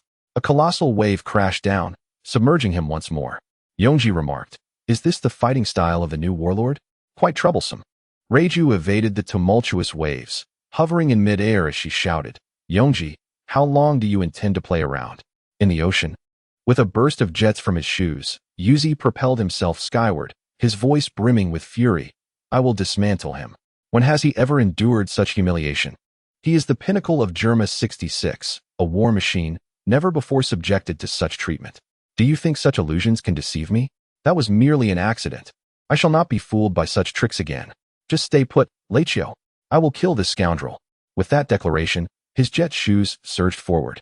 Fire style, fireball technique. He concentrated his fire chakra into a small orb, launching it forth. How dare he display such petty skills before me? Yuzi did not flinch, preparing to catch the fireball with his bare hands. Boom. The compressed chakra exploded upon contact. The power of this B-rank ninjutsu was formidable, and once again, a figure was sent flying, crashing back into the water.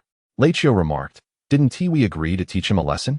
Given Yuzi's Germa combat suit and his modified physique, most would be gravely injured or worse from such an assault. He appeared to be merely bruised, not seriously harmed, though not entirely unscathed either. I've never seen someone so stubborn. The force of that fireball was akin to that of a cannonball, and he dared to take it head-on. Truly a hard-headed individual. Rodney commented, "Captain, is he dead?" "Not dead. If he were, that woman would not be so composed." In the sky, Lechio was enveloped in a pink toxic mist, a reputation for potent venom not easily earned. Even without the devil fruit, she could absorb and wield formidable toxins. "So, Magellan, you might as well withdraw," she said with disdain. "Toxins. That's Rodney's current weakness. He has no resistance to poison. Sister Slug is adept at healing, but not at detoxifying. Thus, he invoked the mist concealment technique. A plume of white smoke emerged, enveloping the sea in a thin veil of mist. Although it was but a patch, a multitude of water clones surged forth, creating a fog-laden expanse of ocean. Without a second thought, Lechio soared toward the mist, her jet shoes unleashing a powerful gust that tore through the haze. Yet the ship had vanished from sight. What a troublesome individual. Why is Yuzi still not up yet? Lechio furrowed her brow. Even if injured, he should not require such time beneath the waves. A sense of foreboding nagged at her. Meanwhile, in the depths, Rodney's numerous shadow clones, their skin flushed red, constricted Yuzi, preventing him from ascending swiftly to the surface. Despite his monstrous strength, the boiling technique hampered him, and as he approached his limit of breath-holding, succumbing to suffocation would soon become an easy task. Above the water, Rodney emerged from the mist, dragging the unconscious Yuzi behind him, a smile gracing his lips. "Are you searching for this fellow, Yuzi? You, of all people, were defeated by him? A creation of your father's genius? A masterpiece?" Rodney scoffed. "Isn't it the emotionless ones that are truly the unfinished products? The only true masterpiece of Vinsmoke, Judge, is you. Is it not? Possessing the formidable power of a cyborg, yet imbued with emotions, she is undeniably a living being." As for the sons of Germa, aside from Sanji, the other three brothers have lost much of their emotional depth, becoming fearsome machines of battle, devoid of any sense of trepidation. When a person loses their capacity for fear, Reiju can still comprehend the emotions that bind humanity, albeit not as intensely as Sanji, yet far superior to the likes of Yanji and others. Nevertheless, she too harbors feelings. What has transpired? Is a life of confinement truly what you desire? Reiju, like a puppet, is released only in times of need, otherwise confined to a predetermined space. Unaware of joy or freedom, Vinsmoke Reiju, reflect upon your only cherished brother, who lives each day pursuing his passions and chasing his dreams. Is this not the life you yearn for? Reiju pressed her lips together, compelled to admit that Rodney's words were indeed tempting. She longed to meet the only brother she acknowledged and to pursue her own life. Yet, she is the poison of Germa 66, destined to obey her father's commands. Taking a deep breath and exhaling, she calmly stated, "Mr. Rodney, please return my inept brother to me. The matter concerning Weskier can be deemed a mission failure." Yanji holds a significant position within the Vinsmoke family, regarded more highly than Reiju in Germa's eyes, and his safety is paramount. "Oh, you mean that worthless one? Here, take him back. Let him train for another 2 years. Oh, but I forgot. To enhance a cyborg's abilities, further modifications are necessary, right? How much strength can your foolish father possibly muster to elevate your powers once more?" "Ha!" He laughed heartily, his form dissolving into a puddle. Reiju bit her lip, catching Yanji as he suddenly opened his eyes, mirroring Rodney's crimson gaze. A wave of hazy memories surged within her mind. A gentle golden-haired woman embraced her, and a small, equally tender boy, softly singing a lullaby. Mother, Sanji. Remarkably, the illusion succeeded. Yanji's hand struck Reiju's neck, lulling her into a dreamscape woven for her. Even cyborgs possess a fragile heart. Yanji lifted Reiju and carried her toward the ship shrouded in mist, where Rodney, Robin, and that fellow named Weskier awaited. The shadow clone, bearing the unconscious Yanji, dissipated upon reaching the vessel. Robin inquired, "Captain, what purpose do you have in bringing them back?" Her gaze swept over Yanji and Reiju, ultimately resting meaningfully on Reiju. "Do not misconstrue my intentions. I am merely intrigued by their battle attire. Germa 66's technology is indeed at the forefront of the world, particularly in biotechnology, and the shape memory armor they wear possesses formidable defensive capabilities. How does one remove it?" She searched Yanji for a mechanism to detach the shape memory armor from him. Yet, it was not there. To Rodney's surprise, Reiju had already broken free from the illusion, causing him to question whether she had willingly succumbed to it moments ago. Unfazed, he positioned himself in front of Robin with a smile and remarked, "Miss Reiju, your swift awakening surprises me." Drawing forth the blade of Huajo, its sharp tip poised menacingly at the throat of Yuzi, he declared, "This time it is real. This is a fine blade, and it should inflict some harm upon your body. How can I trust you? However, should the mission fail, my father will not let you off lightly." She spoke softly, "Ichi and I are not like us. It is I, Orochimaru, who shall take your lives, not Rodney." He retorted, his face pale as he rasped, "Without the communication bug, how do you intend to reach your father? You encounter misfortune at sea and perish. I wonder if Lady Reiju would accept such a fate. I shall first send this useless brother of yours on his way." As he raised the Huajo, intent on stabbing, Reiju interjected urgently, "Wait. Oh, what troubles you, Miss Reiju? Are you afraid? If so, kindly share the method to dispel this tortoiseshell." With a flick of his wrist, he created a flourish with the blade, speaking softly. Biting her lip, she tapped several points on Yuzi's combat suit, seemingly activating a mechanism. The suit contracted, transforming into a green canister inscribed with the number 4. Originally designed for urgent medical treatment, this device was now repurposed to disarm herself, leaving Reiju exasperated. "Very well, then," he said, seizing Yuzi, after which steel wires shot forth, binding him tightly except for his head. Like a mummy, he was suspended from the ship's rear, submerged in the sea. After all, he was a modified human. He wouldn't die easily, even if he were to swell from the water. He procured a chair from the cabin and sat down with an air of authority, stating, "Now we must discuss our matters, Miss Reiju. I am quite curious about this so-called useless Weskier, and what threat he poses that prompted your Germa 66 to pursue him." Reiju turned her head away, offering no response. "Not speaking? Then I shall inquire of this fellow." He hoisted the limp Weskier, pried open his eyelids, and ensnared him with an illusion, rendering him a lifeless puppet devoid of self-awareness. "Now, Mr. Weskier, enlighten us as to why the Vinsmoke family seeks your demise." Weskier's eyes were vacant, his expression blank. "I was once a scientist researching biotechnology alongside Vegapunk and Vinsmoke Judge. To prevent exposure of his research and to seize my technology, Judge sought to eliminate me. I refused to collaborate with the world government and could only drift upon the seas." With a snap of his fingers, the illusion was dispelled. causing Weskier to collapse once more. Rodney chuckled. It seems fortune smiles upon me. I have caught a big fish. Ah, Miss Reiju, I thank you for delivering this researcher. I shall keep this individual safe, but do kindly arrange for the ransom. Ransom? Reiju was taken aback. Indeed, Rodney grinned slyly, his hands clasped over his knees. 2 operatives from Germa 66, genetically modified humans, poison powder, and winch green. If we were to equate this to pirate bounties, I would say 200 million berries each, as a friendly price.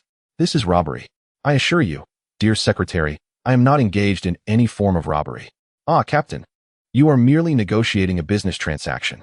I wonder if Miss Vinsmoke might be inclined to partake in an exchange with our captain? Robin wore a professionally crafted smile, though it appeared disingenuous. You claim we lack funds? Very well, let us proceed by disarming ourselves. Oh, is that so? Taking advantage of Raijin's momentary distraction, I deftly activated the mechanisms on her combat attire, causing it to disengage and revealing a well-fitted regular outfit beneath. I tossed the pink canister marked with the number 0 in my hand and remarked with a smile, every action of yours is within my sight. Now, sleep for a while, Miss Raijin, and indulge in sweet dreams. With my 3-tomo Sharingan spinning, I channeled a greater amount of chakra this time. Raijin trembled, struggling to resist, yet could not withstand the gentle whispers of her mother calling her name and her brother affectionately addressing her as sister. A swift chop struck her neck, plunging her into a phantasm. TSK, my mastery of illusion techniques remains insufficient. I retracted my Sharingan and turned to Robin, only to find her gazing at me with a profound expression. What is that look in your eyes? I inquired. Oh, it is nothing. Merely a thought that the captain could very well be a scoundrel, she replied. Why say such a thing?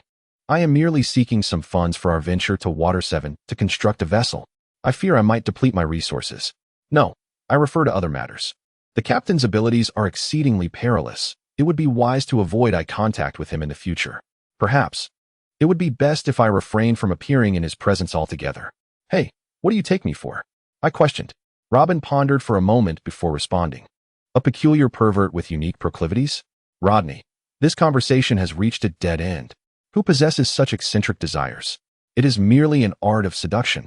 Yet, it is a technique capable of bewildering even the progenitor of chakra, the goddess Otsutsuki Kagaya. Do you believe I could demonstrate the reverse harem technique on you? Disregarding Robin's remarks, I shifted my attention to the colossal snail bearing the castle upon its back, stroking my chin thoughtfully. Robin, shall we change our location? With this creature, we can effortlessly traverse the doldrums at an accelerated pace, far more comfortably than our modest vessel. Indeed, that sounds agreeable. I wonder how many tomes from Germa's library I have yet to peruse, Robin mused, intrigued by the snail's library. With the assistance of my shadow clones, we gathered several individuals and their belongings, while I utilized my Sharingan to command the giant snail to follow my direction.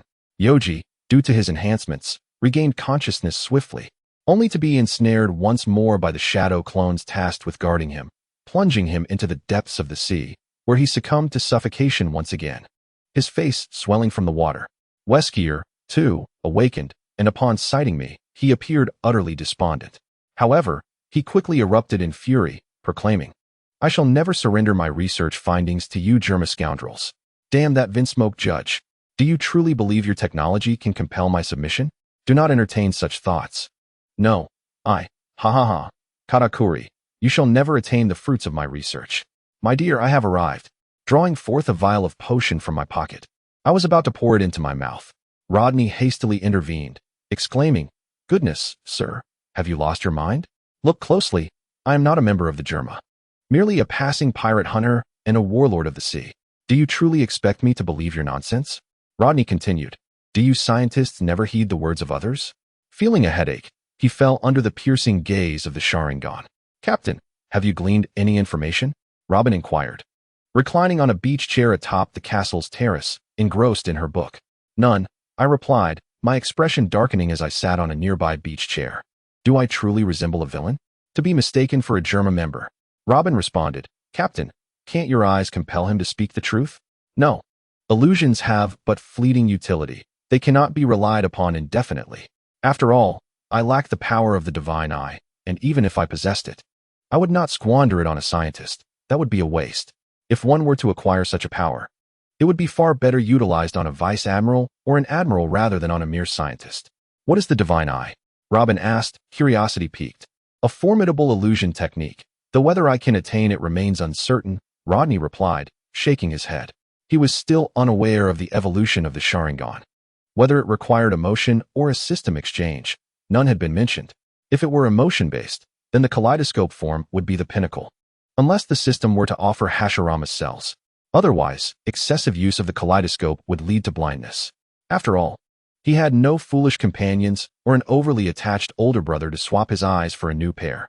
Subconsciously touching his eyes, he smiled and asked, Robin, has Lady Reiju awakened? Captain, do you wish for her to join our crew? No, Reiju will only heed the commands of Vinsmoke Katakuri, and she must obey.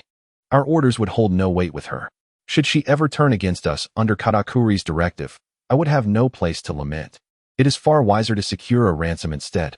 Furthermore, I shall take this snail. It is vastly more useful than a ship. Initially, I had planned to purchase a vessel when we reached Water 7, but now it seems unnecessary. This snail is immensely more advantageous than a ship, possessing greater speed. Though it will require frequent resupply, which poses no problem. If it consumes meat, then the solution is simple. The only concern is its acceleration, being an animal. Its burst speed will not be remarkable. I can always seek modifications later, perhaps installing a jet propulsion system. Robin blinked, sensing that her captain's actions bore a resemblance to those of a brigand, yet as long as he could protect her, she would not mind. Thus, they navigated the treacherous waters of the rising currents without incident, avoiding the Sky Island. After all, the unskilled Rodney was no match for that long-eared, delusional deity. The mightiest thunderfruit of the natural realm was vanquished by the absurdity of Luffy's rubber, which, according to the laws of physics, does not conduct electricity. In a world that disregards scientific rationale, employing such a logical method for defeat is the epitome of absurdity. Alas, those who lack the ability to cheat fate should perhaps retreat from the fray. Hockey. Hockey. I yearn to cultivate hockey. The telebug vibrated incessantly, prompting Rodney to approach and connect the call. Instantly, the telebug mimicked the visage of the caller, its expression turning menacing, complete with upward curving whiskers. This remarkable creature, capable of imitating human features and transmitting sound, intrigued Rodney upon their first interaction. Moshi Moshi, who is this? Is this not Reiju? Who are you?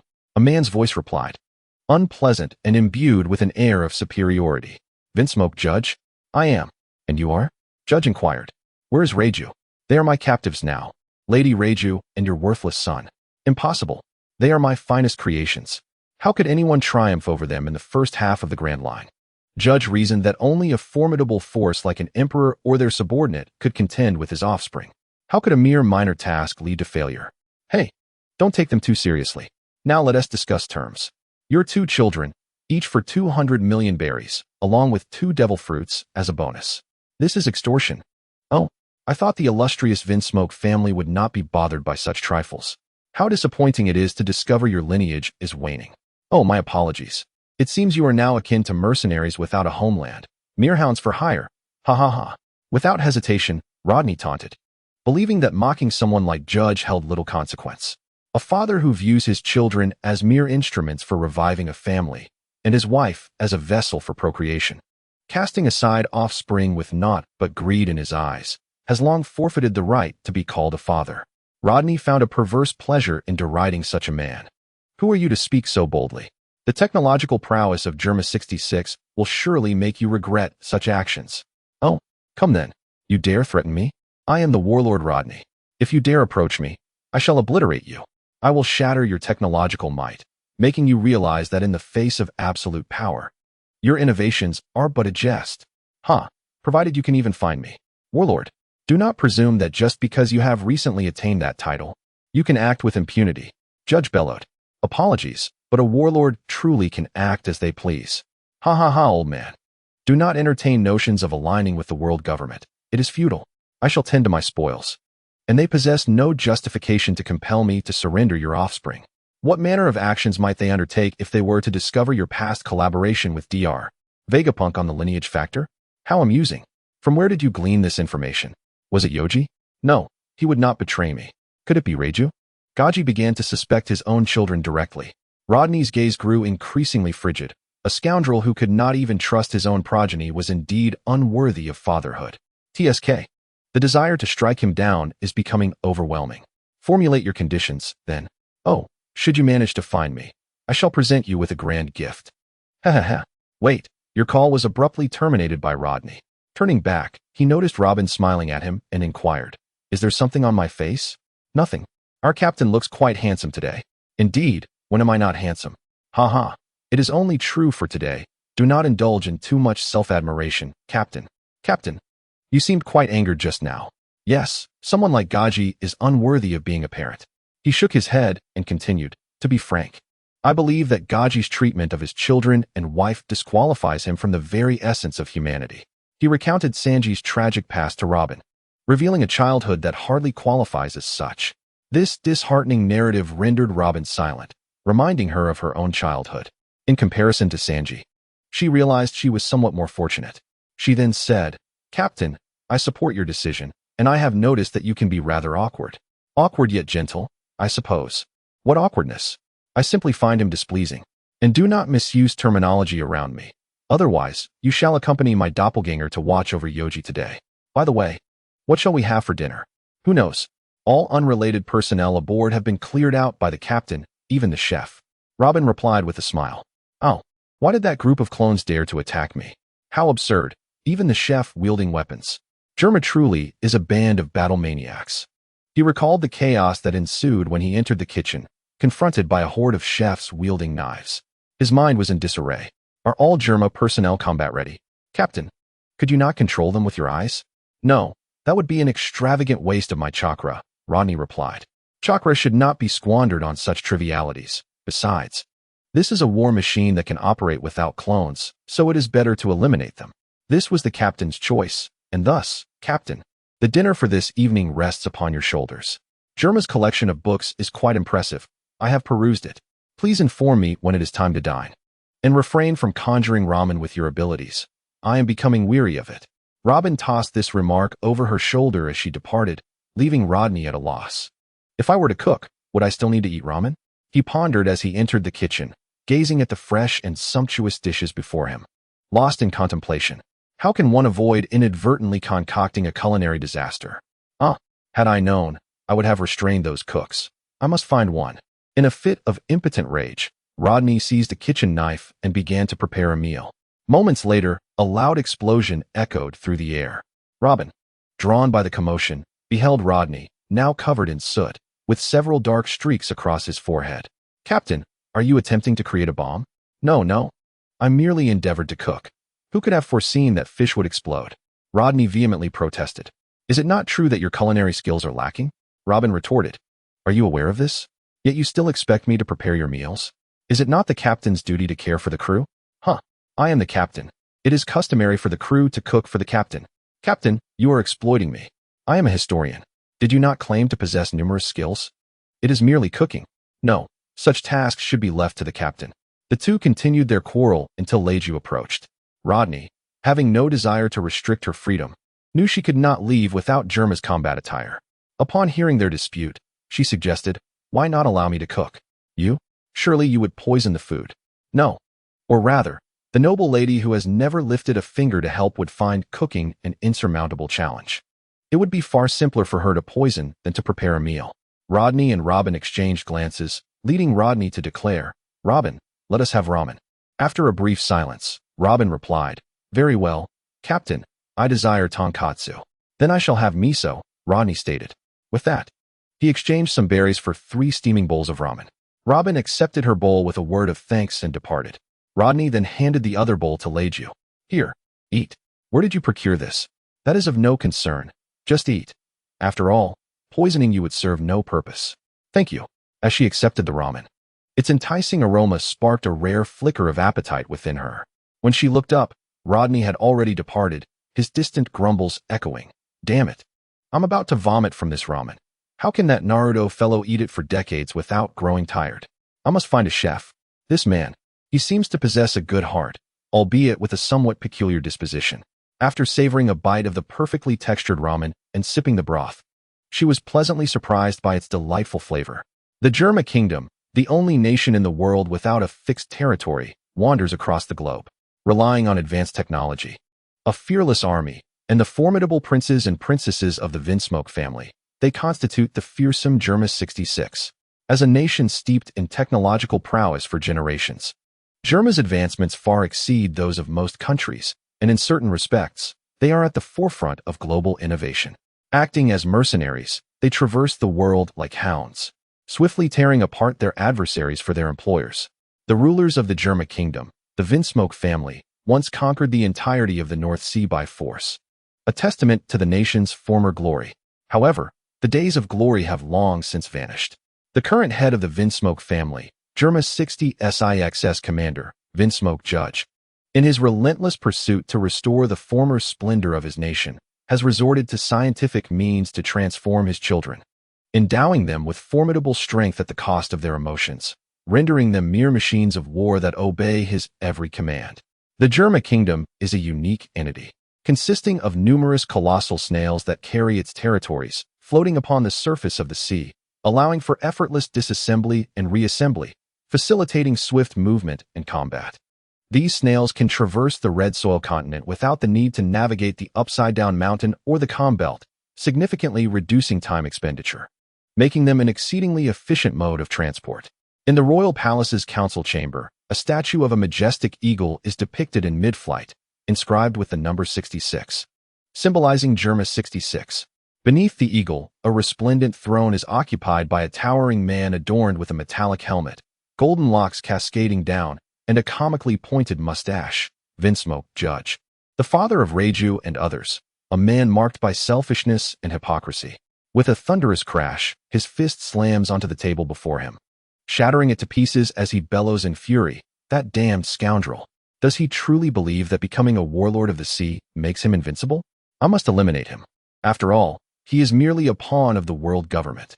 As one of the allied nations of the world government, killing a warlord is of little consequence." Though the Germa kingdom lacks territorial claims, it is still able to participate in world conferences and maintains a degree of influence with the navy. Otherwise, Sanji's bounty would not solely require him alive, but should rightfully reflect a matter of life and death. His gaze turns to the forest below, focusing on his two beloved sons. "So, Ichiji, Niji, you will travel to the Grand Line and teach that arrogant Rodney a lesson.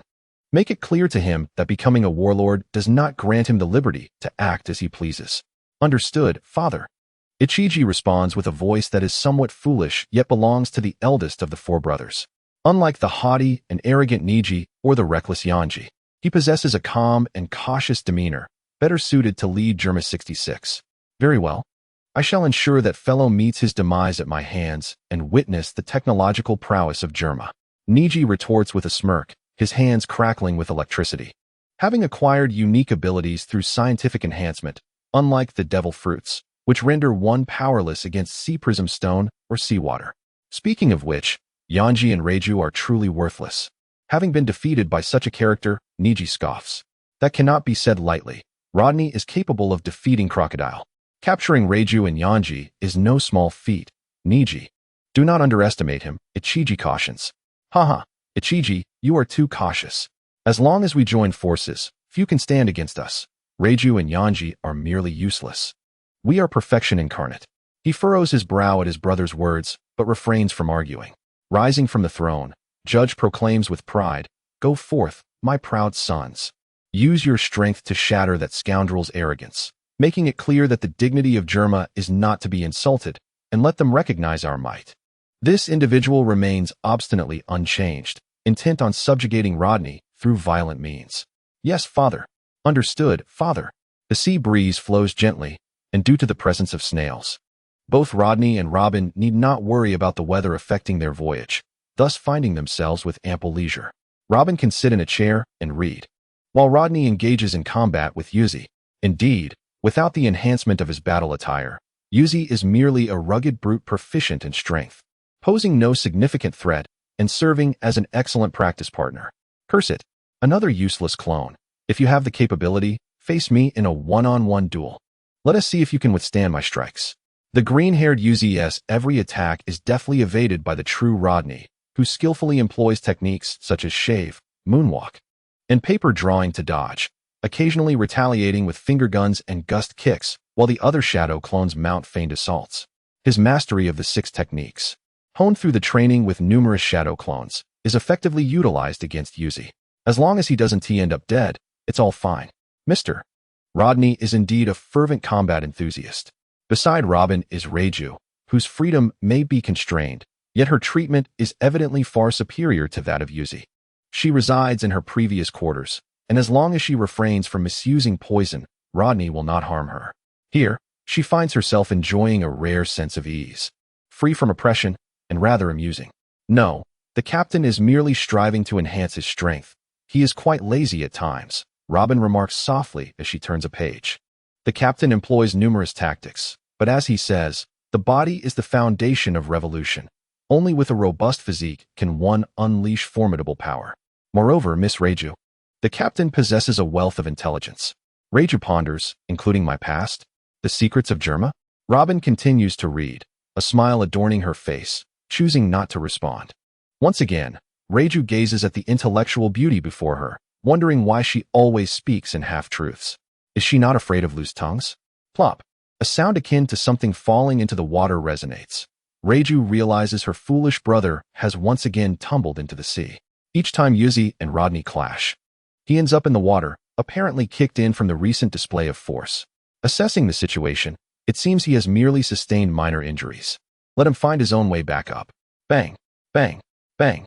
The shadow clones dissipate into smoke, and the experience and memories garnered from the skirmish with Yuzi bestow Rodney with newfound insights, enhancing his hand-to-hand combat skills.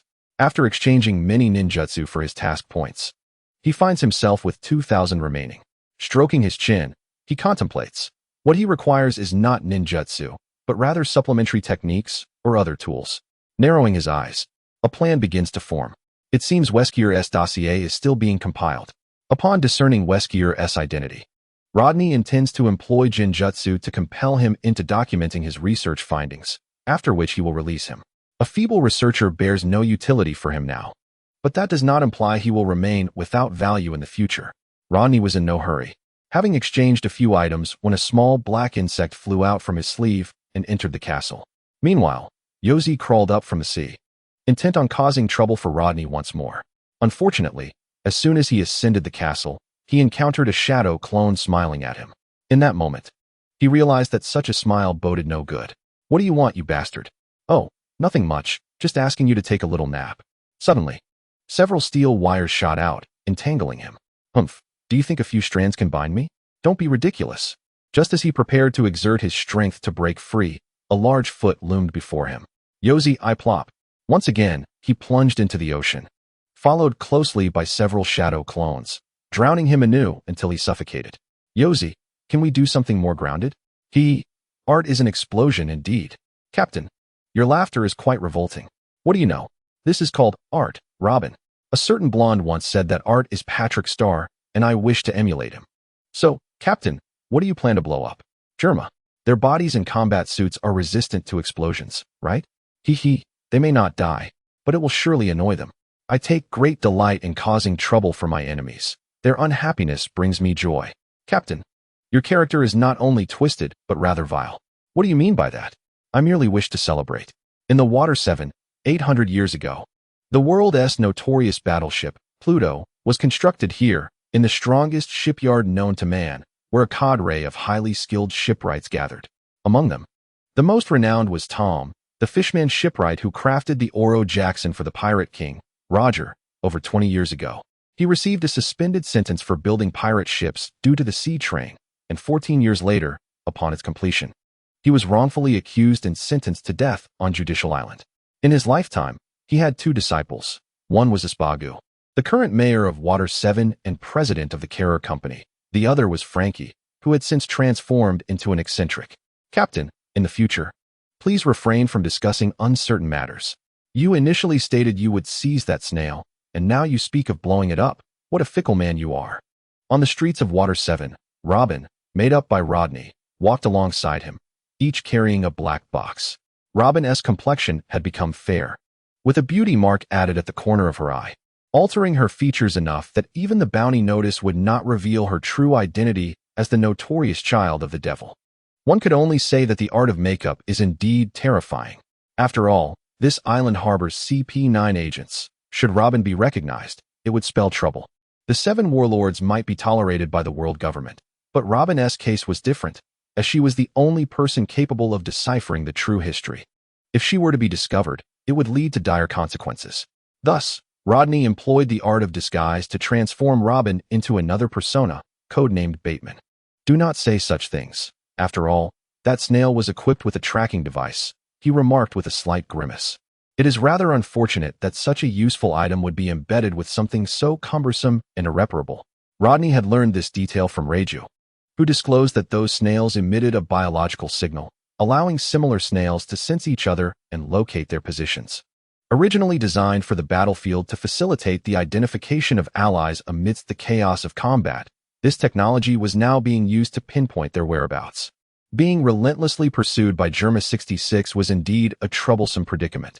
Consequently, they procured another vessel, transferring all useful supplies while leaving behind their shadow clones and Yanji. Before departing towards Water 7, diverting Germa 66 in another direction to avoid complications. He had long since abandoned hope for a bounty, from what he gathered from Judge's words. It was evident that he was an unyielding miser, unlikely to comply. Since you lack sincerity, allow me to teach you a lesson. Even though I too am merely playing the part of a cunning fox. Miss Reiju, is following me of no concern to you? Dr. Weskier has already descended, Rodney remarked. His gaze fixed on the ebony-haired beauty behind him, a smile gracing his lips. Once you have decided to accompany me, betrayal is absolutely forbidden. After completing the documentation, Rodney released Dr. Weskier, while the documents were concealed elsewhere. Nevertheless, Reiju chose to accompany him for reasons unknown. However, Robin had informed him that as long as she did not encounter Judge issuing orders in person, she retained a degree of freedom. This implied that the once obedient daughter of a father had finally entered her rebellious phase.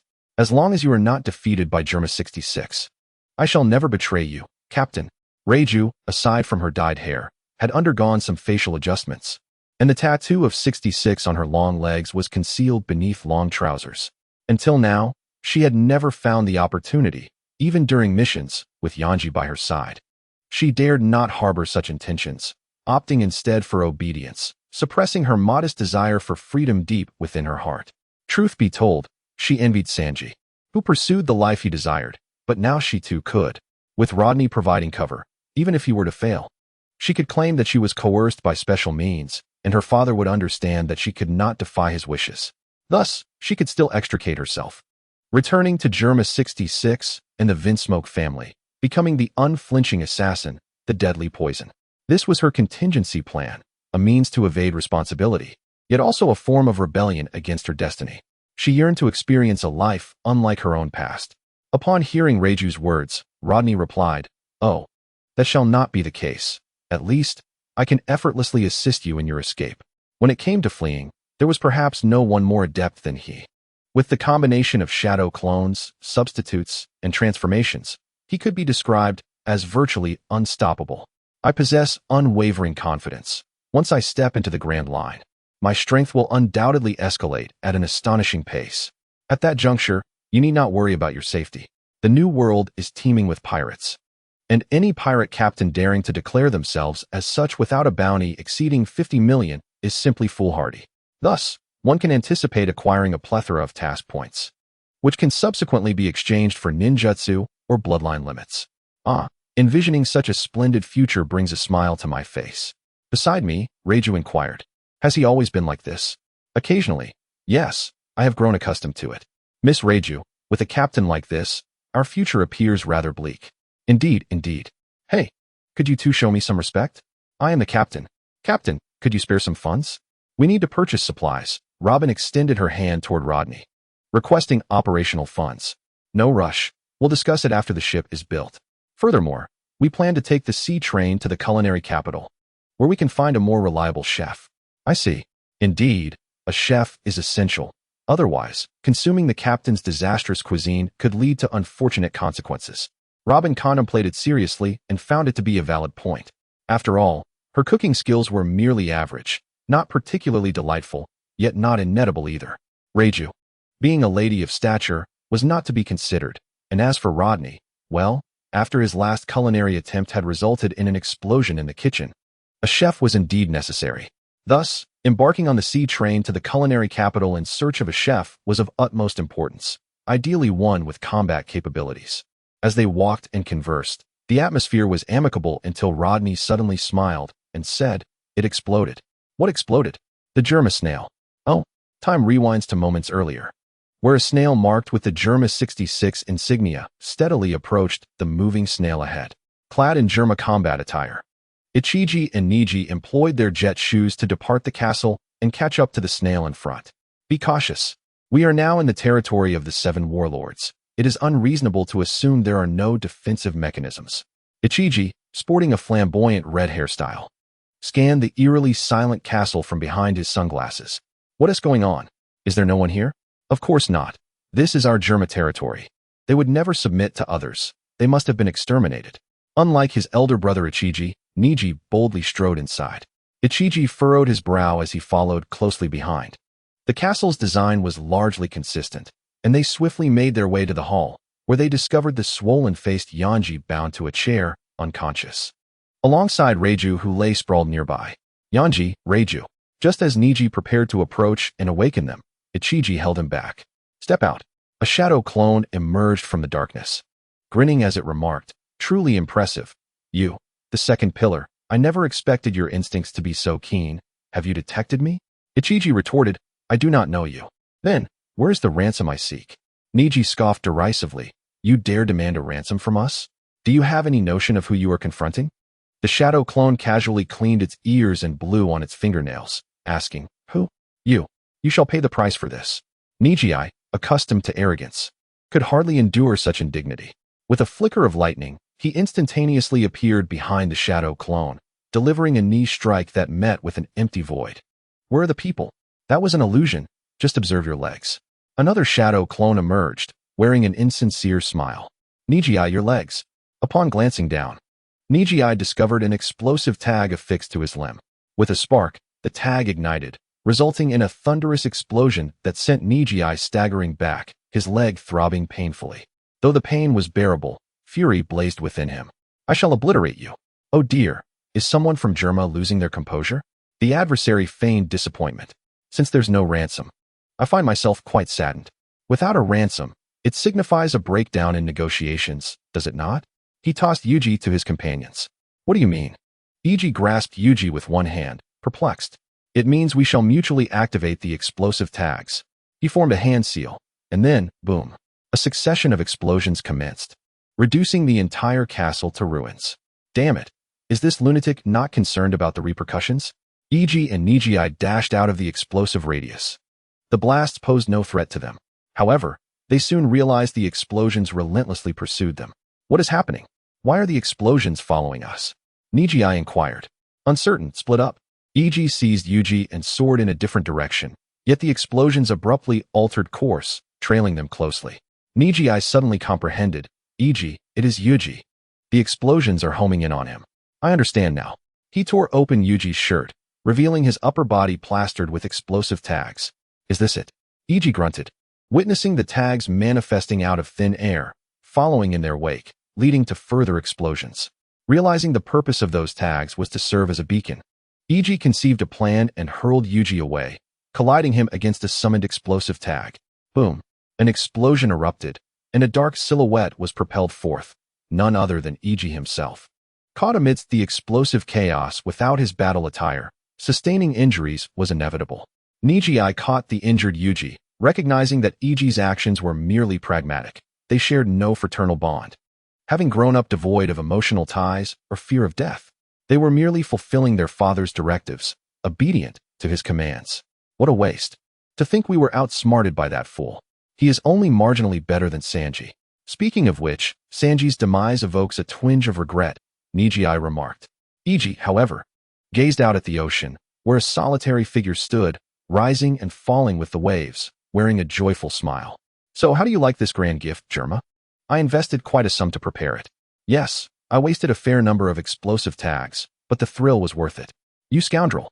Niji flung Yuji to Iji before transforming into a streak of lightning, dashing forth.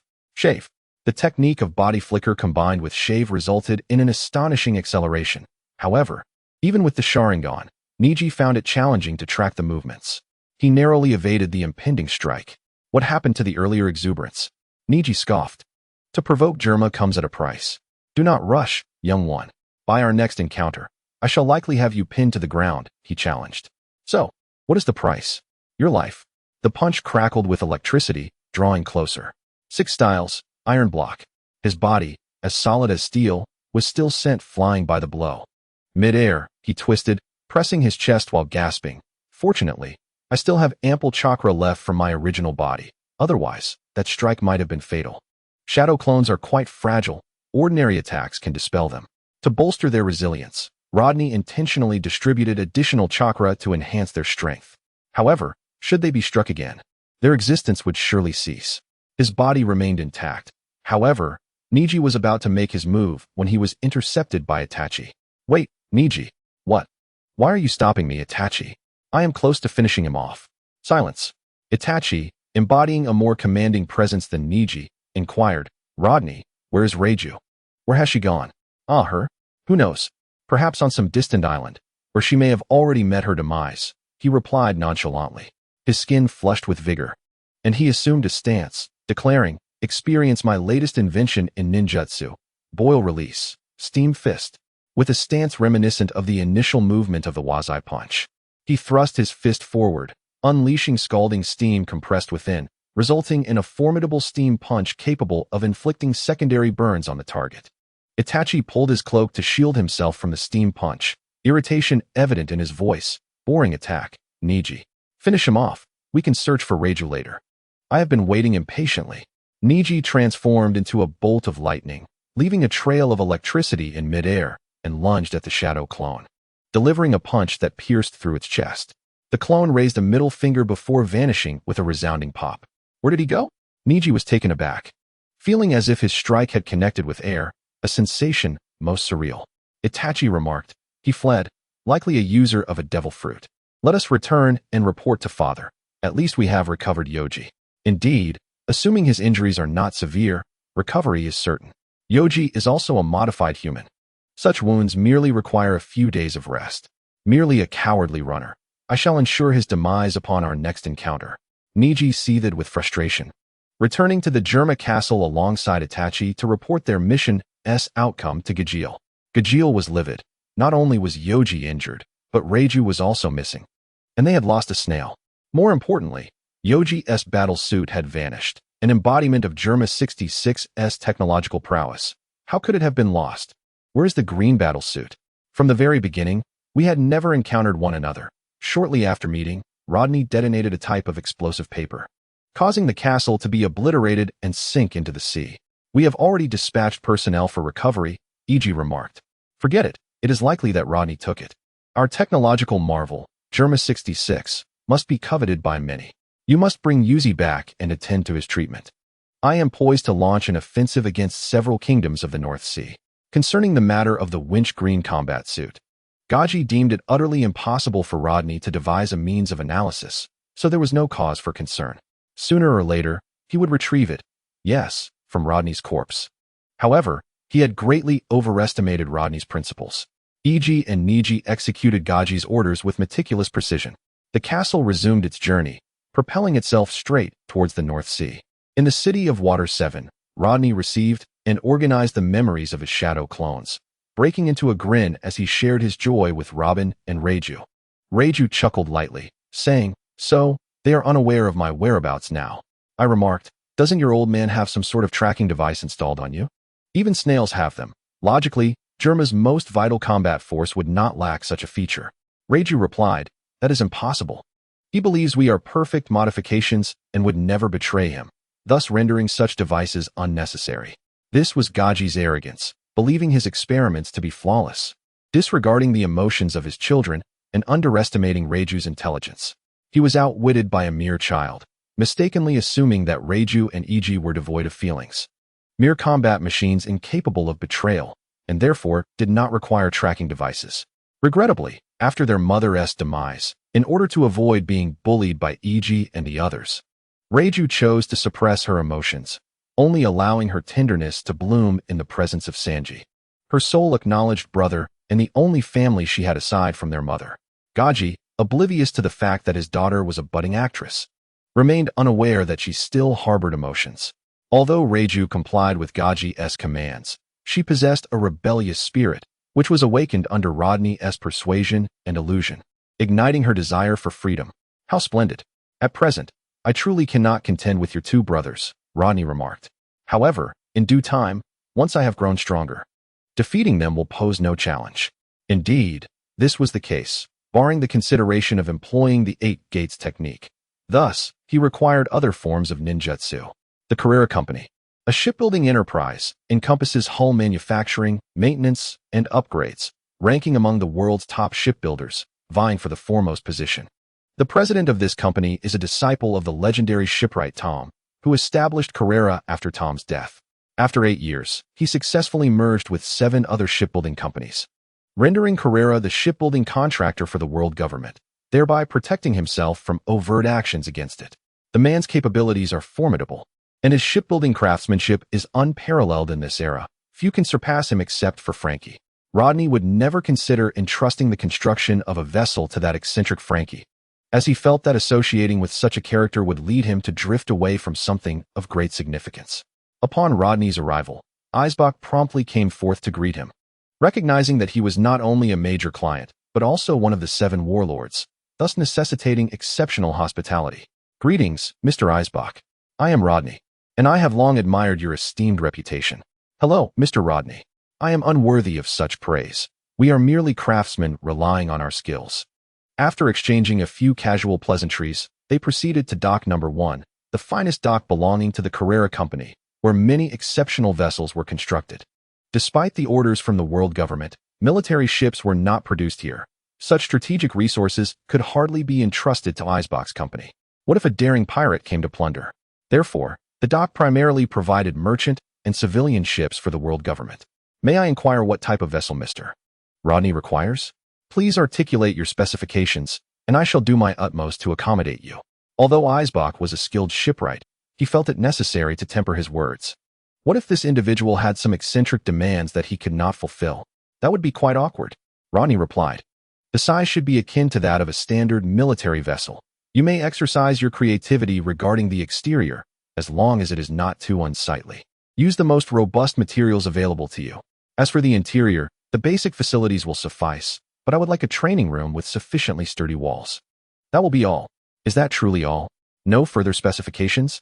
Surprisingly, Eisbach found this to be quite manageable, even believing that other shipwrights could fulfill the request. His secretary, Khalifa, an operative from CP9, diligently noted Rodney's requirements, adjusting her glasses and pondering whether this 7 warlord was jesting, given the remarkably modest nature of his demands. They had been undercover for some time and had encountered numerous eccentric requests from prominent figures. This individual's requirements were surprisingly low. Make the kitchen a bit sturdier, as I fear it might explode, Rodney added. Eisbach, Khalifa, what do you intend to do in the kitchen? Why would it explode?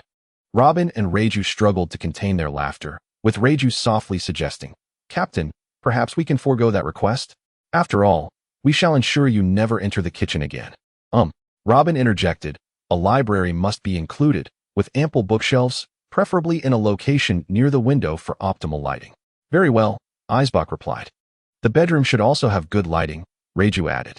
Rodney stated, in that case, let us place the crew's lounge above, ensuring it is well appointed, while the kitchen, bathroom, and training room can be situated on the lower deck. 10 resting quarters should suffice, and if space is limited, the hull may be expanded. Understood, Eisbach nodded, finding the requests reasonable and easily achievable. After further discussions, Rodney provided a deposit to Eisbach, agreeing to settle the remaining balance upon completion. This was a customary practice, and Eisbach merely nodded, instructing Khalifa to document the arrangement. Approximately a month from now, delivery can be expected, considering the scale is not substantial. However, the cost will be rather exorbitant, estimated at around 200 million. A quality vessel invariably commands a figure exceeding 100 million, primarily due to the exorbitant price of materials, while labor costs are relatively negligible.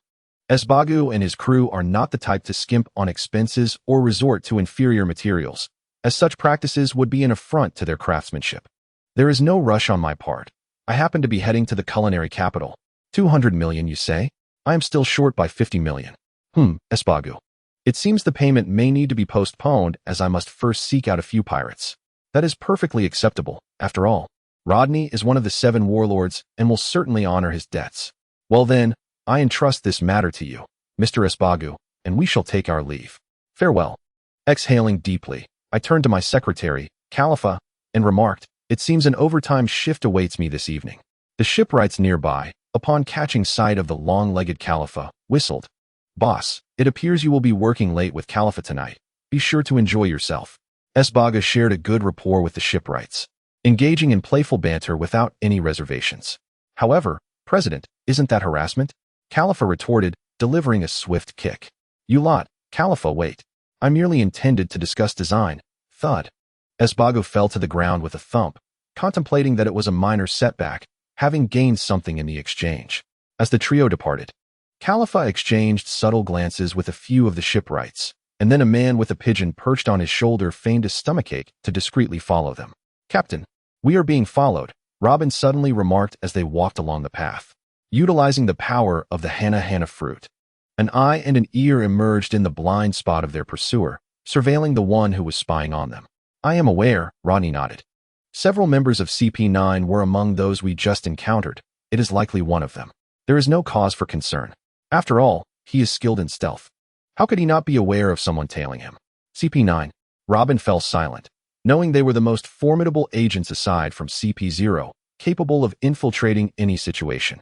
If they were to discover her identity, she instinctively touched her cheek, realizing that her appearance had changed and she would not be easily recognized. Feeling a sense of relief, she noted, the individual following us has a pigeon on his shoulder. He seems to be a worker from Dock 1. Are you referring to someone with a pigeon on his shoulder? Rob Lucci? The only CP9 member known for this peculiar trait was indeed Rob Lucci, a cold-blooded individual. At merely 13 years of age, he had executed a hostage to thwart a pirate who threatened a king with 500 soldiers, subsequently eliminating the pirate as well. This was a real case of dark justice. He believed that the soldiers were weak, making them a vulnerability to the king, thus instigating the crisis. To prevent such occurrences in the future, he personally dispatched them. Ugh, what sort of logic is that? Rodney pondered, at a loss for words. Yet, since he was being followed, there would certainly be a price to pay. The pigeon appears rather plump, perfect for a nourishing stew. Accompanied by 2 women, he ventured into an alley, later emerging with Rob Lucci trailing behind. Following him was Rodney, who, utilizing his techniques of duplication and transformation, also followed closely. Initially, Rob Lucci merely intended to observe this newly appointed warlord's intentions. However, midway through his pursuit, he sensed he was being followed, an instinct that should not elude the strongest member of CP9. Yet, upon glancing back, he found nothing amiss. Everyone around seemed absorbed in their own affairs, devoid of any suspicious behavior. Nonetheless, the unsettling feeling lingered. Excuse me, a burly man passed by, carrying a wooden post. As Rob Lucci silently stepped aside, he suddenly felt something amiss on his shoulder. Turning, he discovered that his pigeon was gone. Hattori? He called, but received no response. Unfortunately, the pigeon that had faithfully accompanied him had vanished. Cursing under his breath, he immediately set his sights on the muscular figure that had just passed. Yet, amidst the throng, that figure had disappeared without a trace. Moreover, not only had Hattori vanished, but the silhouettes of the warlord Rodney and his companions had also seemingly evaporated, as if they had never existed. Rob Lucci was left feeling both frustrated and helpless, having ventured out only to lose his beloved companion. However, a profound dread enveloped him. Who could so effortlessly snatch Hattori from his side? This was a skilled adversary. Hattori was not merely a pet, but a cherished companion. The intelligent bird had been by his side for quite some time, and his absence sparked a flicker of panic within Lucci. Nevertheless, as a seasoned member of CP9, he knew the importance of maintaining his composure in such circumstances. Thus, he resolved to abandon the pursuit of the mysterious figure and prioritize the search for Hattori. Meanwhile, the pigeon, Hattori, adorned with a tie, found itself grasped firmly by Rodney's menacing doppelganger, who eyed it with malicious intent, contemplating which part would be most delectable. Truth be told, this pigeon was quite hefty. While it might not suffice for a full meal, It certainly promised a delightful taste. Hattori, woe is me. How could I have been captured in the blink of an eye? Ha ha ha. I truly wonder how I shall savor you. Rodney's double chuckled menacingly. Hattori, frightened, felt tears welling in its eyes. The ferocity of its captor sent its heart racing. Master, where are you? There is hardly any meat on me. In the grasp of its captor, Hattori lamented, estimating its weight to be merely a couple of pounds, barely enough to satisfy. And the thought of plucking feathers and cooking was far too tedious. Perhaps, it mused, it would be better to issue a warning to Rob Lucci instead.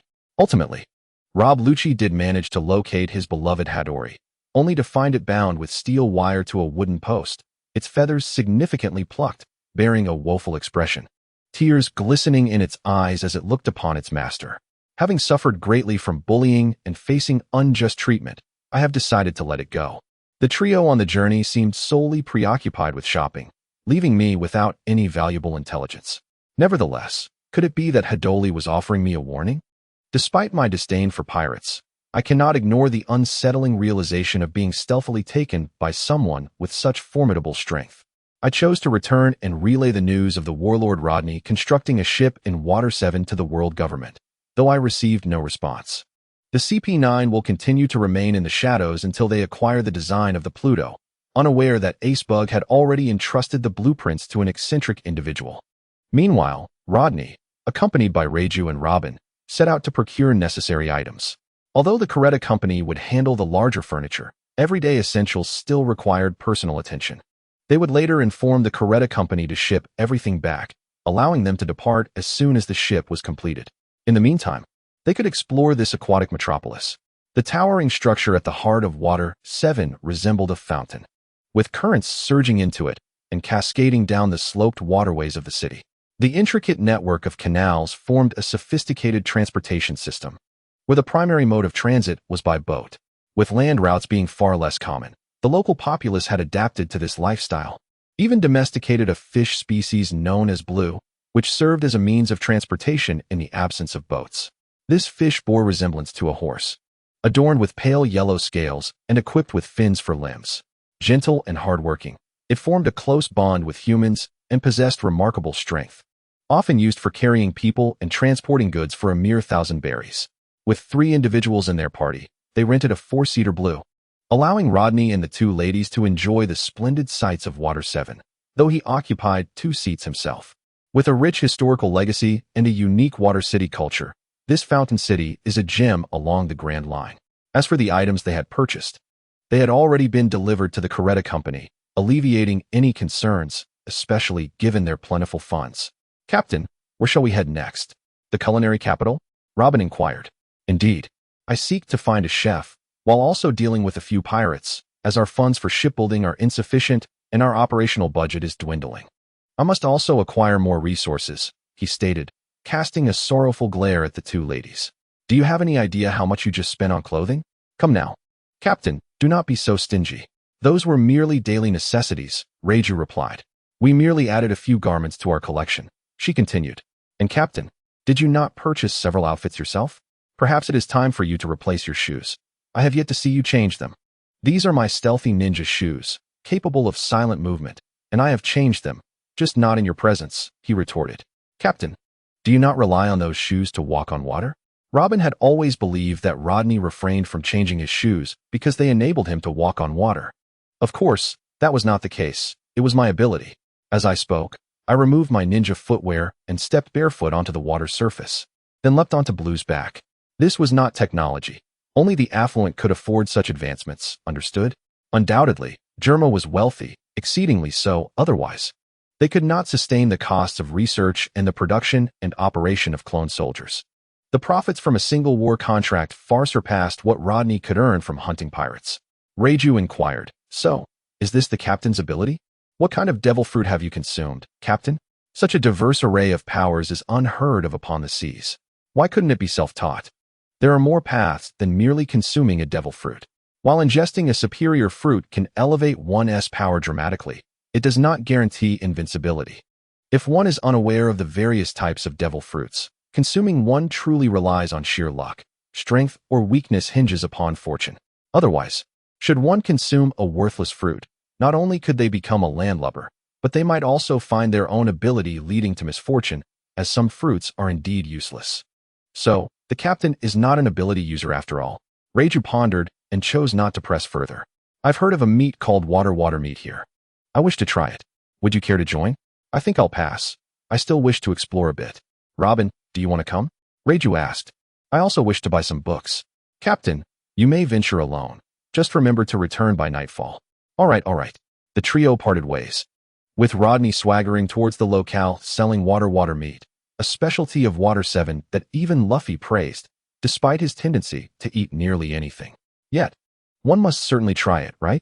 Thus, he eagerly raced to a restaurant to purchase the water meat, a delicacy that Blue particularly relished, known for its tender, juicy texture and delightful flavor.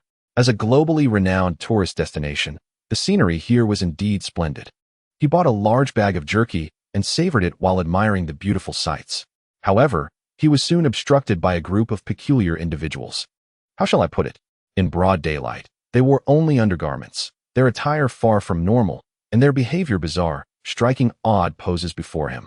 It was entirely reasonable to perceive them as deviants, was it not?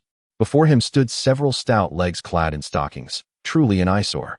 Come on, you aren't some third gender of the sea, do not dress like that. No, I forgot they were indeed peculiar. The Frankie family, engaged in ship dismantling, had a notorious reputation in Water 7. Asking a local about them might invite insults, followed by spittle. They were known for their unscrupulous ways, and when funds ran low, they sometimes moonlighted as bounty hunters. In the eyes of Water 7's residents, they were simply rogues, brigands, shameless scoundrels, and so forth. Hey! The burly man in stockings was about to say something when Rodney took a step back and activated his Sharingan, rendering the individuals before him unconscious. A throng of individuals collapsed to the ground. In an effort to avoid obstructing passers-by and disrupting traffic, he unceremoniously discarded the group beside a nearby trash bin. Oh, yet again he had performed a good deed. With this thought, Rodney felt a sense of transcendence envelop him. Well, let us continue our journey. After all, there is nothing pressing at hand. Tomorrow, he would indulge in a sumptuous feast in the culinary capital of Perlu. As the enticing aromas wafted through the air, it became clear they were not the scents of perfume, but rather the delightful fragrances of various dishes, sweet, savory, sour, and spicy, all enticingly infiltrating the nostrils, making one's appetite awaken. Rodney, Robin, and Leggio had just disembarked from the ocean train when they were irresistibly drawn to this gastronomic paradise. Such an exquisite aroma, Robin exclaimed. It truly lives up to its reputation as the culinary capital. Just look at the plethora of food stalls at the station. Flanking the roads beside the station was a serpentine line of snack vendors, luring newly arrived visitors with their enticing offerings. The mere scent of these delicacies rendered Rodney immobile. Were Luffy, that gluttonous fellow, to see this, he would likely devour everything without paying. Leaving the Straw Hat crew to settle the bill, he mused. Takoyaki. Freshly made takoyaki. Seafood fried noodles. Seafood fried noodles. If it's not delicious, you don't pay. Hyde's barbecued meat. Hyde's barbecued meat. Guaranteed to make you crave a second helping.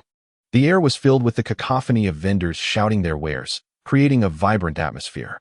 A multitude of tourists lined up at these stalls, contemplating their culinary choices, with some places already forming long queues. Captain, which one should we try first? Or should we seek out a chef? Captain? Leggio inquired, yet received no response. Turning her head, she noticed him already at a roadside stall. With a smile, Robin remarked, the captain has a few great passions, and eating is certainly one of them. Come on, let us catch up with him. Look over there, and there. She pointed to several lines of eager customers. Leggio glanced over and realized Rodney had somehow managed to summon duplicates to stand in line for him. Truly, there was no one quite like him. All right. Initially, I found Rodney somewhat unreliable, but now I'm convinced he is even more so. I have grown accustomed to him. Although the captain can be unpredictable at times, he remains a dependable figure, provided one overlooks his occasional eccentricities and nonsensical ramblings. Unsure of what to say, she opted for silence. Boss, 6 servings of takoyaki. Certainly. Boss, 4 servings of seafood barbecue. Not a problem. Boss, another order of grilled manatee snake. Patrons, please hold on. Rodney and his clones returned with an array of snacks, their faces radiating satisfaction. In their hands, Robin and Leggio also held the treats he had procured. As they indulged, Robin remarked, "Captain, we haven't even left the station yet. Shouldn't we be on our way?" "Yes, it's been half an hour. And we're still ensconced in this gastronomic haven," she noted. Although they had sampled a few bites, they had not succumbed to indulgence. In contrast, their captain had not paused in his culinary explorations. Upon hearing her words, Rodney ceased his feasting, fell into contemplation for a moment, and declared, "Impossible. I distinctly recall traveling a considerable distance and consuming a great deal. It is implausible. It is clearly a straight line. How could it be untraversable?" "No, Captain," Leggio interjected. "If you observe closely, we are merely 50 meters from the platform. Do not overlook the significant reference points. Could it be that I am ensnared in an illusion?" The shadow clones bore solemn expressions, entirely oblivious to their own indulgence in culinary delights. "Such a thing could only be your doing, right?" It appears so. Let us proceed." Realizing his error, he took the initiative to lead the way. After a few paces, he hesitated. "Wait, what a delightful aroma. I shall return shortly." As he spoke, he prepared to depart, but his legs weakened, and he collapsed, his feet rendered numb. "Leggio, only you possess the capability to execute such a feat," she remarked, retracting the pink poisoned arrow. "Captain, it is merely a standard anesthetic toxin, to ensure we do not remain trapped at the station until nightfall. I deemed it prudent. As for your clones..." The shadow clones remained utterly silent, their attention fixed inward, blissfully unaware as they munched on their snacks. Two of the shadow clones hoisted the original up and carried him away from the tantalizing food stall that exerted a deadly allure upon them. However, upon exiting the station, Robin and Leggio fell into silence. Truly, it deserved its title as the gastronomic capital. The streets were predominantly lined with restaurants, with accommodations seemingly nowhere in sight. Rodney's eyes sparkled with excitement, brimming with light. "This is troubling," Robin murmured. "Indeed, there is no hope," Leggio concurred. As anticipated, Rodney's insatiable appetite triumphed over the anesthetic effects coursing through his body, propelling him forward, accompanied by his shadow clones. "Let us seek a tavern. As for him, I hope he does not overindulge," Robin sighed, unable to contain her exasperation. The lineage of gluttony, irrespective of the number of worlds traversed, remains indelible. Rodney epitomizes this truth. Consuming without restraint, impervious to any attempts at moderation, especially with his body demanding sustenance, possessing a hearty appetite and swift digestion, it seemed unlikely they would escape today. Should we consider residing here in the future? He pondered. All thoughts of ninjas, pirates, and heroes faded from his mind. None of it mattered compared to the prospect of a satisfying meal. Leggio and her companions discovered a quaint inn, with a bustling restaurant on the ground floor. The culinary capital truly attracted throngs of visitors, all eager to savor its famed delicacies. Due to their unreliable captain, they were not only in search of lodgings, but also on the lookout for potential targets, as pirate crews were known to frequent this area. Yet, these ruffians dared not act recklessly. Atop the pinnacle of the gastronomic capital fluttered a flag, emblazoned with a skull adorned in lipstick, a top hat, and a fur-trimmed collar, resembling the haphazard doodles of a child failing art class. In truth, it represented the banner of the four most formidable pirate crews upon the seas. The Big Mom Pirates. Typically, the primary territories of the four emperors lie within the New World. However, Big Mom's passion for cuisine compelled her to claim this city. Even if it resided in the first half of the Grand Line, for it was undeniably the gastronomic capital, how could she possibly overlook such a delectable haven?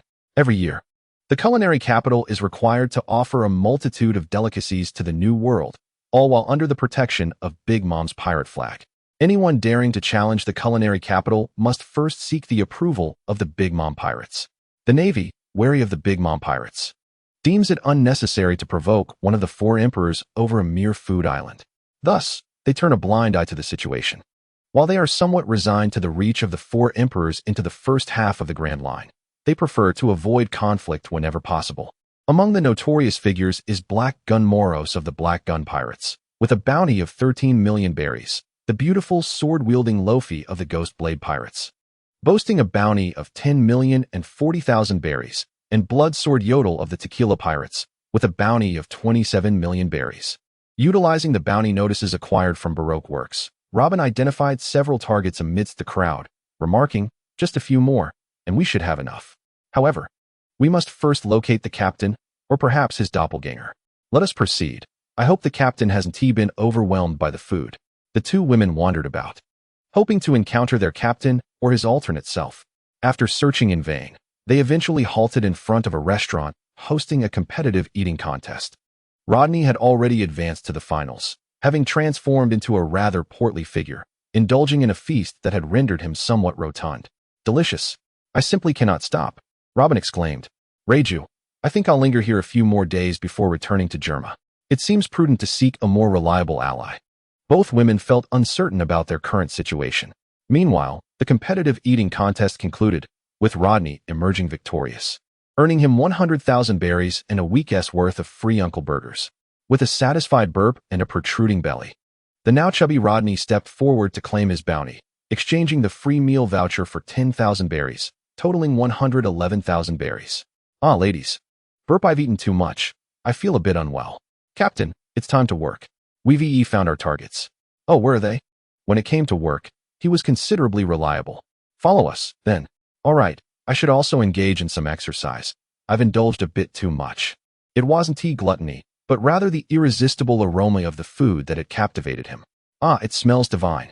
Sada Tavern, rather than merely a tavern, serves as a restaurant where most patrons are drawn by the culinary delights prepared by the owner, Sada. It is said that Sada's culinary skills rank among the finest in all of Prolu. Once a renowned chef, he sailed with a pirate crew as their cook, only to return in disgrace, having lost a hand. For a chef, such a loss is devastating, making the act of cooking exceedingly challenging, with one hand gone. Coordination is nearly impossible, particularly since he lost it at the shoulder, rendering him unable to fit a prosthetic. Thus, he resorted to running a tavern. Although he could still cook, the daily supply of dishes was limited, leading to a greater focus on beverages. Nevertheless, the tavern remained bustling with visitors, drawn by the allure of his specially prepared meals. Nothing compares. They are simply exquisite. The Sada Tavern welcomes all, whether pirates or ordinary folk. However, brawling is strictly prohibited within its walls. Naturally, few would dare to cause a ruckus under the protection of Big Mom. Although she has not explicitly decreed that disturbances are forbidden, it is universally understood that such audacity would be met with dire consequences. This understanding contributes to the tavern's remarkable safety. Generally speaking, as long as the tribute to Big Mom is not disrupted, they tend to overlook matters. Given that this island is renowned primarily for its exquisite cuisine, rendering excessive measures unnecessary, unless, of course, someone were to obliterate the island entirely. In which case not only Big Mom, but also the Navy would pursue retribution. The Navy, in particular, could be a formidable adversary. Big Mom might even consider making you her son-in-law. Today, a considerable number of pirates have gathered, having commandeered the tavern. Hey, Sada, where are your dishes? Boomed a fearsome figure, a hulking man with a mouth full of yellowed teeth and a face marked by ruggedness. Standing nearly 2 meters tall, he exuded an intimidating presence. He bore a long sword that shimmered ominously, reeking of blood, clearly stained from countless battles. This was Bloodsword Yodel, captain of the Tequila Pirates, with a bounty of 27 million berries. Originating from the South Blue, he had vanquished several pirate crews, and upon finding no worthy adversaries, made his way to the Grand Line, where he continued to eliminate rivals with unparalleled ferocity. His purpose here was to savor the famed delicacies of the Sada Tavern, having driven away all other patrons under the pretense of renting the establishment. A crowd gathered outside, anxious about the fate of the tavern's owner, Sada. Those despicable pirates. Aren't they afraid of being discovered by the Navy? Someone murmured. The Navy? Would they dare act recklessly here? Besides, those fellows are far too occupied to concern themselves with this place. Another scoffed, displaying a clear disdain for the Navy. We ought to find a way to rescue Sada. He and his son work hard to run this tavern. Young Lester is strong, but he is no match for these pirates, someone suggested. Indeed, what should we do? Came the response. In the kitchen of the Sada Tavern, an elderly man and a young boy stood before the stove. The one-handed Sada expertly sautéed ingredients, his face a mask of tranquility, as the aroma of sizzling meat filled the air. Beside him stood a striking young lad, clad in a chef's uniform topped with a chef's hat, though not that of a head chef. Despite his youth, he stood nearly 6 feet tall and was robustly built, though his face bore the innocence of youth, making it difficult to discern that he was indeed a boy. Dad, are we really going to cook for that man? The youth inquired. What other choice do we have? Can we truly confront them? That's a pirate with a bounty of 20 million. While that may not be much in the grand line, it's enough to intimidate us, Sada replied, scooping a small amount of fish sauce to season the dish. Lester, I understand your thoughts, but this is not the time for rashness. But, Dad, you could easily defeat him, Lester protested, fully aware of his father's formidable strength. Although Sada may not be a legendary pirate, his overwhelming power would certainly suffice to handle the man outside. Harmony breeds prosperity. Harmony breeds prosperity. Boss Sada ladled the dishes into a plate and said, "Take it over. Do not provoke them." Lester's hand clenched, unwilling and resentful. In his youthful spirit, he was not inclined to endure such humiliation, despite having faced similar situations several times before. However, this time, he refused to suffer such disgrace. Go. Sada, oblivious to his son's expression, continued to focus on the pot. On one side were the prepared ingredients Lester had arranged, merely awaiting their entrance into the pot. Lester, carrying the dish, exited the kitchen and entered the tavern's main room, where a group of inebriated revelers indulged in the fine wines from the shelves, their raucous laughter, curses, and the sound of pounding fists resonating incessantly. The drunken pirates exhibited a grotesque display, which made Lester feel as though he could topple them all. Bowing his head, he approached the only clean seat in the tavern, the spot belonging to Bloodsword Yodel. "Your ordered dish, please enjoy," he announced, placing the food before Yodel while keeping his gaze lowered. "Gagaga, I can hardly wait." Yodel rubbed his hands together, inhaling the aroma with satisfaction. "It is well worth the wait. Boss Sada's cuisine shall not disappoint me." With that, he picked up a fork and speared a piece of meat, immediately causing juices to splatter, the taste lingering exquisitely. "This is it. This is what I awaited. Gagaga. Simply delectable. I shall feast on this every day henceforth." Yodel's laughter echoed like a hoarse owl, an unpleasant sound indeed. Lester watched Yodel devour the meat with unwavering focus. A glint of coldness flashed in his eyes as he drew forth the boning knife concealed beneath his clothing. The blade, adept at slicing through cartilage and peeling thick skin, aimed straight for Yodel's heart. Just as the strike was about to land, a fork intercepted the knife, revealing traces of sauce upon it. Yodel, enraged, shouted, "You little brat! How dare you attempt a sneak attack? You seek death." Seeing his initial strike fail, Lester shifted his knife, targeting vital points with the intent to deliver a fatal blow. Alas, opportunity was fleeting. Yodel, possessing great strength, bent the fork during their clash and seized Lester's slender arm. Just as he prepared to exert force, he realized his arm was unresponsive. "My hand. How could this be?" "Boss, your hand," one of the still conscious crew members exclaimed.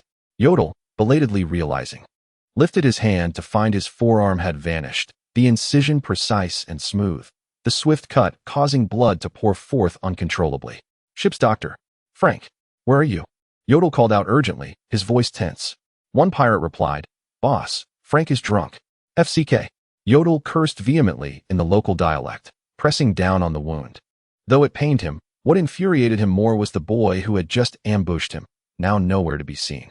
Instead, another man with a sun-kissed complexion, somewhat familiar, stood before him, grinning widely while holding a sword. "Wait, why does that sword look so familiar? Isn't that the sword of the captain?" "Indeed, that is the captain's sword." A pirate, unable to believe his eyes, rubbed them in disbelief. How could his captain's sword be in the hands of a stranger? "You brat! I will make you pay for this." Yodel roared, his fury ignited not only by his injuries but also by the mocking smile of the stranger, fueling his desire to cleave the man in two. Without tending to his wounds, he opted instead to strike with his bloodied fist. The punch landed with a tremendous force upon the floor, shattering it to pieces. "A bounty of 27 million on your head, huh? TSK. This trip has not been in vain. But why is your name Yodel, when you should barely reach a meter in height?" This figure was already far beyond that stature. "You brat." He commanded his sword to plunge into the man's skull, silencing Yodel's brain. As he leaped down, the corpse behind him fell lifelessly. Ding. Host has slain a pirate with a bounty of 27 million. Reward, 270 task points. "Captain, how can this be? The captain with a bounty of 20 million, no. Run." Suddenly, someone recognized him, exclaiming, "Wait, this man is the new warlord, Rodney the Magician." The moniker Magician, bestowed upon him by some unknown source, was far more melodious than red-eyed, originally meant for Hawkins, a fellow supernova. It seemed that his self-proclaimed title of Daredevil had diminished in circulation, confined to the East Blue. Well, has someone emerged? All pirates, men to the left, women to the right, and those who do not identify with either stand in the middle or face obliteration. He declared, seating himself upon Yodel's corpse. Are you not moving swiftly enough? Yes. Under the weight of the warlord's reputation, none of the pirates dared to flee, fearing their demise. Hey, you brat, you displayed quite the bravery just now. What is your name? Rodney inquired, opening a bottle of wine with curiosity. Lester, Alfred Lester. Alfred? That surname reminds me of the butler knight, Rodney mused, then abruptly asked, Can you cook? Yes, I cook quite well. Despite standing before the legendary warlord, Lester felt no fear. Instead, he sensed an unexpected kinship with this man. I see. Rodney's eyes brightened. I am in need of a chef. Would you consider joining me? Young Lester? No. Thank you for your kind offer, but I am content to remain here. A one-armed man emerged from the kitchen, carrying a platter of food. Lester can stay in Peru. The sea is far too perilous, and he lacks the ability to survive out there. Lester's father, intent on countering, was interrupted by Sada. Enough. Lester, you are my son, and you shall remain here, serving as a chef in Peru. Do not entertain thoughts of venturing out to sea. Sada's voice was resolute. He understood that his son yearned for the ocean, inspired by his father's past exploits. Yet the haunting memories of his own experiences compelled him to shield Lester from the treacherous unknown that lay beyond. It is perilous indeed. As a father, he yearns to provide the best for his son and wishes to steer him away from the path he once traversed, even if the one enticing his son is a titan of the seas. Rodney scoffed. Titan? I'm merely scraping by. In that case, I regret to inform you, Lester, that I must seek other chefs. Is there anyone here aware of skilled cooks who aspire to venture out to sea? Since your father disapproves, I shall not press the matter. Thank you immensely for your understanding regarding chefs. Father, wait. Lester exclaimed loudly. I have grown. I wish to embark on adventures across the ocean just as you once did. I long to experience the freedom you spoke of. He yearned for his father's pride, to savor the culinary delights of the Grand Line, to craft exquisite dishes, and to become a renowned chef whose name resonates across the seas. He aspired to be the finest chef upon the ocean. You fool. Sada struck his son's face with frustration, much like before, but with greater force. Breathing heavily, he admonished, that realm is far too perilous for a child like you. Even chefs face tremendous danger. I should never have shared those tales with you. Stay home and do not venture out. You are the foolish one.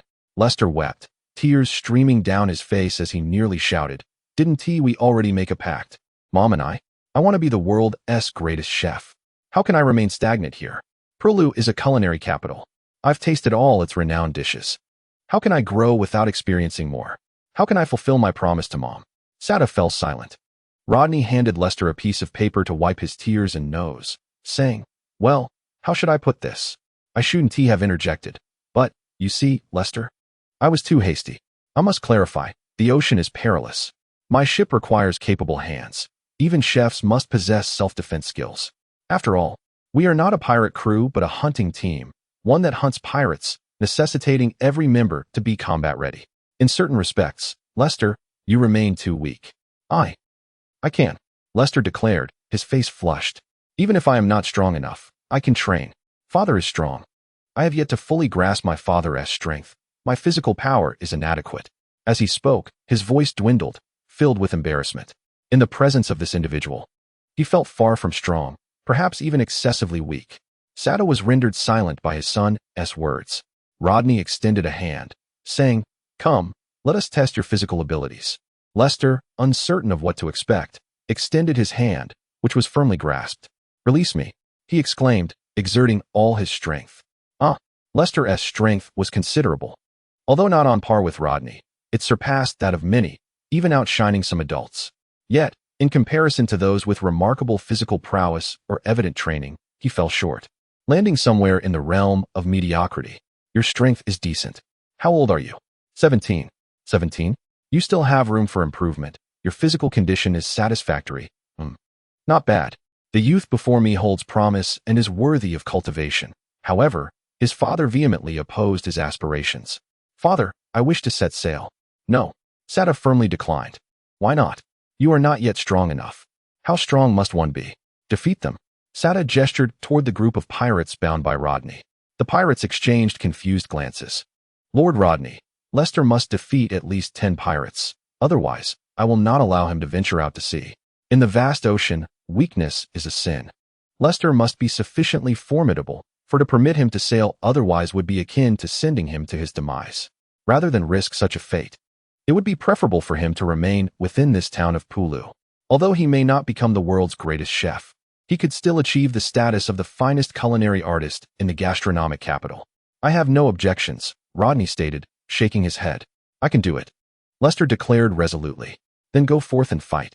Those watching the spectacle, disperse now. Rodney's words held more sway than any, and the crowd of onlookers scattered in fright. As for you, whoever defeats him may leave, Rodney proclaimed with unwavering authority. However, there are only 10 slots available.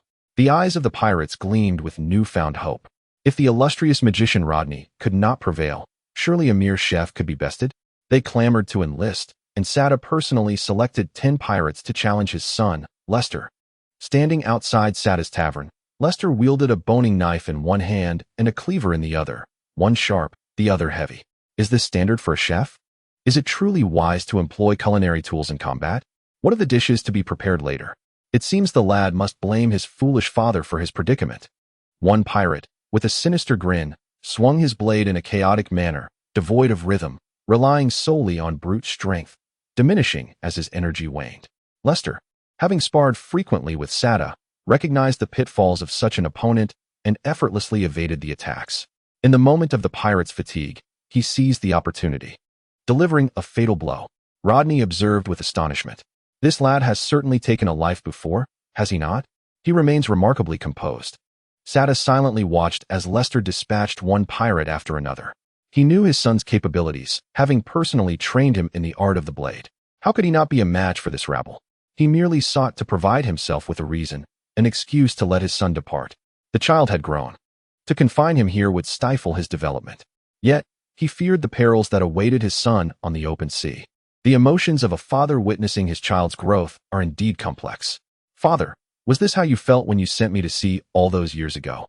I believe I am beginning to understand.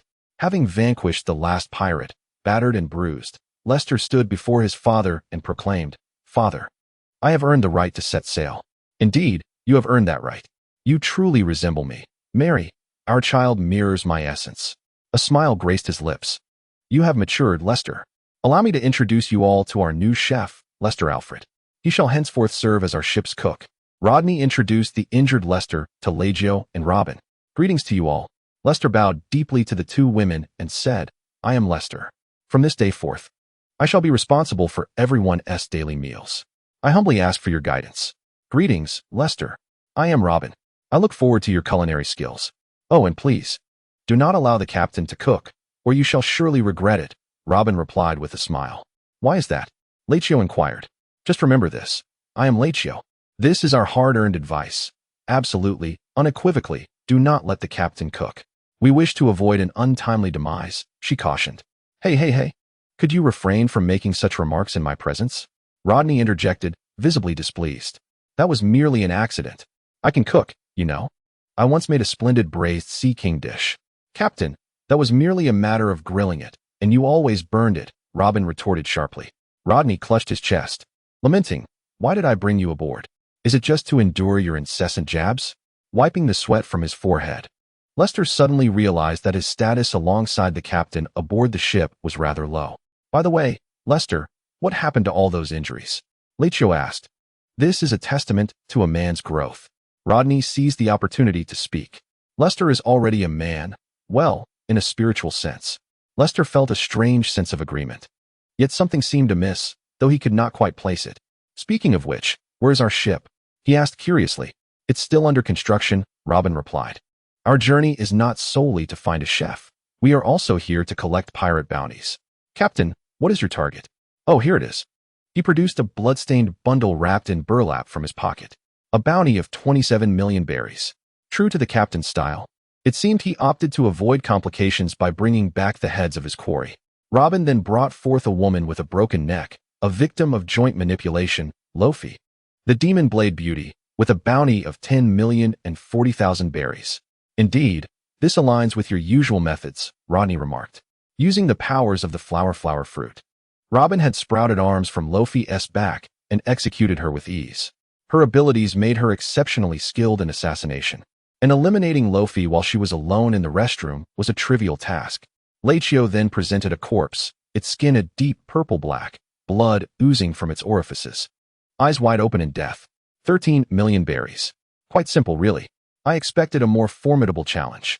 However, hunting pirates pales in comparison to the profits garnered from warfare. The gains from a single war could be substantial enough to sustain Germa for a prolonged period.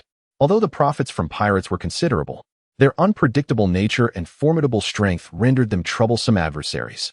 It was far more convenient to become mercenaries and engage in warfare, as the resistance faced was significantly less formidable. Rodney could not help but scoff. Not everyone has the luxury of your affluent family, young lady. We should pay a visit to the nearby naval base to exchange for berries. Otherwise, our ship may never return.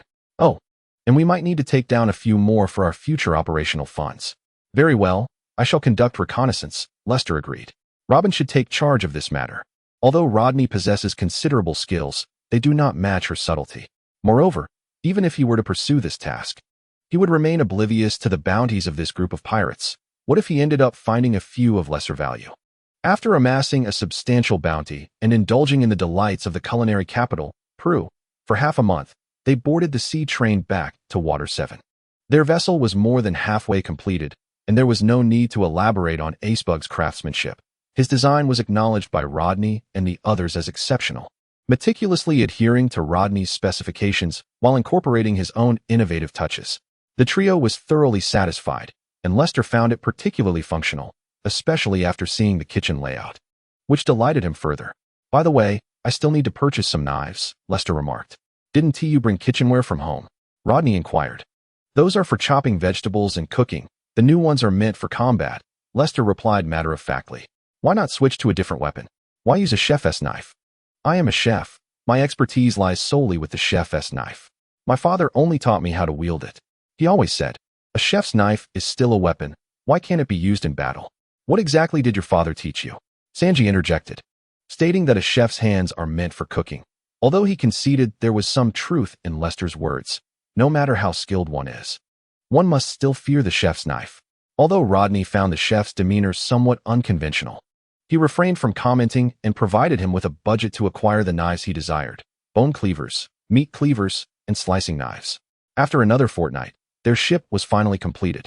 At Dock 1, they were greeted by Acebug and his secretary, Khalifa. This is the remaining balance, Mr. Acebug. Please sign here, Rodney said, as he and Lester presented 2 black boxes filled with stacks of berries. Let us first inspect the vessel, Acebug suggested. While feeling the satisfaction of being trusted was pleasant, it was prudent to verify the goods before payment to ensure peace of mind. If any dissatisfaction arose, modifications could still be made. Fear not. I trust your craftsmanship, Mr. Acebug, Rodney insisted, handing the money to Khalifa with a sense of audacity, followed closely by Lester. Khalifa, obscured by the bounty, remarked, "It is my honor to receive your praise." Acebug instructed someone to take the money from Khalifa's hands, wiping his brow as he smiled. Now, please follow me. Your ship is ready. Should there be any grievances, we will address them immediately. Guided by him, they arrived at the waterway in Dock 1, where a sailboat, slightly larger than a warship, lay quietly at anchor. Its hull was painted in a hue that mirrored the ocean, blending seamlessly with the sea. This was the camouflage color Rodney had requested. After all, they were a hunting vessel. According to Mr. Rodney's specifications, Acebug elaborated, we constructed the hull using the sturdiest materials available. While it may not rival the strength of atom wood, it is among the finest and most resilient timber in the world. We exerted considerable effort during its construction. Wind release, vacuum sphere. The formidable assault capable of shattering stone left little discernible mark upon the vessel's hull, which greatly pleased Rodney, affirming that the expenditure was indeed worthwhile. Observing his satisfaction, Esbagu wore a beaming smile and inquired, shall we board the ship for a closer inspection? Lester ascended to examine the kitchen, while the others assessed whether the amenities met their expectations. All the items they had procured had been delivered by the Carrera Company, ready for immediate use. Captain, the kitchen is flawless. I am thoroughly satisfied, Lester announced, peering out. The study is equally commendable, Robin remarked, noting that the study's design was entirely her own, tailored to her specifications. with her collection of books neatly arranged by the Carrera staff. Leggio expressed minimal demands for her living quarters, stating that cleanliness sufficed. In that case, Esbagu, this ship is nothing short of perfect. Thank you immensely, Rodney declared. Perfection is a lofty claim. I wonder what name Mr. Rodney intends to bestow upon the vessel? The Black Pearl, came the response, met with quizzical expressions from the assembled company. I find the name Dark Sphere quite appealing, Robin suggested. Poisonous Pink is also a fine choice. What do you think, Captain Cook? What absurd names you propose? They pale in comparison to mine. It shall be named the Black Pearl, or perhaps the Caribbean, Rodney asserted. Your naming skills are lacking, Captain. That name is far superior to your Dark Sphere. Let it be Poisonous Pink, someone else chimed in. No, it should be Chef's Delight. Esbaga remarked. It seems no one aboard possesses the knack for naming. Ultimately, Rodney, in his capacity as captain, decreed that the new vessel would indeed be called the Black Pearl. The sea, much like the countenance of a child, is capricious and unpredictable. Just moments ago, the sky was a canvas of azure, yet it transformed abruptly into a tempest, leaving no refuge and catching all off guard. The winds howled, waves surged, and the once tranquil ocean morphed into a ravenous beast intent on engulfing them. Reef the sails. Quickly, reef the sails. Rodney commanded, urgency in his tone. Robin, recalibrate our course. Leggio moved to assist, taking the helm, while Lester steadied himself. Rodney allocated tasks, as the Black Pearl surged through the tumultuous waters. He and his shadow clones promptly stowed the sails to prevent the mast from being splintered by the fierce gales, while Robin simultaneously confirmed their bearings and directed Leggio in maneuvering the ship's wheel. Although not a seasoned navigator, she had acquired knowledge in this realm. Steering was not a challenge for Leggio, while Lester busied himself in a flurry within the kitchen. Ouch! Cried one shadow clone as it vanished. A hailstone the size of a fist crashing to the ground. Hail! This is not good. The storm had morphed into a deluge of hail, each stone substantial in size. Let us retreat to the cabin. The hail poses no threat to the Black Pearl, Rodney sighed, shaking his head as he and his clone prepared to seek shelter in the cabin. The storm had subsided slightly. Although the waves remained turbulent, they presented no immediate danger, merely inducing a sense of discomfort as the vessel swayed. Wait, Captain, do not return just yet, Robin suddenly exclaimed, her voice rising above the din. There is something enormous in the sky. Rodney opened his Sharingan and gazed upward, where a colossal hailstone, akin to a meteor, plummeted rapidly, its impending landing unmistakably directed toward them. Yet, the vessel's propulsion relied solely on the wind, which was currently ferociously strong, rendering the sails incapable of lifting and the ship's movement alarmingly sluggish. Even the waves offered little assistance. Captain, allow me to intervene, said Leggio, donning Germa's combat attire. My strength should be sufficient to decelerate the descent of the ice. We shall proceed together. Robin, take care of Lester and manage the ship. Leggio, let us depart. Leaving a few clones to assist, they ascended into the sky, each step graceful as if walking on the moon. Finding their ascent too languid, Leggio grasped his hand, propelling them towards the hailstone. No need for pushing. I shall shatter the ice directly. Monster strength punch. Her fists rained down like a tempest, mercilessly striking the surface of the ice, which began to fracture and splinter into smaller shards that cascaded downward. Fire release, great fireball. Fire release, dragon fire technique. Fire release, head carving. Below, the clone stationed atop the ship's mast utilized fire techniques to vaporize the ice or shatter it into even smaller fragments, ensuring no threat to the Black Pearl remained. After a strenuous endeavor, the storm clouds dispersed, revealing a clear blue sky, devoid of the oppressive clouds that had recently loomed. What a dreadful weather, Rodney grumbled as he returned alongside Leggio to the Black Pearl, reassembling the sails. Robin, how long until we reach the next island? Robin wore a worried expression as she replied, Captain, I bear some unfortunate news. It seems we have strayed off course. What? Rodney's eyes widened in disbelief. How could this be? Is the compass not pointing toward the next island? Well, yes, but we were blown off our original path by the wind. However, this does not hinder our journey. But, Captain, we are nearing the perilous Bermuda Triangle. Should we not exercise a bit more caution? Robin inquired, her concern palpable.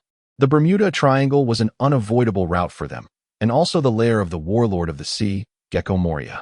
Speaking of Moria, he had become obsolete due to his sole focus on the development of his devil fruit powers, neglecting the cultivation of Hokage, much like Crocodile, who had been left behind by the tides of time. It was Rodney who had brought about Crocodile's downfall. While Moria met his end at the hands of one of the four emperors, Kaido, who had imprisoned him at home, transforming him into a reclusive hermit, obsessively crafting figures capable of defeating Kaido.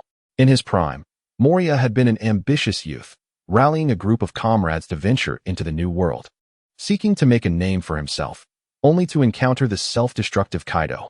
Kaido, notorious for his reckless pursuits, was dubbed the strongest creature across land, sea, and air, surviving against all odds, thanks to his formidable power and tenacious vitality. Over 20 years ago, the land of Wano was seized, leading to the sale and processing of sea stone, alongside the establishment of addiction centers for the King of the Sea, where individuals like Luffy and Kid underwent treatment, albeit with little success.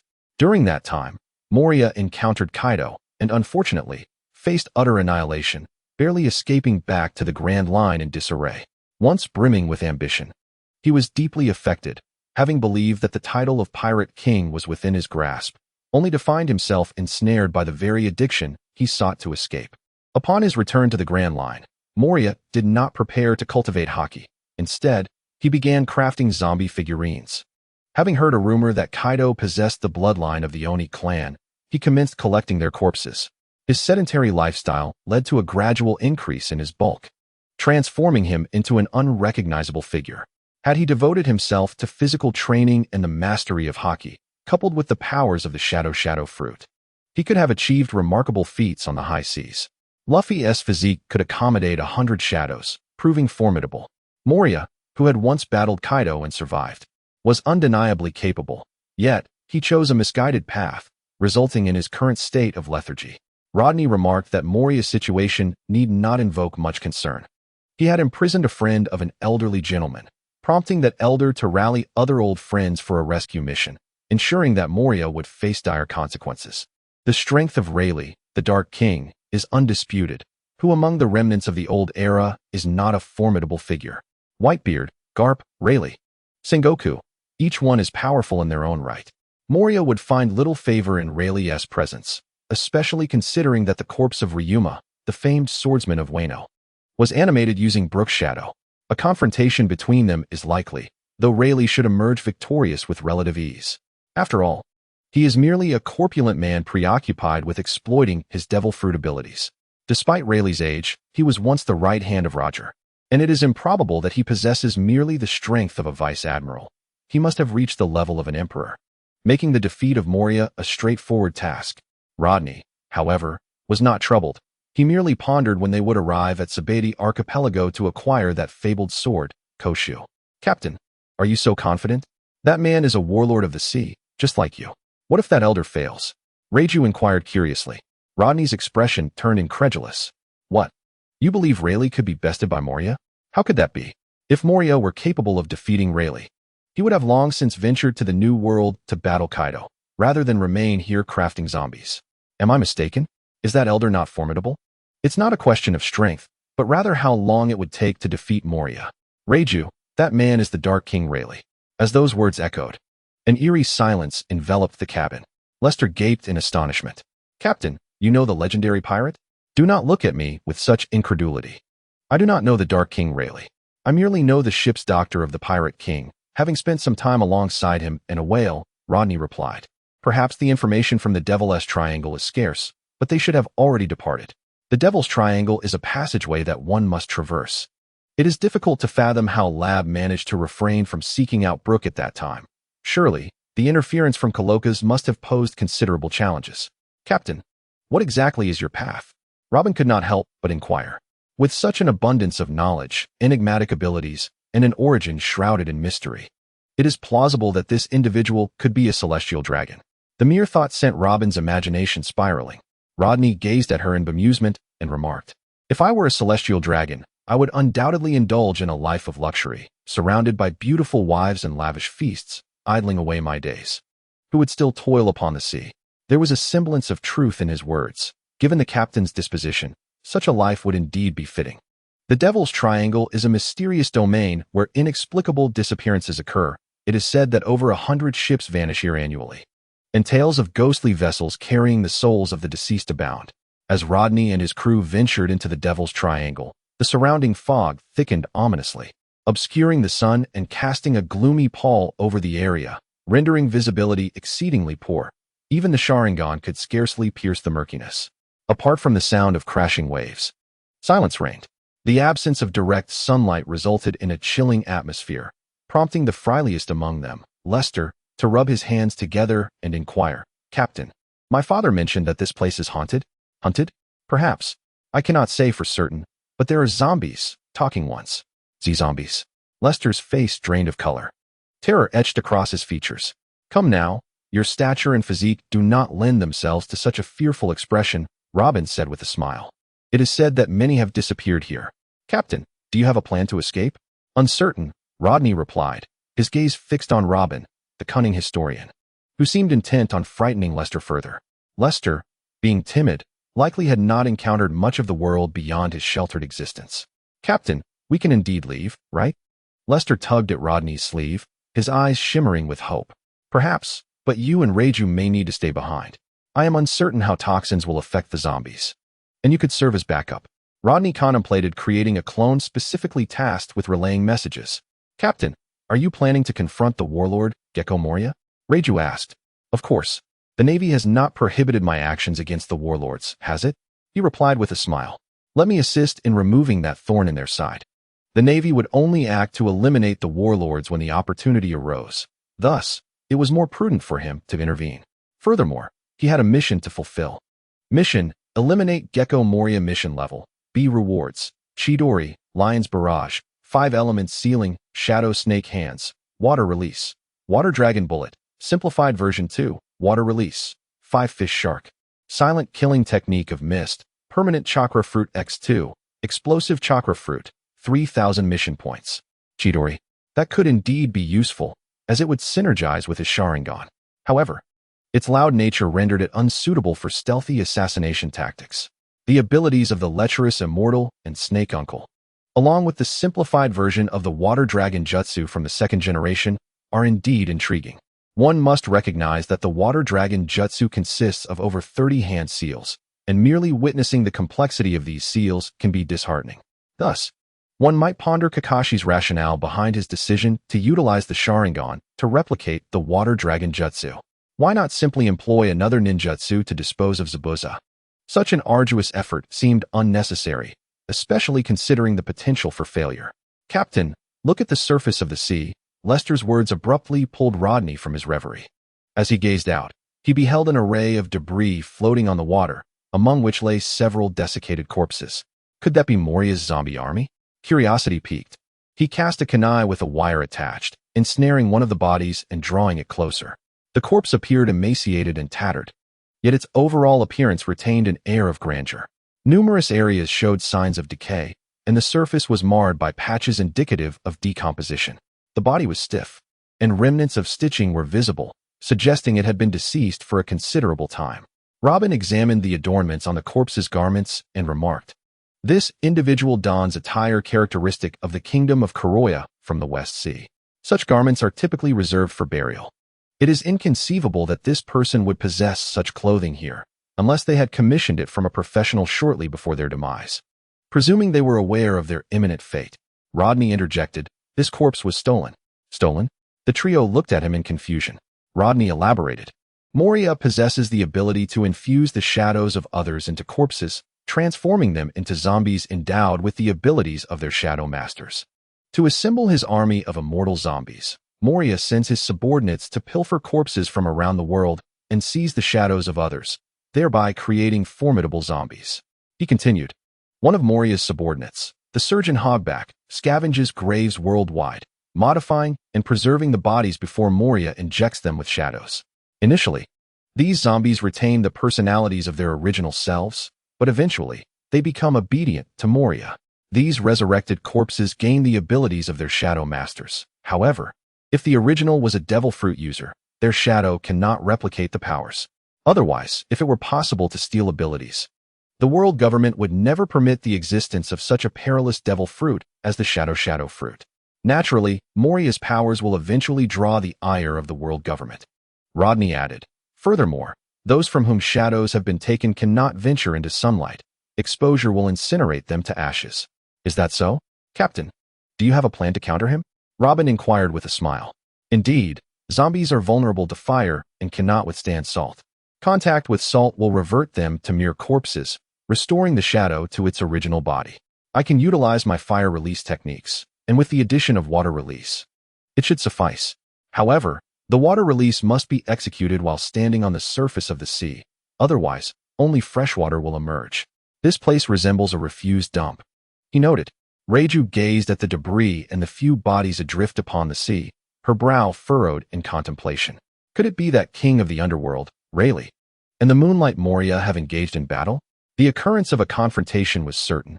However, the extent of their conflict remained a mystery, one might say, rather. How Moria had been thoroughly bested. Disposing of the bodies once more, she deemed it futile to keep them aboard, opting instead to cast them into the ocean as nourishment for the sea, akin to a whale fall. Everyone, remain vigilant. Oh, and Robin, Reiju Lester, beware of a girl wielding a small parasol, with pink hair and twin tails. Her abilities will compel you to divulge your, how should I put it, dark pasts. Surely, you do not wish for public humiliation? The ghostly Princess Perona's powers were deemed by Rodney to be even more troublesome than Moria's, as he had no desire to be struck by her negative spirits, inadvertently revealing his own hidden history. Reiju, however, felt unperturbed, for her past was largely predetermined. Even if exposed, it would hold little consequence. In contrast, Robin and Lester's expressions shifted, indicating that they too harbored secrets they preferred to keep concealed. Captain, what is that? Lester suddenly inquired, retreating behind Rodney and pointing towards an ethereal shadow behind the mast. Rodney exclaimed, "What the hell?" The white apparition resembled a sheet, or perhaps a doll crafted from a white cloth, sporting comical arms and a head the size of a football, its expression blank. Its lower half trailed like a tadpole's tail, floating in the air, curiously observing the four. A ghost, Rodney warned. Do not allow it to touch you. It is merely a clone. Had they already been detected? The ghost glanced at them, tilted its head, and then vanished into the void. Captain, what was that just now? We have been discovered. That was one of the 3 bizarre subordinates of the Moria pirate crew, the Ghost Princess Perona's ability. By the way, you two should be cautious while bathing. One of the 3 oddities has consumed the transparent fruit. Reiju, I recall that one of Sanji's ambitions was to eat the transparent fruit, right? Reflecting on Sanji's expression of disappointment and indignation at the time, Rodney found it amusing. It is well known that Sanji's dream revolves around the transparent fruit. As for All Blue, ISNT Fishman Island essentially that? Reiju retorted, you foolish boy. The combat attire of Germa 66 includes cloaks that render the wearer invisible. Yet, you still fantasize about the useless ability of the transparent fruit. Moria-sama. Moria-sama. The girl with pink twin tails and a small parasol floated in midair, reporting to an oddly shaped figure about what her ghostly clone had witnessed. What? A high-pitched voice inquired. In the shadowy seat sat a colossal figure, nearly 7 meters tall, with pale skin and hair resembling flames, yet more akin to a rapidly growing green onion, albeit in hues of fire. The skin is pallid, adorned with twin horns protruding from the forehead, resembling a demon, with pointed ears and an elongated neck. Starting from the forehead, a seam-like mark runs centrally, while the collar of the shirt stands erect, reminiscent of a bat with outstretched wings. Clad in a black Gothic coat, he exudes an aura of darkness, his corpulence rendering his feet nearly invisible. One arm, bound in bandages, dangles from his slender neck. This is Moria, one of the 7 warlords of the sea, who has consumed the shadow fruit, transforming into a shadowy figure. However, his condition is dire. Damn Rayleigh. To have been beaten to this extent for a mere skeleton. The corpse of Ryuma has also been ruined. He was a legendary swordsman of Wano. Moria exclaimed in frustration. The injuries Moria sustained were inflicted when the legendary Dark King, Rayleigh, accompanied by Brook, who had transformed into a skeleton, sought to reclaim his shadow. The corpse of Ryuma required a proficient swordsman as shadow, and Brook was the perfect candidate. How could Moria possibly relinquish such a valuable shadow? In his overconfidence, Moria even contemplated creating a powerful zombie from Rayleigh to combat Kaido, planning to kill Rayleigh and seize his corpse and shadow to inhabit the body of the monstrous Oz. However, the old man taught him a valuable lesson. firmly establishing his dominance over Moria. Rayleigh decisively subdued Moria, while the zombie Ryuma, possessing Brook's shadow and swordsmanship, despite his strength, was no match for Rayleigh. After defeating Ryuma and reclaiming Brook's shadow, Rayleigh, at Coloca's behest, took the autumn water and removed one of Moria's claws, departing in his slippers. It was fortunate that Rayleigh had only come seeking someone and had no intention of further actions. Otherwise, Moria's plight would have been far worse. Thankfully, one of his subordinates, Hogback, a skilled surgeon, managed to reattach his arm. Otherwise, it would have been permanently lost. Moria-sama, a ship has intruded, Perona announced. Oh, really? Just in time to replenish the zombies depleted by Rayleigh. When Rayleigh terrorized the three-masted ship, he not only destroyed Ryuma and the monster Oz, but also dispatched any who dared to obstruct him with his conqueror's haki. Several weak zombies were severed from their shadows, rendering many unusable. However, there were only 4 people. Only 4? Moria expressed his disappointment. He had anticipated a larger number, and the small count left him somewhat disinterested. Perona, I leave this matter to you and Absalom. With a lackluster demeanor, he reclined back into his seat, a habit developed during his years as a slothful recluse, preferring to delegate tasks to his subordinates. Understood, Moria-sama. New toys await. Perona floated into the air and vanished into the walls. Meanwhile, the 4 aboard the Black Pearl gazed contemplatively at the imposing three-masted ship before them. The formidable three-masted ship, renowned as the largest sailing vessel in the world, resembles a miniature island. Originally, the central hull, reminiscent of an island, was secured with several robust chains connecting it to the towering outer walls, which contained a body of seawater within. The enormous portal resembled a gaping maw, poised to devour any incoming vessels. Once closed, it would ensnare those unfortunate enough to enter, rendering them unable to escape. However, the situation has changed. The walls are now riddled with signs of repair, and a vast gash has marred their surface. Surrounding it are zombies laboring to mend the damage, and upon closer inspection, the edges of the opening are impeccably smooth, evidently crafted by sword energy. Captain, was this created by the infamous Rayleigh? Asked Lei Jio, her gaze fixed on the fissure. It seems so, Rodney replied, uncertain. Not only is there this sword mark on the wall, but the grand entrance has also vanished, leaving a significant breach, likely also the work of Rayleigh. Judging by its size, it appears suitable for Lab to enter. The Black Pearl sailed through the entrance, disregarding the cacophony of zombies clamoring on the walls. Rodney summoned a slug to share with the other 3, enabling communication through these palm-sized creatures. Is this a telephone slug, Captain? It doesn't quite resemble one. Lei Jio mused, poking the soft, cool body of the slug, which exuded a slimy, viscous substance. Rodney elucidated, this is my contracted companion. You may refer to her as Sister Slug. She is a fragment of herself, interconnected with her other forms. We can communicate through Sister Slug, and she can also assist us in healing. How remarkable. I've never encountered anything like this, they exclaimed. Pleased to meet you, Sister Slug greeted softly. She can speak? The trio was astonished. While they had seen many wondrous creatures in this world, a talking being was a first for them. Indeed, Sister Slug is quite amiable. Far more so than the gangs of Meow Moo Mountain or the bullies of Dragon Cave, Rodney quipped. Especially those toads from Meow Moo Mountain, who are no different from ruffians, smoking and drinking. If they weren't bald, they would probably have permed hair, he added with a chuckle. Not at all. The immortals of Meow Moo Mountain and Dragon Cave are truly pleasant company, Sister Slug interjected. Huh.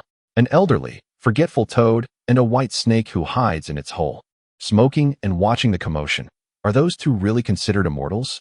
Rodney retorted, bemused. Sister Slug, uncertain how to respond, felt a kinship with the wet-boned forest that was her true form, unable to articulate her thoughts, as she too was somewhat of a recluse. Enough of that.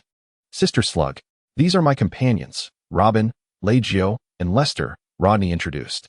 Greetings, Miss Slug, both Lei Jio and Robin said courteously, while Lester, somewhat anxious, simply called out. Sister Slug, hey, is it really appropriate for someone over 6 feet tall to address her like that? Rodney teased. Oh, I forgot, you're still young. At that moment, Sister Slug's tentacles twitched as she inquired, Lord Rodney, do you have any other companions aboard your ship? No, it's just us 4. But I sense something amiss. He replied, questioning, Sister Slug, where's the extra fellow? The perception of the slug is rooted in its sensitivity to both natural energy and the essence of life. In this world abundant with natural energies, its perceptive abilities are heightened, as it inherently relies on such senses to navigate. After all, the slug possesses no eyes yet deftly evades threats and recognizes individuals, a feat made possible by its acute sensory perception. Even with merely a fragment of its form, it can sense its surroundings, maintaining an awareness of the entire vessel. Thus, when an unfamiliar presence first emerged aboard, it was already detected. However, it assumed the individual was a companion of Rodney and refrained from immediate inquiry. The stranger's furtive demeanor intrigued it enough to prompt a question to Rodney. Behind the mast stood a peculiar figure, whose bodily structure exhibited traits unlike that of a human. I comprehend now.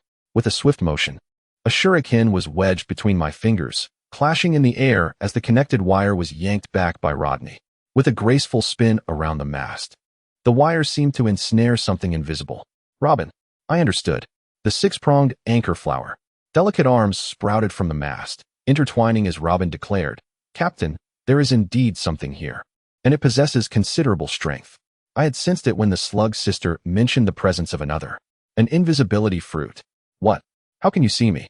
The voice emanating from the anchor flower was laced with astonishment. How strange. There is clearly someone present, yet you appear unable to perceive them, the slug's sister queried. Rodney, with a smile, reassured, we shall soon reveal him. The invisibility fruit, a supernatural devil fruit, was once Sanji's aspiration. The all-blue seemed a trivial dream in comparison. Yet, this fruit had been consumed by Absalom, shattering his ambitions. As for Absalom himself, he could no longer be deemed human. Altered by hogback, he bore the jaw of a lion, the hide of an elephant, and the primal strength of a combined 300 kilograms of bear and gorilla. He resembled a grotesque chimera, albeit an unformed one.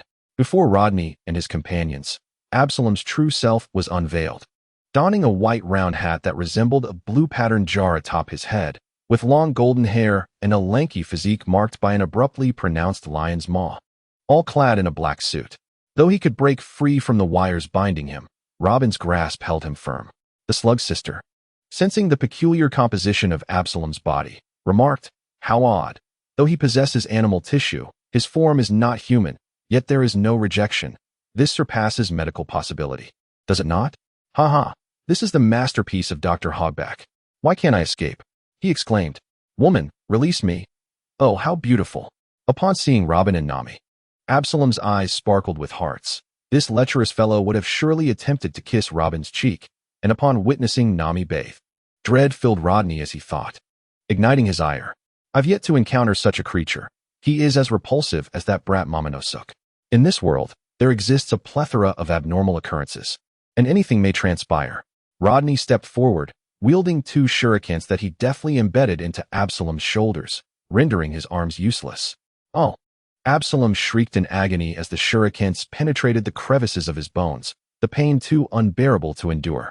To think that a mere 300 kilograms of force could reduce you to this state is truly not worth it. Rodney clicked his tongue and remarked, "Come now. Tell me, what is the situation with Moria?" "No. I will not betray Lord Moria. Never." Absalom retorted defiantly.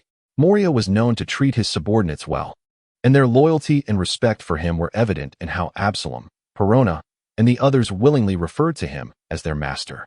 You truly are a resilient fellow, though not stronger than I. Before me, you are merely a compliant puppet, a tool I had no intention of employing. With a flourish of illusionary magic, the light faded from Absalom's eyes as he succumbed to the enchantment. Now, speak. What is Moria's current condition? Master Moria is currently recuperating, Absalom replied. Recuperating? How so? Yes. He was injured by the Dark King, Rayleigh. His left arm was entirely severed. Dr. Hogback managed to reattach it, but it will be unusable for the foreseeable future. I see. Rayleigh has incapacitated one of Moria's arms, significantly diminishing his combat effectiveness. This will certainly ease our efforts. What of the corpse of the demon Oz? Oz's body remains inactive, still housed in the freezing chamber. Very well, let him perish. With Robin's abilities nullified, Absalom broke free from the steel wires and, in a daze, leaped off the black pearl. Splash! Without even a struggle, he effortlessly sank into the depths of the sea. The remaining three fell into silence, if memory serves. Those who possess abilities perish upon submersion. What exactly is the captain's ability? Lester inquired. It is ninjutsu, the kind sister slug replied. It utilizes energy known as chakra in conjunction with hand seals to execute various extraordinary techniques. Enough of ninjutsu. We could spend an entire night discussing it. And we must take our leave. Leiju, Lester, I entrust you to care for her. Robin and I will depart. For any matters requiring communication, rely on Sister Slug. Rodney had no desire to elaborate on ninjutsu, as teaching them would serve no purpose. The Black Pearl had docked, and Rodney and Robin disembarked, waving farewell to the two aboard, saying, "Farewell, we shall return shortly. Captain, I will prepare a meal for your return." Huh, did I just set a flag? Let us go, Captain. The two ventured into the thick fog, their figures quickly vanishing from sight. Robin, be cautious. The fog is dense here, making it easy to get lost. I know. However, Captain, does this environment not feel rather eerie? Moreover, there are numerous areas that appear to be damaged. As I gazed around, I was enveloped by the eerie and mysterious Gothic architecture, steeped in an atmosphere of horror, particularly heightened by the dense fog that added an ominous aura. Tombstones stood in solemn rows, creating the impression of a graveyard in every direction, while chilling cries echoed intermittently, making one feel as if they had stepped into a realm of the undead. Surprisingly, traces of battle marked certain areas, undoubtedly remnants left by Rayleigh. Fear not. Simply regard those zombies as if they were humans. I did not claim to be afraid. I merely found the darkness overwhelming. Did you not bring a light? As a historian, she was an atheist. How could she fear such things? I apologize, but I do not have one. However, I can disperse the fog around us. Wind release. Great breakthrough. A tempestuous gust erupted from my mouth, sweeping away the thick fog, significantly enhancing visibility and introducing a glimmer of light. What a remarkable ability. Captain, your ninjutsu proves quite useful. Yet, the fog is returning. Alas, lantern flowers would be more convenient. Though the clover provides a permanent solution, the fog shall return. I lack the fire mushrooms and sun mushrooms. Oh, must I resort to hand-to-hand combat against zombies? Muttering nonsensical words, Robin had grown accustomed to such eccentricities. Who among the vast sea was without their quirks? The slug lady on my shoulder sounded an alarm, stating, "Lord Rodney, something approaches in the fog. It possesses no life essence. Yet it is alive. Such a composition of life is truly astonishing." To her perception, the zombies bore no life force, yet they were capable of movement, a peculiar existence indeed. Such is the power of the devil fruit, dear slug lady. You must learn to accept it, Rodney smiled. Although the fog somewhat affected the Sharingan, he could still discern many things within it, such as the swaying zombies advancing toward them. I recall that they fear fire. Fire release, Phoenix fire technique. Fireballs struck the zombies with precision, igniting them in a frenzy of flames, illuminating the fog with their fiery silhouettes. Let us proceed. Allow me to lead the way. Fire release, Great Fireball. Although the Great Fireball had rarely claimed lives in his hands, it was undoubtedly a convenient skill for clearing a path. Treading upon the scorched earth, Rodney and Robin traversed as if they were strolling through their own backyard. Midway, Rodney abruptly halted, summoning a shadow clone to hand over a pair of sea prism stone handcuffs. I entrust this to you. The shadow clone smiled slightly, inquiring, "What do you intend to do with it?" "We shall discuss that later." "Very well." The shadow clone then plunged into the ground, employing earth release to depart. "Captain, what have you done?" "Oh, nothing much. I simply asked him to assist me in resolving a significant dilemma. I had him hide underground to avoid detection and prevent the plan from failing," Rodney explained. "Robin, instead of seeking Moria, let us find a nefarious doctor. What do you think?" "I will follow your lead, Captain, but do you have confidence in defeating Moria? He is a seasoned warlord of the sea. The situation with Crocodile is no different. I possess a countermeasure against that fellow, one that has cost me a considerable price. The mere thought of the nearly 3,000 task points I expended to acquire this technique causes me a pang of regret. However, it is worth it to confront Moria. After all, I shall recoup my losses in due time." Moria's three peculiar subordinates include Absalom from the graveyard, the ghost princess Perona, and the brilliant surgeon Hogback.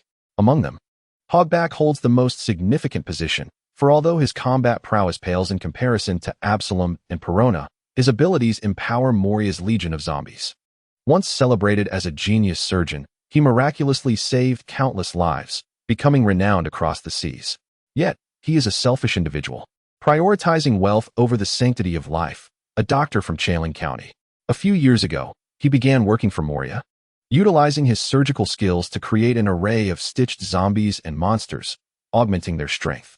As Rodney and Robin approached a courtyard, they beheld a chilling graveyard within, filled with the unsettling calls of night owls echoing through the air. A dense fog enveloped the scene, and an ancient castle loomed ominously amidst the tombstones. Suddenly, the toll of a bell resonated, amplifying the eerie atmosphere. "Lord Rodney, there is but one living entity inside, not particularly tall. It should be the individual you seek," remarked Sister Slug. "Moreover, beneath those gravestones lie numerous corpses, likely as feeble as the zombies encountered along our path, so there is no need for concern." All the hidden zombies lurking in the shadows had been meticulously sensed by Sister Slug, prompting Rodney to reflect on the sheer convenience of chakra perception through the arts. As a manifestation of natural energy, this perception extends beyond mere chakra, encompassing life energy and other elements. Though she lacks eyes, she perceives a multitude of phenomena, rivaling the capabilities of observation haki, a remarkably useful skill. For Rodney, mastering armament haki is paramount. The other forms of haki, conquerors and observation, are of lesser immediate concern. The conqueror's haki, thus far, has proven useful only for area of effect attacks against minor foes, while observation haki serves as a means of sensing enemies beyond one's line of sight, allowing for advanced reconnaissance. Although, at its zenith, it may grant glimpses into probable futures, the future remains uncertain and not predetermined. The most formidable aspect of observation haki is innate, such as sensing an enemy's emotions or conveying one's will to others, traits that cannot be cultivated through training. In comparison to the practical effects of conqueror's haki, it primarily signifies a kingly disposition, one that cannot be enhanced through training, but rather through the growth of the wielder's will.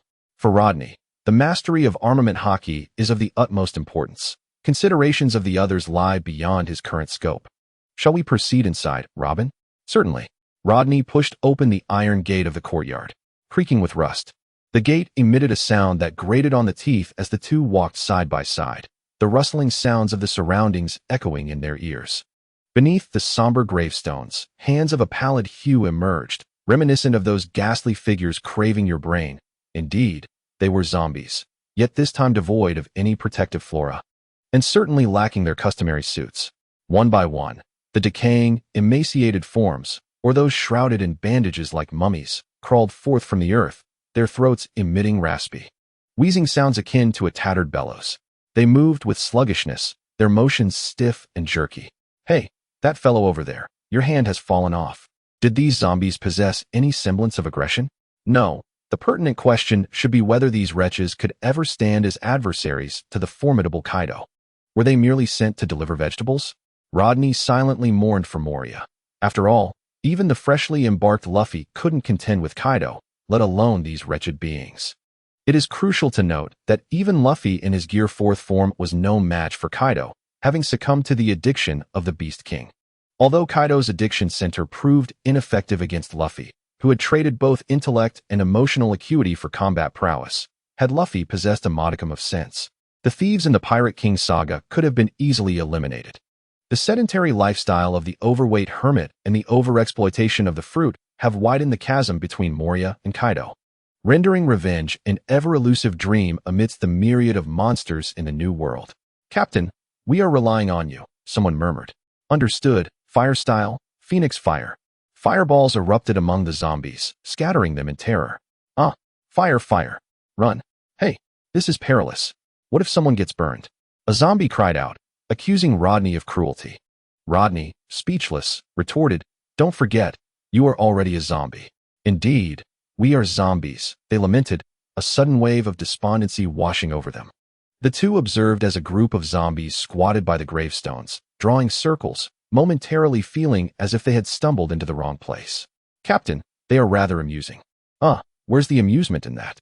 "Really now, dear sister, your interests are rather peculiar," he couldn't help but scoff. At that moment, one zombie, suddenly invigorated, declared, "Even if we are zombies, you should not burn us." Right.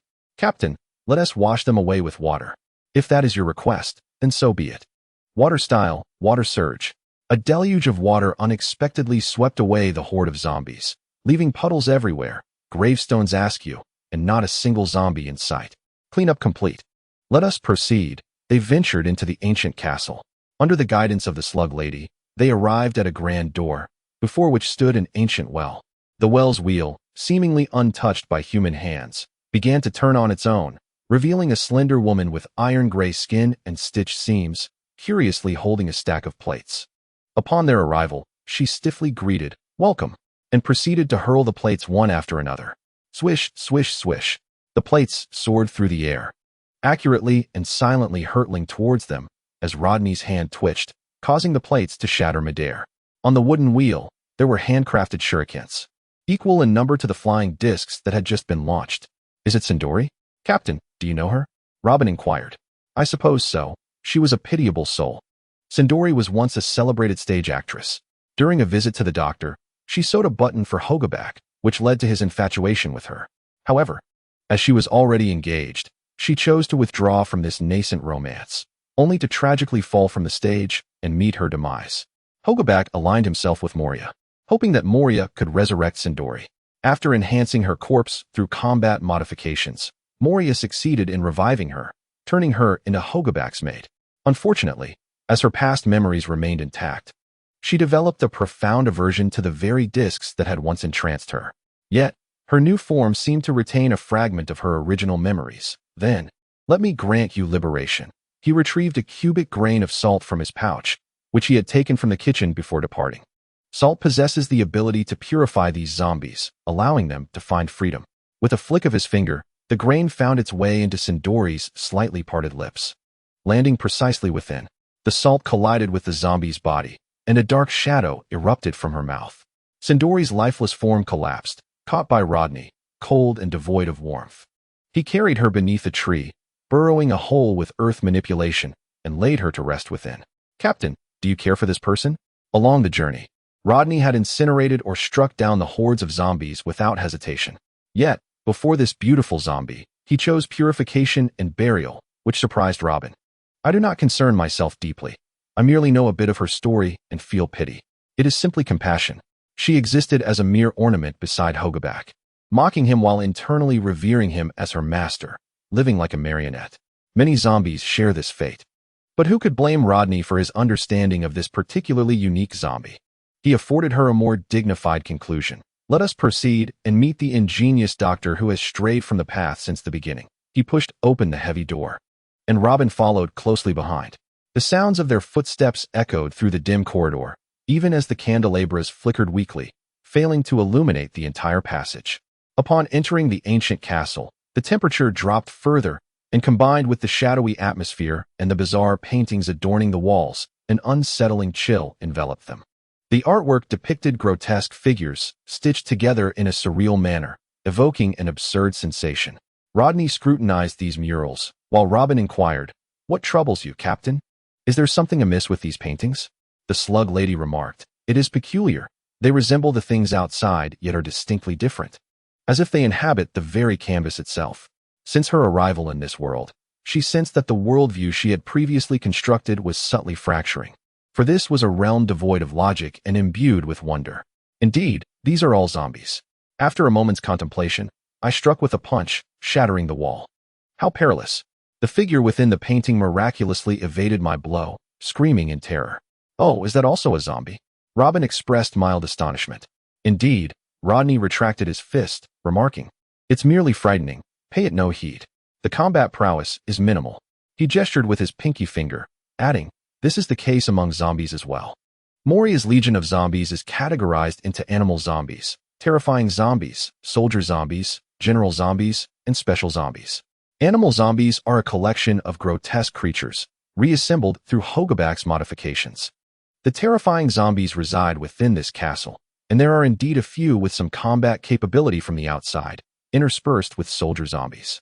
The primary combat strength lies with the general zombies. Once formidable individuals in life, their corpses were pilfered by Moria and reanimated with the shadows of others, becoming tireless monstrosities that obey only Moria's commands.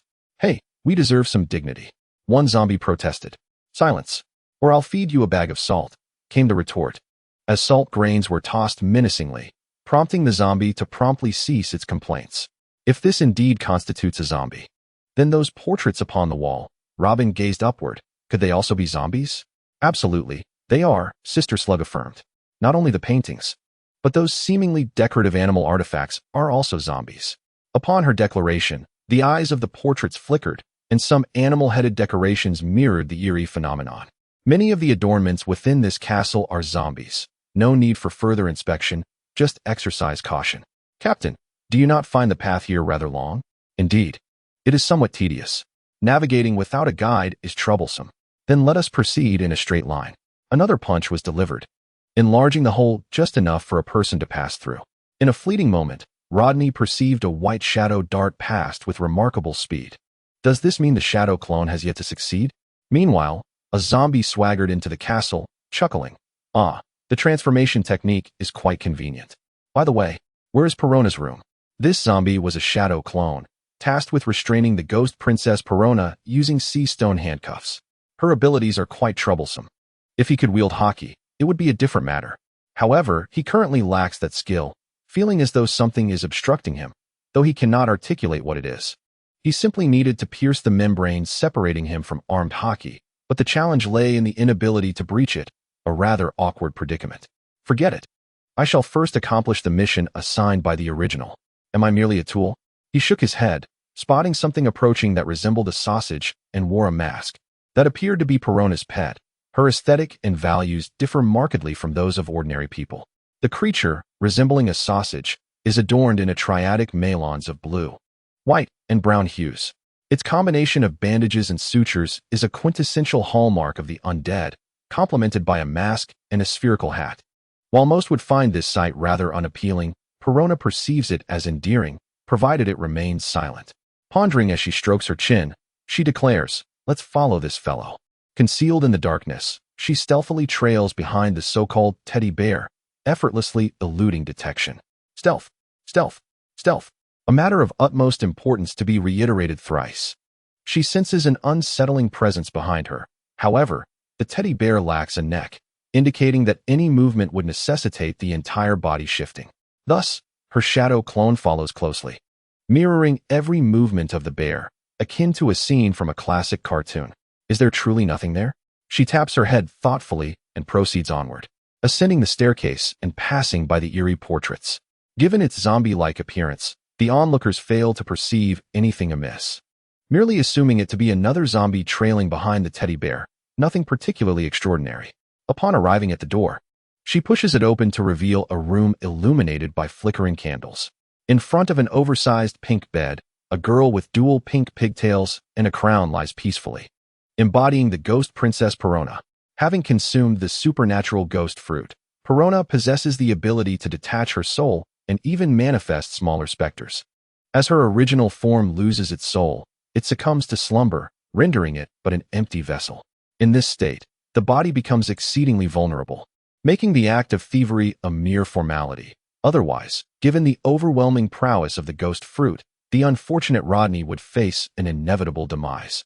Lacking the fortitude of a divine being like Usopp, the serene visage of the sleeping girl on the bed draws the attention of the shadow clone, who rubs its hands together with a mischievous grin, contemplating a transformation into a yellow-haired character from another anime.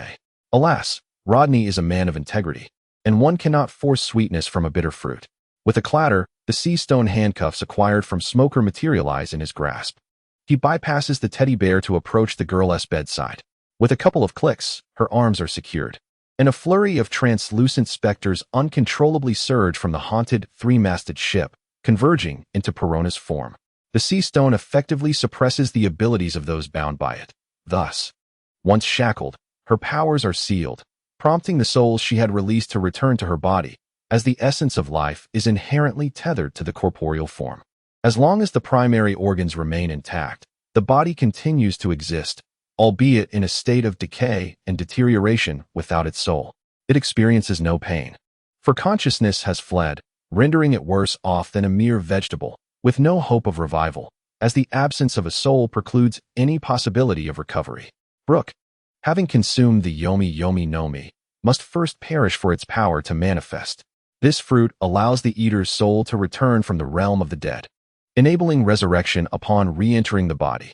However, the mists of the Devil's Triangle led Brook's spirit astray, and by the time he found his corporeal form, he had already transformed into a skeleton. As Perona's soul returned to her body, she opened her sparkling eyes in shock and exclaimed, "What is happening? Why has my ability vanished? And what is this in my hand? Wait, who are you? Why are you in my room? Kamasi, what are you dawdling for? Seize him." Kamasi, the bear-like figure, belatedly reacted and, in a fit of rage, swung his paw, only to have it effortlessly caught by a shadow clone. This power is rather feeble, isn't it? The strength of a bear is disappointingly weak. Is this truly a zombie toy crafted from a bear's body? Or perhaps my strength is simply overwhelming. With that, he hurled Kamasi out of the window of Perona's elevated room. Kamasi, how infuriating. He's so adorable. Tears welled in Perona's eyes. You must jump down this instant. The shadow clone retained its zombie visage, and under Moria's command, Perona was able to direct these undead minions. Both she and Absalom possessed their own zombie armies, while Hogback, akin to Moria, could manipulate any zombie at will, though true authority rested with Moria. Naive. The transformation back to his true form startled Perona. Is it you? Wait. I feel like I've seen your face before. In the dense fog, she hadn't discerned Rodney's features clearly, but upon closer inspection, there was an unsettling familiarity, as if he were a person of great significance. Recalling a certain report featuring a beaming countenance, dread trickled down her spine as she lifted her gaze to find a pair of crimson eyes, encircled by 3 Tomo. J. Rodden. How could he be here? You are the warlord Rodden. Why are you here? Why are you attacking us? Our master Moria is also a warlord. Typically, warlords do not turn against one another, knowing the Marines and the world government watch them closely. Any conflict would only benefit those lurking in the shadows. And should a confrontation arise, it would likely end with mere posturing and threats. Perona was not well versed in such matters, but she understood that one warlord should not engage another. The shadow clone chuckled softly. Of course, I am here to dispose of you lot. Lingering in this dim place will only lead to decay. Let me take you to bask in the sunlight. No. I quite like it here. We all do. Perona shook her head vigorously, convinced that this place suited her just fine. Is that so? The shadow clone revealed a benevolent smile as it grasped Perona's arm and brought her to the windowsill, high above the ground, overlooking what appeared to be a dimly lit forest, shrouded in mystery. Ah, what are you doing? She exclaimed. Oh, nothing. I merely wished to see if one might perish from such a height. You're not afraid, are you? Surely not. Not as a member of the Moria Pirates trio of oddities. Fearing such a trivial elevation? The clone's taunts were evident. Isn't that just absurd? At this height, with my lack of abilities, I could indeed meet my demise. No, please. I do not wish to die. Perona cried out in distress. Then, join me, the shadow clone proposed. The power of the ghost fruit was formidable. It had taken a liking to Perona. Although her personality and preferences were somewhat peculiar, it was deemed inconsequential. After all, children often misbehave due to indulgence, and a few stern lessons could rectify that. No, I will not betray Lord Moria. If he learns of this, he would surely kill me. Perona shook her head vigorously. Is that so? It appears there is no opportunity for collaboration between us. What a pity. Such a capable subordinate slipping through my fingers, it lamented, feigning regret. Indeed, had I encountered you first, I would have surely allied with you. Yes, I believe you, the clone responded with a smile. Farewell, Miss Perona. Goodbye. Wait. Do not let go.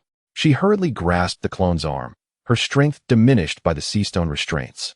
As the clone's firm grip began to slide away, she cried out, No, I do not wish to die yet. I will go with you. Captain. Perona submitted to the malevolent force, recognizing the shadow clone as the embodiment of that evil. She resolved to strategically yield, planning to seek Moria's aid for her escape later. Yes, Lord Moria will surely rescue me, she firmly believed. Unaware of the depths of treachery harbored within the individual before her, how could he possibly allow her an avenue of retreat? Such a valuable pawn would not be discarded lightly. Miss Perona, a most astute choice, the clone remarked as Rodney yanked her up, leaping forcefully from the terrace, taking her with him. Aya! Perona's screams echoed through the air. Meanwhile, Moria, resting, awoke with a start, seemingly hearing her voice. What is happening? Am I imagining things? He scratched his chin with his only functioning arm. Just then, a panicked zombie burst forth, exclaiming, Master! There's trouble. Dr. Hogback has been killed. What? Moria sprang from his bed, his corpulent form hindering swift movement. Enraged, he demanded, How could something happen to Hogback? And what of Absalom and Perona? Trembling under the formidable presence of Moria, the zombies found themselves at a loss for words. And no, I don't know. Absalom, my lord. I couldn't find him from the very beginning. Perona has just vanished into thin air, and Dr. Hogback has been slain by 2 outsiders. What on earth are those 2 imbeciles doing? Without Hogback, my zombie legion cannot grow stronger. Moria, in a fit of rage, threatened to tear apart the very fabric of reality. How dare they? Where are those 2 worthless fools? Moria held his comrades in high regard. Despite his casual remarks about not fearing death or losing anyone, and that humans were inferior to zombies. In truth, he treated his subordinates exceptionally well. His hatred for Kaido stemmed from the fact that he had slaughtered all his companions, which only intensified his appreciation for Absalom and Perona. Otherwise, he would not have recklessly ventured alone to confront Blackbeard, solely to rescue Absalom, who had already met his demise, resulting in his own betrayal. With short strides, though not truly short, they appeared diminutive against the towering figure of the rotund Moria. He commanded, "Gather all the zombies. Go and kill them." Yes. The zombies swiftly complied, dispersing like bats. Shadows behind him suddenly transformed into round-bodied black bats, flapping their wings as they scoured every corner of the castle in search of their target. Meanwhile, Rodney and Robin had just concluded their encounter with the surgeon Hogback, who had been engaged in experiments in the laboratory when Sister Slug discovered him. Without hesitation, Rodney plunged a shuriken into his brain, obliterating the genius mind filled with medical knowledge. In Rodney's words, such a person was not worth lamenting. His perspective, as a normal human, often clashed with the absurdity of this world. He was no saint, merely doing what he deemed right, indifferent to the opinions of others. "Get lost," Rodney ordered, as something suddenly flew into the castle, an entity devoid of life, not a zombie. Sister Slug remarked, "It seems they are searching for something, and numerous zombies are approaching. Some powerful zombies within the castle are beginning to stir. Robin, quicken your pace. Sister Slug, guide me. Help me find the fattest one. It's in the largest room at the top." Moria, with such a hefty physique, resided in the highest chamber? Did he not tire from climbing? Or perhaps he allowed his shadow to ascend first, then used a shadowy technique to switch places? It felt as though the skill of exchanging positions with shadows was conceived out of Moria's aversion to climbing stairs. Very well. Rodney leaped, shattering the ceiling with his fist, and jumped through the opening. Robin unleashed her power, sprouting hands to elevate her upward. Boom. After repeating this process about 3 times, ascending 3 floors, they were intercepted. A legion of general zombies surrounded them. These zombies had once been formidable warriors, who perished for various reasons. After their deaths, their corpses were stolen and infused with shadows by Moria, transforming them into obedient puppets. The entity, uncooperative in nature, thus relinquished its shadow bearing an identical force.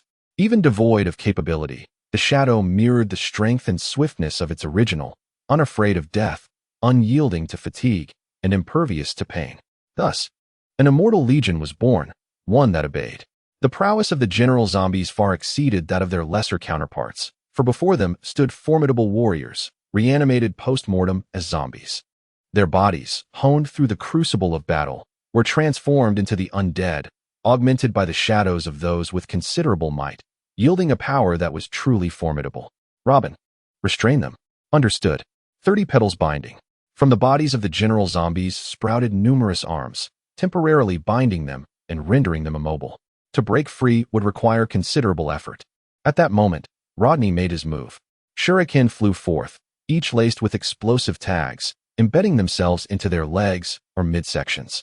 He commanded in a low voice, "Withdraw your arms, we must depart." Grasping Robin's hand, he stepped forward, akin to a teleportation, weaving through the throng of zombies. In quick succession, the explosive tags detonated, targeting areas that would incapacitate the general zombies. The undead felt no agony. Even when assaulted, they would continue their relentless onslaught, oblivious to any injury their bodies might sustain. As soon as they lost their legs, their mobility was compromised, and should they resort to crawling, their speed would drastically diminish. Fire release, great fireball technique. A robust column of fire erupted from his mouth, directed at the room behind them, igniting it in a fierce blaze. The zombies trapped within, rendered immobile, were unable to escape the inferno, becoming mere prey to the flames. Amidst the conflagration, shadows of the liberated emerged, no longer shackled. They sought to return to their original masters. As long as their masters drew breath, the shadows would persist. Moriya's zombie army represented a life for each undead. Fishman Karate, 100 Fist Strike. The shockwave shattered the walls as Rodney propelled himself and Robin through the castle at breakneck speed. Lord Rodney, this direction is correct. There's no need to deviate from our course. Just 3 more floors to ascend, remarked Sister Slug. Very well, the task of the clone is complete. Reiju is on her way here. Robin, you shall provide support from the rear. I shall confront that corpulent sloth. Are you sure you can handle Moriya alone, Captain? Robin inquired, her concern evident. Fear not. I have my own secret techniques prepared. Just remember to position yourself high. Otherwise, there may be complications. High up? A realization dawned upon Robin, and a smile graced her lips as she nodded. Understood. I shall proceed first, assess the situation and act as needed. With that, he bent his legs, unleashing tremendous power, crashing through multiple floors like a rampaging bull. A colossal figure stared back in astonishment. Fire release. Great fireball. The searing orb hurtled towards Moriya, leaving him no time for surprise. Crossing his arms defensively, he invoked Shadow Mage. Boom. The fireball exploded, while Rodney, suspended upside down against the ceiling, gazed toward the spot where Moriya had just stood. The lady slug upon his shoulder remarked, Lord Rodney. Isn't that the very individual we just encountered? How can he be in another part of the castle? Could it be spatial ninjutsu? No, in this world. I alone possess the art of ninjutsu. I am exceptional. This individual's extraordinary ability derives from something known as the devil fruit, which can bestow powers upon humans or animals, akin to a unique bloodline limit. Is this the Shadow Master? Rodney peered closely, and Moriya had transformed into a figure shrouded in darkness. That was Moriya as Shadow, an embodiment of his skill, the Shadow Master. This ability allows for the exchange of positions with the original form, tirelessly ignoring attacks, while executing both defense and offense. A sophisticated blend of Flying Thunder God and the Body Double technique, equipped with automatic enemy detection and attack capabilities. Ah, I see. Wait, he has reverted again. The Lady Slug concluded. The Shadow Master before him appeared as if painted in color, transformed back into Moriya's original self, looking up and declaring, You, audacious boy. Do you dare attack me? Such boldness. Hold on. That face. Are you also one of the 7 warlords? Indeed, I am Rodney, one of the 7 warlords. As Moriya gazed in astonishment, Rodney walked along the ceiling to the wall, meeting Moriya's gaze and stating, I am a bounty hunter, and I find your head. Worth over 300 million berries. Quite intriguing. Moriya, upon hearing this, let out a derisive laugh. Huh? Such audacity. You, a 7 warlord. Dare to lay hands on another warlord? Are you not afraid of the world government seeking retribution? Oh, the esteemed 7 warlord, Gecko Moriya, would invoke the world government to intimidate me? Humph. Arrogant youth. Since you have come to court death, I have justification to explain myself to the Navy. Oz happens to require a powerful shadow, so Rodney, I shall claim yours. Bat scatter. Shadows in the form of bats surged from various corners, colliding with Rodney. Shadow box. The bats merged into a singular entity, forming a black box that ensnared its target within. Inside the box, Rodney exclaimed, What is this, a black coffin?